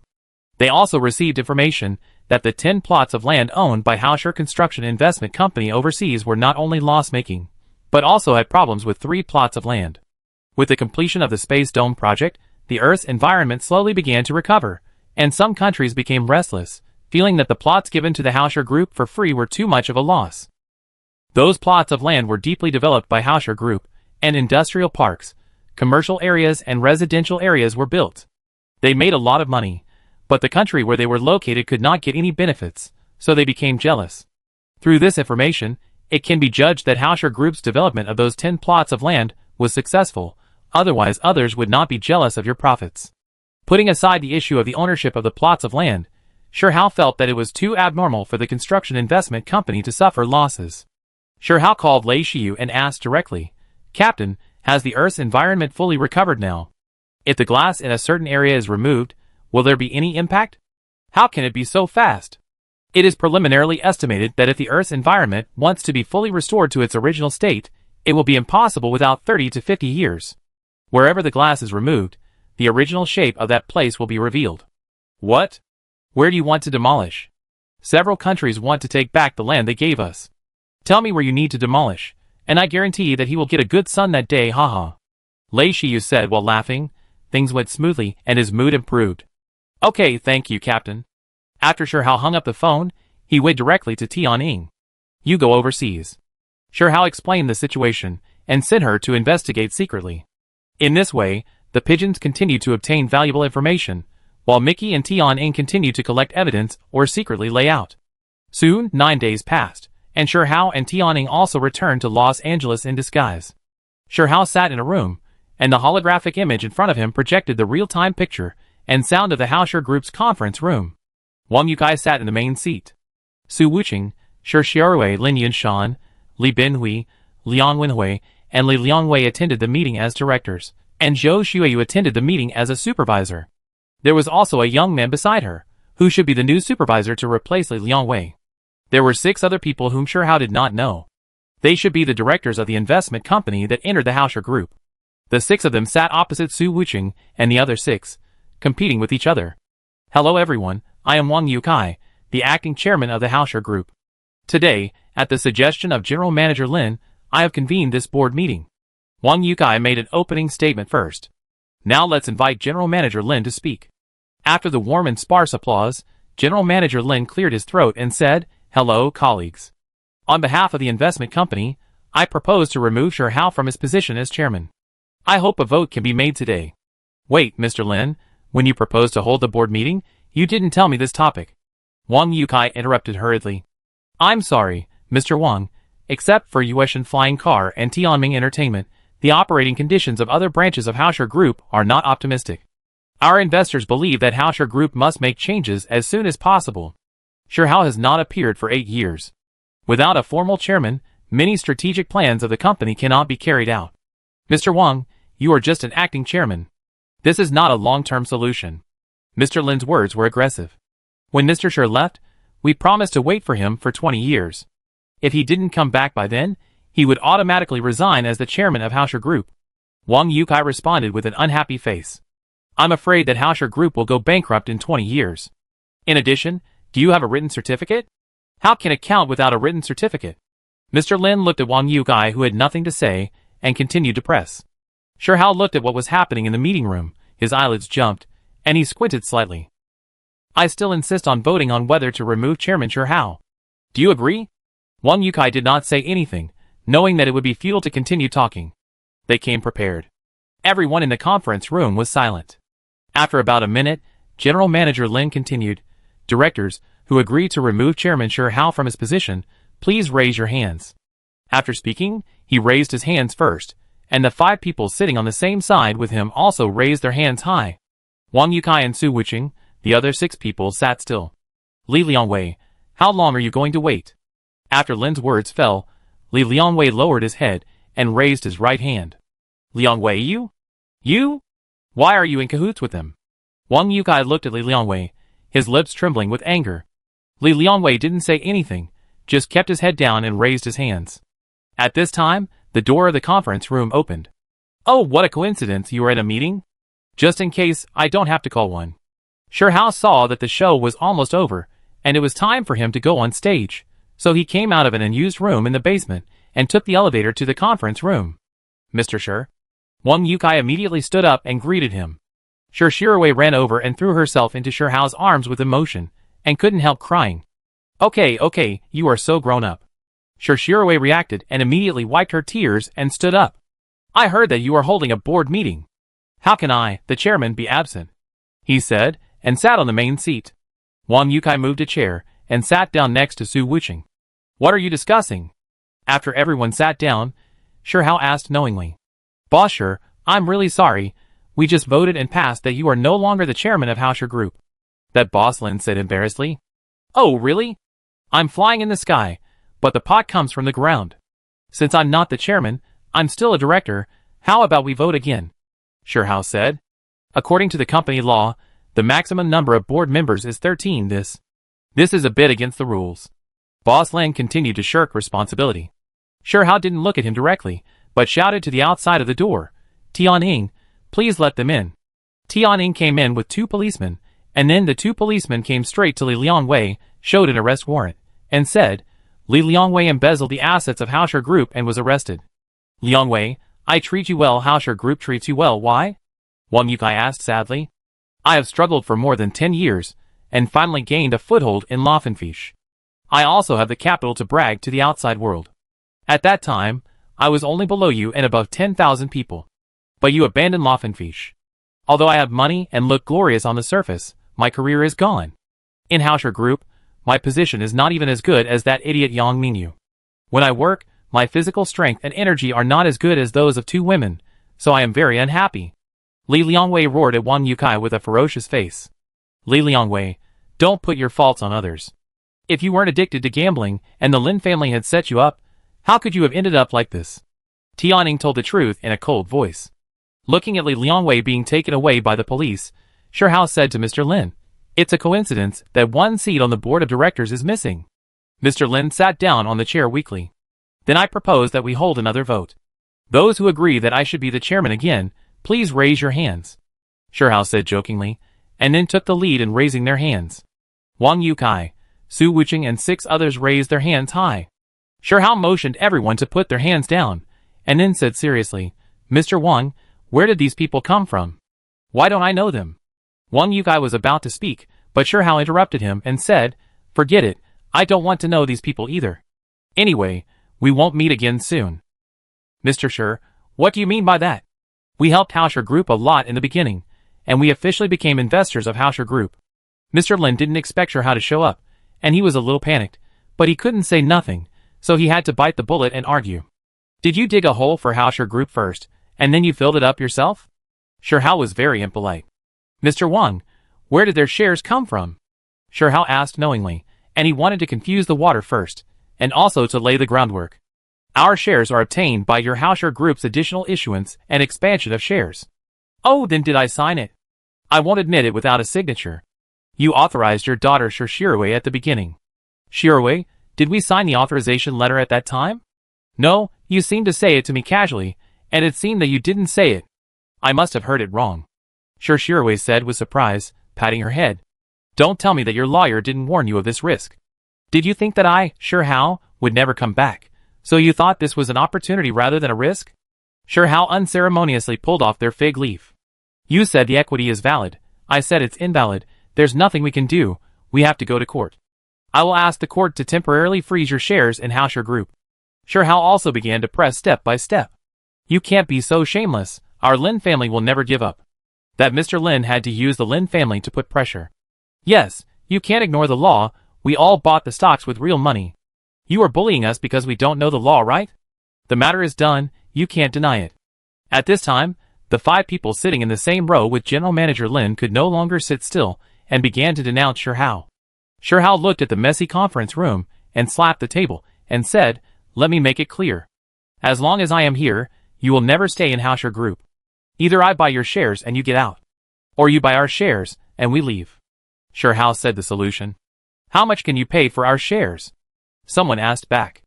I will buy according to the average stock price of the past 20 trading days, but the money will be paid in 10 years. Shirhao didn't want to buy back their shares at all. Are you kidding us? The man replied dissatisfiedly. It would take them 10 years to get the money completely, and he was not a fool. Then you buy our shares, no bargaining, a total of 12 trillion yen currency. Shirhao blurted out another plan. You are crazy about money. The entire Hausher Group is only 15 trillion. The stocks you hold are worth at most 7 trillion, and this is calculated by me at a premium of 1 times. A fat man counted on his fingers. No, I can't sell it to you without 12 trillion. Shirhao shook his head. How about we split up? Said a middle-aged man with glasses next to General Manager Lin. They were going to divide up the Hausher Group in the first place, and even after they gained control, they would slowly divide up the Hausher Group. Split up? How to split up? The only valuable things in the Hausher Group now are Hausher Yueshan Flying Car and Tianming Entertainment. These are 2 cash cows. Should I give them to you or me? Shirhao asked a series of questions. Everyone knows this truth, even if Shirhao doesn't say it, and what Mr. Lin and his team are most jealous of are these 2 cash cows. The military bionic robots and military bionic pets of Hausher Group are what they least want. Although there are military orders, the quantity is not large. In addition, Shirhao has a good relationship with the military. They may not get the orders even if they get the production workshop. Hausher Construction Investment, they also covet the land bought by Li Binhui, but Mr. Lin and his team entered Hausher Group and failed to get Li Binhui to hand over the land certificate after repeated requests. Moreover, Li Binhui was adamant and could not take action. They and Li Liangwei had already emptied the profits of those overseas plots, which were not of much value. The most important thing is that the 3 countries that turned against them were also instigated by them behind the scenes, with the purpose of making Wang Yukai suffer from attacks from all sides and hand over the management rights of Hausher Group under pressure. Hausher Tourism and Hausher Transportation Company are controlled by Shirhao's granddaughter Su Yuan and have not been incorporated into Hausher Group. Hausher Moon Jewelry Company, in the first 2 years, had very good business and made a lot of money because of its exclusive black diamonds. There has been no new supply in the past 2 years, and after the United States Federation Moon Commercial Street was built, it deliberately suppressed Hausher Jewelry, causing the business to deteriorate, which is not what they want. As for Panlong Fund, half of it is state funds, and they dare not make any plans. They can still distinguish the importance of this. We want Hausher Moon God Speed Car and Tianming Entertainment. The middle-aged man with glasses said bluntly. That won't work.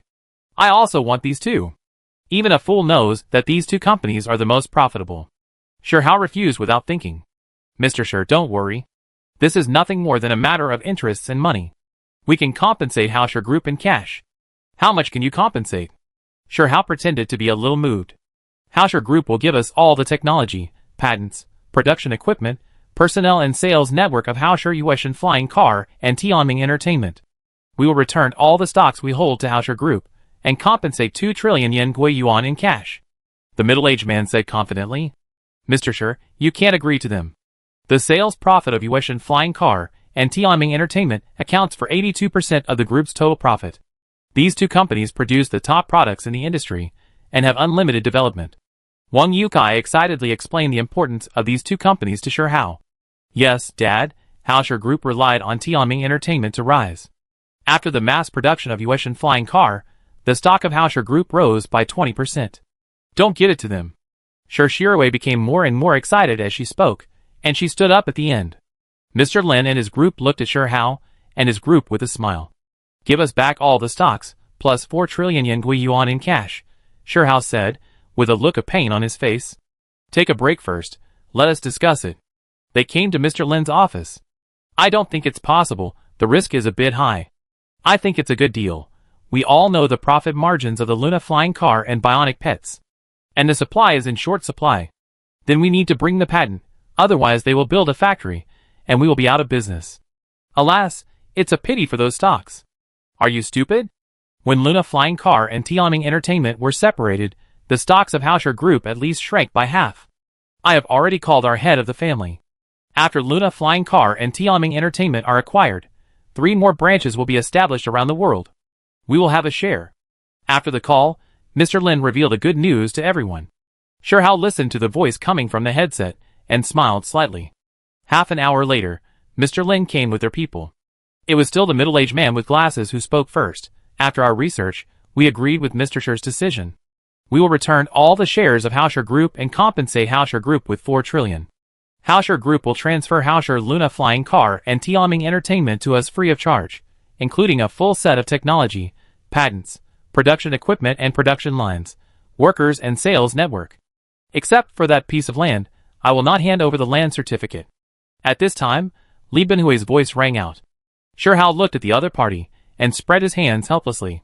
In the past 10 days, Shi Hao has learned everyone's information, and also knows that Li Binhui hid the land certificate in an unknown place in order to fight against Mr. Lin and his team. Mr. Lin had a headache when he saw Li Binhui, and finally waved his hand and said, Forget it, the Lin family is not short of land. The Lin family is rich and powerful, and real estate is his family's main business. Seeing that Shi Hao had made a decision, Wang Yukai, Su Wuqing and others lowered their heads in frustration. What are you still standing there for? Are you waiting for me to sign the contracts one by one? Shi Hao looked at their appearance and said loudly. Everyone quickly got up and started to get busy. Mr. Shi, it's all my incompetence. I apply to resign from the position of Hausher Group. Wang Yukai stood up and said to Shi Hao. Let's talk about these later. Let's first sort out the things in front of us. Although Shi Hao was dissatisfied with Wang Yukai in his heart, he still said this softly. After nearly a week, the two parties signed multiple transfer agreements for shares, assets, patents, etc. Liang Weiwei had already mobilized funds on the same day, all of which were used to short sell the stocks of Hausher Group, preparing for the arrival of the storm. Tian Ying, Mickey and Xingda were even busier. Especially Tian Ying, who frequently collected information through the dark web every day.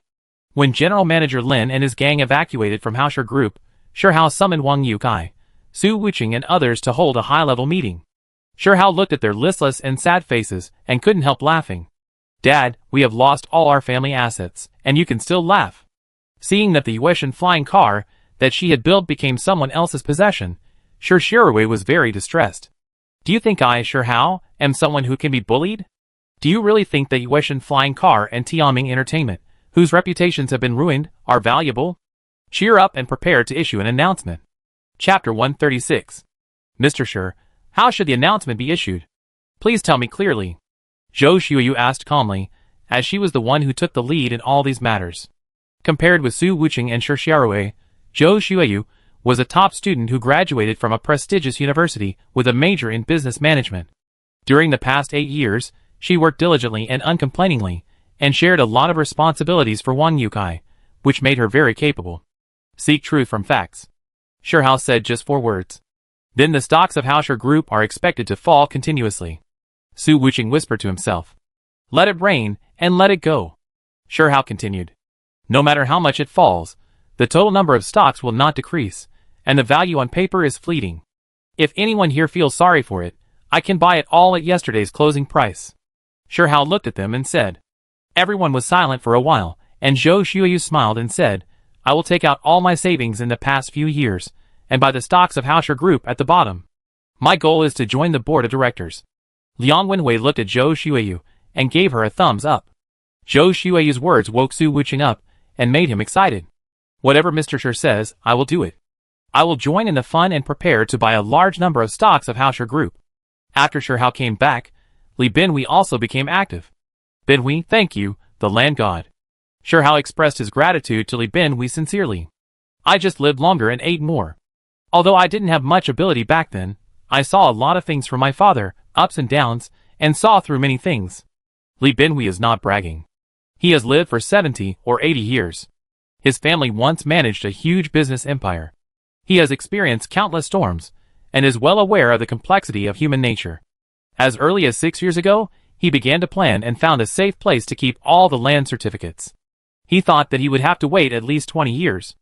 After 20 years, if Shihao did not come back, he would hand over all the land certificates to Shirui and then travel the world alone. Facts have proved that he was right. After entering the board of directors, Mr. Lin and his gang tried to take over the real estate under the name of Hausher Group many times, but they failed to pass him. Everyone present began to plan to buy the bottom of Hausher Group. Liang Wenhui, needless to say, was not soft-hearted in shorting his own stocks. When it was time to buy, he must be more determined than others. At this meeting, Wang Yukai was determined to resign from his current position. Shihao was back, so the chairman would naturally be handed over to him. Su Wuqing also proposed to resign as general manager. Shihao thought for a while and said, for the sake of stability, we will not make any changes for the time being. We will talk about it after this incident is over. Recently, I will introduce some trustworthy partners to reorganize the board of directors and the board of supervisors. After seeing those clustered starships outside the solar system, Shihao couldn't forget them. He had a hunch that he would go deep into space again soon. And he would be gone for a long time. This time he wanted to arrange everything before leaving. Let's arrange the current work first. Luna Flying Car and Tianming Entertainment have been given to others. Our workload has been reduced a lot, which may not be a bad thing. First of all, we must speed up the training of talents, rectify the company internally, and appease people's hearts. For those employees who want to leave, we will not force them to stay. The employees who finally stay will increase their salary by 20%. Director Zhou will handle this matter. Okay, I will draw up a detailed rule. Zhou Xueyu replied. Binhui, you still have to work hard and go overseas to temporarily take over the mess. In addition, do you have any suitable candidates to recommend? Let General Manager Li take them over for training and specialize in overseas industries. In recent years, the talent echelon of Hausher Group has been broken, which makes Shihao a little headache. Director Shi, I think Sun Qian should be able to do it. Zhou Xueyu recommended someone. Oh, Xiao Sun is grown up now.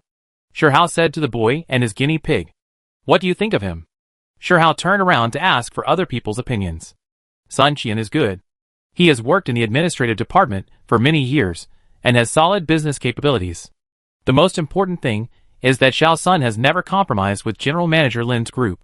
Wang Yukai commented. Okay, let him go.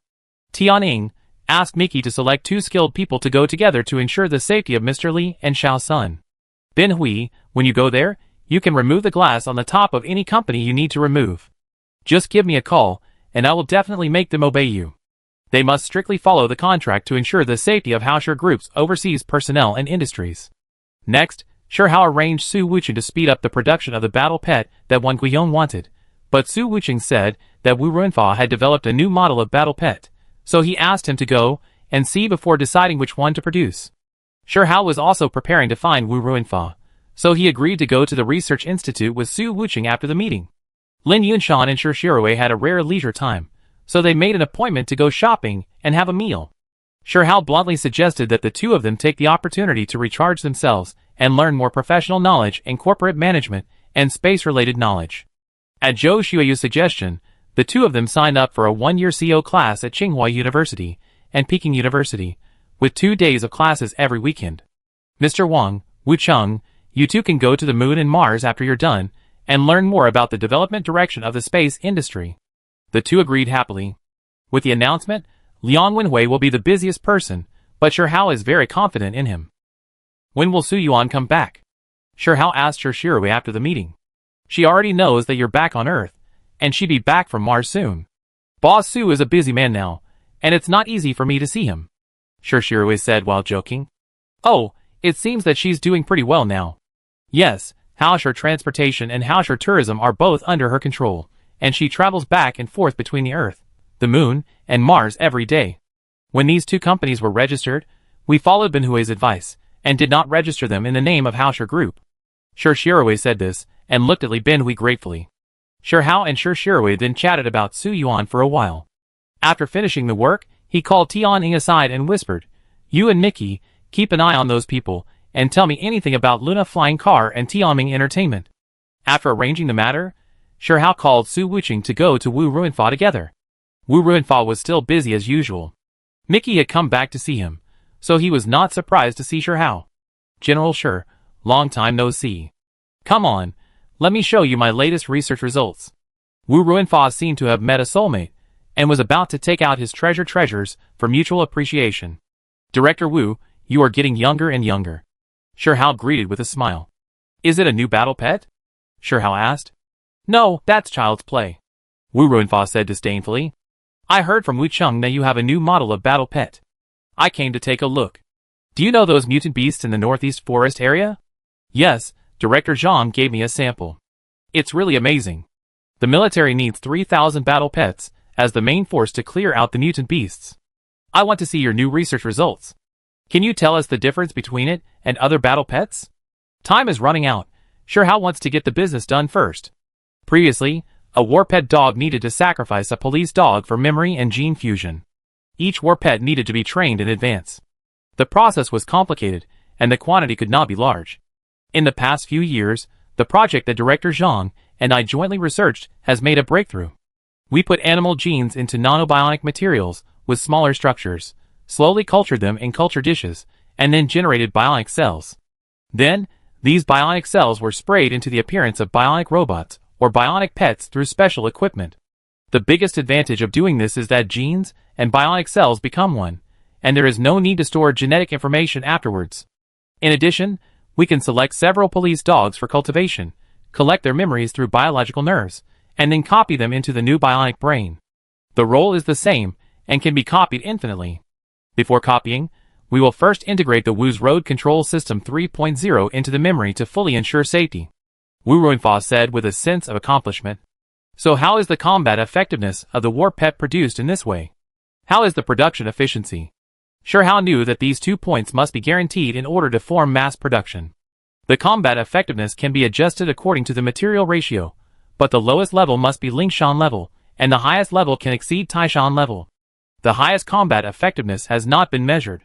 Production efficiency depends on the cultivation time of bionic cells. It is expected to be twice as low as before, but the equipment required for cultivating bionic cells is very simple, and the efficiency problem can be compensated by increasing the number.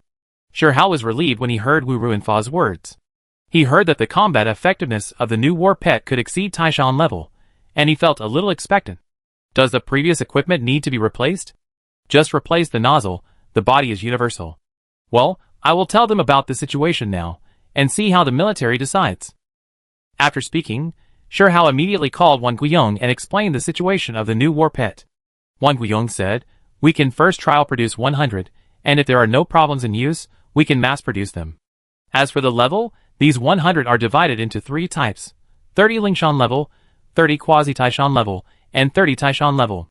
At the same time, produce 10 beyond the Taishan level for the military to test," Wang Guiyong said after thinking for a while.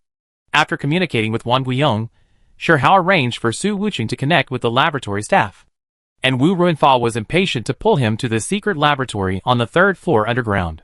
When the research institute was built, Wu Ruinfa specifically proposed to build such a laboratory, requiring a strict security system and sufficient strength.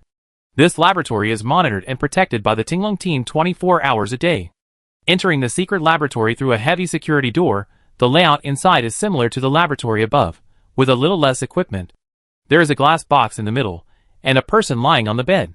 "General Shi, take a look, this is the result of my efforts in the past few years, the latest product." Hao walked closer to observe carefully. There was a 185 centimeters tall, strong man lying inside, with a bald head, no different from a real person. When Shirhao looked down carefully, he saw that the man inside suddenly opened his eyes, looked at it blankly, and then mechanically hammered the glass with his hands. The glass was hammered dong-dong and trembled slightly. Shirhao subconsciously touched the glass with his hand. This is a special glass used for the space dome, don't worry. Wu Ruinfa saw Shirhao's action and immediately reminded him. Shirhao saw that there was an empty glass box on the side, walked over and hammered it hard with his hands, only making a muffled sound, and the glass did not vibrate. From the hammering effect, Shirhao was much worse, at least an order of magnitude difference. What level is he? It has not been tested yet, but it should be much stronger than the Taishan level. Wu Ruinfa looked at his masterpiece with satisfaction. The strength is controllable, but that is not the most important thing. The most important thing is that he grew up from a gene and bionic material, and can be called a complete person. Shirhao did not react for a while, after hearing Wu Ruinfa's words. After a while, he asked in shock, "You said, he has internal organs? Can he eat?" Wu Ruinfa was very pleased to see Shirhao's inexperienced look, and nodded at him seriously. "Does that mean he has complete thoughts?" "Yes."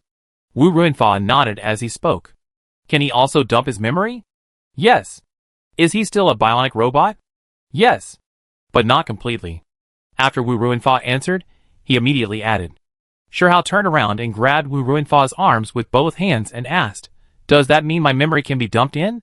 Wu Ruinfa nodded slightly and said nothing. After hearing Wu Ruinfa's affirmative answer, Shirhao began to talk to himself, circling around the bed and Wu Ruinfa, and couldn't stop being excited. "General Shir, this was just developed 2 days ago, and it hasn't been filed yet. I don't know what the higher-ups will react. Tell me the details, and I go talk to them. When there is no hope, people will choose to be content with the status quo. When hope is right in front of them, people can't wait to grab it, and Shirhao is no exception. Director Zhang and I analyzed the body structure of those alien creatures, and found that genes should be the basis of life in the universe. It is conceivable that the environment of each planet in the universe is different, but life can be derived based on genes, which is the focus of our attention. We tried to observe human genes in different environments and modify gene fragments to remove dependence on certain environments, such as dependence on oxygen, dependence on water, etc., and found that it is feasible. After countless experiments, we finally cultivated bionic cells, which is the new battle pet I told you about above, which is an intermediate product. Once the direction is right, other things will follow naturally and progress quickly. After nearly 2 years of exploration, we finally succeeded." Wu Ruinfa said it easily, but the complexity of the process can be imagined. Genes are the basis and are indispensable, and the materials can be diversified. This body we use is a combination of carbon-based, silicon-based and collagen stones. It has a strong ability to adapt to the environment and a slow metabolism. Water, oxygen and nutrition are not necessities, but they can be supplemented because it has a complete circulatory system and digestive system, and the excess will be automatically excreted from the body. His body is very dense and flexible, and I feel it is perfect. At the end, Wu Ruinfa couldn't help but praise his research results. Shirhao has calmed down after the excitement just now. If I dump my memory, will it have any impact in space? This is a question he is very concerned about. Theoretically, there is no impact. Wu Ruinfa answered very affirmatively. "Thank you, Director Wu, I will tell the higher-ups about this matter," Shirhao said, while bowing slightly to Wu Ruinfa. Before leaving, Shirhao asked another question. "Director Wu, I want to make the original bionic pet manufacturing technology public. Do you think it's okay? Because the patent belongs to your team." Wu Ruinfa stood there and continued to admire the work in the glass box. He said without looking back, "Those technologies are rubbish. You can do whatever you want with them." "Thank you, Director Wu. I may make a statement in your name at that time. Do you think it's okay?" "General Shir, why are you so long-winded? I will be satisfied if you can show me the power of this body as soon as possible. You can do whatever you want with other things. I will cooperate with you. This one won't work, right? It's not my genes." Since there is a chance to change the body again, Shirhao feels that he can't take it lightly. Sorry, I acted first and asked for permission later, and used your genes." Wu Ruinfa blushed and said embarrassedly. "When choosing genes, I first considered you, because if you are included, the possibility of it being released will be greater." When Shirhao heard this, the guilt of using Wu Ruinfa's name to deal with Mr. Lin's gang disappeared immediately, and was replaced by a more urgent desire to change the body. Shihao hurriedly left the laboratory and summoned a flying disc to fly to Kyoto City. In order to improve efficiency, Shihao directly asked Lei Shiyu and Wang Guiyong to get together. Shihao's first sentence was, "I plan to go to space again when the time is right. It's also very convenient for you to go to space now. You can let Feng Jie drive the Pioneer to the Moon, Mars, and the solar system." Wang Guiyong expressed his opinion directly. "I mean to go outside the solar system. I plan to see what those starships are doing." Shihao explained. "Since you have invited us together, it seems that you have a plan. Tell me about it," Lei Shiyu said slowly. Shihao started with the pyramid on Mars, and then talked about Tianan's Litan and the Pioneer on Earth. Finally, he concluded, "The pyramid and the starships of the Stone Star both use telekinesis, so I guess telekinesis should be one of the universal rules of the universe. In those years in space, Katarina and Feng Jie were able to improve their telekinesis by practicing the Hunyuan Gong, but I couldn't do it no matter how hard I tried. Director Wu said that this might be the defect of robots at the level of Taishan and below. If I want to go to space, I must first solve this problem." Shihao got to the point. "Have you found a solution?" Wang Guiyong was not stupid and asked directly. "Yes, Director Wu has just successfully developed a new project that can solve this problem." Shihao found that there was no accurate word to describe the person in the glass cover. "A new robot?" "Yes, but not entirely." Then, Shihao told Lei Shiyu and Wang Guiyong exactly what Wu Ruinfa told him. "There is another problem. Director Wu took my genes as the basis to create this person on his own initiative. This is a bit troublesome." Shihao also said this. If Wu Ruinfa had asked the leader for instructions and reported in advance, these would not be a problem. The problem is that he was so absorbed in the research that he did not report it, and he also inadvertently dragged Shihao into the water. If others insisted that they were in collusion, Shihao could not clear his suspicion. Wu Ruinfa created a powerful monster without the knowledge of others. This is very scary. After Shihao's excitement, he immediately realized the problem, so he quickly explained it to them. "Since it has happened, let's find a way to solve it." But Wu Ruinfa is really a talent. He was previously under Wu Yi's management. After you left, no one contacted him. This may be the main reason why he did not report it. Lao Wan and I will immediately go to the higher-ups to explain the situation. Lei Shiyu was very calm and pointed out the key to the problem, which was also a reason. Lei Shiyu and Wang Guiyong left with serious faces, and Shihao stayed here waiting for them. More than an hour later, Shihao received a call from Lei Shiyu, saying that someone would take him there to join them. Soon, Shihao was taken to the well-known, ancient and mysterious place. The heavyweight leader was sitting there chatting with Lei Shiyu and Wang Guiyong. Seeing Shihao arrive, the three of them stood up. After Shihao saluted, everyone sat down. "Shihao, your arrival makes my humble place shine." Shihao heard and waved his hand politely. "Don't be polite. I heard Wang Guiyong say that you are a lucky star. You are here to bring me luck," the leader said seriously. "That's the nickname Wu Yi gave him," Wang Guiyong continued. "No matter who gave it, Shihao deserves this title. The first lucky star of Yin country, haha." The leader was very humorous and made everyone laugh. After everyone's laughter died down, the leader said, "Shihao, do you think it is necessary to go outside the solar system now?" Shihao straightened up and said, "When I saw those piles of starships, I felt very urgent. A few light years is not far for highly technological aliens. They may not be unaware of the solar system. But they didn't come to Earth. Maybe there are reasons we don't know, or maybe they think the Earth is a barren place, or maybe they really haven't discovered it. Whatever the reason, we have to go out to find out. If we rely on luck, I'm afraid we will have bad luck sooner or later. Since we already have the ability, we should go out and turn passivity into initiative. From the clues on Mars, and from the performance of the Shida people, this universe is more complicated than we know. I have traveled the furthest and seen the most, and I am willing to shoulder more," Shihao said emotionally. "Unknown land, unknown road, long and arduous task. Then I will ask you for help." The leader did not say what he asked for, but the three of them understood. Shiyu, Guiyong, fully support Shihao. Give him whatever he wants, poor family, rich road, we must prepare the best things we can for him. The leader's words set the tone for the matter. After the three came out, they went directly to Los Angeles. "Old Wu, you are really good, you launched a missile into the sky without saying a word." Wang Guiyong teased Wu Ruinfa as soon as he saw Wu Ruinfa. "Come on, take us to see your treasure." The four people came to the secret laboratory again. "Don't say it, it looks like Shihao," Wang Guiyong said as he looked. "Director Wu, If you have any problems in the future, come to me, Lao Wan, or Lao Wu, we will give you a green light. Lei Shiyu said to Wu Ruinfa very seriously. Thank you, leader. Can we continue this project? Wu Ruinfa knew that what he did before was a little against the rules. Yes, I leave Shihao to you. He and you are both national treasures. Safety comes first. Lei Shiyu gave a positive answer, but he was also a little worried that Shihao might get into an accident. Before leaving, Wang Guiyong told Shihao that the Starship Factory was going to trial produce a lunar primary starship and would add gravity stones to the hull. Ding Yuan had been transferred to preside over the work of the Starship Research Institute and the factory. After Lei Shiyu and Wang Guiyong left, Shihao couldn't wait to ask Director Wu to start the memory dump. Although Wu Runfa also wanted to see the results as soon as possible, he still called 2 researchers in to review the data. After the review was found to be correct, Wu Runfa asked Shihao and the body to enter a deep sleep, and then transferred the memory through biological nerves. The number of cells in the new body is several orders of magnitude more than that of the Taishan level, and the internal organs are also not available at the Taishan level. The number of nerve cells has increased several times, and the capacity of each cell has also increased significantly. The division of labor in the brain structure is different according to the region. The entire dumping process lasted for 3 days before it was completed.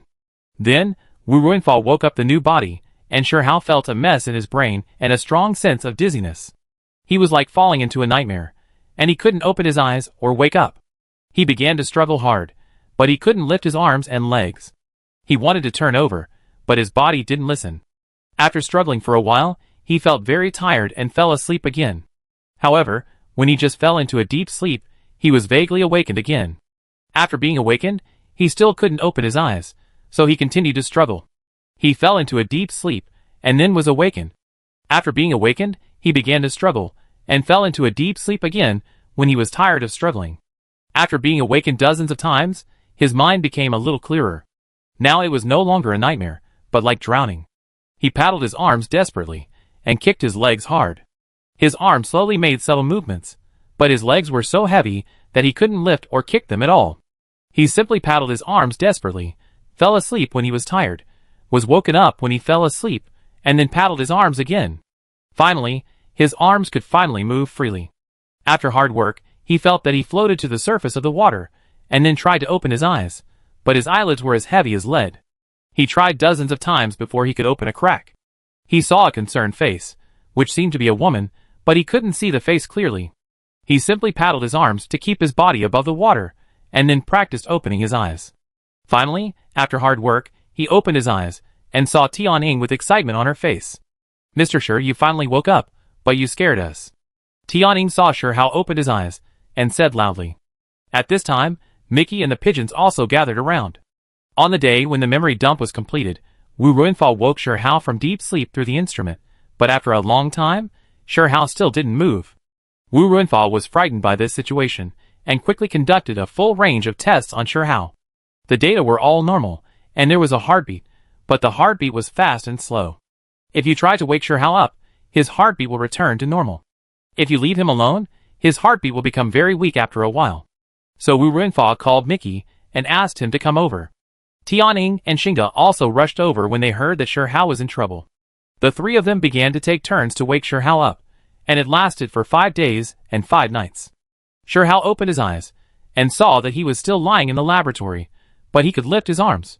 He understood that the paddling action was not an illusion, and that he could lift his arms as a result of his continuous training. Then he began to explore the training methods of his body, and restore the functions of various parts of the body.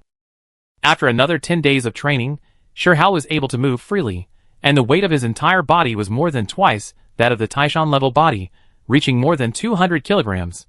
Mickey looked at Shihao, stretched out his right hand eagerly, and wanted to arm wrestle with him, but Mickey was like a child in front of Shihao, and was easily crushed by Shihao, posing no threat at all.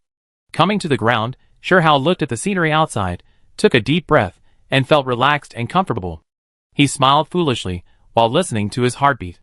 Suddenly, he ran out quickly, and when he ran across a brick-paved sidewalk with a click, he stepped on a brick and cracked it. This is the result of being too heavy, uncoordinated, and overexerting. Shihao had to slow down and run lightly. Tianying, Mickey, and the pigeon quickly caught up. Shihao never stopped, and stopped to identify the direction while running. Finally, He ran to the famous snack street in Los Angeles. "Boss, give me a portion of fried stinky tofu. Add more spiciness, the kind that's abnormally spicy." Soon, a box of fried stinky tofu was handed to Sher Hao, and Sher Hao immediately stuffed 2 pieces into his mouth. "Hey, eat slowly, be careful of the heat." As soon as the boss's voice fell, the whole box of stinky tofu was already in his stomach. "Fantastic," Sher Hao exclaimed after eating. "Oh, 30 yuan. As soon as the boss's voice fell, he had already finished eating. Seeing his eating, I had to change the subject. Sher Hao stood there in a daze, holding the empty box in his hand, remembering that I didn't bring my watch, my pockets were empty, and I stood like a fool. "Boss here?" Tianning rushed over and handed the money to the boss. Looking at Sher Hao's eating, she covered her mouth and laughed. Sher Hao also realized that he had lost his composure, and quickly took 2 tissues from the side to wipe his mouth to cover up his embarrassment. Then he threw the empty box into the trash can and said, "Boss, it tastes good, thank you." Sher Hao ate all the food in the snack street before returning to the institute with satisfaction. Wu Ruinfa knew that Sher Hao's first thing was to eat fried stinky tofu. He was so angry that he pointed at Sher Hao and said for a long time, "You are a general, but you are so useless." "Director Wu, do you know that fried stinky tofu is really delicious? I haven't tasted it for more than 40 years. Sher Hao was still immersed in the deliciousness and enjoying the fireworks in life. Wu Ruinfa couldn't help wiping his eyes when he heard Sher Hao's words. How painful it is to not know the taste of the world for 40 years. "General Sher, after the physical fitness test is over, you can eat as much as you want." Wu Ruinfa wiped his slightly red eyes and said to Sher Hao with a smile. Everyone came to the training ground and began to test Sher Hao. Sher Hao's grip strength reached more than 1,000 kilograms. Because the body weight increased to 260 kilograms, the jumping height did not increase much, reaching 25 meters. After jumping up and landing, the ground was smashed into a pit. The overall physical fitness has improved by about 1.5 times compared to the Taishan level. If targeted training is carried out, it should be able to reach 2 times. Wu Ruinfa made a record with satisfaction, turned around and left happily. He was going to tell Director Zhang the good news, and then start a new project. "Hey, Director Wu, don't leave yet. I treat you to stinky tofu," Sher Hao shouted. He really wanted to eat it again. Next time, I have to find Lao Zhang." Wu Ruinfa felt that stinky tofu was delicious and quickened his pace. "Then what level is mine? It used to be Taishan level, but now this should be set to a new level. You decide for yourself." After getting the test results, Wu Ruinfa returned to his original nature. Apart from his own research, everything else was just a passing cloud. Snow Mountain? Wugong Mountain? Jigong Mountain? Which mountain is good? Sher Hao stood there and pondered to himself. "Captain, I have recently checked a lot of information about sections. Is the Shaolin sect very powerful? It would be great if I could go there to take a look and learn a few moves. It seems to be on Songtan Mountain, right? How about naming it Songtan?" Mickey looked at Sher Hao, who was in a dilemma, and suggested, "Well, you know what? Songtan is a good name, so my level will be Songtan level." Wu Ruinfa's research results after several years were so hastily determined to be Songtan level. "How is the company doing recently?" It took Sher Hao nearly 20 days to change his body. The stock of Haosher Group continued to fall, a total drop of more than 60%. A total of 1/3 of the group's employees resigned. Tianning said 2 numbers, which can already explain the current situation. "Oh, it's good," Sher Hao said disapprovingly. Tianning and Mickey were a little confused. How could this be considered good? It was simply horrible. What's the Lin family doing? The Lin family integrated Luna Racing and Tianming Entertainment into the Lin Group, and the stock price rose sharply for a few days. They also bought 3 plots of land worldwide, all used to build Luna Racing and Bionic Pets factories, and have simultaneously recruited workers worldwide. Mickey gave a detailed answer. They acted very quickly. The Lin family swallowed up Luna Racing and Tianming Entertainment so blatantly. What are the reactions of the other 4 companies? It is said that the other 4 companies received some compensation, and then they completely withdrew and did not get involved with the Lin family. This is the information Tianning bought from the dark web. It is estimated that the Lin family paid a lot to shut others up. It seems that they are quite confident in the Luna flying car and Bionic Pets. Sher Hao did not have any emotional fluctuations when talking about the Luna flying car and Bionic Pets. Keep watching the Lin family, and tell me after their factory is built and all the recruited workers have signed the contract. Tianning, do you still have money on you? Sher Hao asked after arranging the task. Yes. Let's go to the vegetable market to buy some vegetables. After Shirhao finished speaking, Mickey and the pigeon were left standing there, looking at each other. After Shirhao returned home, he called Shirui. Shirui, ask Wu Chung to come home for dinner, I wait for you. Is Su Yuan back? Dad, where have you been these days? I can't contact you. Su Yuan went to the moon for an urgent matter. Wu Chung and I will be back soon. After the call, Shirhao tied an apron and started cooking. Tianing watched from the side with envy in her eyes. She also liked delicious food and wine. Shirhao's control of strength was not very delicate. After breaking a spatula, a bowl and 2 plates, he gradually became proficient. After a series of operations, several dishes with poor color, aroma, and taste were placed on the table. Alas, my hands have become rusty after more than 40 years. Shirhao looked at the quality of the dishes, and muttered to himself a little dissatisfied. At this time, Shirui and Su Wucheng came back. Seeing the tall bald Shirhao wearing Shirui's small flower apron, they couldn't help laughing. Shirui laughed so hard that tears came out. The two of them temporarily forgot about the mess in the company. Tianing went back to her own residence. Shirhao and the other two sat down to eat. Shirui looked at Shirhao, who was eating voraciously, and couldn't help asking, Dad, you? Eat quickly, I made all of them. How many years have I not cooked for you? Shirhao continued to eat. He was not hungry, but enjoying the process. After finishing the rice in the bowl, he whispered, I can eat like a normal person in the future. I have been busy with these things in the past few days. Don't worry. Hearing Shirhao's words, Shirui held the bowl and ate with big mouthfuls while crying. I wonder when your mother can be here too. After saying this, Shirhao got up and went back to his room silently. Xiao Xian, after more than 40 years, I finally went to the snack street to eat your favorite fried stinky tofu, the super spicy kind. In the evening, I had a meal with Xiao Rui and Wu Chung, which I cooked. If I can come back after this trip, I will fulfill my promise and let you live another life the way you like. Shirhao felt a slight sourness in his nose. In the following days, Shirhao arranged Tianing, Mickey and Pigeon to investigate and plan during the day. Tianing, I asked you to investigate the Chong family. What was the result? After that incident 8 years ago, the Chong family sold 2/3 of their industries and only retained 3 companies, which are now among the largest in the industry. Judging from the information collected from all aspects, the Chong family has a good reputation now. Please make an appointment with Grandpa Chong. I want to visit. That day, Shirhao went to the Chong family and had a deep chat with Grandpa Chong for 5 hours. After the chat, Grandpa Chong happily sent Shirhao to the flying car. In the past few days, Shirhao has also talked to Su Yin, Ilef and Katarina several times. That day, he called Shirui and asked her to invite Wang Yukai, Lin Yunshan, Li Binhui, Liang Wenhui, and Zhou Xueyu to come to his house for dinner in 3 days. He also asked her to call Yang Mingyu and Su Yuan back. Chapter 137. After several days of practice, Shirhao's cooking skills, if we must use the standard, should have reached the top level of amateur chefs. That night, he cooked more than a dozen hard dishes, and specially asked Tianing to buy 2 bottles of 50-year-old fine white wine. The people Shirui called also came one after another.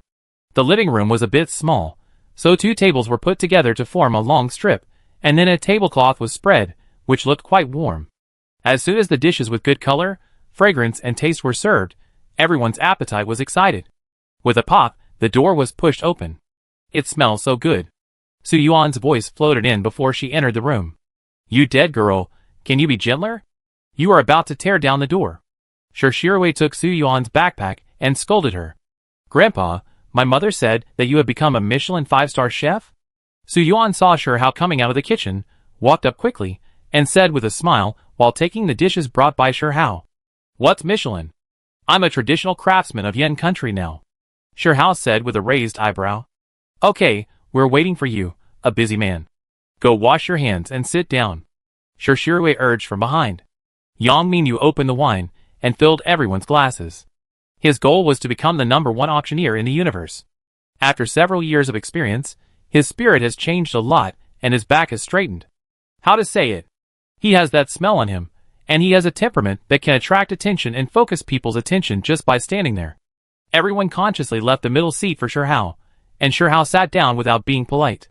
Come on, as usual, let's have a drink before talking. Shirhao picked up the cup, clinked glasses with everyone, and drank it all in one gulp. The cup was not big, and could hold 1 or 2 glasses of white wine. This wine is really fragrant. I haven't tasted it for many years.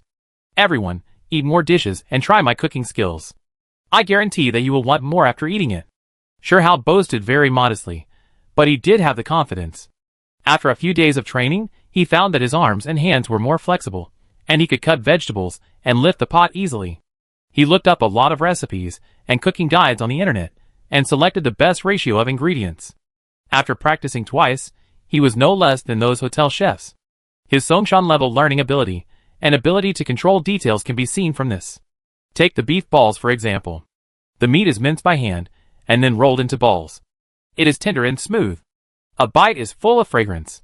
The unique freshness and fragrance of the best ingredients remains in the mouth. When there are many people, Sure Hao occasionally moves his chopsticks and drinks a few sips of wine. More often, he watched them eat, or picked up food for them, asking them to eat more.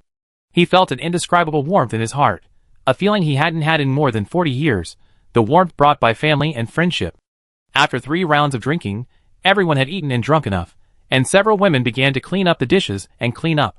It was the first time that all the senior executives of Hausher Group had a dinner together. Although the scene was not luxurious, the feelings among everyone were greatly sublimated. After cleaning up, Sure Hao invited everyone to sit together, and Su Yuan sat on the sofa next to Sure Hao without any hesitation.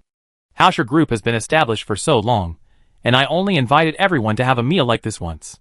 Don't scold me for being stingy, Sure Hao said after seeing everyone sitting down.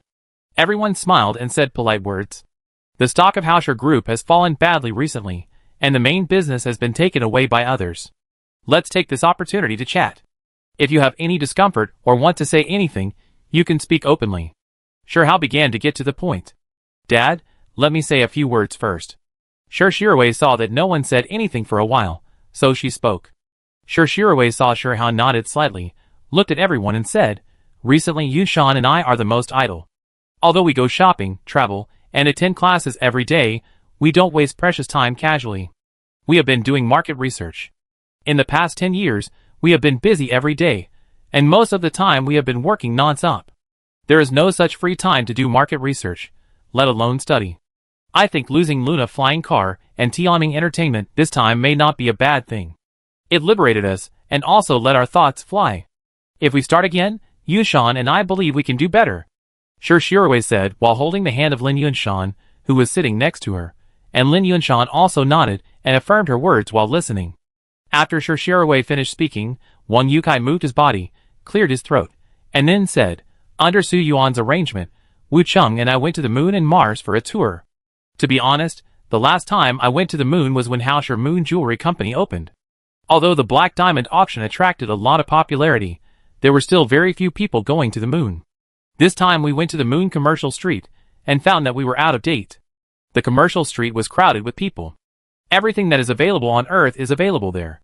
The famous pancakes in Jinsher, the roast duck in Kyoto, and the fried stinky tofu in Shushi all stimulate people's taste buds. We basically visited all the businesses, and found that our Hausher jewelry is the least popular. At this point, Wang Yilcai's face turned red. I have to reflect on myself. I have been staring at profitable companies for the past 8 years, and I lost the company. I ignored Hausher jewelry, and did not give corresponding support. How many business opportunities have I missed? At this point, Wang Yukai hit his thigh in pain.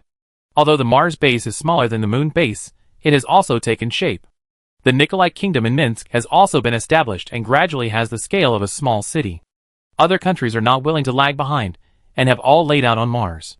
The Mars commercial street in Yin Country also opened last year, but, alas, Wang Yukai blamed himself very much, and did not say anything more. Su Wuching patted his shoulder to comfort him. Mr. Wang, you don't have to blame yourself. The Lin family had a plan at the beginning, but you were in front of the pressure, so we were not swallowed up.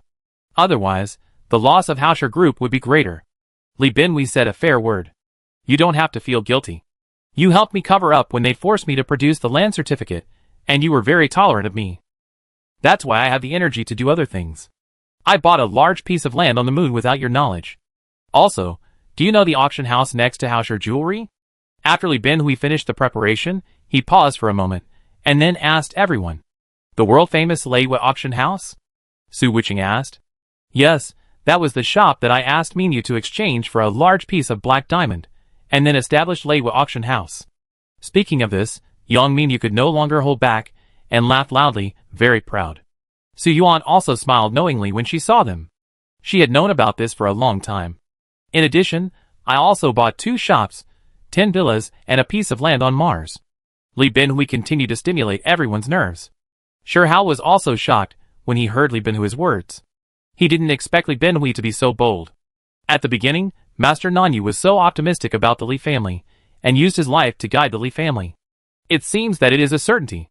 Shi Hao thought about it, and felt relieved. Everyone couldn't help clapping and cheering. In their eyes, Li Binhui was usually an idler, wandering around all day, and never doing anything specific in the company. Unexpectedly, he was the one who hid the deepest. Now in the global auction industry, Leiwa is a golden signboard with a good reputation, fair prices, and very safe. Valuable auction items can be stored in the secret vault of Yin Country's moon. Yang Minyu sat there at this time, and his back straightened even more. Lin Yunshan was also kept in the dark, and only found out today. She walked over and punched Yang Minyu, then stood behind him and squeezed his shoulders. Yang Minyu's family status immediately rose several levels. At this time, everyone's morale was very high. Shi Hao looked at them and said, I was going to give you some psychological counseling today, but now it seems that it is useless. Next, we should fight a tough battle. The Lin family set us up. If we don't fight back, others will think we are easy to bully in the future. That is not the style of our Hausher group. Remember one thing in the future, we don't bully others, but we must never be bullied by others. If others ride on our heads, we must fight back without hesitation. We remember, there will only be this one time. Su Wuqing stood up while speaking, and used his golden right foot to make a powerful side kick. I will now explain the situation and arrange the subsequent work.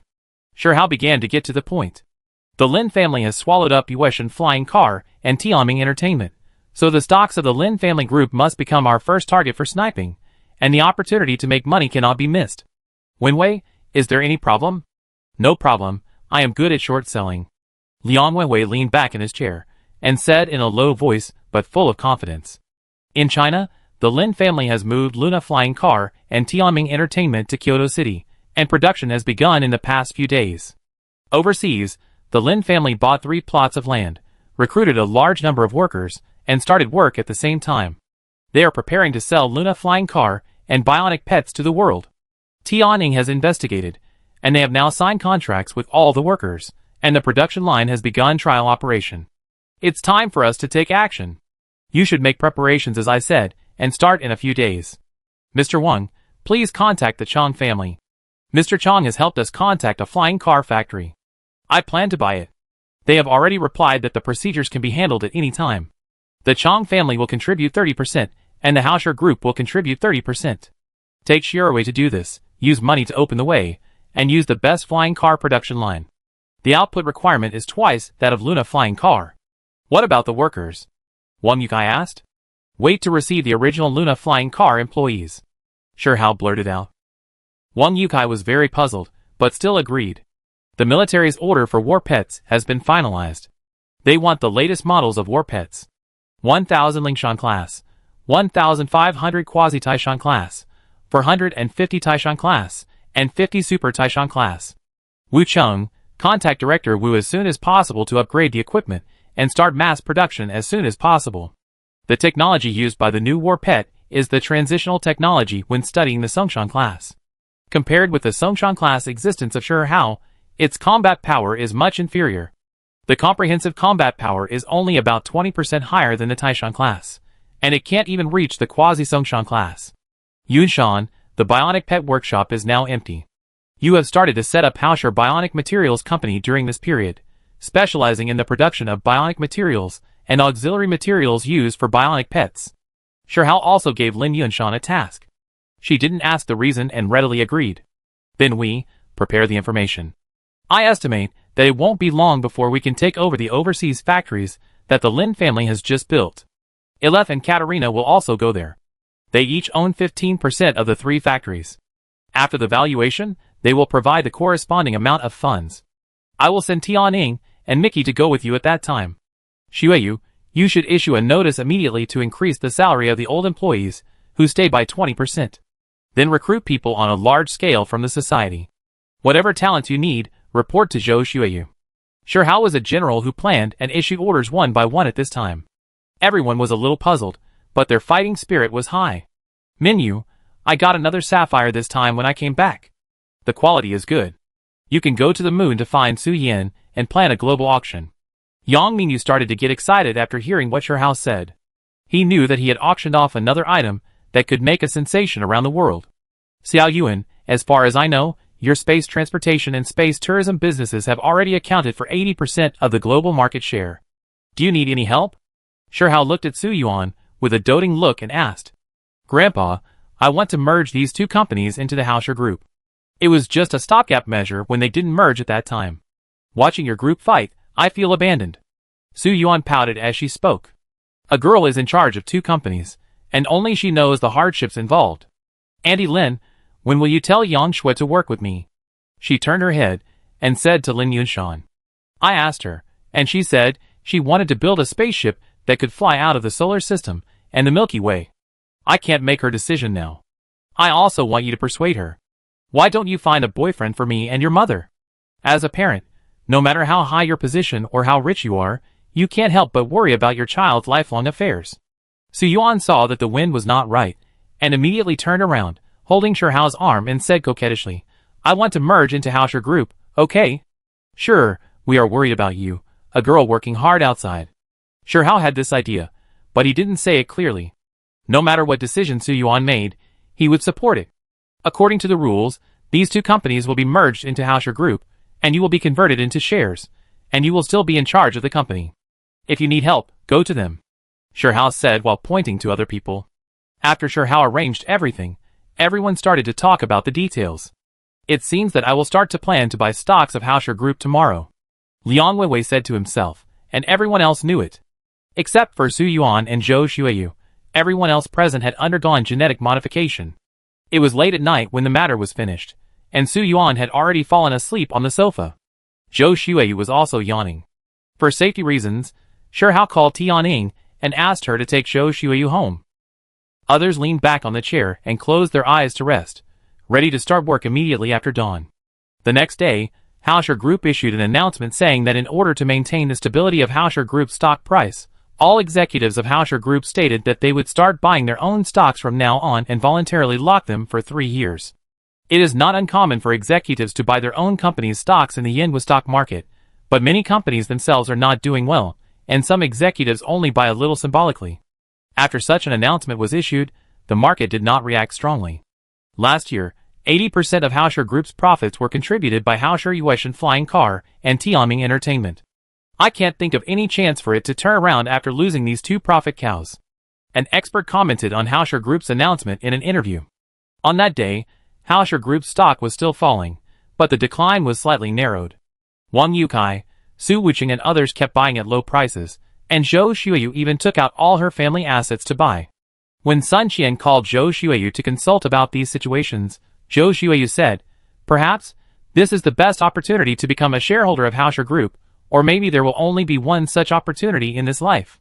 It is not known how many shares of Hausher Group Sun Qian bought, but in an interview several years later, he said, my success in life is inseparable from two people. One is Mr. Shi, who rescued me from the dire straits. The other is Sister Zhou.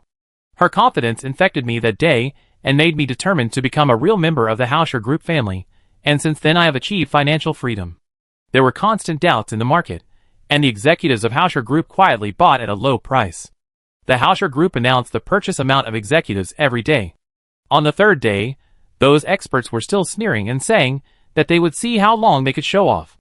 On the fourth day, the purchase amount increased, and a small number of people began to follow. The so-called experts scolded more fiercely, but they bought privately. The scolding was to leave themselves enough time to buy. Fanpeng, I asked you to buy the shares of Hausher Group. How is it going? Mr. Chong has not asked about the business of the Chong family in recent years, but on this day, he kept asking Chong Fanpeng. Dad, don't worry.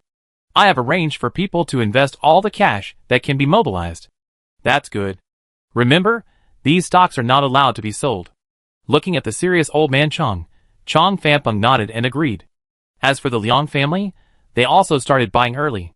In this way, after a few days, the stocks of Hauscher Group began to rise slowly. But at the weekend, a piece of news suddenly appeared in the market.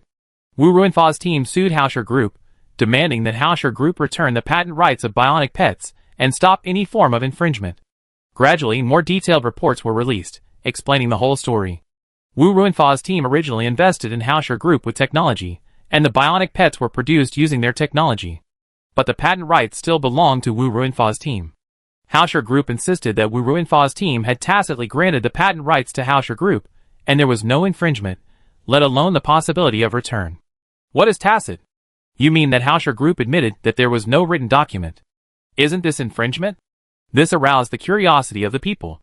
Everyone dug deeper and found that the patent rights had been transferred to Lin Group by Hauscher Group in a package, and there was no way to return it. In this way, Hauscher Group and Wu Ruinfa's team started a war of words. While fighting, they also dragged Lin Group into it. Hauscher Group finally said helplessly, "You asked me to return it, but I can't return it. If you Wu Ruinfa's team has the guts, go and sue Lin Group." This is a rogue face. Wu Ruinfa's team, whether they were stupid or brave, really started to make trouble for the Lin Group, clamoring to sue the Lin Group for infringement. Not surprisingly, after the weekend, the stocks of Hauscher Group and Lin Group both plummeted as soon as the market opened. "Dad, I lost 8% in one day. Should I sell it to stop the loss?" The stock fell, and Chong Fanpeng quickly asked Mr. Chong for instructions. "Do you know who Wu Ruinfa is?" Mr. Chong did not answer, but asked back. "I don't know." "Do you know the relationship between him and Shi Hao?" "I don't know." "It's good that you don't know. That means many people don't know. You are not allowed to sell. You mortgage this courtyard house, and continue to buy stocks of Hauscher Group." Chong Fanpeng was reluctant, but he had to do it because he could not bear the pressure from the old man. Those experts started to scold Hauscher Group again, and this time, they really scolded because they lost money. The executives of Hauscher Group ignored the reaction of the outside world, and continued to buy. Wu Ruinfa's team, Hauscher Group and Lin Group continued to shout at each other. In the end, Wu Ruinfa's team sued Lin Group and asked Lin Group to stop infringement immediately, and not to produce another bionic pet. The court saw the patent certificate produced by Wu Ruinfa's team and issued an execution order, asking Lin Group to stop production immediately. This lasted for a few days. Hauscher Group announced that it could not withstand the pressure. For the reputation and survival of Hauscher Group, it admitted its mistakes, and announced the removal of Wang Yukai from the position of chairman, and Su Wuqing from the position of general manager. The day after Wang Yukai and Su Wuqing were removed from their positions, Hauscher Group issued a notice saying that it had reached an understanding with Wu Ruinfa's team, and that Hauscher Group would donate 1 billion yen Gua currency as research funds for Wu Ruinfa's team. Wu Ruinfa's team also immediately issued a statement announcing its acceptance of Hauscher Group's apology. But then Wu Ruinfa's team issued another jaw-dropping statement. The statement said that in order to promote the healthy development of the bionic pet industry, so that the general public can have their favorite bionic pets, and to combat monopoly and unreasonable bionic pet pricing, Wu Ruinfa's team will disclose bionic pet manufacturing technology, and all companies can automatically obtain bionic pet production authorization for free. After the announcement, Shi Hao sent someone to deliver the authorization documents to the Lin Group and made a sincere apology, putting an end to the matter. The Lin Group did not know who to ask for compensation. The day after Wu Ruinfa's team issued a statement, a company that had been in business for more than a decade in Yin country emerged, claiming to produce bionic pets. Hauscher Group issued an announcement on the same day, announcing that it would supply materials and accessories for the production of bionic pets to the market, and it would send people to the newly built bionic pet factory for technical guidance. Bionic materials require collagen stones. If other companies want to produce bionic materials, the cost will be at least twice as high as that of Hauscher Group. For this reason, Hauscher Group has virtually monopolized the market for bionic materials and accessories. Later, with bionic materials and accessories, Hauscher Group earned several times the profit from the sale of bionic pets. As soon as the announcement was issued, Hauscher Group's stock price rose to the daily limit. Chong Fanpeng looked at the stocks that had become popular, and then looked at Grandpa Chong, thinking that the old ones were still the best. 2 days later, Hauscher Group issued an announcement to reorganize Hauscher Galaxy Flying Car Company, Limited, which will mass-produce high-end flying cars with a gravity offset rate of 60% in a month and start accepting reservations from global customers. In addition, the price of this flying car is 10% lower than the original price of the Moon God flying car. Hauscher Group will recruit skilled workers with a salary that is 10% higher than the industry average. And welcome old employees of Hausher Group to go home. After returning, their salaries will be increased by 20% based on the previous salary standard. The stock of Hausher Group, whose rising trend has just weakened, has once again hit the daily limit, this time for 7 consecutive days. The Luna flying car manufacturing plant built by Lin Group in Yin Country was shut down just a few days after it started, because more than 80% of the workers ran away. Lin Group did not dare to start work on the 3 overseas factories, fearing that no one would buy the cars produced. However, the workers in the overseas factories had signed contracts, and they had to be paid even if they did not start work. If they wanted to leave them alone or fire them, the penalty that Lin Group would have to pay would be astronomical. After Wu Ruinfa's team opened up the patent rights of bionic pets to the whole country, it was meaningless for Lin Group to produce bionic pets again, because the retail price had been lowered by more than half, and they had no ability to maintain the operation of the factory and sales center. Just like that, 10 days later, Li Binhui came to the door with the contract. After several rounds of tense negotiations, Li Binhui took over the 3 overseas factories of Lin Group at half price, and immediately started mass production of Galaxy flying cars. With the announcement issued again, the stock price rose again to an enviable level. Those who cut their losses and left the game regretted it. Everyone thought it was over. But the Hausher Group, which was endowed with the attribute of luck by Shi Hao, could not stop. The Hausher Group issued another announcement. "Oh, stop talking, my head hurts. Why didn't I insist on it at the beginning? Ignore him, tell me quickly, let me see how many daily limits it can have." The announcement said that the corresponding shares of Hausher Space Transportation Company, Hausher Space Tourism Company, and Hausher Leiwa Auction House will be placed in Hausher Group. "Hey brother, wake up, why are you dizzy?" The regretful man fainted without catching his breath, and it took him a long time to recover. After all this trouble, Hausher Group finally calmed down. In the living room of the Chong family's old house, Mr. Chong sat opposite a man. "Mr. Chong, my Lin family suffered a huge loss this time. When has our Lin family suffered such a big loss?" After investigation, the Lin family knew that Shi Hao and Mr. Chong had a good relationship, so they came here to find out the news. "Lin Zhongyun, you can only blame your Lin family for being too smooth in recent years. That's the result of my Lin family's own efforts. Hee, if time goes back more than a month ago, would you, Lin Zhongyun, come to me? I guess you don't even have the idea of looking at me straight in the eye. To put it bluntly, your Lin family is used to being arrogant." Lin Zhongyun was a little dissatisfied when he heard what Mr. Chong said. "You all regarded the lesson of our Chong family 8 years ago as a joke, and you didn't have the slightest intention of waking up." Lin Zhongyun didn't say anything when he heard what Mr. Chong said. After a while, he asked, "Who is this Shi Hao? How can he be so powerful? Don't you know who he is? He is the kind of person you are investigating. Don't think that others don't know about the person arrested in your family. He is just like our eldest brother. He brought this upon himself." Lin Zhongyun did not refute, but he was very unwilling in his heart, with a gloomy face. He stammered and said nothing more, stamped his feet, and stood up. "I can tell him not to kill him. But you must stop and not have any intention of revenge." Lin Zhongyun did not respond, and was ready to leave. "Whether you like it or not, I will give you another word. Time, situation, fate and luck, this is what it means." Lin Zhongyun paused for a moment, then walked out of the Chong family's old house. Grandpa Chong sighed at his obviously lonely figure, then called Chong Fanpeng and said, "Fanpeng, you are not allowed to sell the stocks of Hausher Group, not even a single share." After this battle, Hausher Group not only did not suffer any losses, but became even stronger. The experience should be regarded as a wake-up call for Hausher Group. It was announced to the outside world that Wang Yukai was removed from the position of chairman, and Su Wuqing was removed from the position of general manager, but they are still busy every day. Panlong Fund made a fortune by shorting Hausher Group and Lin family, and then used all the funds to continue to buy stocks of Hausher Group at a low price. The total assets doubled again, and the scale has reached 4 trillion yen yuan. After this incident, the Lin family suffered heavy losses, and was already seriously injured. A few days later, Shi Hao had just walked into the office when Wang Yulai came and said solemnly, "Lin Zhongyun is dead? Who?" The head of the Lin family was found to have committed suicide in the office this morning. Shi Hao sat in the office for a long time without moving after hearing the news brought by Wang Yukai. He was not sad because Lin Zhongyun was dead. He was thinking about the development history of Hausher Group. Daxiong Group, Chong family, and now Lin family were beaten to a pulp by Shi Hao and his team in the secondary market, or the company went bankrupt, or, until now they committed suicide. Hausher Group was invincible in this battlefield without gunpowder smoke, but Sure Hao felt worse the more he thought about it.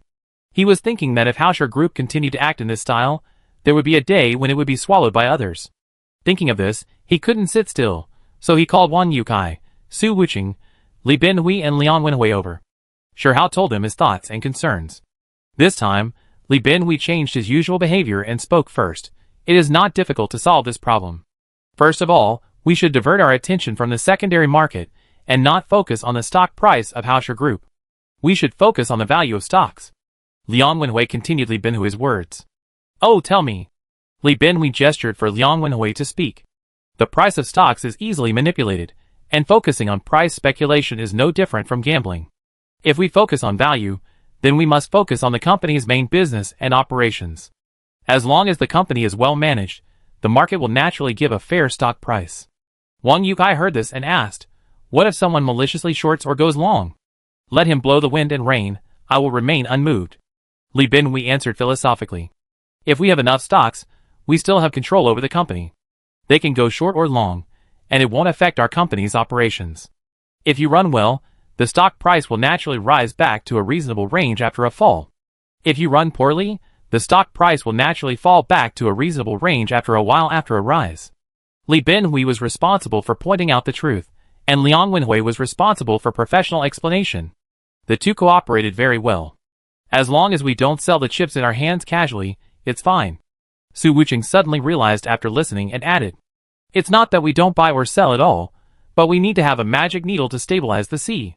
Personal buying and selling is irrelevant. Liang Wenhui added very professionally. Where does this magic needle come from?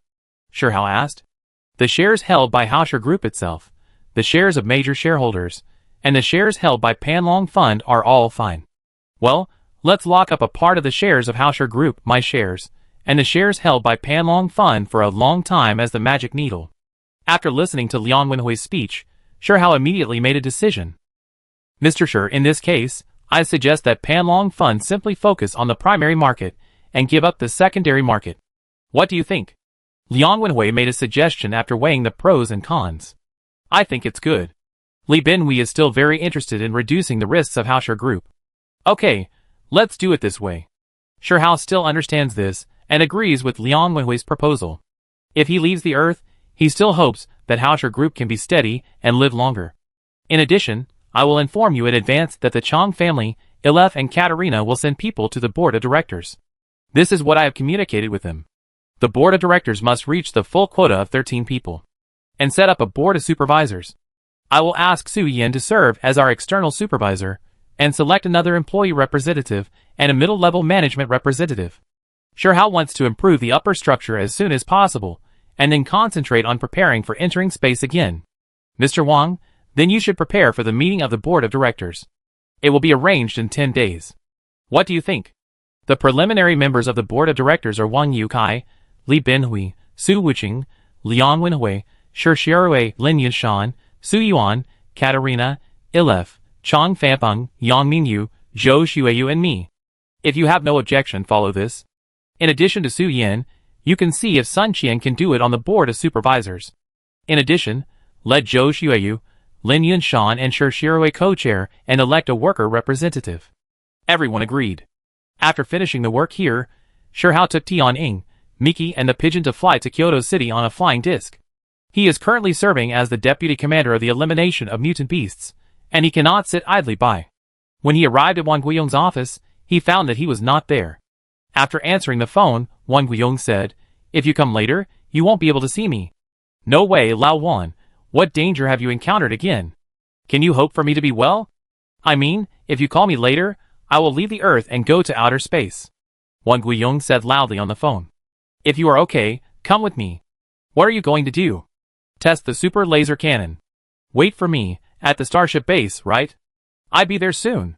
When Sure Hao heard about testing the super laser cannon, he immediately became energetic. Chapter 138. Yes, at the Starship base. Don't worry, there are still 10 hours before departure, and we are making preparations.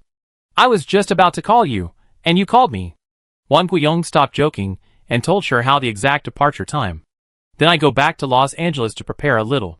Sure Hao heard that there was plenty of time, and controlled the flying disc to fly towards Los Angeles. He first explained the situation to several senior executives of the company. Wang Yukai and Su Wucheng would still preside over the work. The board of directors would determine the meeting time after he returned, so they should prepare at home first. He also emphasized again that we should speed up the advancement of various tasks, and provide money if needed and send people if needed. Sure Hao found Wu Ruinfa and said that he would go to space and prepare to bring several bionic robots and battle pets for testing. Wu Ruinfa directly gave Sure Hao 2 Super Taishan-level battle pets and 2 Taishan-level intelligent bionic robots. With the launch of Wu's Dao Control System 3.0, the safety of intelligent control robots is getting higher and higher. In order to adapt to the harsh space environment and speed up space exploration, the higher authorities have instructed the development of Taishan-level intelligent control robots, which are still in the testing phase. Director Wu, when can the Songshan-level battle pet be developed? After Sure Hao was upgraded to Songshan level, Jupiter's strength was a bit behind, so if possible, he wanted to upgrade Jupiter to Songshan level as well. I haven't had time to get the Songshan level battle pet. Let's do this. In the next 2 days, I will report the Songshan level battle pet project to Minister Lei for filing. As long as he approves it, it can be manufactured here within 10 days. The technology is the same. Okay, if you're done, help me upgrade Jupiter. Sure Hao finished speaking, and was about to turn around and leave when Wu Ruinfa stopped him. General Sure, I want you to help me take the bionic cell culture dish to space to see if there is any difference in the bionic cells cultured there. I don't know how to do it either. Wait a minute. Sure Hao took out his phone and called Wan Guiyong. Old Wan, Director Wu wants to send someone up to do some experiments. Is that convenient? Sure Hao thought it would be safer to send a professional staff member, so that the accuracy of the test results can be guaranteed. Of course, we are now encouraging more scientific researchers to participate. This time there are several teams going up together.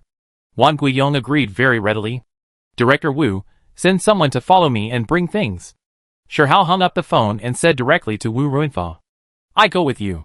Wu Ruinfa took off his white coat and started to pack up.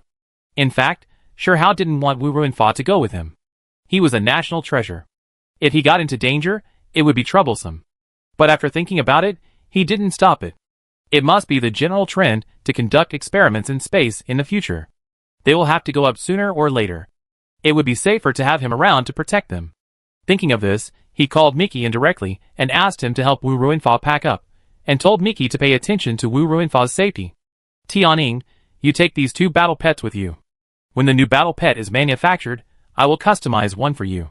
Think about what kind you want first. Sure Hao handed the battle pet to Tianning for command. The 2 Taishan-level intelligent control robots followed Sure Hao on both sides, like 2 bodyguards. If they all wore sunglasses, my brother Hao would appear in the society. The pigeons were still responsible for communication, and all kinds of switches and equipment were brought along. 2 or 3 hours later, the packed flying disc carried Sure Hao and his team to the starship base. It was mainly filled with Wu Ruinfa's various culture dishes and 2 staff members of the research institute. After arriving at the starship base, there were many people busy moving things next to the Pioneer. Sure Hao roughly counted and found that there were about dozens of people. Hello, Lao Lu. Wu Ruinfa greeted him from a distance. Sure Hao saw that he also recognized him. It was Director Lu of the Laser Research Institute. Lao Wu, you are here too? Director Lu heard Wu Ruinfa's greeting and walked over here. Hello, Director Lu. Sure Hao looked at Director Lu, who was approaching, and greeted him. General Sure, long time no see. You look a little different, more handsome and younger. Director Lu also recognized Sure Hao. When Sure Hao and Wan Guiyong went to consult about super laser weapons, he was the one who received them. This is the credit of Director Wu. Let's go over there. Sure Hao said, calling everyone to the entrance of Pioneer. Mickey and Pigeon led the staff of the Institute, and the 2 Taishan-class intelligent control robots to move things to Pioneer. After receiving Sure Hao's call, Wan Guiyong and Deng Yuan walked out of the office building. After Sure Hao and Deng Yuan greeted each other, the 3 stood there and talked about things related to the starship base. After chatting for a while, Sure Hao looked around and asked, How are you going to test the super laser cannon? This time, it will be tested together with an advanced Earth test ship and the super laser cannon. Deng Yuan explained. We added the gravity stone and built an advanced Earth test ship the size of a reconnaissance ship. The ship is relatively small and has a cruising range of only a few dozen hours, but its maximum speed is 15,000 kilometers per second, which meets the standards of advanced Earth starships. Wang Guiyong looked at Shi Hao, who was a little confused, and explained. Through Wang Guiyong and Deng Yuan's further explanation, Shi Hao learned that this test ship was printed out as a whole with a 3D printer in several modules, and then assembled, so it took less than 2 months to complete. Hello, Grandpa Shi. A sweet female voice came over at this time. Shi Hao turned his head and saw a short-haired beauty wearing the work clothes of a Starship Research Institute engineer waving at him with a smile. After a pause of 2 seconds, Shi Hao reacted and responded, Xiaoxue, why are you here? It turned out that the beauty was Yang Shui, Su Yuan's high school classmate. I work here. Our project team is responsible for developing the test ship this time. General Shi, do you know Yang Shui? She is a talented woman in our institute. She has put forward many innovative ideas during the development process. Deng Yuan praised Yang Shui highly. His mother is the deputy general manager of Haoshi Group. She is Su Yuan's high school classmate. Shi Hao introduced their relationship to Wang Guiyong and Deng Yuan. Yang Shui told Shi Hao that she would also go with him, and they would talk later. Then she went to work. Seeing that the time was almost up, Wang Guiyong invited Shi Hao to board the Pioneer together, while Deng Yuan stayed at the base. Xia Yunhan was standing outside the Pioneer, wearing a pilot uniform, waiting for Wang Guiyong and others to approach, and activated the switch to teleport Wang Guiyong into the Pioneer. As soon as we entered, we found a square enclosed space with a door on each of the 4 walls. Considering that the researchers were all of ordinary size, Fang Jie and his team changed the layout of the Pioneer and set up a mission cabin at the entrance so that the oxygen in the cabin would not leak, making it easier for people wearing space suits to leave the cabin in space. After one of the doors was opened, Wang Guiyong and Shi Hao walked in, and a young man welcomed Wang Guiyong to another room. After a while, Wang Guiyong came out in a space suit. Because this is the first time that Pioneer has taken ordinary people to space, for fear of unknown dangers, all ordinary people have to wear space suits and carry oxygen generators at all times. Shi Hao and Wang Guiyong walked through a short corridor, and after an automatic door opened, they saw a circular hall with rows of seats in the middle. The design of Pioneer is so easy to use. The space can be cut at will, and tables, chairs, and other items can be adjusted at will. We are working on this function, Wang Guiyong said as he walked and pointed at the facilities in the hall. When Shi Hao asked where the test ship was, Wang Guiyong said there were 4 doors to enter the mission cabin, and one of the doors was the warehouse where the test ship was parked. Soon, people boarded the Pioneer one after another, and the seats were gradually filled. These seats can automatically adjust according to each person's weight, and then wrap the body inside, which is very comfortable and safe. The main driver of the Pioneer is Fang Jie, and he also brought 4 apprentices including Xia Yunhan. There are more than 40 people going to space this time. In addition to more than a dozen people from the Starship Research Institute and the Laser Research Institute, there are also research teams in fields such as exploration, astronomy, energy, and intelligent control. Fang Jie is now very skilled in controlling the Pioneer. After everyone sat down, they felt their bodies lighten and entered a state of weightlessness together with the ship, because Fang Jie controlled the ship to interfere with the Earth's gravity. Soon they flew to outer space. After a period of acceleration, Fang Jie turned on the simulated gravity in the cabin. Everyone stood up and looked excitedly at the 360-degree holographic image on the cabin wall. Yang Shui looked at the Earth getting smaller and smaller, and she was so excited that she couldn't help herself. Although she had been in the Starship Research Institute for 8 years, this was her first time in space. The original Moon-class and Earth-class starships were developed by other teams. She looked around the screen, and then looked to the center of the hall, only to see Shi Hao, Miki and Pigeon sitting in their chairs bored and motionless. Are you not interested in space? Yang Shui came to the 3 people and asked. What's so good about it? I'm tired of it, and I'm sick of it. Miki heard Yang Shui's question and responded immediately, making vomiting gestures while speaking. Yang Shui, please sit down. Shi Hao saw that it was Yang Shui and asked her to sit down. Go ahead and brag about how beautiful space is. Since I started working, I have had a wish to travel in space on a spaceship I designed myself, and it would be best if I could fly to every corner of space. Although Yang Shui deals with steel and metal every day, it does not affect her innocent girlish heart at all. Do you know that if we take this, it will take 25 years to fly outside the solar system? If you want to fly to every corner of the universe then you must be able to live that long first. Miki began to calculate with Yang Shui in a familiar manner. Can you live that long? Yang Shui knew that Shi Hao had a robot body, but she didn't know the details. Seeing that they were not wearing space suits, She was very curious. That's right. Although I, Mickey, can't coexist with the universe, I can definitely perish with the universe. Mickey's true nature was revealed again. Boasting again. Who said I was bragging? I know what we will see when we go from here to Jupiter. We have a good friend on Io, named Tidan. Hearing the doubt, Mickey was not happy. Especially with such a beautiful woman, she must not lose face. Let's go over there, and I tell you. Mickey stood up and pulled Yang Shui to the holographic screen. Seeing this, Shihao smiled slightly and let them go. Xingda, you should also learn from Mickey and go talk to others. It will take more than 10 hours to get there. Captain, don't worry about me. I'm thinking about the communication problem in space. The communication device between Pioneer and Light N is different from the structure on our Earth. The communication distance is very long, but the speed is very fast. Oh, have you figured out why? I just got a clue, and I have some questions to ask Tidan. We will be near Jupiter in 10 hours or so. You can talk to him and tell us about going to Jupiter.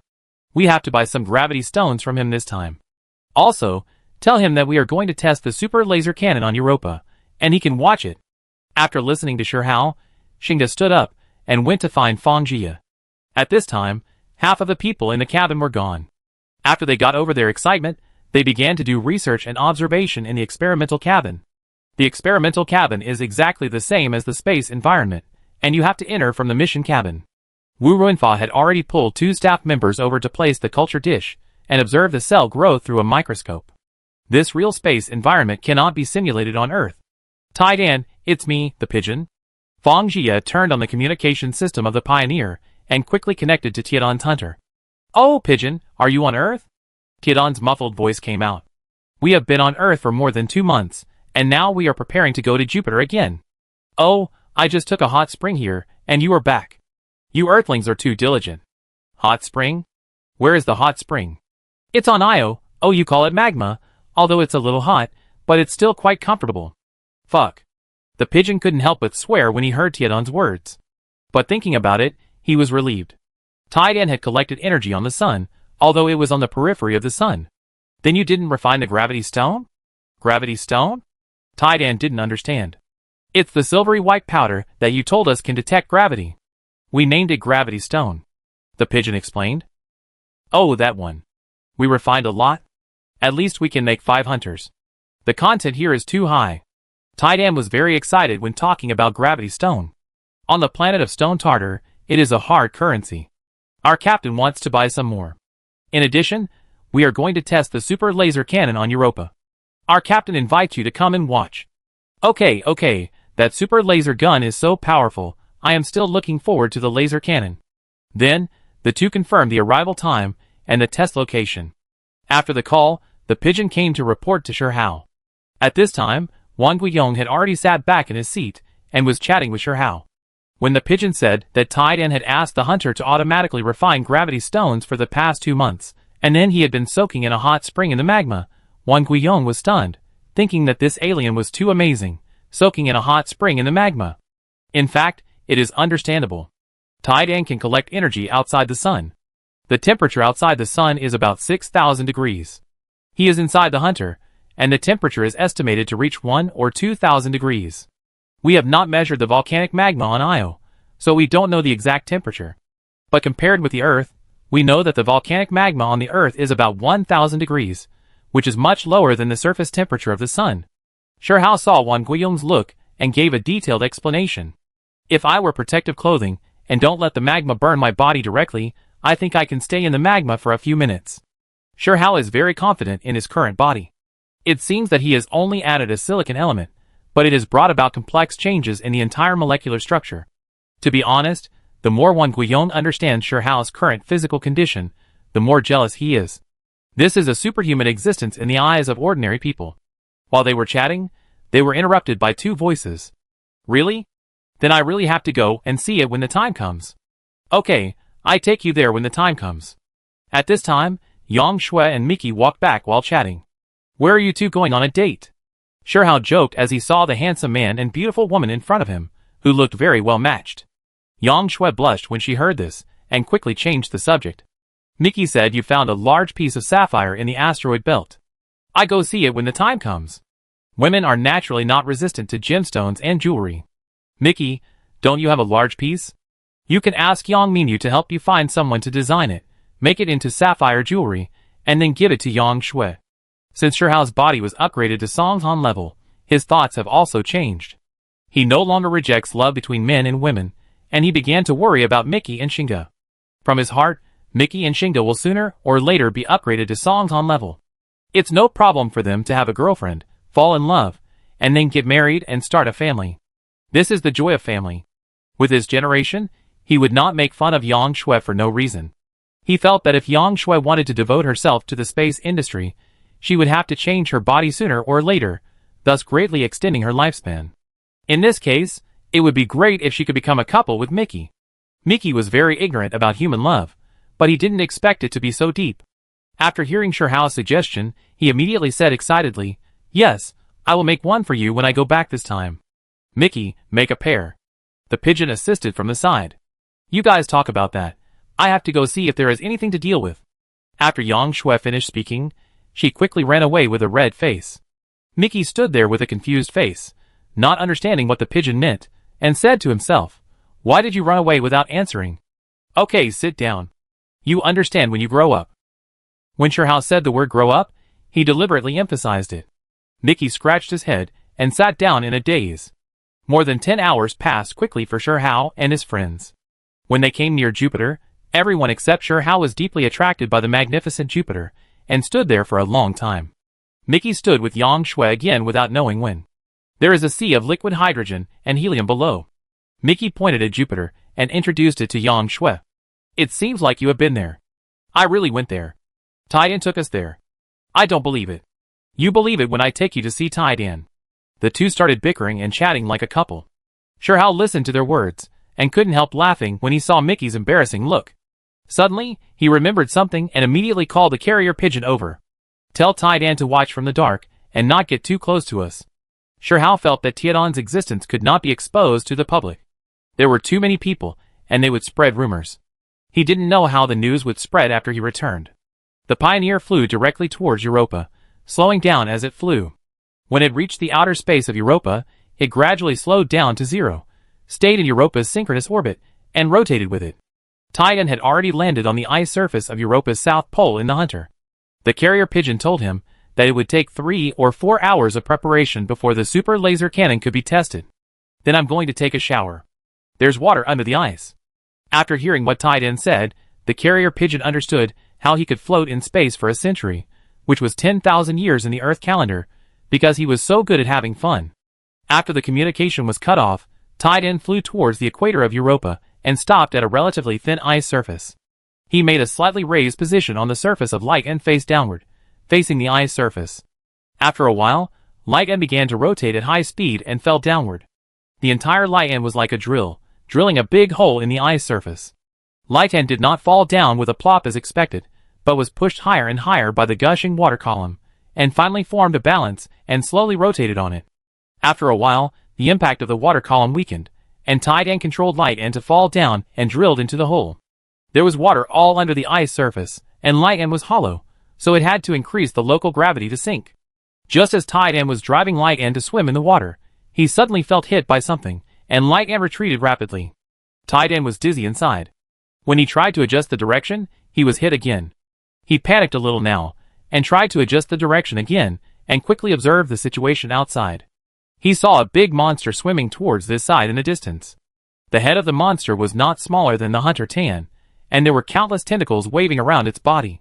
He quickly drove the Hunter Tan to speed up and float up, trying to drill through the ice, but the rotation speed of the Hunter Tan dropped sharply in the water, and the drilling effect was greatly reduced. Before it was completely rotated, it was caught up by the monster. After tossing and turning for more than a dozen times, Taidan was about to cry.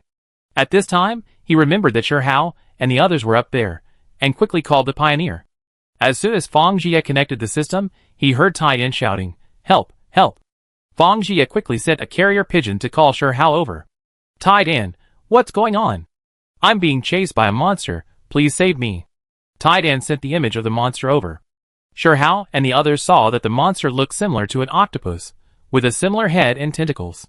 It was very big, but swam very fast in the water. The Hunter Tan slowed down, and was soon caught up. "Why don't you get out of the water, and go to the air. Mickey was also anxious watching from the side, and shouted at Tidan. You idiot, if I could get out, would I need to ask you for help? Tidan immediately retorted when he heard Mickey's brainless question. Tidan screamed, and the Hunter Tan was hit again. You are the one who retorted to me, Mickey shouted with gloating. Mickey, go away. You have to choose the right time to joke. Mickey stuck out his tongue and walked to the side. Tidan, how can I help you? We need to find a solution. Although the hunter is very durable, Tidan will be killed if he keeps spinning for a long time. Open the ice, make a hole in the ice, and I can get out. Okay, wait for me, I think of a way. After Shirhao finished speaking, he hurried to find Wan Guiyong. Old one, how long will it take to get ready? Can the laser cannon penetrate the ice of Europa? Shirhao immediately whispered to Wan Guiyong about Tian's distress, and the need for a super laser cannon to penetrate the ice to save people. Let's go find Lao Lu. After hearing this, Wan Guiyong made a decision immediately. The two of them quickly came to the side of the reconnaissance ship, found Lao Lu, and explained their purpose. Whether the ice can be broken depends on the height. If the reconnaissance ship is far away from the ice, the effect may be worse. If it is closer, the effect will be better. When can we start? Almost done, we checked again, and can be transmitted out. Everyone come out. After Lao Lu finished speaking, he began to call everyone in the reconnaissance ship to come out. No one is needed to operate it inside. For safety reasons, no one will stay. We set the distance, and it will automatically fire. Shirhao thought, this won't work. We must fire near the light end to rescue Tidan. If it is too far away, by the time Tidan gets there, the hole will be frozen again. Director Lu, can you choose a position to aim and then fire? That requires someone inside. Let me do it, Shirhao said directly. Old Lu, asked the staff to teach Shirhao the control method. In order to better test the performance of the new starship and super laser cannon, we temporarily added a test project. Okay. Yang Shui, you are responsible for explaining the control method to General Shi. Shirhao heard Director Lu's arrangement and immediately walked into the cabin. Yang Shui began to explain to Shirhao one module at a time. She spoke slowly for fear that Shirhao would not remember. Yang Shui, tell me at your fastest speed, Shirhao urged. Okay. Yang Shui was stunned for a moment and replied. Then she increased her speed. Faster. Fortunately, Yang Shui had a good foundation in Mandarin and had been a host at school. In the end, she explained to Shirhao almost at 8 times the speed. Okay, I remember it. In addition, you just give me the operation manual. Yang Shui retreated in astonishment. Shirhao signaled to drive Mickey and the pigeon out as well. After thinking for a while, he called 2 intelligent control robots into the cabin. All 3 of them carried small ion thrusters on their backs. Shirhao turned on the headset and tested the call with the pigeon, then closed the hatch, and Fang Jie teleported the reconnaissance ship out. Chapter 139. Carrier Pigeon, contact Tidan and give me the location. Shirhao started the test ship and was ready to accelerate. The appearance of the test ship is similar to that of a shuttle fighter, but the wings are small and the belly is a little bulging. The head gradually becomes thinner and pointed. There are 2 driving seats, distributed on both sides of the front of the cabin. The body of the super laser cannon occupies half of the space in the cabin, and the laser launch tube extends from the middle of the 2 driving seats to the head of the test ship. The entire test ship is about 15 meters long. Due to the limited size of the cabin, a nuclear battery pack is installed at the rear of the cabin. If you want to install the smallest nuclear fission reactor currently, you need a ship body of at least 25 meters. The battery pack must power the entire anti-gravity device and the super laser cannon. In theory, the test ship can last for dozens of hours at full power, but that is without other energy-consuming equipment. Soon, the carrier pigeon shared the location information of the hunter received from the Pioneer with the test ship. In order to ensure the attack effect of the laser cannon, Shirhao tried to make the test ship fly lower, and soon arrived over the ice where the light tan was. Shirhao was not in a hurry to fire the laser. He tried to control the head of the test ship to swing slightly, and draw a small circle. After the target was hit by the laser cannon, there would be no explosion effect of traditional bombs. If you want to save Tidan, you have to make a big hole in the ice. Shirhao prepared to continuously fire the laser beam, and then draw a circle to achieve the desired effect. After demonstrating several times, Shirhao confirmed the position again, and then started to draw a circle 2 kilometers ahead of the light tan's route. Shirhao's speed was not fast. When he had just drawn a quarter, the carrier pigeon reported that the Lai Tan was pulled away from the original route by the tentacles of the giant octopus, and Sure Hao hurriedly stopped the laser cannon. At this time, the power of the test ship had been consumed by 1/3. Carrier pigeon, how was the effect of the laser cannon just now? Sure Hao wanted to confirm the effect first. The effect is okay. You can see water spraying out, which means that it has penetrated the ice layer. Tell Titan not to change the direction of travel again.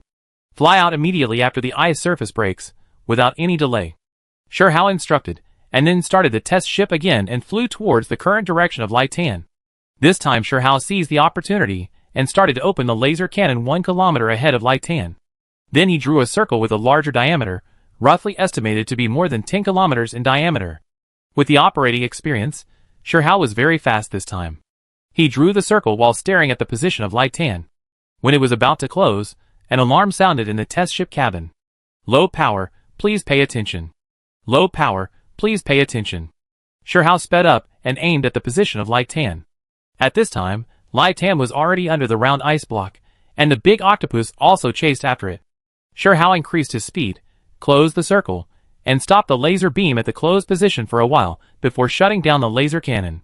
At this time, the entire ice block was rushed up, and the water column was sprayed out with the hunter and the big octopus. Titan saw that the flying octopus was split into 2 halves. That was because Sure Hao stopped the laser beam for a few seconds. When the octopus swam forward, it just passed through the laser beam and was split into 2 halves. Wang Guiyong saw the hunter with a diameter of several kilometers and the octopus with a head diameter no less than that of the hunter through the image, and was very shocked. The battery is exhausted. With this warning sound, the test ship automatically shut down, and the various indicator lights in the cabin dimmed. At this time, Sure Hao felt a trace of the gravity of Europa. He was slowly falling towards Europa with the test ship. Although the speed was very slow, if he didn't think of a way, there was only one ending. The falling speed gradually accelerated, and then the ship and the people hit the ice. Sure Hao immediately called the 2 intelligent control robots and opened the hatch manually together. The 3 of them turned on the ion thrusters and flew under the test ship. Then they began to push the test ship towards space. Fortunately, the falling force was not very strong. After the unremitting efforts of the 3 people, the test ship finally reached the outer space orbit. During the whole process, Wang Guiyong, Xinga and others held their breath and watched, but they were helpless. After seeing that the test ship and Sure Hao were safe, they breathed a sigh of relief. At this time, Wang Guiyong found that his back was already sweaty. Suddenly, an intelligent control robot pushed Sure Hao hard. Sure Hao turned his head in confusion, and found that the robot had disappeared. He turned his head and looked around, and found a black spot far below falling towards Europa. General Sure, a space rock with a very fast speed just flew towards you. The intelligent robot explained the situation to Sure Hao through the headset in a somewhat sad tone. After Sure Hao understood the situation, he saluted solemnly. Carrier pigeon, contact Titan and ask him to come and pick me up. I need to go downstairs. Carrier pigeon had heard what happened through the headset and immediately started to contact Titan. During the entire process of the super laser cannon test, the holographic image on the Pioneer was turned on, but at the moment Titan flew out, Wang Guiyong had instructed Fang Jia to turn the view away. Neither he nor Sure Hao wanted to make Tian's existence known to everyone. When the distance between the Pioneer and the test ship was getting farther and farther, and they were blocked by Europa, Titan drove the light in to the test ship to pick up Sure Hao and another intelligent control robot, and then rushed to the ice surface of Europa again. The light encircled Europa several times, but did not find any trace of the intelligent control robot. Perhaps he had fallen and broke through the ice and sank to the bottom of the water, or perhaps he had been frozen somewhere, and finally had to return empty-handed. When Titan escaped from under the ice, he saw that the super laser cannon could easily kill the giant octopus, and his interest became even stronger. Without waiting for Sure Hao to speak, he took out all the gravity stones he had refined in the past 2 months, handed them to Sure Hao, and said, General Sure, can you bring me the super laser cannon next time? Sure. Sure Hao looked at the simple and lonely Titan with pity, and agreed without hesitation. Well, have you found something to improve my body? The more Titan came into contact with humans, the more he felt that his body had great defects. Can you give me some of your body tissue? I take it back and let scientists on Earth study it to see if we can find a suitable solution. Sure Hao felt that he had to ask Wu Ruinfa for this matter. Okay. Titan asked Sure Hao for a dagger, and then cut his arm, but only made a scratch. In desperation, he had to scrape it off bit by bit, and finally scraped off a small handful of powder and gave it to Shirhao. "Don't you feel pain?" Shirhao looked at Taidan, who seemed fine, and asked, "What is pain?" Shirhao smiled bitterly and shook his head, saying that he was fine. There was no pain, and the body was still so hard, it was too against the sky. Taidan sent Shirhao to the test ship again, and then continued to refine gravity stones on Io. Shirhao then notified the Pioneer to fly over here and retrieve the test ship. After returning to the test ship, Wang Guiyong hurried over to greet them and said thank you for your hard work. Although the loss was an intelligent control robot, Shirhao was still in a heavy mood. He asked the pigeon to track through the headset, but there was no response. The headset was probably damaged. "Lao Wan, what's the next plan?" The first laser cannon test was very successful. By cutting the eye surface, we understand the shooting thickness and accuracy of the laser cannon. The next step is to find an asteroid to test its shooting strength. The harder the target asteroid, the better. There is another thing. Our colleagues in the Exploration Institute have initially mastered the refining method of the gravity stone, or you brought back last time. Didn't you say last time that you had placed a quantum beacon on that asteroid? This time we are going to explore it. This time we have been planning for more than half a month to come to space, and set several goals. Saving Taidan is just an episode, but we have also completed the established tasks. The battery pack of the test ship can be recharged, and the problem of power exhaustion can be solved on the Pioneer. Both of these things can be done in the asteroid belt. In this way, Pioneer flew towards the asteroid belt at full speed. According to the old rules, it still flew along the asteroid belt while detecting nearby asteroids. On the way, it encountered a total of several asteroids or space rocks, none of which were of any value. When it encountered a corundum asteroid with a lot of impurities again, it stopped. This asteroid was about 400 or 500 meters long and wide, and it was perfect for testing the power of the super laser cannon. There are relatively more space rocks and asteroids in the asteroid belt. For safety reasons, no one was left on the test ship. The next test was carried out according to the set parameters and remote control. A high-definition camera was placed near the asteroid in advance, and the camera angle was adjusted by the ion thruster. Shirhao stood in front of the holographic screen and watched. He saw a laser beam as thick as a bowl shot out. The middle of the laser beam was orange-red, and the outside was milky white. Through the high-definition camera, it can be seen that white smoke was coming out where the laser hit. The whole test lasted for 15 seconds. After the test, Director Liu brought 2 people and came to the asteroid under the escort of Shirhao and Mickey to observe the test results. After measurement, the entire asteroid was penetrated by 1/3, and there were obvious signs of melting at the location where it was hit. Because of the energy limitations on the test ship, this is only a light super laser cannon. If it is a medium-sized super laser cannon as thick as a bucket, the asteroid will be easily penetrated, and it can be cut open by moving up and down. Director Liu said excitedly after returning to the Pioneer. "Wouldn't that require a diamond as big as a bucket?" Mickey asked from the side. "That's not necessary. We use a diamond array. The amount of diamond used for heavy, medium and light is definitely different, but it can all be achieved through the diamond array. Diamonds must be polished and cut before they can be used. The diamond that General 1 gave us can be used to make a heavy laser cannon." Director Liu was talking about the diamond that Shirhao brought to Wang Guiyong at that time. After the laser cannon test was completed, Pioneer flew towards the quantum beacon that had been following it all the way. The asteroid where Shirhao and his team cut the gravity stone, or was still flying at a constant speed in the asteroid belt. It was still Shirhao and Mickey who escorted the staff of the Exploration Institute to land on the asteroid. After a full-scale exploration, the entire asteroid was covered with gravity stone, and the content was higher than that in the magma of Io. Of course, the total amount was definitely not as much as that of Io.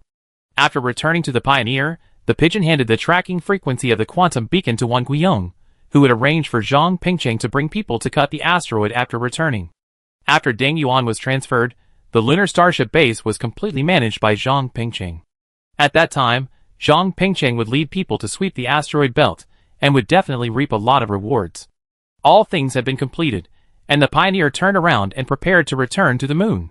The test ship would stop on the moon for further testing, and some test projects would also remain on the moon to continue. Take Wu Runfa for example. He and his team members found that the effect of cell culture in the space environment was completely different. The various elements that make up the cells are arranged more densely, the molecular arrangement is more orderly, and there is a unique sense of charm, but the overall cultivation speed is 2 or 3 times slower. Whether this is good or bad is hard to say, and further analysis is needed. Now the cultivation of the first batch of cells has not been completed, and they have to stay on the moon for a few days, and return to Earth after the experiment is completed. After Sherhao returned to the Pioneer, he immediately handed the sample collected from Tai Dan to Wu Ruinfa and explained the situation. Wu Ruinfa was very happy to hear that there were new alien specimens to study. Pioneer went straight to the moon. Sherhao and Wang Guiyong came to a separate room. This is the gravity stone that Tai Dan gave me. Sherhao took out 5 bottles filled with silver white powder and handed them to Wang Guiyong. After he saw the power of the super laser cannon, he wanted it very much. I will bring it to him next time. You have to arrange this. Okay. I will arrange 2 light ones, 2 medium ones, and 2 rail guns for him. Wang Guiyong said, while stroking the bottle with his hand. Haozi, you said last time that Tai Dan is 60,000 years old? After seeing the Hunter Tan, Wang Guiyong became very interested in Tai Dan and Shirtatar. According to him, the Shirtatar calendar is called Jinyan, and his age is 6 Jinyan. From his performance and personality, he should be equivalent to a young man in his 20s on our Earth. After a long period of contact, Tai Dan and Miki have very similar personalities, based on which Sherhao made this judgment. The scientific community has always been arguing that time is an illusion of human beings. I used to scoff at this argument. There are 24 hours in a day, no more, no less. What is there to argue about? But we only had 2 months for that Tai Dan to soak in a hot spring, which overturned my idea. From this point, we can see how long 24 hours is in the eyes of the Tartars? And there are countless solar systems, and countless galaxies in the universe. How many different alien life forms are there in these places? Then according to the different planets they are on, and the different growth rates of themselves, the 24 hours in their eyes are different. From this point of view, the 24 hours on Earth are just made by humans according to the laws of the Earth's operation, and the laws of human life. The rotation and revolution speeds of other planets are also different, so their day and night are also different, and their time standards must be different. Wang Guiyong kept talking, a little absorbed in what he said. Old one, you came to space to transform into a physicist and astronomer. Sherhao looked at Wang Guiyong talking to himself and teased.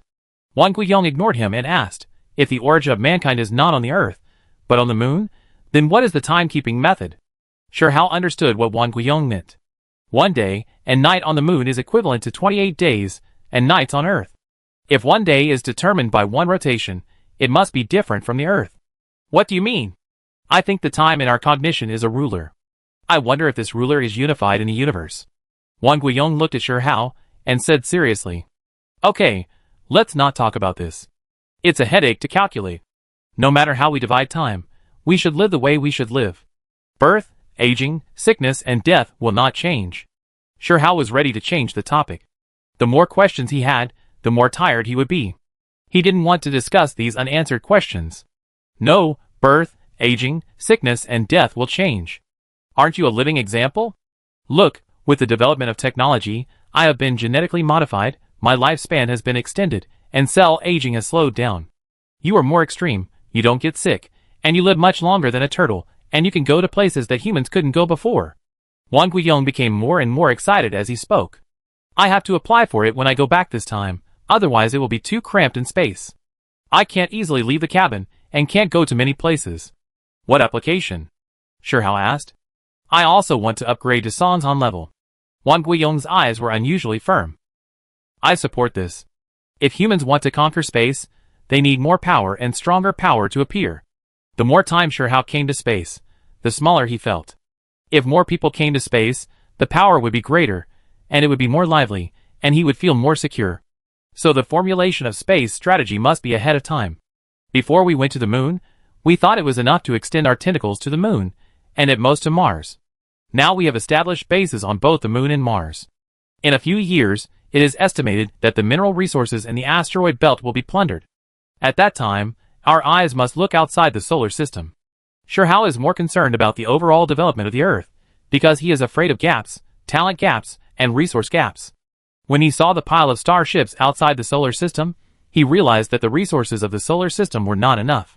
Taking the asteroids in the solar system alone, he has not found any asteroid suitable for making a starship the size of the Hunter. The two discussed these issues for a long time until Mickey knocked on the door and told them that the Pioneer had landed on the moon. At this time, it was a moonlit night at the Yen Kingdom moon base. After Shirhao got off the Pioneer, he found that the entire Chanwa city was still as bright as day. He looked up and saw several large mirrors in the moon's orbit that were constantly reflecting sunlight. Those round, oval, square, and long glass covers are all brightly lit. Under the long glass cover is a wide road with many pedestrians and cars passing by quickly from time to time, giving people the illusion of being on Earth. On the moon, it is no longer possible to follow the daily routine on Earth. If ordinary people come for a short-term tour, it is not a big problem to live according to the 24-hour daily routine. If you stay for a long time, the daily routine will definitely become very chaotic. Therefore, the commercial street is open all day, and there is no such thing as closing and resting after get-off work. The staff are all genetically modified and can easily adapt to such work intensity. Shirhao and Wang Guiyong, who changed into casual clothes, walked on the commercial street inside. They were still discussing this issue on the Pioneer, and it was verified as soon as they arrived on the moon. "I'm eating fried chicken on the moon. I'm waiting for you at Chanwa Square." A song from a fried chicken shop floated in my ears. "Fried stinky tofu, authentic shushy stinky tofu." Shirhao heard this shout, and pulled Wang Guiyong to follow the sound. "Boss, give me 2 servings of fried stinky tofu, one of which should be super spicy." "The other one," Shirhao said, and looked at Wang Guiyong. "I want slightly spicy." Wang Guiyong looked at Shirhao's greedy look and answered with a smile. "How much?" "A total of 200 Yenhua coins, you." "Hee hee, the value of stinky tofu has increased a lot on the moon." Shirhao teased the boss, 30 on Earth, and 3 times on the moon. "This is still cheap. A few years ago, a serving of stinky tofu here cost 300 Yenhua coins." The boss said, as he collected the money. "Things are getting more and more expensive. Why are you selling them cheaper and cheaper?" "It's all thanks to that girl Su Yuan." "Who is Su Yuan? How can she be so capable?" Shirhao didn't expect Su Yuan to be quite famous here. "It's Ms. Su from Haoshire Transport. Since she started running Haoshire Transport, the freight from the Earth to the moon has dropped by 2/3. The big boss is so generous.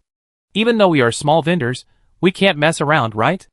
We can still make a lot of money by lowering the price, and the popularity of the commercial street is getting more and more popular." After the boss finished speaking, he handed 2 portions of fried stinky tofu to Shirhao and Wang Guiyong respectively. "Your granddaughter is not simple. This courage is not comparable to that of ordinary people." Wang Guiyong praised Su Yuan as he walked. "I didn't expect that. I always thought she was just playing around, making 2 starships to play around on the Earth, the Moon, and Mars. Now she's an adult, but I still treat her as a child." Shirhao was very pleased to hear people praise his granddaughter. "Su Yuan, where are you?" "I'm at the Moon commercial street now." Shirhao and Wang Guiyong were chatting about Su Yuan, so they simply called Su Yuan to see if she was on the moon. "Grandpa, I'm here with Uncle Yang." "Okay, wait for me there. I'll be there in a while." He hasn't been to Haoshire Jewelry since it opened, not to mention Leiwa Auction House, so he wants to take a good look today. Shirhao and Wang Guiyong walked towards Haoshire Jewelry while strolling. When they were almost there, Su Yuan saw them from a distance and ran over. She ran to him, threw herself at Shirhao, and hugged his neck with her hands. "Get down quickly, and pay attention to your image." Shirhao held Su Yuan's body while scolding her. "You are well known as Mr. Su, but you are still so disrespectful." Shirhao continued to say with a smile. "How well known? The boss who sells fried stinky tofu just now praised you a lot." "Hey, it's just that I reduced the freight for them." "Why do you talk about it every day?" Su Yuan said carelessly. "Then how is the profit of your Haoshire transportation? Is there any loss?" Shirhao does not object to reducing the freight to give back to customers, but running a company still requires pursuing profits, otherwise it will be difficult to survive. "I only reduced the freight rates for these small vendors. The freight rates for big companies, enterprises, and big customers are still implemented according to industry standards." After reducing their freight rates, the prices of Moon Commercial Street immediately dropped, and the popularity became more and more prosperous. Uncle Su specially asked the Chanwa City Finance Department to give me a part of the cash subsidy every year. I didn't lose much. Su Yuan herself didn't expect that a small act of kindness would cause such a big chain reaction. Not only did it bring her a good reputation, but it also received support from the government. It can be said that she gained both fame and fortune. This is a bit like getting the true teachings of Shirhao. "Hello, Grandpa Wan. Hello, Grandpa Shir." At this time, a gentle male voice sounded next to him. "Oh, it's Xiajia. Why are you here?" Wang Guiyong saw a young man standing in front and greeted him. This is the third son of the Ouyang family in Kyoto. He should be a classmate of Su Yuan, right? Wang Guiyong introduced him to Shi Hao. At this time, Shi Hao remembered that he seemed to have seen this young man when he sent Su Yuan to Yanhui University of Science and Technology to register. I am preparing to work for Su Yuan now. Ouyang Xiajie turned around and took Shi Hao and Wang Guiyong to the Haoshi jewelry store while explaining. How can you work for me? Aren't you here to discuss cooperation? Su Yuan said bluntly. Why? Are you going to expand your business again? Tell me about it. Shi Hao still wanted to see how far Su Yuan had achieved now. Shi Hao and Wang Guiyong sat down and listened to Su Yuan and Ouyang Xiajie talking to each other. Ouyang Xiajie invited Su Yuan to dinner on Earth some time ago. Knowing that Su Yuan was doing well in space transportation, he thought of forming a partnership. Your Ouyang family ranks first among the 8 great families in Kyoto. Why are you interfering with me? My family is my family, I am me. I must have my own career. Ouyang Xiajie was not angry at all, and said neither humbly nor arrogantly. Then you can't go to pick up garbage, right? Su Yuan said unhappily. What garbage do you pick up? Tell me. Shi Hao was still very interested in the project chosen by the son of the first family in Kyoto, especially a project with a huge contrast like picking up garbage. He said that he wanted to transport the garbage on the Earth, the Moon and Mars to Venus and throw it away in order to protect the environment. Without waiting for Ouyang Xiajie to speak, Su Yuan summarized the matter in one sentence. Oh, this project is quite novel. Tell me, how do you make money? Shi Hao looked at Ouyang Xiajie and asked. It's like this. I got the news that the United Nations is promoting a motion on environmental protection. Once this motion is passed, many strict environmental protection measures will be implemented, one of which clearly stipulates garbage disposal. If we treat garbage according to the requirements of the United Nations, the cost will be very high. If the treatment does not meet the standards, we will be fined a huge amount. So I did some calculations, and used the latest large transport ship of Yin country to collect the garbage, and transport it to the near-Earth space of Venus, and then dump the garbage. I only need to charge half of the garbage treatment fee on Earth. In addition, a lot of garbage can be recycled again, but after the United Nations Environmental Protection Bill is passed, the recycling plant on Earth will suffer a devastating blow and eventually be closed. I will build a recycling plant on Mars, which is also a huge income. Ouyang Xiajie was very clear. Is this true? Shi Hao turned his head and asked Wang Guiyong. Yes, the space dome built at a huge cost has played a big role, and the Earth's environment is recovering at a speed visible to the naked eye. With the previous lessons, the United Nations has taken action to legislate to protect the Earth's environment. Wang Guiyong's level is relatively clear about the policy direction. Do you know that new starships are very expensive? Even if you add up Haoshi transportation and Haoshi tourism, you still can't buy one. And I don't know if you can buy it? Su Yuan began to calculate the cost for Ouyang Xiajie. Xiao Yuan, if you want to buy a starship, come to me. The Starship Research Institute and the manufacturing plant are directly managed by Wang Guiyong. Shi Hao looked at Wang Guiyong with a little disbelief. The starship manufacturing plant is state-owned. How could Wang Guiyong have the final say and sell it to whoever he wants? Don't look at me like that. I will report to the higher-ups. This kind of semi-public welfare project will definitely be supported by the higher-ups. First of all, the higher-ups support the new environmental protection plan, but they are also troubled by the harsh terms. If the whole country implements the garbage disposal plan required by the United Nations, the investment will be huge. In the long run, the total amount of money spent will be more than enough to buy a few starships. Wang Guiyong explained the importance of this. Why choose Venus? Shi Hao asked Ouyang Xiajie. First, because Venus is very close to the Earth, the Moon and Mars. Second, Venus' atmosphere is all carbon dioxide, and the surface temperature of Venus reaches 500 degrees Celsius, which is not suitable for development at all. Even if it is transformed, it is difficult and of little use to humans. Third, Venus often has acid rain, which is not suitable for human habitation, but it can accelerate the decay of garbage. Ouyang Xiajie seemed to have done his homework, and was very familiar with the situation on Venus. Young man, it seems that you have a good vision, and have chosen a good project. I make the decision. Haoshi Group can provide half of the funds, and you two can handle the rest. As for the qualification to buy the starship, you two can just pester your grandfather Wan. After listening to Wang Guiyong's talk, Shi Hao felt that it was a good idea to transport the garbage from the Earth, the Moon and Mars. The starship mainly consumes hydrogen and helium. I believe that it will not be long before the work of collecting liquid hydrogen and helium from Jupiter will begin, and the price of energy will drop significantly. In general, the cost of garbage transportation is not high, and it is a good business. Xiao Yuan, please control your temper more. Ouyang Xiaojia is a good guy, haha. Shi Hao saw that Ouyang Xiaojia was so outstanding, so he wanted to match them up.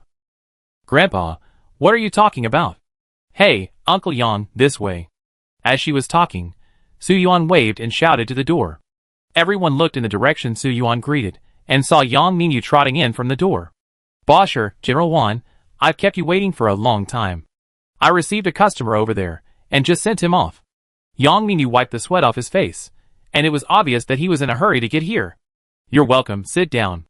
We also passed by the moon today, so we came here to take a look. Bosher, I take you on a tour. Yang Mingyu didn't sit down. It was the first time the chairman came here, so he must show off his own kingdom. Okay, let's go and take a look. Yang Mingyu led Shi Hao, and a few others, to walk around the jewelry store and explain. The jewelry store was decorated very luxuriously, with black diamonds on one side and sapphires on the other. These were all brought back by Shi Hao from space. Bosher, although we don't have many customers in our store, the conversion rate for each customer who comes in is very high. Most of them are introduced by old customers and spread by word of mouth. However, after a few years of continuous sales, there are not many black diamonds left, and there are still enough sapphires to sell. Yang Mingyu's biggest headache now is the supply. Old Wan, can we underwrite the gems that Zhang Pingcheng finds when he sweeps the asteroid belt? We can split them in proportion. What do you think?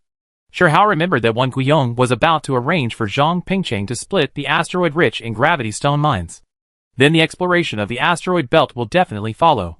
I came to the moon to explain the gravity stone mine, because it was on the way, and because I know the situation better.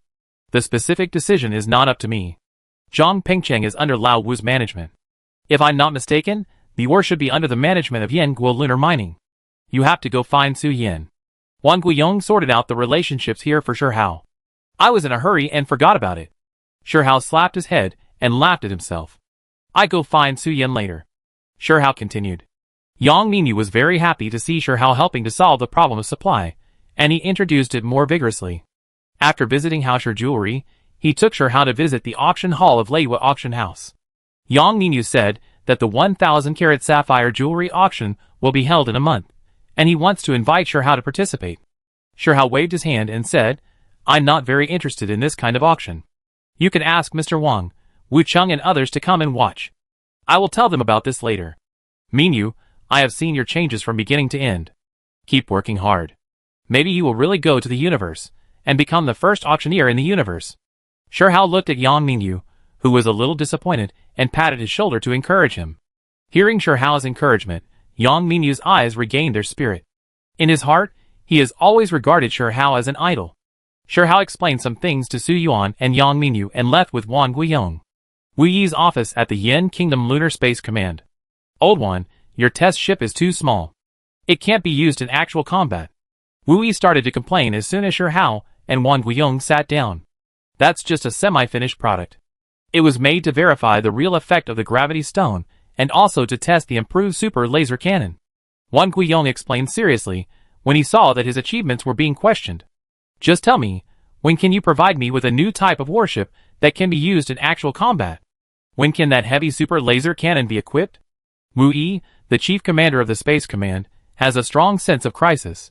He always feels uneasy without powerful weapons in his hands. It is expected that 3 ships can be produced within half a year, and they will start working at the same time when we go back this time. It is initially planned to be 1 reconnaissance ship and 2 destroyers. The size of the reconnaissance ship is initially planned to be 35 meters long and equipped with a medium-sized super laser cannon. The destroyer is planned to be 80 meters long and equipped with a heavy super laser cannon, 2 medium-sized super laser cannons, and 2 electromagnetic rail guns. Because the destroyer is equipped with a small nuclear fusion reactor, the size is larger, which is to supply sufficient energy for the heavy super laser cannon. In order to reassure Wu Yi, Wan Guiyong told him the plan to manufacture starships and laser cannons. It seems that I will set off in half a year, Shi Hao said softly after hearing Wan Guiyong's plan. Where to go? Wu Yi and Wan Guiyong stared at Shi Hao and asked at the same time. Outside the solar system, I'm going to see what those starships are doing. Then we need to prepare now. What do you need? I arranged to build it for you. Shihao said it easily, but Wang Guiyong and Wu Yi knew that just like the last time the Pioneer entered space for the first time, the road ahead was uncertain and dangerous. But they couldn't stop it either. This was Shihao's mission, just like Wu Yi and Wang Guiyong were responsible for defending their country every day. Just give me a destroyer, I discuss with Taidan and take the Light Tan to go there. What I'm worried about now is the door left by the Stoneworm King on Mars, and the pyramid under the Martian ice cap. Shihao has been thinking about the problem on Mars. What can be done to solve it? What Stoneworm King? What gate? Wang Guiyong was confused when he heard about this for the first time. Wu Yi told Wang Guiyong the secrets of Mars, and the Stoneworm King that Shihao had told him. It's better if you don't tell me. I won't be able to sleep if I know. Wang Guiyong shook his head and smiled bitterly. Why do you think I urged you to ask for weapons? I can't sleep every day. Now it's good. Someone is with me, and I feel much more comfortable. After Wu Yi told Wang Guiyong the secret, he felt much more relaxed. At least there was Wang Guiyong, the big boss, who was under pressure with him. It seems that I have to go back immediately. I have to tell Lao Lei so that he can't sleep either. In addition, I will improve the production efficiency of starships and laser cannons, and deliver them to you as soon as possible. Shihao, do you want to go back with me? Wang Guiyong had stood up and was ready to leave. You go back first. I'm thinking about going to Mars to see what the Stoneworm King left behind. Otherwise, I won't feel at ease when I go out this time. Shihao frowned and said, I asked Director Wu to upgrade my war pet to Songhan level. This matter still needs the approval of Lao Lei. Please go back and help me urge him. Okay, not only do I have to urge this matter, but I also have to apply for an upgrade to Songhan level. Lao Wu, don't you have this idea? Wang Guiyong has been stimulated repeatedly since his space trip, which has strengthened his confidence. I don't know what Songhan level is, and Wu Ruinfa has made new research results. Wu Yi has been staying on the moon.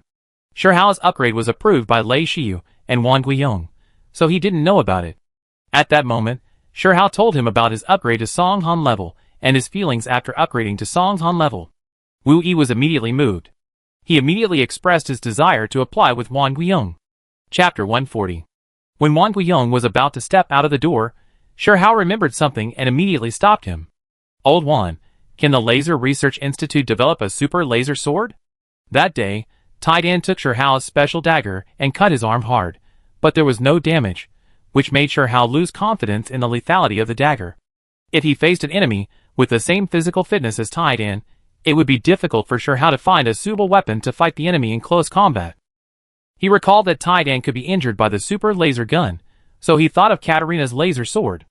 The laser sword needs to be controlled by telekinesis. At the beginning, Shihao was Taishan level, without complete thoughts and weak telekinesis, so he didn't think about the laser sword after returning. Now Shihao has been promoted to Songhan level. He has been a little busy recently. He has not tested his telekinesis level, but he feels that it should not be weak, so he wants to get a super laser sword to replace the dagger for close combat. Of course, he would not abandon the special dagger. He would equip both the laser sword and the special dagger, and make another harder and sharper dagger. In the unknown space, you might encounter alien life that is not afraid of laser swords but daggers. If you don't have it when you need it, you will cry. What kind of laser sword? Wang Guiyong stopped and asked. Shihao showed Katarina's laser sword to Wang Guiyong and said, this laser sword is controlled by telekinesis. The length of the sword can be controlled, and the power will vary with the length of the sword. I don't understand either. Let's talk to Director Liu. Old Wu, you go ahead and I come back later. Shihao said hello to Wu Yi, and together with Wang Guiyong, he waved to Wu Yi and turned away. The two took the elevator directly to the underground, where the test ship was docked at the underground berth, and Director Liu and his men were also there. After finding Director Liu, Shihao directly explained the information related to the laser sword to Director Liu. Laser beam emission is relatively easy, but energy supply and telekinesis control are more complicated. The sword handle cannot be made too big. It must be comfortable to hold, and have enough space for batteries. As far as I know, there is no special battery of this type in China. You should ask the Energy Research Institute about batteries. This battery should be small in size, and its shape should match the laser sword handle. It should also have enough power to at least guarantee continuous use for several hours. If telekinesis control is to be achieved, we must also install telekinesis sensors on the sword handle. After activation, The telekinesis sensors will generate a strong magnetic field, and the length, thickness of the laser beam will be controlled by controlling the magnetic field. Director Liu thought for a while, and explained the principle. Director Liu, how long do you think it will take to successfully develop this super laser sword? After listening to Director Liu's introduction of the principle, Shihao asked. Shihao thought that it would be best to bring a laser sword with him when he went to Mars. He always felt that the stone-patterned Worm King was not very reliable, otherwise he would not have left so many disciples on Mars. The more prepared you are, the safer you are. Director Liu, I will coordinate both the Energy Research Institute and the Telekinesis Research Institute. How long will it take to produce a sample? After Shihao asked this question, Wang Guiyong took the initiative to coordinate with other research institutes. Wang Guiyong knew that Shihao was in a hurry and personal safety was also important, so the faster the laser sword was developed, the better. After returning from the moon, I will lead a task force to ensure that the task is completed as quickly as possible. If everything goes well, the test product can be produced in about half a month. Director Liu heard the urgency in Wang Guiyong's voice, and immediately expressed his opinion. After discussing the laser sword, Shihao took out his dagger and handed it to Wang Guiyong. Then he said, Old Wan, this dagger must be upgraded. I don't know if there is a suitable material. This thing can't even cut Tianan's arm. Wang Guiyong took the cold dagger and felt heavy in his hand. It was not an ordinary item at first glance. It couldn't even cut Tianan's arm. He was very surprised. It's not that this dagger is bad, it's that Tian is too amazing, right?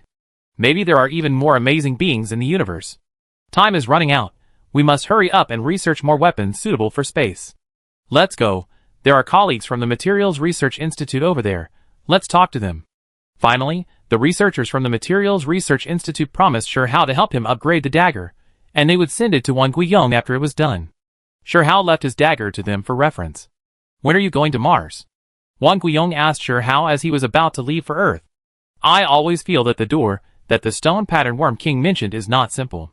I will go there after I am fully prepared, and I will talk about it after I get the dagger and laser sword. The more Shihao thought about it, the more worried he felt, and decided to wait and see. In that case, don't worry, there is a new model of super laser gun, and the attack power is double than your original equipment. I will go back and prepare a few for you. In addition, if the laser sword is successfully developed, telekinesis will immediately become important. Do the Panlong team, Shonglong team and the people around you also need to be upgraded again? I will write a complete plan after I go back and submit it together with my application and Lao Wu's. Wang Guiyong found that Shihao's change affected the whole body, and many things had to change. After I finish dealing with things on the moon, I will go back to Earth and visit Wudong. You take Tian, Mickey and the pigeons back first. I will go back by myself after I am done. Since Shihao was upgraded to Sanzan class, he likes to experience life more. After finishing his work, he plans to take a passenger ship to the International Airport of the Moon to return to Earth. Okay, you go find Lao Wu, I'm leaving, see you on Earth. After Wang Guiyong shook hands with Shihao and said goodbye, Shihao returned to Wu Yi's office again. Are you sure you want to find the door that the stone-patterned Worm King said? Wu Yi asked directly when he saw Shihao walking into the office. I won't feel at ease if I don't go. I don't know how many years it will take for me to come back from space this time. Or whether I can come back is a question. Shihao paused and said calmly. Wu Yi did not comfort or dissuade Shihao. He knew there was no need. Instead, he said, there is something I want to tell you. You say. Do you still remember the flying stone grain worm? After you left, Director Wu and Director Zhang went to the moon to collect samples for research for a long time. They accidentally heard Laura say that stone grain worms can evolve by eating the corpses of their companions. Director Wu came to me several times, and finally I agreed, and then threw the stone grain worm corpses you brought back into the glass cage of the flying stone grain worm. After the flying stone worm ate the bodies, Laura and the others tied it up, and Director Wu and his team went in to collect samples. During the sampling process, the flying stone worm evolved. Reddish stripes appeared on its originally black antennae, and the black spots on its body began to fade. Suddenly, the flying stone worm broke free from the rope. Fortunately, Laura reacted quickly, and quickly brought Director Wu and Director Zhang out. Then the flying stone worm began to hit the glass, and after a while, cracks gradually appeared on the glass. Seeing this, Laura, Hey You and the big guy quickly got in, and didn't come. They didn't have time to bring a laser gun, so they only took a dagger. The three of them fought with the flying stone worm for more than 30 minutes before they killed it. The evolved flying stone worm's carapace is very hard, and it takes a lot of effort to cut through its carapace. We defeated it by constantly looking for gaps and using the dagger to injure it. One of Laura's eyes was blinded. The big guy tried to control the stoneworm with his arm, but his arm was cut off by the wing. Hey, you lost 2 fingers and 1 leg. Although Wu Yi spoke calmly, Sure Hao felt the fierceness of the battle. The weak point of the stoneworm is its tentacles. Didn't they try it? Tried, it didn't work. It seems that this flying stoneworm is at the critical point of evolution, and the weak point of the tentacles has been supplemented after evolution. When catching the flying stoneworm, Sure Hao didn't spend much effort, and directly grabbed its tentacles to control it. At that time, he felt that the flying stoneworm's strength was similar to his, but its tentacles were its weak point, and it could not exert its true strength after being caught. After the tentacles showed light red stripes, it was difficult for Laura and the other 3 Tarzan-level warriors to kill it, and the combat power was greatly improved. The weakness of the tentacles was also made up after the evolution. The tentacles on the head of the stone-patterned insect king were red close to dark red, and the whole body was blood red. How terrifying was its combat power! I told Lao Wan that for the sake of safety, I will go to Mars after the weapons are upgraded. Sure Hao knew the intention of Wu Yi telling him this. That's the best, but you still can't be careless, you have to bring more people. After the Shenglong team was upgraded to the Taishan level, we felt that the high-end combat power was almost there, but when that accident happened, I didn't think so. The improvement of our high-end combat power on Earth cannot be interrupted. We must serve 1 generation, develop 1 generation, and plan 1 generation. Wang Guiyong could feel it after a trip to space. As the commander-in-chief of the Space Command, Wu Yi saw this principle more deeply. Old Wan just mentioned this problem.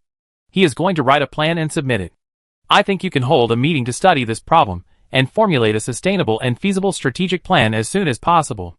Whenever there is a chance, Sure Hao always wants to promote the development speed of mankind, even if it is just a little faster. Is Zhang Pengcheng going to the asteroid belt soon? Sure Hao is still thinking about Haosher jewelry. Yes, he will take people there after he is done with his work. There are many precious gems in the asteroid belt. If they capture them, I want Haosher jewelry to process and underwrite them. Do you think it's okay? Zhang Pengcheng is under the direct management of Wu Yi. You have to find Su Yin for this. There will be no problem, because after the ore, gems, and other resources are pulled back, the disposal rights belong to Yin Country Lunar Mining Company. Wait a minute, I make a call and ask him to come over.